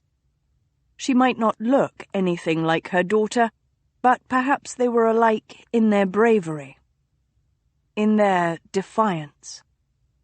Into their silent battle of wills came the sound of boot heels, and then the scrape of the sitting-room door opening. A man stood there, tall and broad, his hair quite as white as his mother's, left long and clubbed back with a black velvet bow. His hawk's gaze darted from Val to Lady Care. "Mother?" She went white to the lips, still facing Val, her back to her son. Her eyes widened in a clear plea. Val smiled and rose. Lord Care, I presume? Care didn't move an inch. "You are?" He made another sweeping bow, because, among other reasons, he was very, very good at them. Valentine Napier, the Duke of Montgomery, at your service, sir. Care inclined his head. "Your Grace?" His eyes were narrowed, as if he'd heard Val's name and was trying to place it. Oh, good. Care's mouth opened. The door burst open again, and a small female child came pirouetting into the room, crying shrilly, "Grandmama! Grandmama! We've been to the fair and saw a dog in a dress that danced on its paws. Can I have a dog?" The tiny devil came to an abrupt stop at her father's knees and stuck a finger in her mouth at the sight of Val, muttering rather indistinctly around it, "Ooh-a-ooh." I, Val said, staring down his nose at it, am the Duke of Montgomery. Ooh-a-ooh. The finger came out of the mouth with an audible pop. Annalise Huntington." Charmed, I'm sure, Val said, distracted by the dark-haired woman who had entered behind the child. She wasn't a particular beauty, but she had a Madonna-like pose. Lady Care stood. Somehow the letters on the low table had disappeared, possibly into one of her sleeves or a pocket. "As you can see, Your Grace, my son's family has arrived, and while this has been an interesting visit—" But the day's entrances apparently weren't done. Rapid, determined, and quite familiar feminine heel taps approached. Val's breath caught in anticipation. She came in, grim and alert, and probably ready for anything. Anything, of course, but what she found. For his bright, burning Seraphine had taken off her hat between the front door and the sitting-room, and whatever else Care was, he wasn't a fool. He took one long look at her, and without taking his eyes from her, said, "Mother, who is this woman?"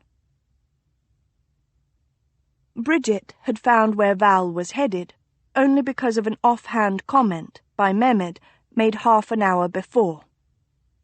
I do not understand this. How can a lady be a Care? It had taken her perhaps a minute to work through the implications, and less than that to realize that Val was going to interfere where he should not. She'd nearly run here. All the while worrying that he was going to blackmail her mother again, after they'd become lovers. She was by turns hurt and angry. How dare he betray her? Which was why she didn't actually have a plan when she entered Lady Care's sitting-room. She'd been so anxious to get here and prevent Valentine's mischief that she hadn't thought about how she was going to do so. 5 people turned at her entrance. Valentine, wearing a beautiful, wicked, anticipatory smile. Lady Care, cool and watchful. A dark-haired lady with a curious expression.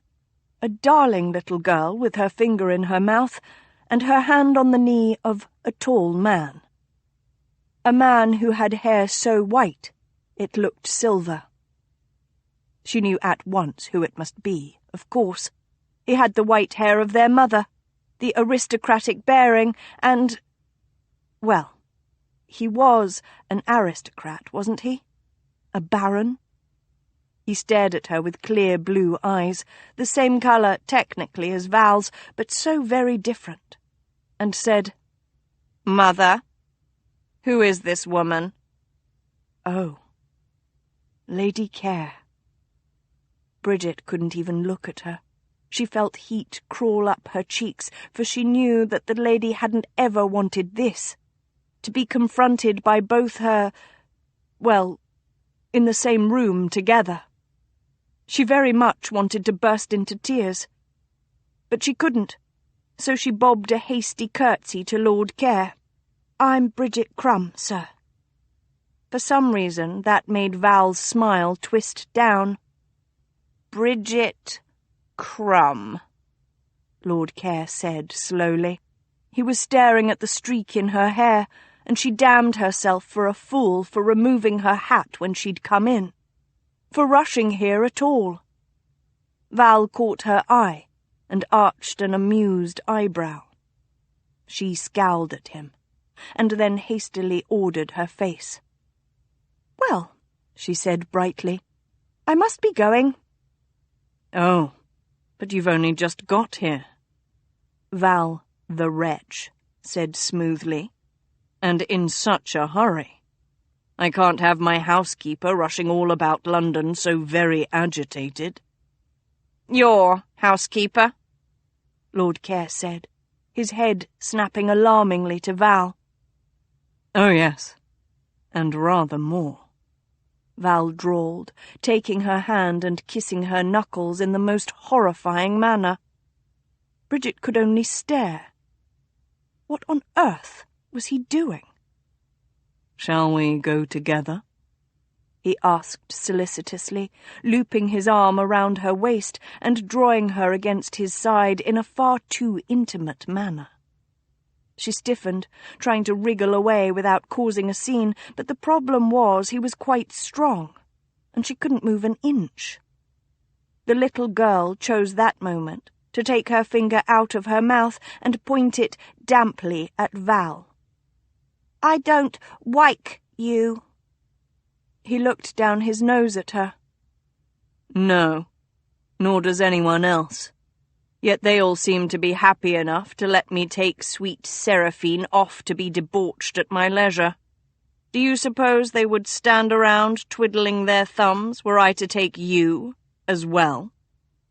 "Val!" Bridget said, horrified, while at the same time the child opened her mouth and wailed for her mamma. The dark-haired woman hurried over to pick her up, casting a very intense glare at Val. "Let's leave, please," Bridget muttered to him, tugging at his arm. This was a farce, a ridiculous comedy. But at any moment it would turn to tragedy, irreversible and permanent, and she was suddenly frightened. "Please."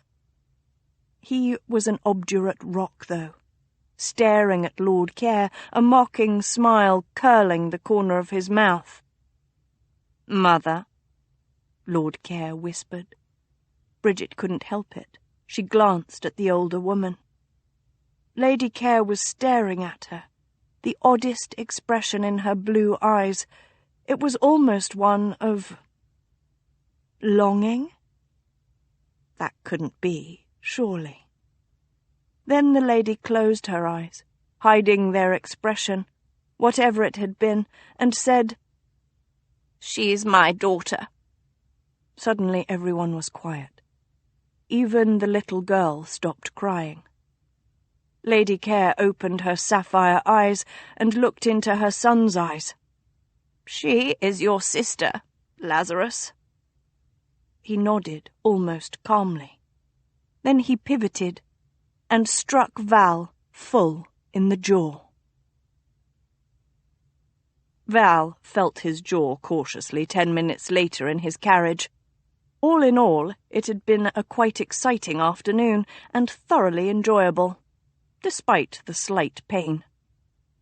"It's a very good thing I know how to take a blow, otherwise Care might have broken my jaw." The woman across from him, she'd absolutely refused to sit with him, remained sullenly mute. He eyed her a moment. Darling Seraphine's colour was still rather high, and her breasts were rising and falling rapidly. No doubt it was best to proceed with caution. Too bad he never did. "I agree, it would be a tragedy to mar this visage," he mused. "A sin to the sight of women everywhere, and many men as well, let me assure you. And did you notice how quickly he moved, that brother of yours? Not many men of his size and years can get around a settee that fast. I'll have to watch myself tomorrow morning, or I might lose an ear or an eye, or my nose, or my—" "Stop it," she said, in what sounded very like a growl. "Just stop it. You're not going to duel Lord Care." "I assure you I am," he said earnestly. "We aristocrats take these things very seriously, you know. Or rather, you don't, because your mother went and copulated with, what, a stable lad? A travelling tinker? A tall and brawny footman? Ah." He breathed, for she'd flinched on the last. "A footman? How very boring of her. Every titled lady wants to tup a young footman. I'd thought she might be a little more original than that." "Why are you being so awful about this?" she asked. "Why aren't you?" He shot back, some of the clean, clear anger bubbling up that had been simmering beneath his skin for the last several days, ever since he'd seen that glorious white streak and known instantly, what it must mean. "What did she do? Hide herself away in some isolated cottage when she began to show? Drop you in secret like a kitten, and hand you to the first farmer she came upon?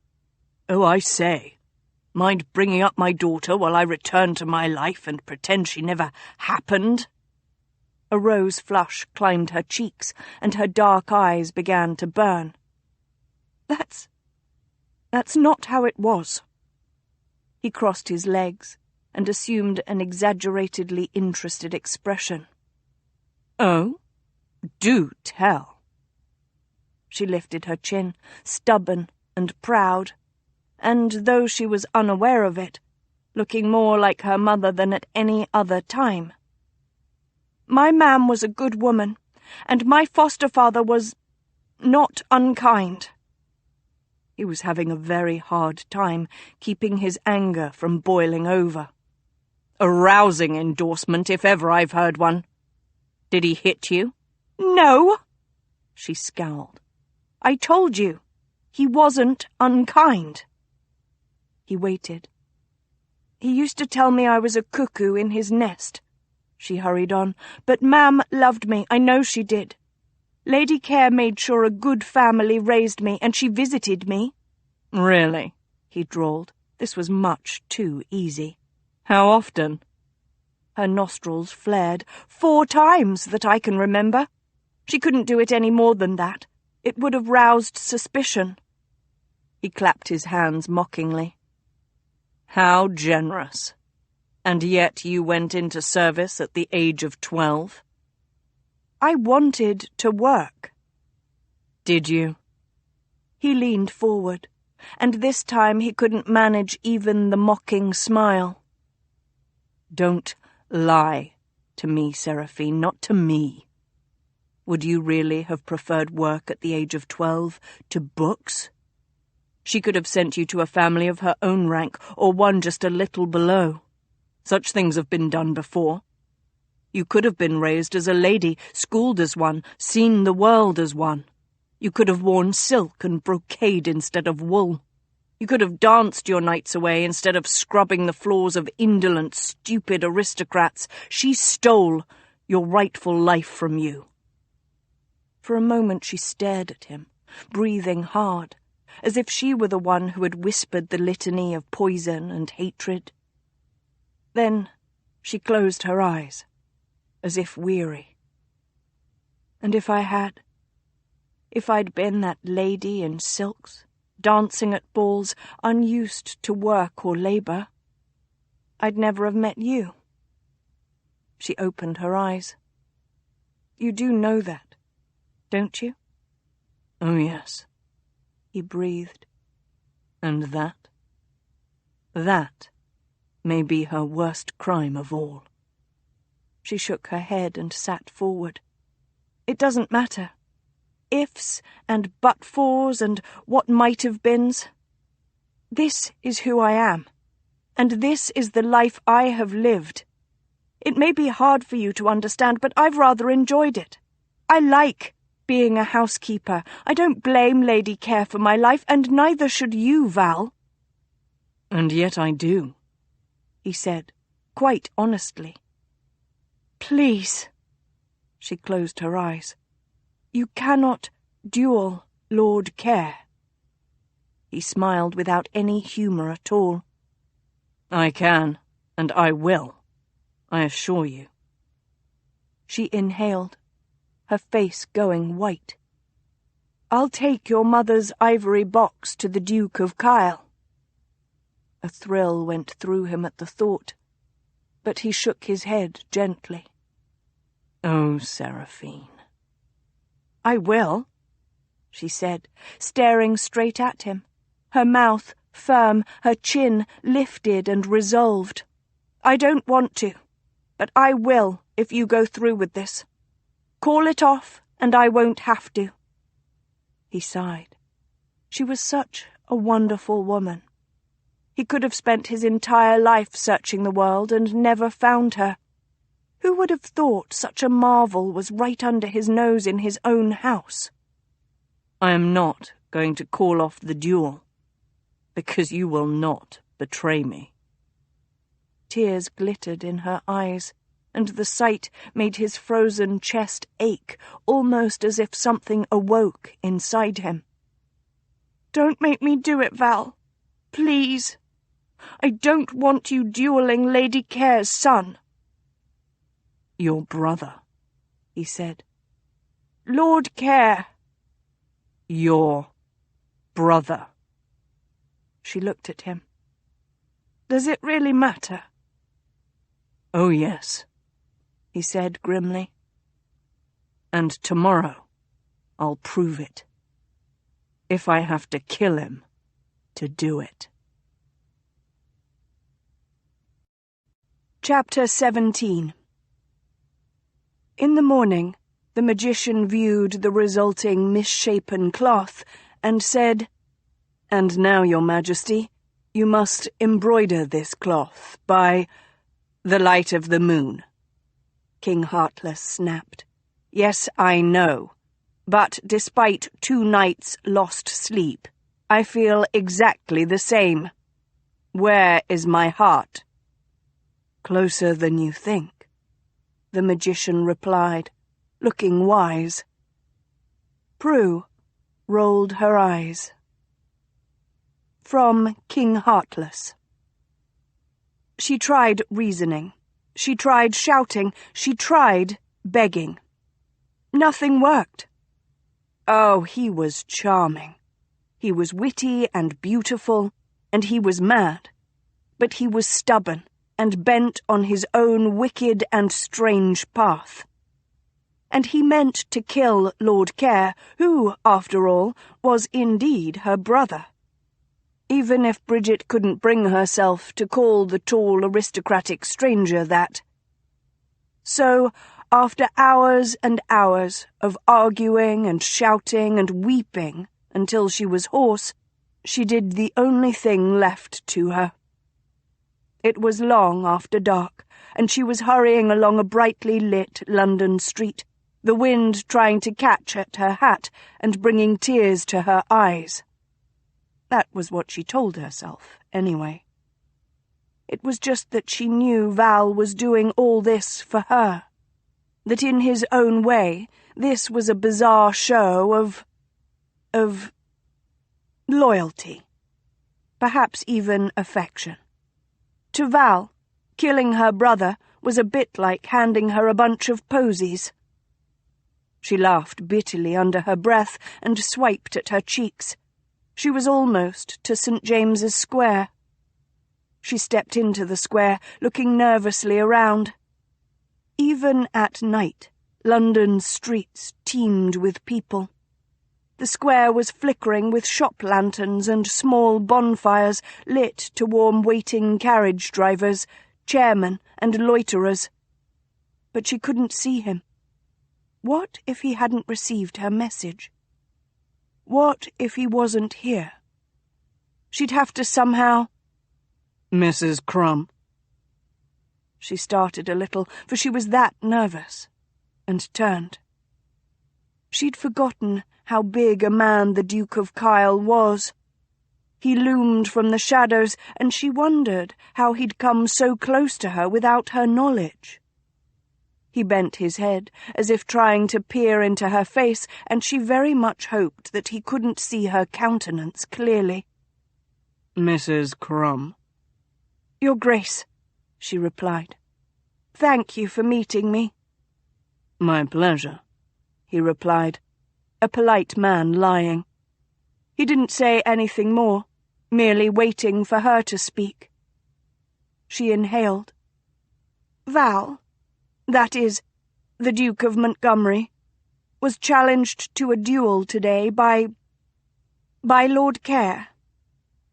Indeed. His voice held calm curiosity, and she was grateful. Duelling was, strictly speaking, quite illegal, and punishable by banishment from England for life. I did try to get him to apologize to his lordship, or to somehow decline the duel, but his Grace was quite stubbornly adamant that he will duel Lord Care tomorrow morning. Kyle cleared his throat.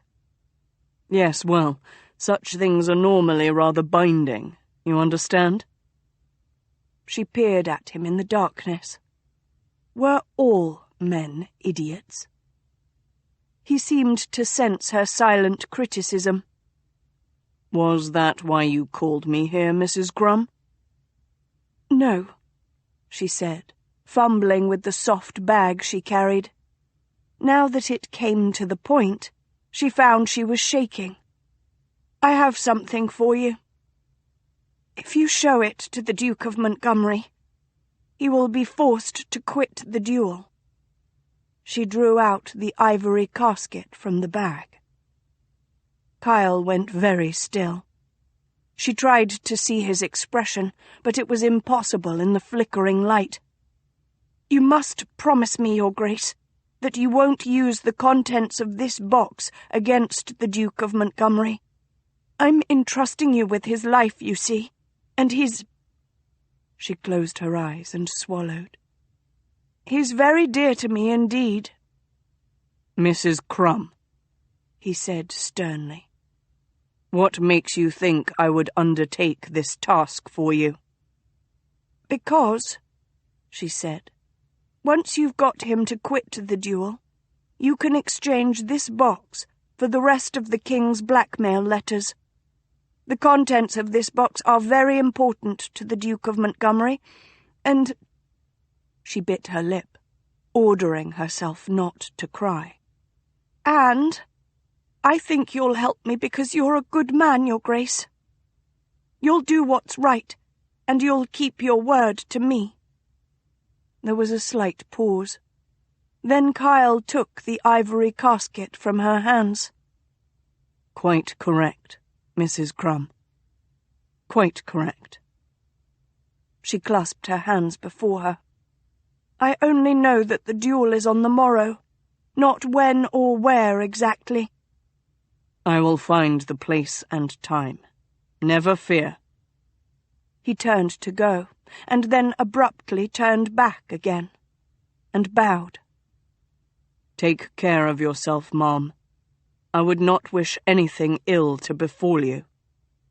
And he disappeared into the shadows.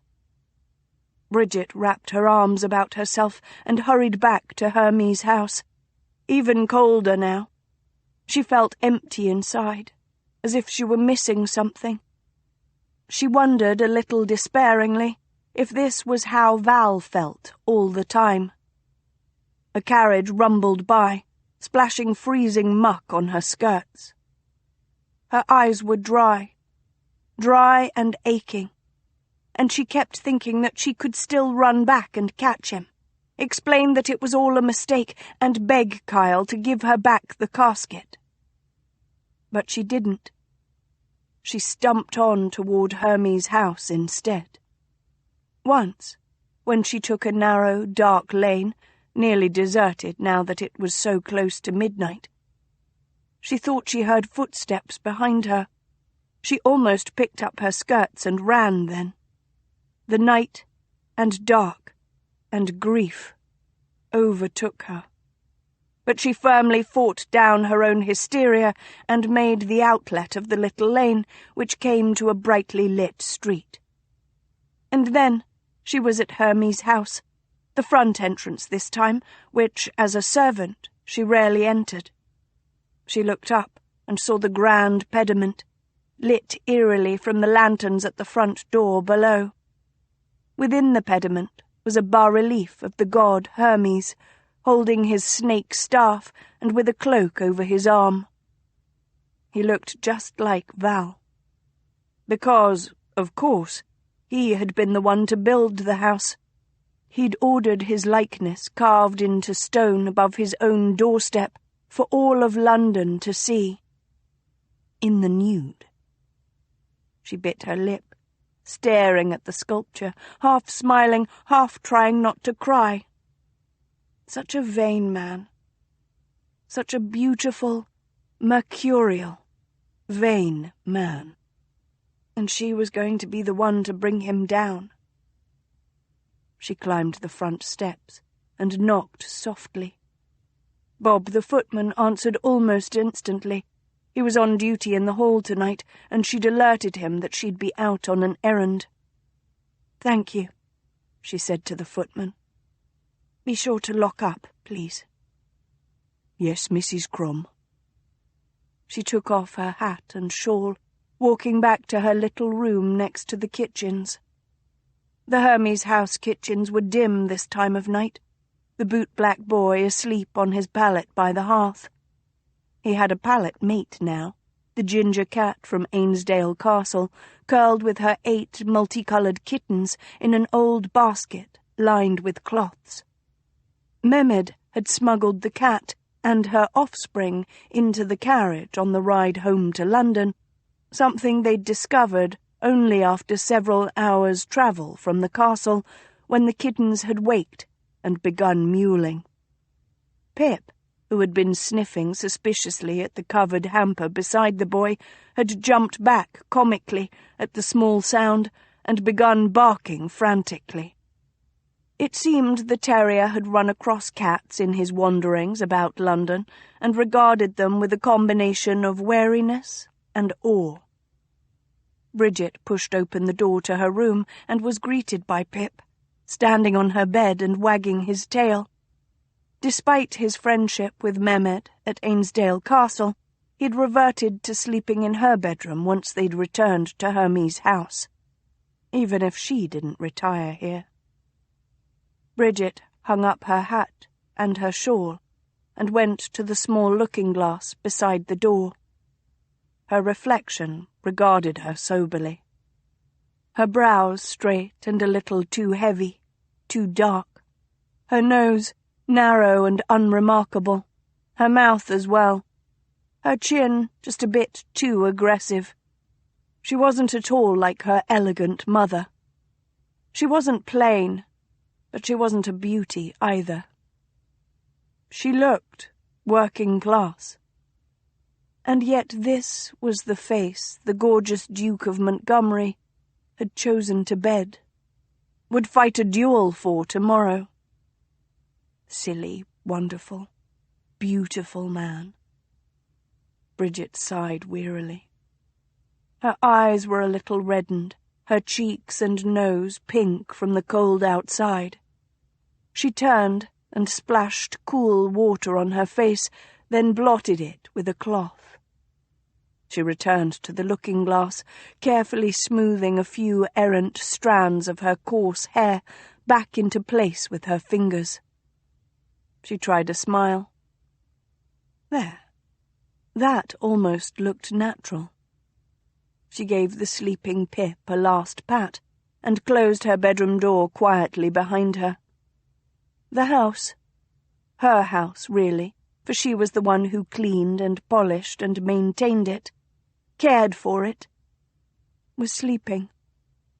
She walked the hallway, noting where the paint was becoming grimy from repeated brushing by passing bodies. Out into the main entry, the pink marble floor should be polished soon. Up the grand staircase, her gaze meeting the eyes of Val's formal portrait at the landing. He'd been painted, draped in yards of ermine, his lips with a faint, mischievous curve. Sometimes, in the months when he'd been supposedly abroad, she'd stood staring at that handsome face, wondering where he'd hidden Lady Care's letters. It occurred to her now that she could have asked him where he had hidden them, for he'd told her during one of their arguments earlier that afternoon that he'd given the letters to Lady Care. She made the upper hall and walked to his bedroom door. Opened it. One swift glance proved that he wasn't inside, and neither was Mehmet nor Atwell. Both valets must have gone to bed already. She walked down the hall toward the library, remembering the first time she'd seen it, the thousands upon thousands of books, the rows of black marble columns crowned by golden Corinthian capitals marching down the sides of the room. It had been simply spectacular, like the man himself. She'd worked for ancient families before, but never a duke, and never such a flamboyant one. The library had taken her breath away, though she'd not shown it. Of course. Servants didn't have emotions. She opened the door and glanced inside.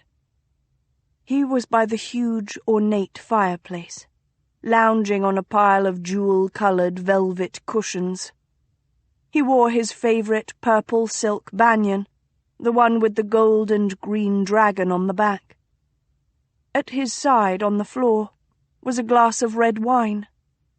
As she neared, she saw that he held a small book in his hand, the gold covers encrusted with jewels. She came to a halt by his elbow, and at last he looked up. Bridget. She shook her head slowly. Tonight she would be everything she might have been to him. Seraphine. He drew in his breath sharply, and she could see his pupils dilate. Really? Yes. She unhooked her chatelaine and paused, looking at it. Lady Care gave this to me when I came to London. Ah, he said, and he almost sounded gentle. She smoothed a thumb over the red and blue enamelled central disc, remembering how proud she'd been when she'd opened the gift from her ladyship. She gave me a book, too, when I was small. Gulliver's Travels. I don't know how many times I've read it. She glanced up at him, expecting mockery for her confession, but he merely watched her a little sadly. She set the chatelaine down carefully and unpinned her apron and let it drop to the floor, kicking it aside. "What are you reading?" He murmured distractedly as she began unlacing her bodice. Oh, the Koran.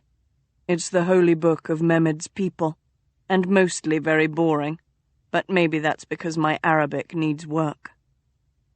"Then why are you reading it?" she asked, pulling her bodice off. He smiled. Because my Arabic needs work. And because nearly everyone in that part of the world quotes from this book. It's rather like being illiterate not to know it. She nodded. That made sense. She stepped out of her skirts. "Will you be travelling there again?" To Istanbul and Arabia and the places where they follow the Koran? I hope so, he said, laying aside the golden book very carefully. The air is so hot there. Warm and fragrant, the sky so blue, and the food tastes like nothing here. They have olives and dates and soft cheeses. I think you'd like it, my Seraphine. You could dress in pink and gold and mahogany and lounge on silken pillows listening to strange music. I'd buy you a little monkey with a vest and a hat to make you laugh, and I'd sit and watch you and feed you juicy grapes. She smiled sadly and drew off her stays. And how would we get there, Val? I'd hire a ship, he said, taking a sip of his red wine. No, I'd buy a ship, one of our very own. It'll have blue sails and a flag with a rooster on it. We'll take your mongrel and Mehmed and all his cats and sail with 50 strong men. During the day, we'll sit on the deck and watch for mermaids and monsters in the waves. And at night, we'll stare at the stars. And then I'll make love to you until dawn. And after, far Arabia, she whispered as she drew off her chemise and stood nude, save for her stockings and shoes. What then? His smile faded, and he looked very grave as she took off her shoes and stockings. Why, Seraphine, then we would journey on to Egypt or India or China, or indeed wherever else you please, or even come round about here, back to foggy, bustling London, where, if nothing else, the pies and sausages are quite good. If that was what you wished. Just as long as I were with you and you with me, my sweet Seraphine. She closed her eyes and wondered how serious he was. For this was her dream, really, to be with him always. She opened her eyes and knelt before him. That sounds wonderful. She reached up and one by one took out the pins from her hair, placing each one beside his book. Then she shook out her hair, combing her fingers through the strands and pulling them forward, over her shoulders. He was propped on one elbow, watching her, his face nearly expressionless, and she wondered for the first time if he knew what she'd done. But if he did, would he have let her in?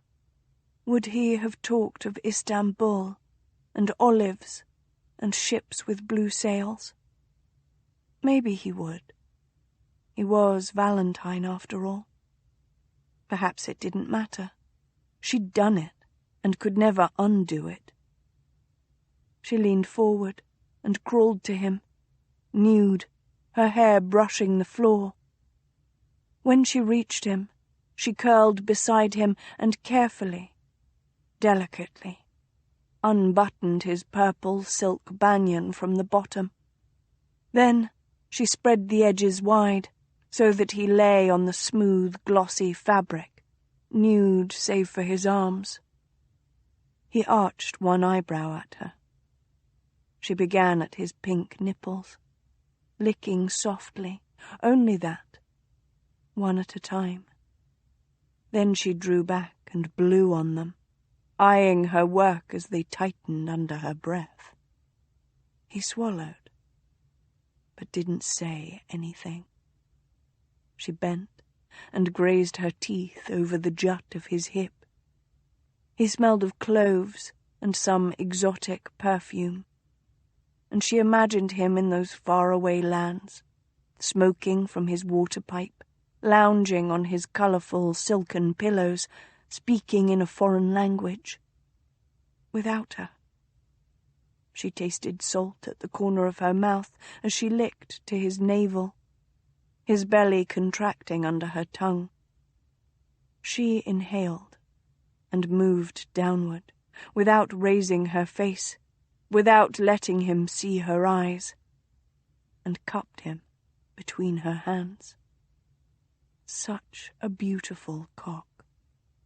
Straight and pale, though it was growing ruddy at the head.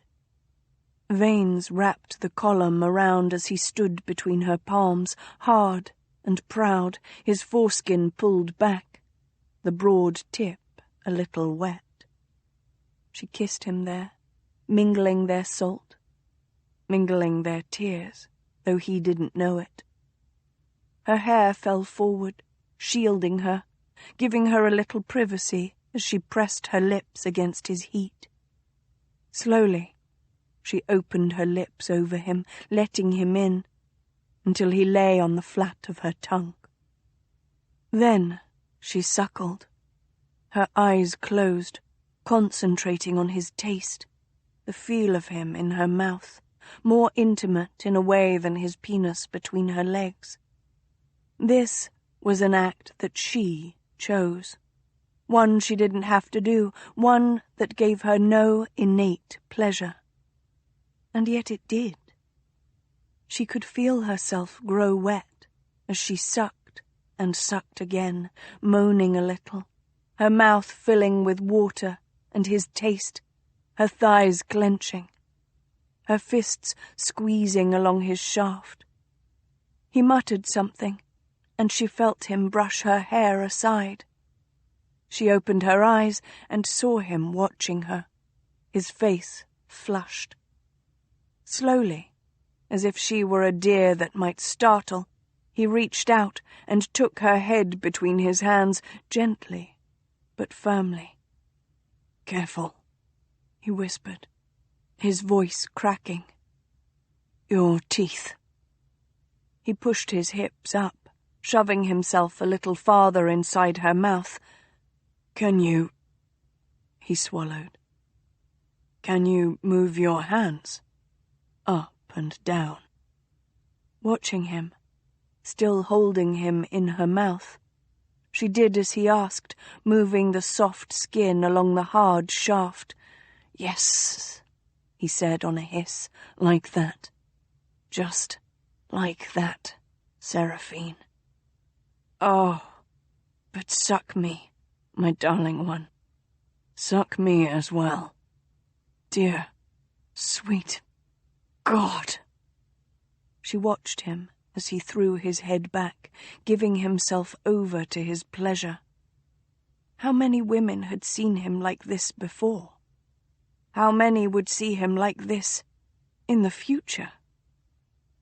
Oh, but now, at this moment, only she did. She was the one who commanded him. She was the one whose hair he tangled his fingers in. She was the one who licked and licked and licked his cock until he moaned in lost abandon, until he broke. He sat up, and in a tangle of purple silk grasped her and pulled her into his lap, her thighs wrapping around his back. Still sitting, facing her, he thrust into her, rocking hard, his azure eyes gleaming in triumph and lust. She wound her arms about his neck and rocked with him, watching him, trying to clutch, to hold this moment, the smells, the sounds, the sight of him gazing up at her. He leaned over and picked up his half-full wineglass and splashed the cold liquid on her breasts. She let her head roll on her shoulders, gasping as he licked the red wine from her nipples and thrust his cock into her. He took one nipple into his mouth and suckled, and she caught her breath, falling, despairing, the tears suddenly washing over her eyes. "Valentine, Valentine, Valentine," she whispered, as the shocks quaked through her. "I love you!" And he shouted his own release. Dawn was a very good time to hold a duel, in Val's opinion. First, one was wide awake, having never gone to sleep the night before. Second, everyone else was sleepy, having awoken at an unaccustomed hour. Third, most people were actually asleep at dawn. Well, most people of any consequence, which made for less of a chance of witnesses. And fourth, dawn was generally a very pretty time of day. Mists, the rose-tinted light just peeking o'er yon horizon, etc., etc. Fourth, he found, did not actually pertain to dawn in late October. Val shivered on his black mare as he made his way through the park. The dawn was looking more grey than rose-tinted, and there was the definite threat of rain in the air. He very much hoped that he might quickly stab Care in the arm, or another appropriately painful but not actually fatal spot, and then hurry home to a pot of tea. Up ahead, through the gloomy mists, a few individuals were standing about. Either he'd found his dueling partners, or he'd happened upon someone else's duel. If so, he'd offer to trade just so he could get the thing over with before it rained. Seraphine had been warm, and now that he thought about it, rose-tinted, when he'd left her curled in his bed. If he was lucky, she'd still be there when he returned. "Montgomery," Care called as he neared. "Where is your second?" "Don't have one," Val said, as he swung his leg over the mare's neck and dropped to the ground. "If you kill me, your second will just have to be satisfied with kicking my body." That surprised a laugh from one of the other two men, a bespectacled gentleman wearing a grey wig. Care grunted. "Well, I brought one. Godric St. John, this is Valentine Napier, the Duke of Montgomery." St. John seemed to suppress a sigh as he made a bow, his grey eyes grave. Val made his usual elegant sweep as he was introduced to the third man, the doctor. "May I examine the blades?" St. John asked. "If you must," Val said, unsheathing his and holding it out over his forearm, hilt first. He met Care's eyes. "I hope we can finish this soon. I left your sister in my bed." St. John swore under his breath and stepped between them, facing Val. "Are you insane?" "Many think so." Val was watching Care, his lips twitching. Care hadn't moved. Only his eyes, hard and staring and trained upon Val, showed that he'd heard Val's words. Those eyes burned a bit like Seraphine's, Val mused, and he wondered if the other man truly meant to kill him this morning. Well, he could certainly try. He grinned. "Shall we begin?" St. John handed them back their swords. In the distance, galloping hoofbeats could be heard, drawing closer. Val assumed his fencer's stance, muscles readied, arms gracefully extended, death at the point of his sword. He smiled into Care's eyes. The other man had a longer reach, but Val would lay money he was the quicker of the two. And he was the younger by at least 8 years, maybe more. He shifted his weight to his back leg, ready, waiting. "On guard." Care sprang, ferocious and fast, and Val laughed out loud as he parried, retreating, looking for the opening. "Stop! Stop at once!" The roar came from the mounted man on a horse so huge it looked like something used to pull a brewer's cart. The horse half-reared, protesting the abrupt halt, and Val came within inches of having his brains dashed out by an enormous hoof. Both duellists backed quickly away, their swords lowering. "What's the meaning of this?" Care demanded, while his second asked more calmly, "Who are you, sir?"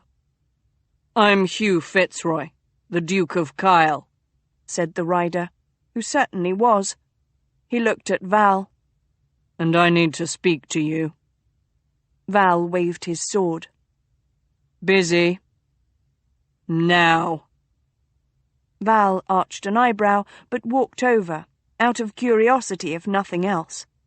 He'd had no idea Kyle had such a flair for the dramatic. Kyle took something from his cloak, and it was a moment before Val recognized it. Perhaps a killing blow was always a surprise. "You know what this is?" Kyle said. "I do," Val said, tasting blood in his mouth, though that might have been his imagination. "The question is, do you?" Kyle glanced at the casket in his hands. "I know that whatever is in this box is enough for you to forfeit this duel." He looked up. "And that I can trade it for the prince's letters. All of the letters." "Ah," said Val, drawing back his head. "No, you don't know what is in the box, then.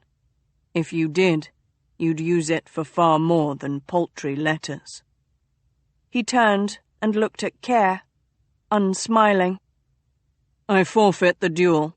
I do apologize most abjectly. I am a cad, a bounder, a rogue, a liar, a thief, a blackmailer, a murderer, and yes, the seducer of your sister.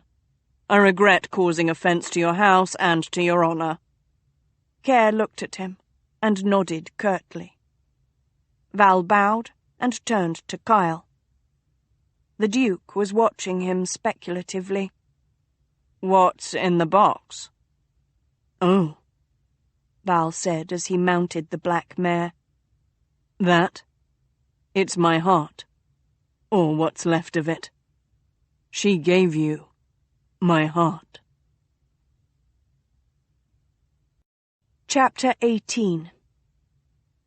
That night, King Heartless and Prue trudged wearily to the garden. "I think your father plays me for a fool," the king growled. "If he does, I shall cut off his head." Prue threw down the needle she was trying to thread. "This is why people say you're heartless." "I am heartless," said King Heartless.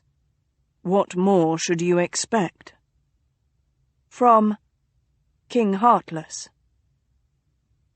She didn't know what to do next. Funny. Bridget had spent most of her life placing one foot in front of the other, one task after another, going from one situation to the next, methodical, precise. Her day was ordered from when she rose to when she blew out her candle, a series of chores and lists and arranged events. And now? Now, she was walking down a London street, very early in the morning, a soft bag with all her worldly possessions held in one hand, and Pip trotting on her other side. She didn't even know where to go. Around her, London was waking, maids coming out to sweep the front steps, delivery carts rolling by. And she didn't know what to do. She'd received the note from the Duke of Kyle with its curt message, "Done, all safe." And then she'd fled. She'd not even had the courage to wait for Val to return, to bear his recriminations and anger for betraying him. What a coward she was. A carriage pulled up beside her. Bridget halted, and for a moment her heart squeezed so tight she thought it might stop altogether. But then the door opened, and Lady Care peered out. Bridget blinked. A footman got down from the back and set the step. "Well, get in, dear," said Lady Care, and Bridget did. Pip hopped in as well, the door shut, and the carriage started forward. "I didn't know you had a dog," Lady Care said, staring at Pip. Bridget looked at him. Unfortunately, he was trying to bite his hind leg. She glanced up again. "I do." "I see," said Lady Care. Pip jumped on the seat beside Bridget, and the carriage rumbled on for a bit. Lady Care cleared her throat. "Montgomery forfeited the duel." Bridget nodded. "I understand," Lady Care said, "that we have you to thank for that, Bridget." Bridget looked at her. "Did you name me?" Lady Care looked startled. "I'm sorry?" "Did you name me, or did you just drop me with Mam and my foster father and leave them to pick a name? Did you know them at all?" Bridget's hands were twisting in her lap, and she half laughed as she remembered Val's words. "Or perhaps you put me in a basket like a kitten and sent me off with a servant to find someone to raise me? Did you even care if they were good or bad people?" Lady Care's face had gone white. "I stayed with a girlhood friend up there. She knew your Mam and foster father. I went to interview them in their cottage when I was close. Your Mam was there when I had you. She was the second to hold you. After me. I held you first. I cradled you in my arms and saw that you had black hair. My family's black hair. And a red, scrunched face. You were very quiet. My son screamed at birth, but you just lay and looked around with wide eyes. We swaddled you. And then I gave you to your Mam." Lady Care looked down at her hands. "I named you Bridget because I knew that I couldn't give you one of my family's names. Bridget was my old nanny's name. She was from Ireland, and I loved her dearly." She looked up, and tears were silently streaming down her proud, aristocratic cheeks. "There are many, many things that I regret doing in my life, but nothing that I regret more than what I did to you, Bridget." At that, Bridget burst into tears. She was gone. Gone. Gone. Gone. His housekeeper, his archangel, his inquisitor, his Bridget, his Seraphine. Burning light, warmth in the darkness, stealer of both heart and soul. Though he had that back. He'd bartered it for a handful of royal letters.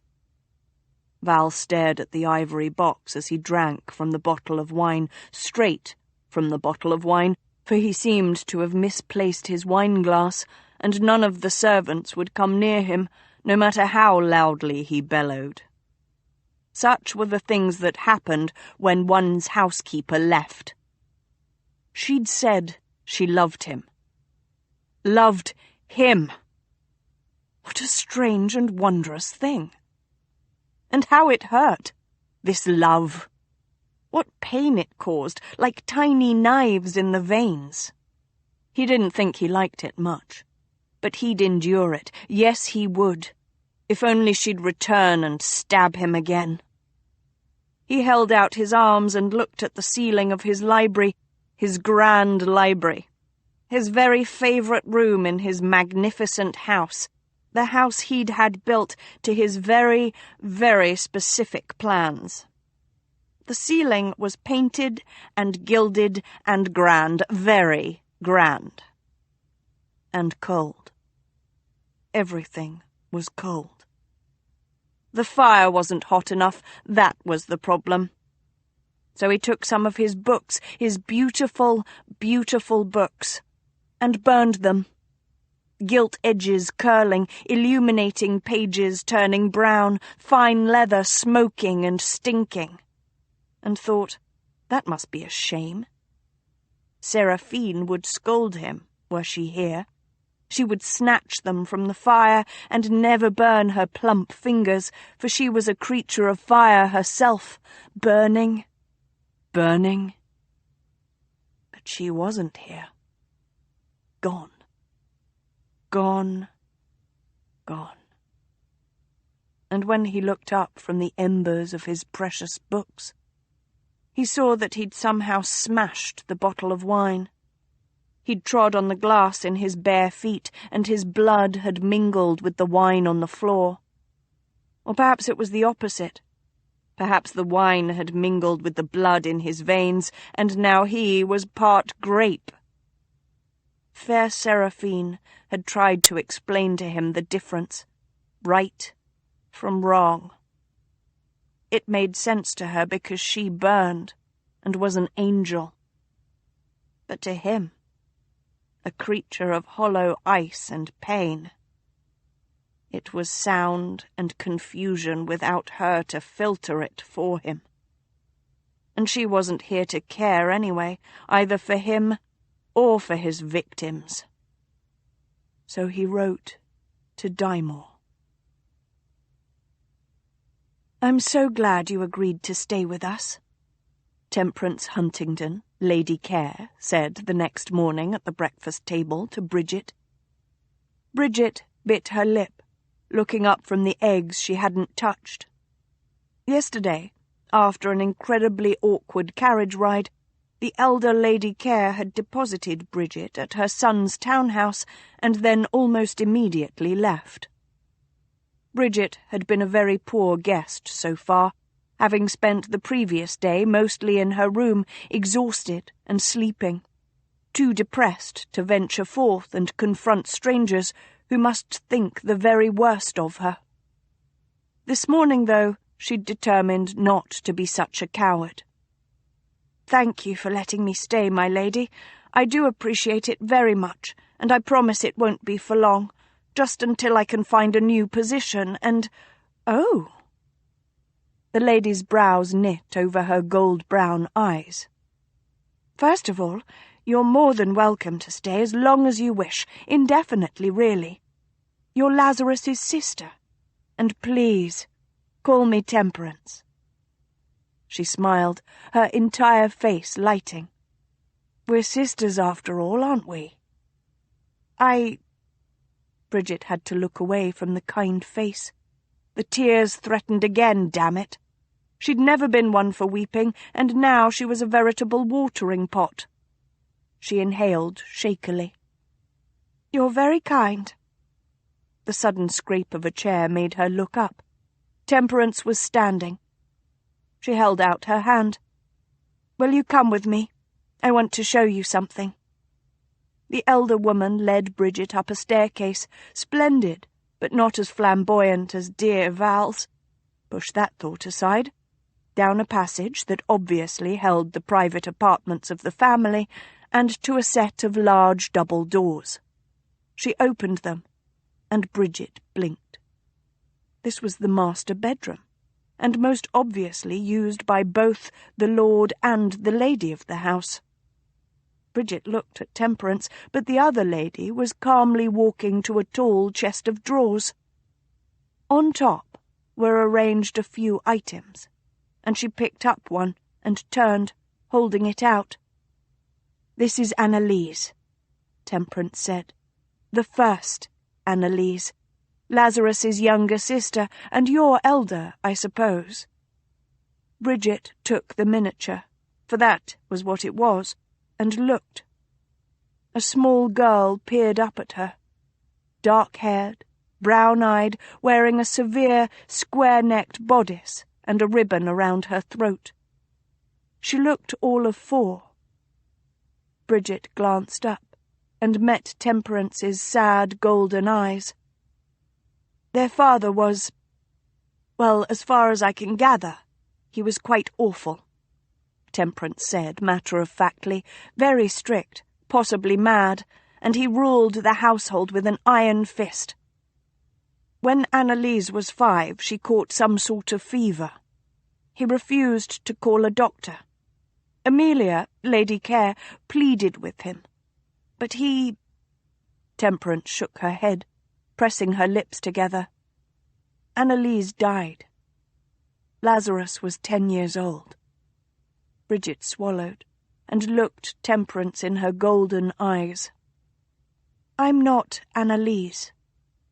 No, Temperance said at once. Oh, no, I didn't mean that. You can't replace her, of course. It's just...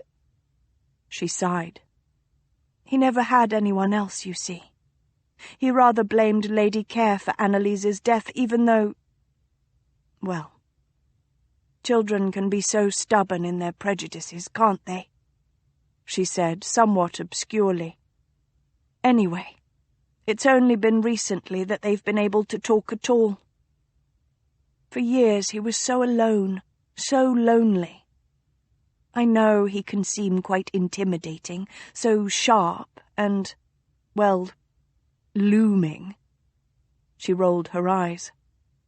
And he didn't exactly make a very good first impression, calling out your, well, the Duke of Montgomery, which, she muttered under her breath, really is a bit hypocritical, considering how he courted me. But I hope you'll give him a chance. You're actually rather a miracle, you see? Bridget looked down at the miniature of a long-dead half-sister and wondered if she'd found her family at last. Chapter 19. Prue had rather come to like the king in the last 2 nights, despite his foul temper, so she said, I expect wisdom, fairness, and kindness from a king. Just because you haven't a heart in your chest doesn't mean you can't act as if you had one. The king scowled quite ferociously, but Prue tilted her chin and stood her ground. Fine, he finally shouted. They set to work, and little more was said that night. But the king looked thoughtful as he laboured. From King Heartless. Everything was so grey without Val, Bridget thought morosely some hours later. She decided to take a short walk with Pip, who was trotting along jauntily beside her.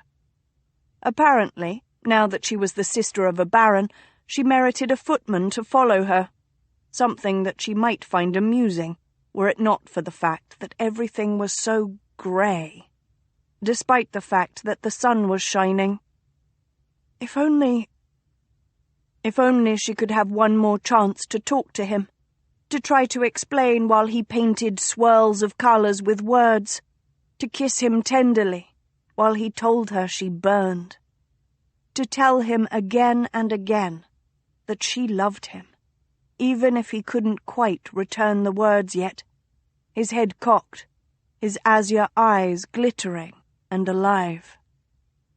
But she'd betrayed him, given his worst secret, his most terrible vulnerability to one of his enemies, and even with all his wonderful, beautiful mercurial madness, Valentine would never be able to forgive that. Never.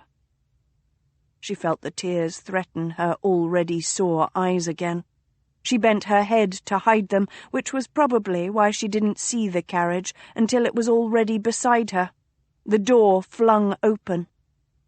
Pip was barking madly, the footman shouting behind her, but she was grabbed by rough hands and thrown inside, a hood pulled over her head.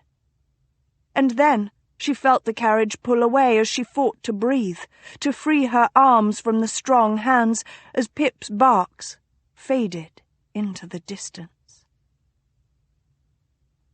The problem with dreary old secret societies was that they must have their ridiculous revels in arcane places, the better to invoke the supposed mysteries, etc., etc. Val stared out his carriage window 4 nights later near midnight and thought that really, now that he was almost to the Dymore estate in Yorkshire, he'd rather be at Hermie's house, reading a book he hadn't yet set alight, or staring at the wall. He'd been staring at the walls quite a lot recently. It was all rather, well, dreary, really. He wasn't sure he'd be able to make it through whatever revolting ceremony Dymore had concocted without yawning and nodding off.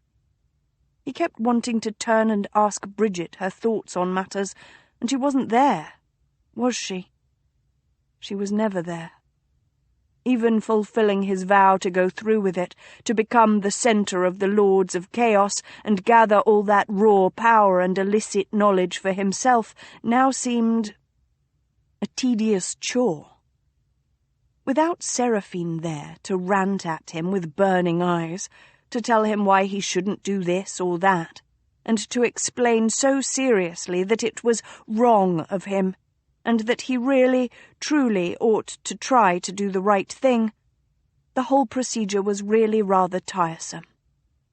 He'd turn the carriage round and head back to London if he weren't fearful that he'd set fire to the entire library and leave himself without any source of relief in this life at all. Oh, Bridget. He closed his eyes and thought that had he not cut out his blackened heart and left it in that foul ivory casket long ago, it just might, be a broken thing in his chest right now. The carriage shuddered to a stop. He opened his eyes as the door opened on the nightmarish sight of torches and naked men in animal masks. Might as well get on with it, then. Bridget had spent a hellish 3 days and 2 nights being jostled and bruised on the carriage floor as it had journeyed to where she didn't know.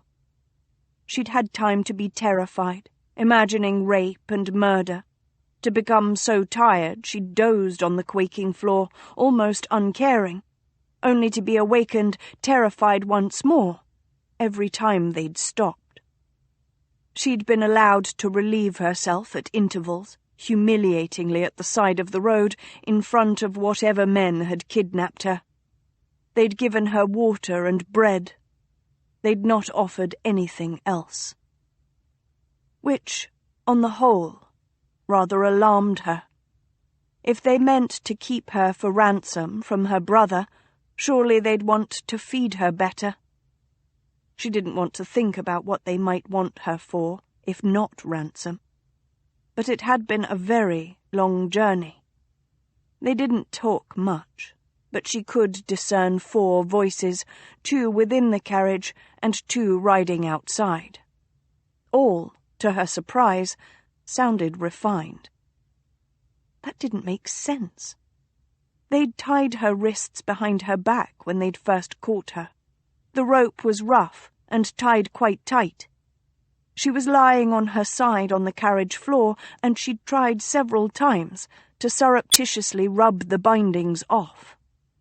All she'd succeeded in doing was tightening the rope around her wrists, with the result that her fingers now felt thick and nearly useless, which frightened her more. On the 2nd day, her kidnappers had noticed her movement, and she'd been kicked in the side for her trouble. Her side still ached.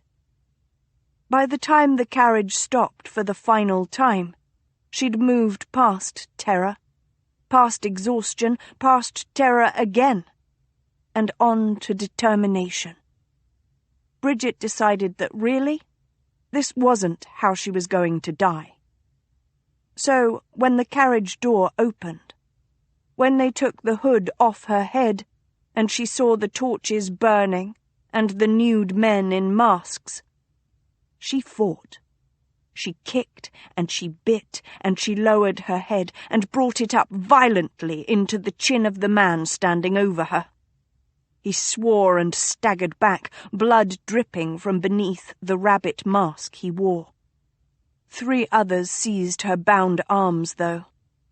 One in a fox mask stood in front of her. He held a knife, and he had a dolphin tattoo on the inside of his elbow. He was also horribly erect. She twisted, throwing her weight against the men behind her, and caught them off guard. All 3 of them went down to the ground. She rolled, elbowing one in the stomach, but the other held firm.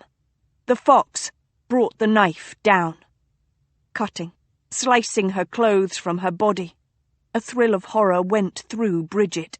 She raised her legs, kicking, twisted her neck, biting. But more hands joined the first ones, holding her down, keeping her immobile as the fox cut every piece of clothing from her body. She lay on the hard, cold ground naked, with scalding tears streaming into her hair. One came to stand over her, his body wrinkled and old, his mask in cruel contrast, portraying a beautiful young man with grapes in his hair. "Bring her." She clenched her thighs tight together, bared her gritted teeth. She wouldn't make it easy for them, these savage aristocrats, these bloody lords of chaos, for it had to be them. But they lifted her, held her high above their heads among the burning torches, and carried her somewhere. She could feel their hard hands on her bare body, on her shoulders and legs and buttocks, holding her aloft like a slaughtered doe at some medieval feast. What were they doing? They bore her into a circle of torches and lowered her onto a great stone, freezing against her skin. The fox was there again, cutting the ropes at her wrists finally, but before she could move, her hands were seized and her wrists were tied to posts at the upper corners of the stone. Her ankles were spread and tied to posts at the lower corners. She was a sacrifice, spread-eagled and bound, ready for the priest. She stared up, horrified, stunned, terrified, and a man came to stand over her. He wore a wolf's mask. His body was beautiful and without flaw. His nipples pink, with just a scattering of golden hair between his pectorals. She couldn't see his dolphin tattoo, but she knew that was because he wore it on his left buttock. Oh, God. No. The old man handed the wolf-masked man a long knife. "This is your initiation sacrifice. Enjoy her in whatever manner strikes your fancy. You can share her, if you wish. And then kill her." And all Bridget could think of were Val's words, whispered as he leaned his forehead against hers.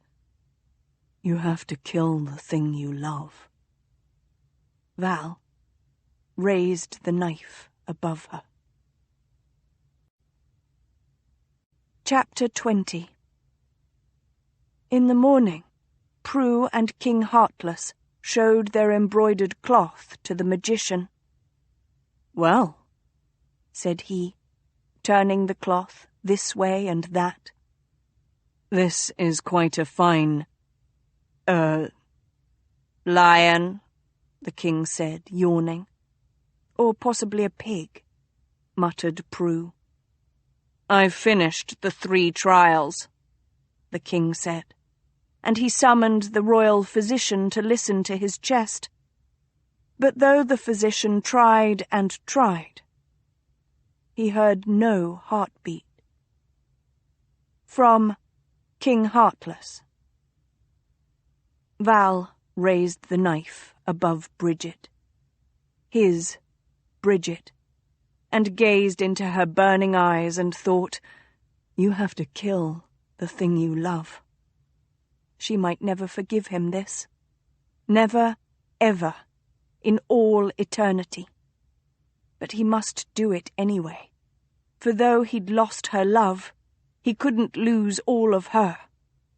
Not now. Not ever.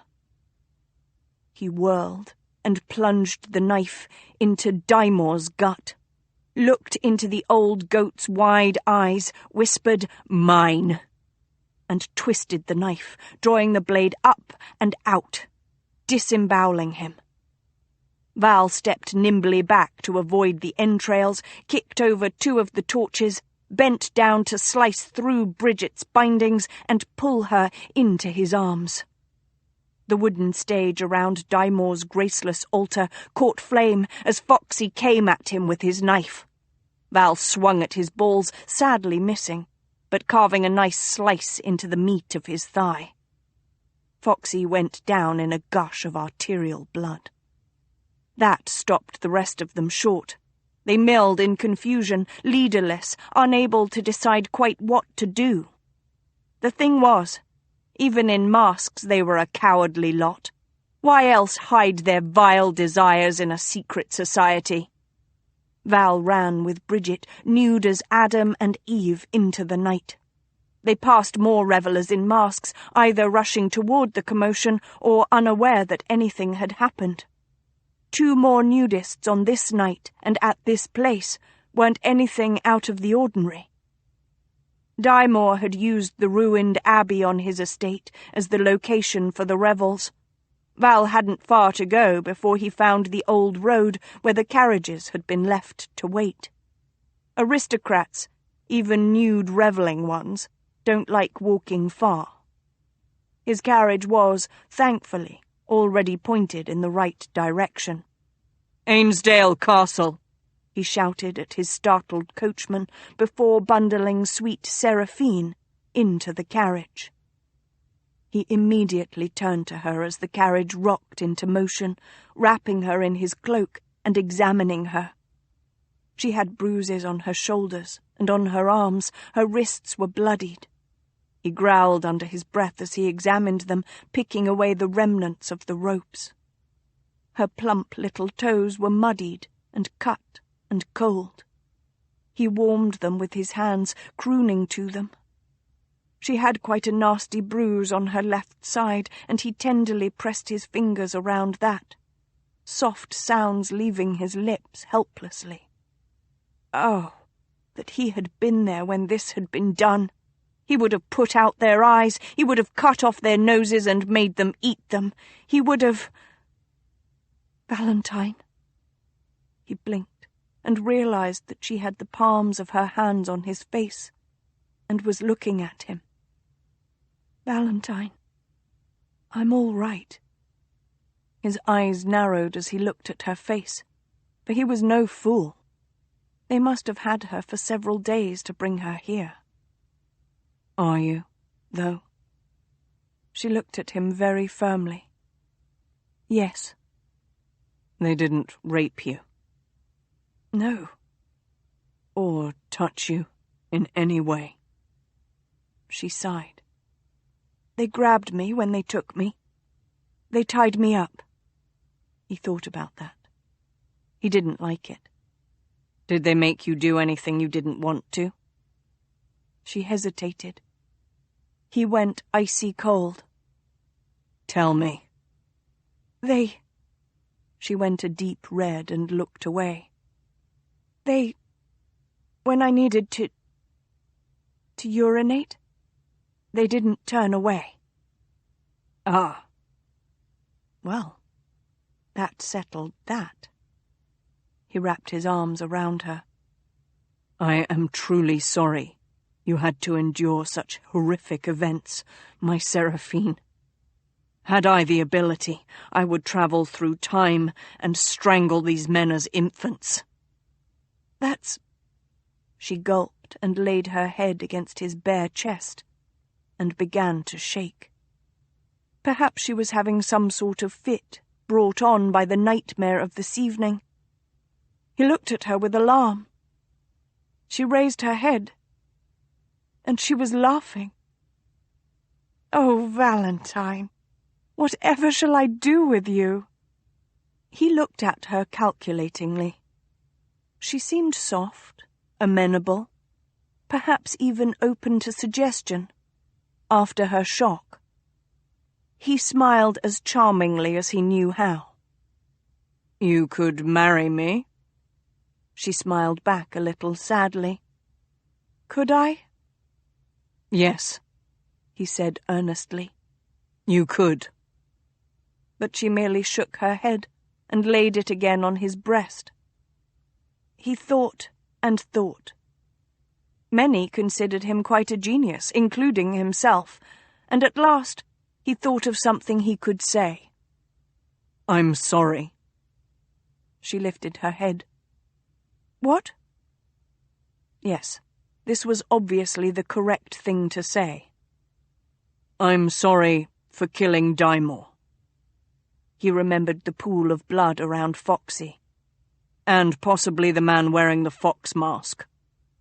He thought about the men who had kidnapped her, but he hadn't done anything to them, yet. He glanced out of the corner of his eye at her.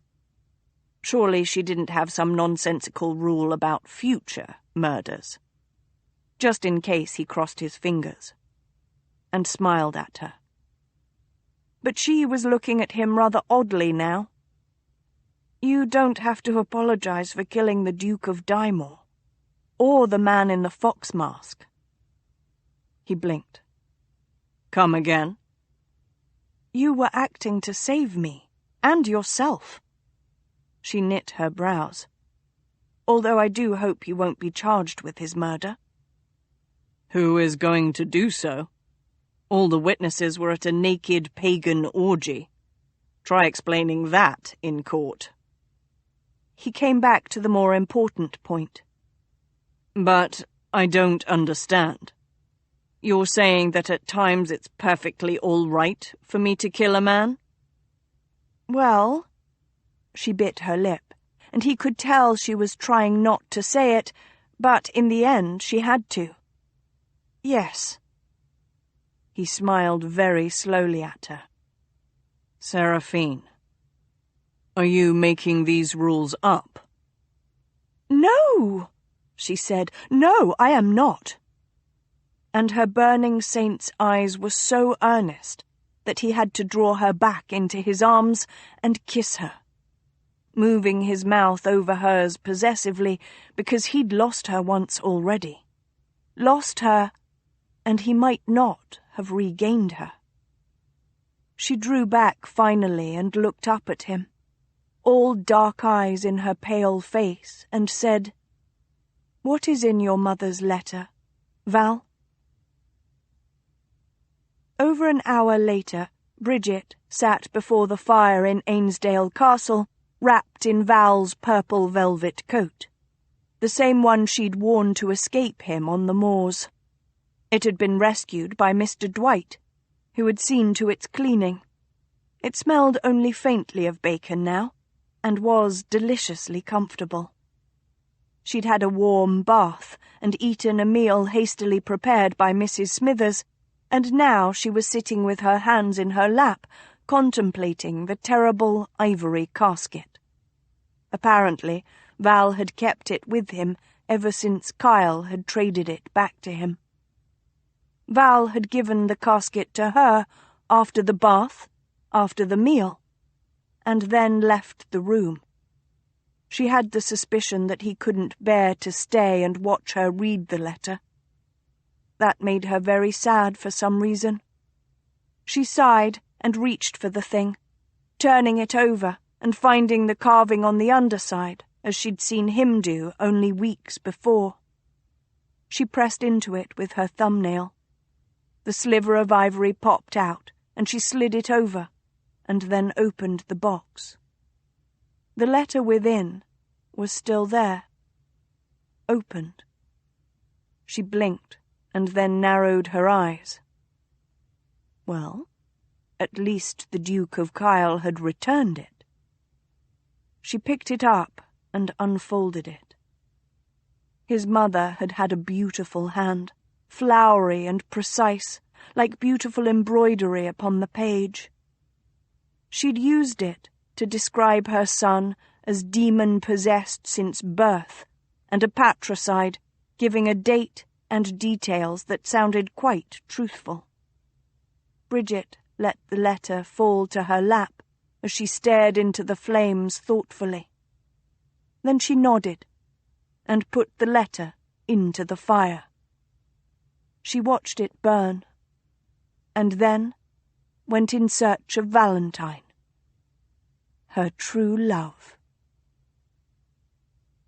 The widow's tower was cold and dark, the stars in the sky 1,000 miles away, and Val thought that this was how he would always be if she left him. So very cold and dark and alone, forever gazing at the stars, burning bright and too bloody far away to reach. Then her arms wrapped around him, warming him, and he turned, clasping her to his chest, relieved, so relieved that he wouldn't have to gaze at the stars all alone forever. He buried his face in her black hair, still damp from her bath, and said in a rough whisper, just this once because she deserved to know, "He found her. Eve. I'd taken her to Geneva, far away, or so I thought. But Father found her somehow 2 years later, and he was going to bring her back to his lords, and so I had to. I took a dagger, and I killed him in his sleep. Thrust it through his throat. But Mother knew. She told me I must leave England while she lived, or she'd give the letter to the magistrates." He drew in a breath, thinking wildly. It wasn't enough. She would consider killing a parent too awful a crime.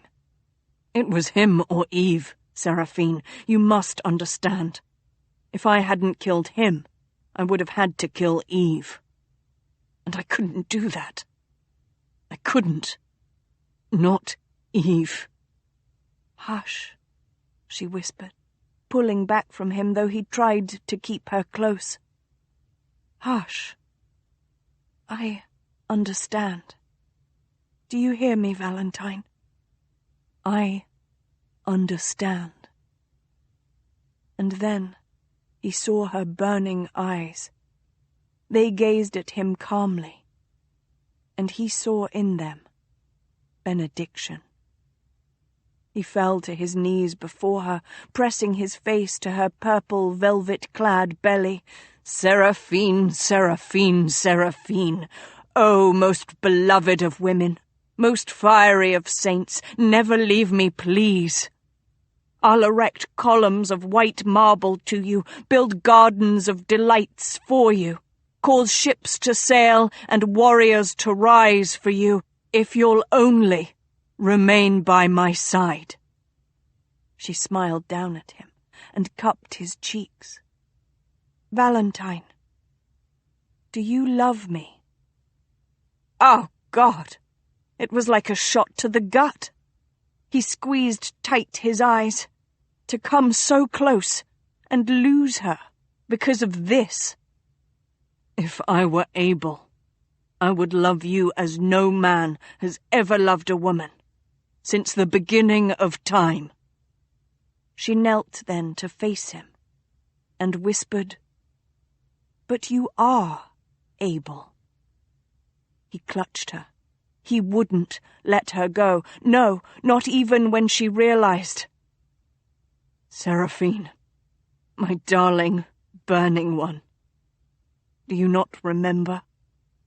I told you, so long ago now, that I lacked that part. I cannot." "But you can, Valentine." She touched a finger to his cheek, and then showed it to him. He blinked. Her finger was wet, His eyes were wet. She smiled at him, his burning seraphine, and it was as if the night sky were ablaze. "You love me." "I love you," he said in wonder, and felt his chest fill with warmth. "I love you." "And I love you," she whispered, her hands cupping his face. So he kissed her until she was limp and pliable, and so very hot against him. And then he purred into her ear, "Does that mean you'll become my Duchess, darling Bridget Crumb?" And when she sighed back, "Oh, yes, Val," he picked her up and carried her off to have his wicked, wicked way with her. Because he might have a heart now, but some things weren't ever going to change. Epilogue. Well, all the courtiers and councillors cowered, for they expected the magician and his daughter to be dragged away at once and executed. This was always how the king acted, swiftly and ruthlessly. And since the magician had not found him a new heart, they expected nothing else. But the king looked weary and sad. "You promised me a heart," he said to the magician. "Yet I do not have one." The magician cocked his head, his eyes twinkling. "Are you sure, Your Majesty?" The king gestured to the physician. "There is no heart in my chest." "But a heart needn't always be in one's chest," the magician said. The king narrowed his eyes at that. "You talk nonsense." "Indeed I do not," the magician said. "I promised you a heart, and I gave you one." He nodded to his daughter. "Didn't Prue help you and guide you in the last 3 nights?" "Yes," the king said slowly. "And didn't she advise you to gentle your manner?" "Yes." "And are you not a better man for knowing her?" At this, the king merely nodded, for he was staring at Prue, who blushed and glanced away. "Prue is your heart, my liege," the magician said, "and I have found her for you."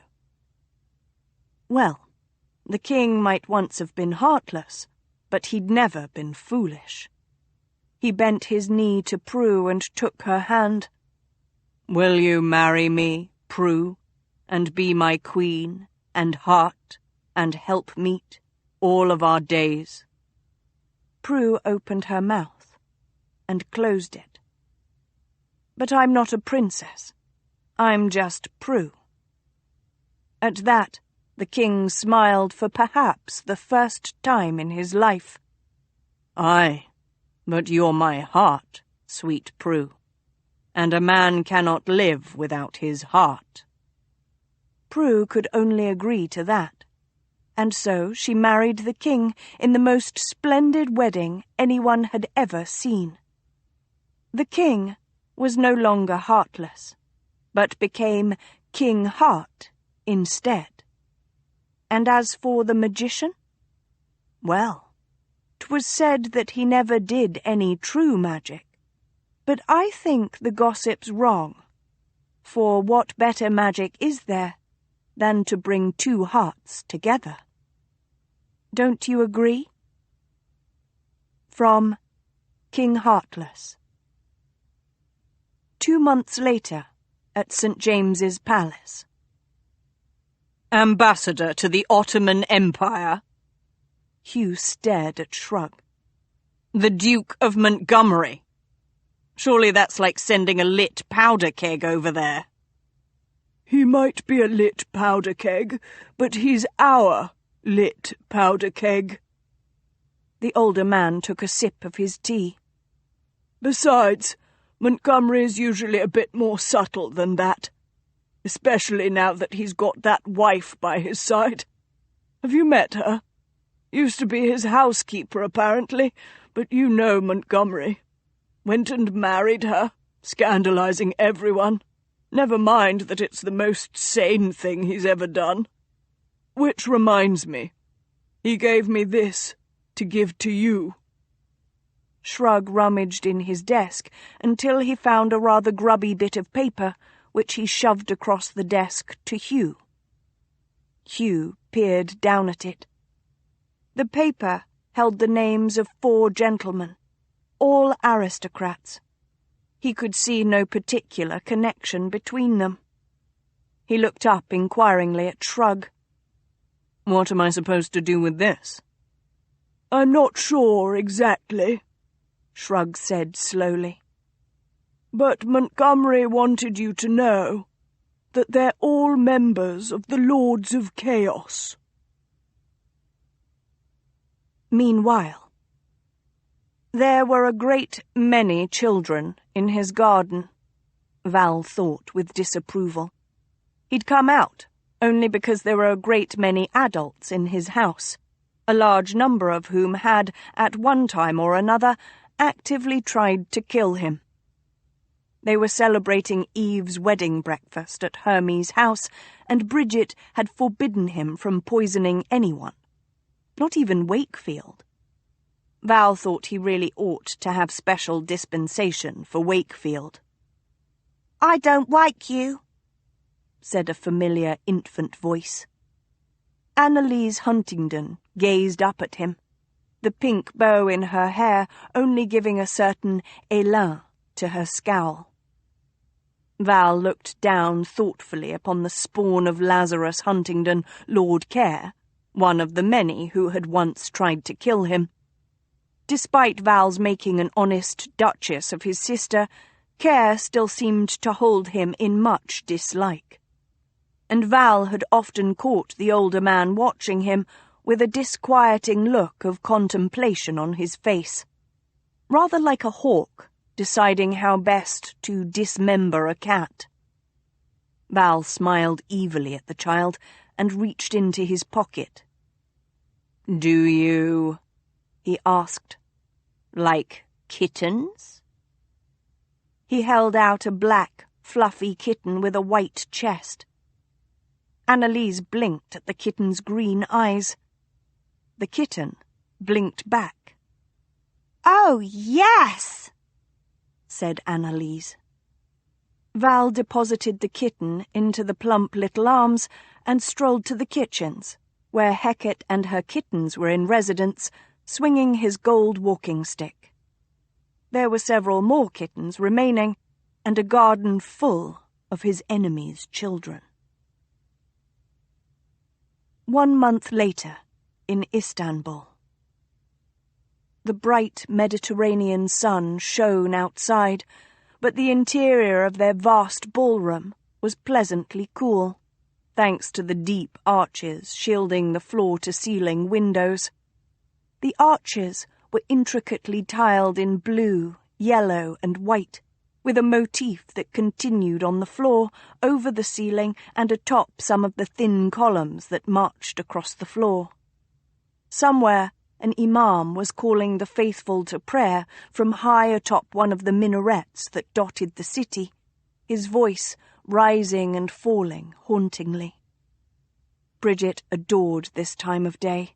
It was hot and lazy, and most often Val spent it with her. Today, she lay across a bed draped in ochre silk sheets, nibbling on honey cakes, and perusing a letter written by her sister-in-law, Lady Temperance Care. Pip lay curled on a tasselled cushion on the floor at the foot of the bed. "Annalise has named the kitten you gave her Lord Sneaky." Val, who was engrossed in a letter of his own, grunted. Her cat-naming abilities are as awful as my own were at that age. Bridget wrinkled her nose. I think it's sweet. Oh, said her husband, sounding deeply pleased at something he'd read in his letter. What? Bridget sat up, inadvertently spilling several drops of honey on her breast. Sadly, she'd succumbed to her husband's fondness for nudity soon after their marriage. Valentine glanced up, but his gaze was immediately drawn to the honey, slowly dripping down her breast. Val? Bridget moved to scoop the honey up with her finger. His hand darted out, catching hers. Oh, don't, he breathed, leaning over her, forcing her flat on her back. He bent, closing his azure eyes, and licked her breast almost reverently. She shuddered.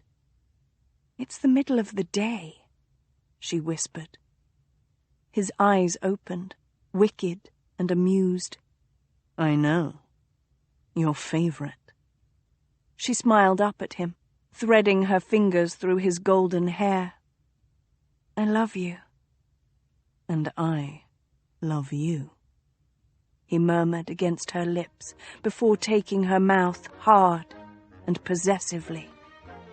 Their letters fell to the floor, abandoned, but Bridget didn't care at all. She was with her true love, and the outside world could wait.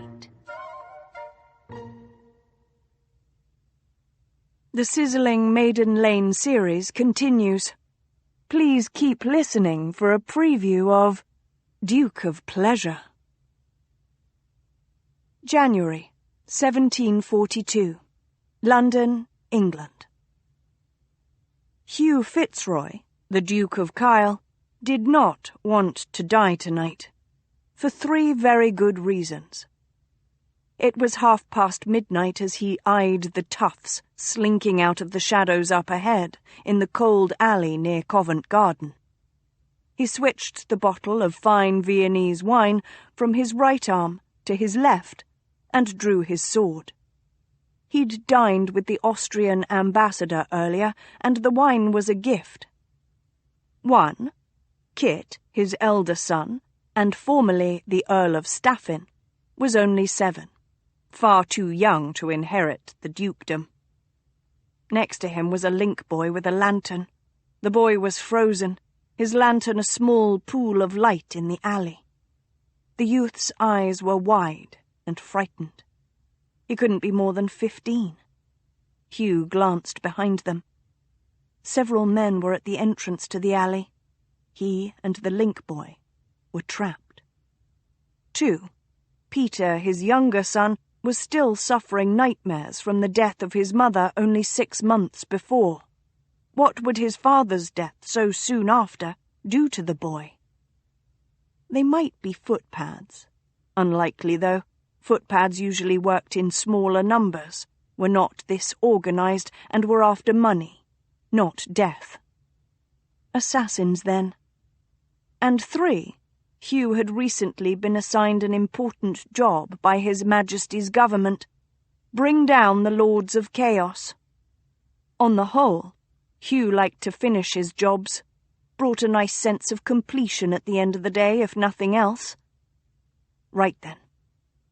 If you can, run, he said to the link boy. They're after me, not you. He pivoted and attacked the men behind him. There were 2 men in front, another behind. The first raised a club. Hugh slashed him across the throat. That one went down in a spray of scarlet, but the second was already bringing his club down in a bone-jarring blow against Hugh's left shoulder. He juggled the bottle of wine, just catching it again before kicking the man in the balls. The second man stumbled back against the man at his back. There were running footsteps from behind Hugh. He spun, caught the descending knife with his blade, and slid his sword into the hand holding the knife. a howling scream, and the knife clattered to the wet, icy cobblestones in a splatter of blood. The knifeman lowered his head and charged like an enraged bull. Hugh flattened all 6'4" of himself against the filthy alley wall, stuck out his foot, and tripped Charging Bull into the 3 men he'd already dealt with. The link boy, who had been cowering at the opposite wall, took the opportunity to squirm through the remaining 3 standing men and run away, which left them all in darkness, save for the light of the moon. Hugh grinned. He didn't have to worry about hitting his compatriots in the dark.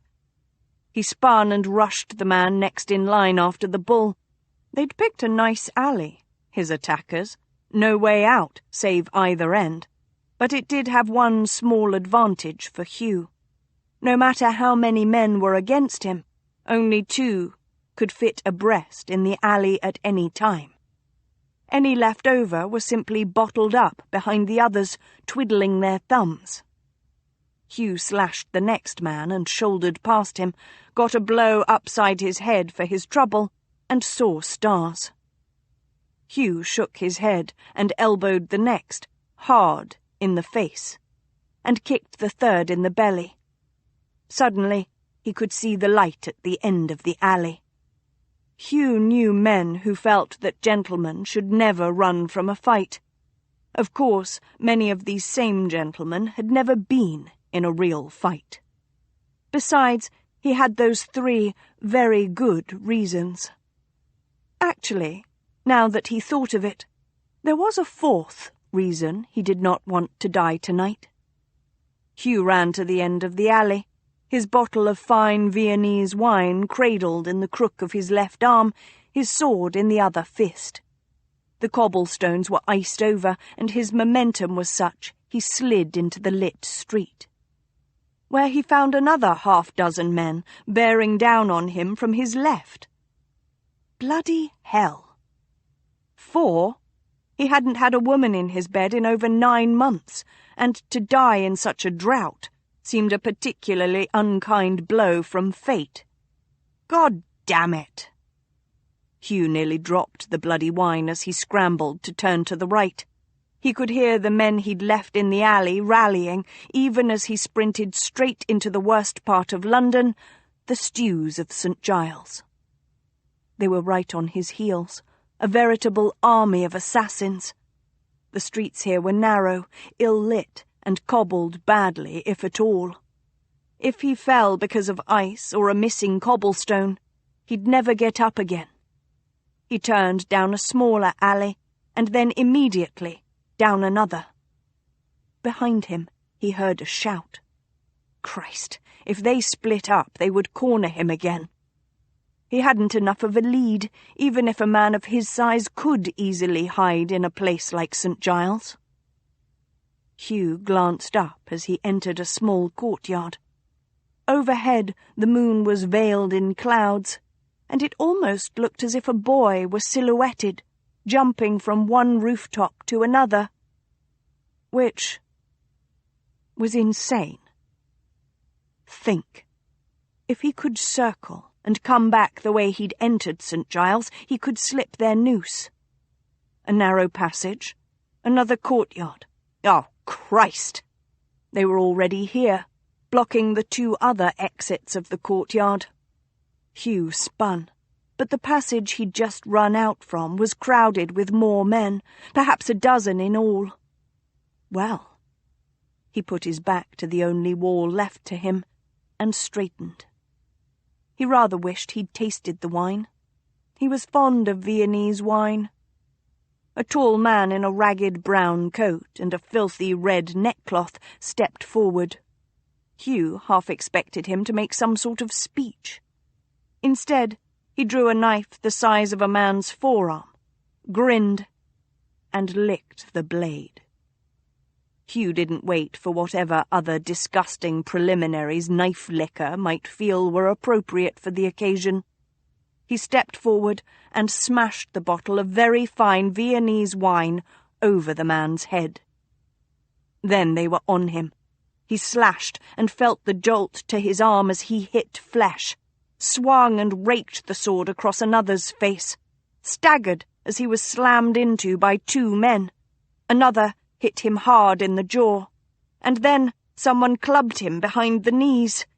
He fell to his knees on the icy ground, growling like a bleeding, baited bear, raised an arm to defend his head, and someone dropped from the sky right in front of him, facing his attackers, darting, wheeling, spinning, defending him so gracefully. With a sword. Hugh staggered upright again, blinking blood out of his eyes. When had he been cut? And saw a boy? No, a slight man in a half-mask and floppy hat and boots, fighting. Hugh just had time to think, insane, before the man was thrown back against him. Hugh caught the man and had another thought, which was, tits? And then he set the woman, most definitely a woman, although in a man's clothing, on her feet, and put his back to hers, and fought as if their lives depended on it. Which they did.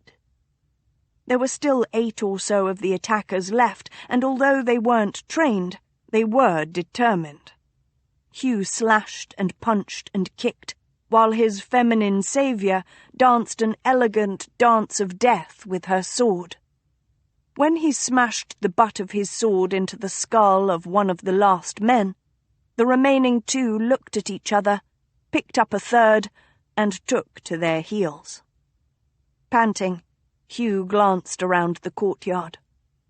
It was strewn with groaning men, most still very much alive, though not dangerous at the moment. He peered at the masked woman. She was tiny, barely reaching his shoulder. How was it she'd saved him from certain ignoble death? But she had. She surely had. "Thank you," he said, his voice gruff. She grinned, a quicksilver flash, and put her left hand on the back of his neck to pull his head down to her face. To kiss him. She might be a deadly sword fighter, but her lips were soft and spicy. He groaned and pushed closer, but she laughed, a low, husky sound that went straight to his cock, and skipped away. She disappeared down one of the tiny alleys leading off the courtyard, and as Hugh stared after her, he had but one thought. When had the ghost of St. Giles become a woman?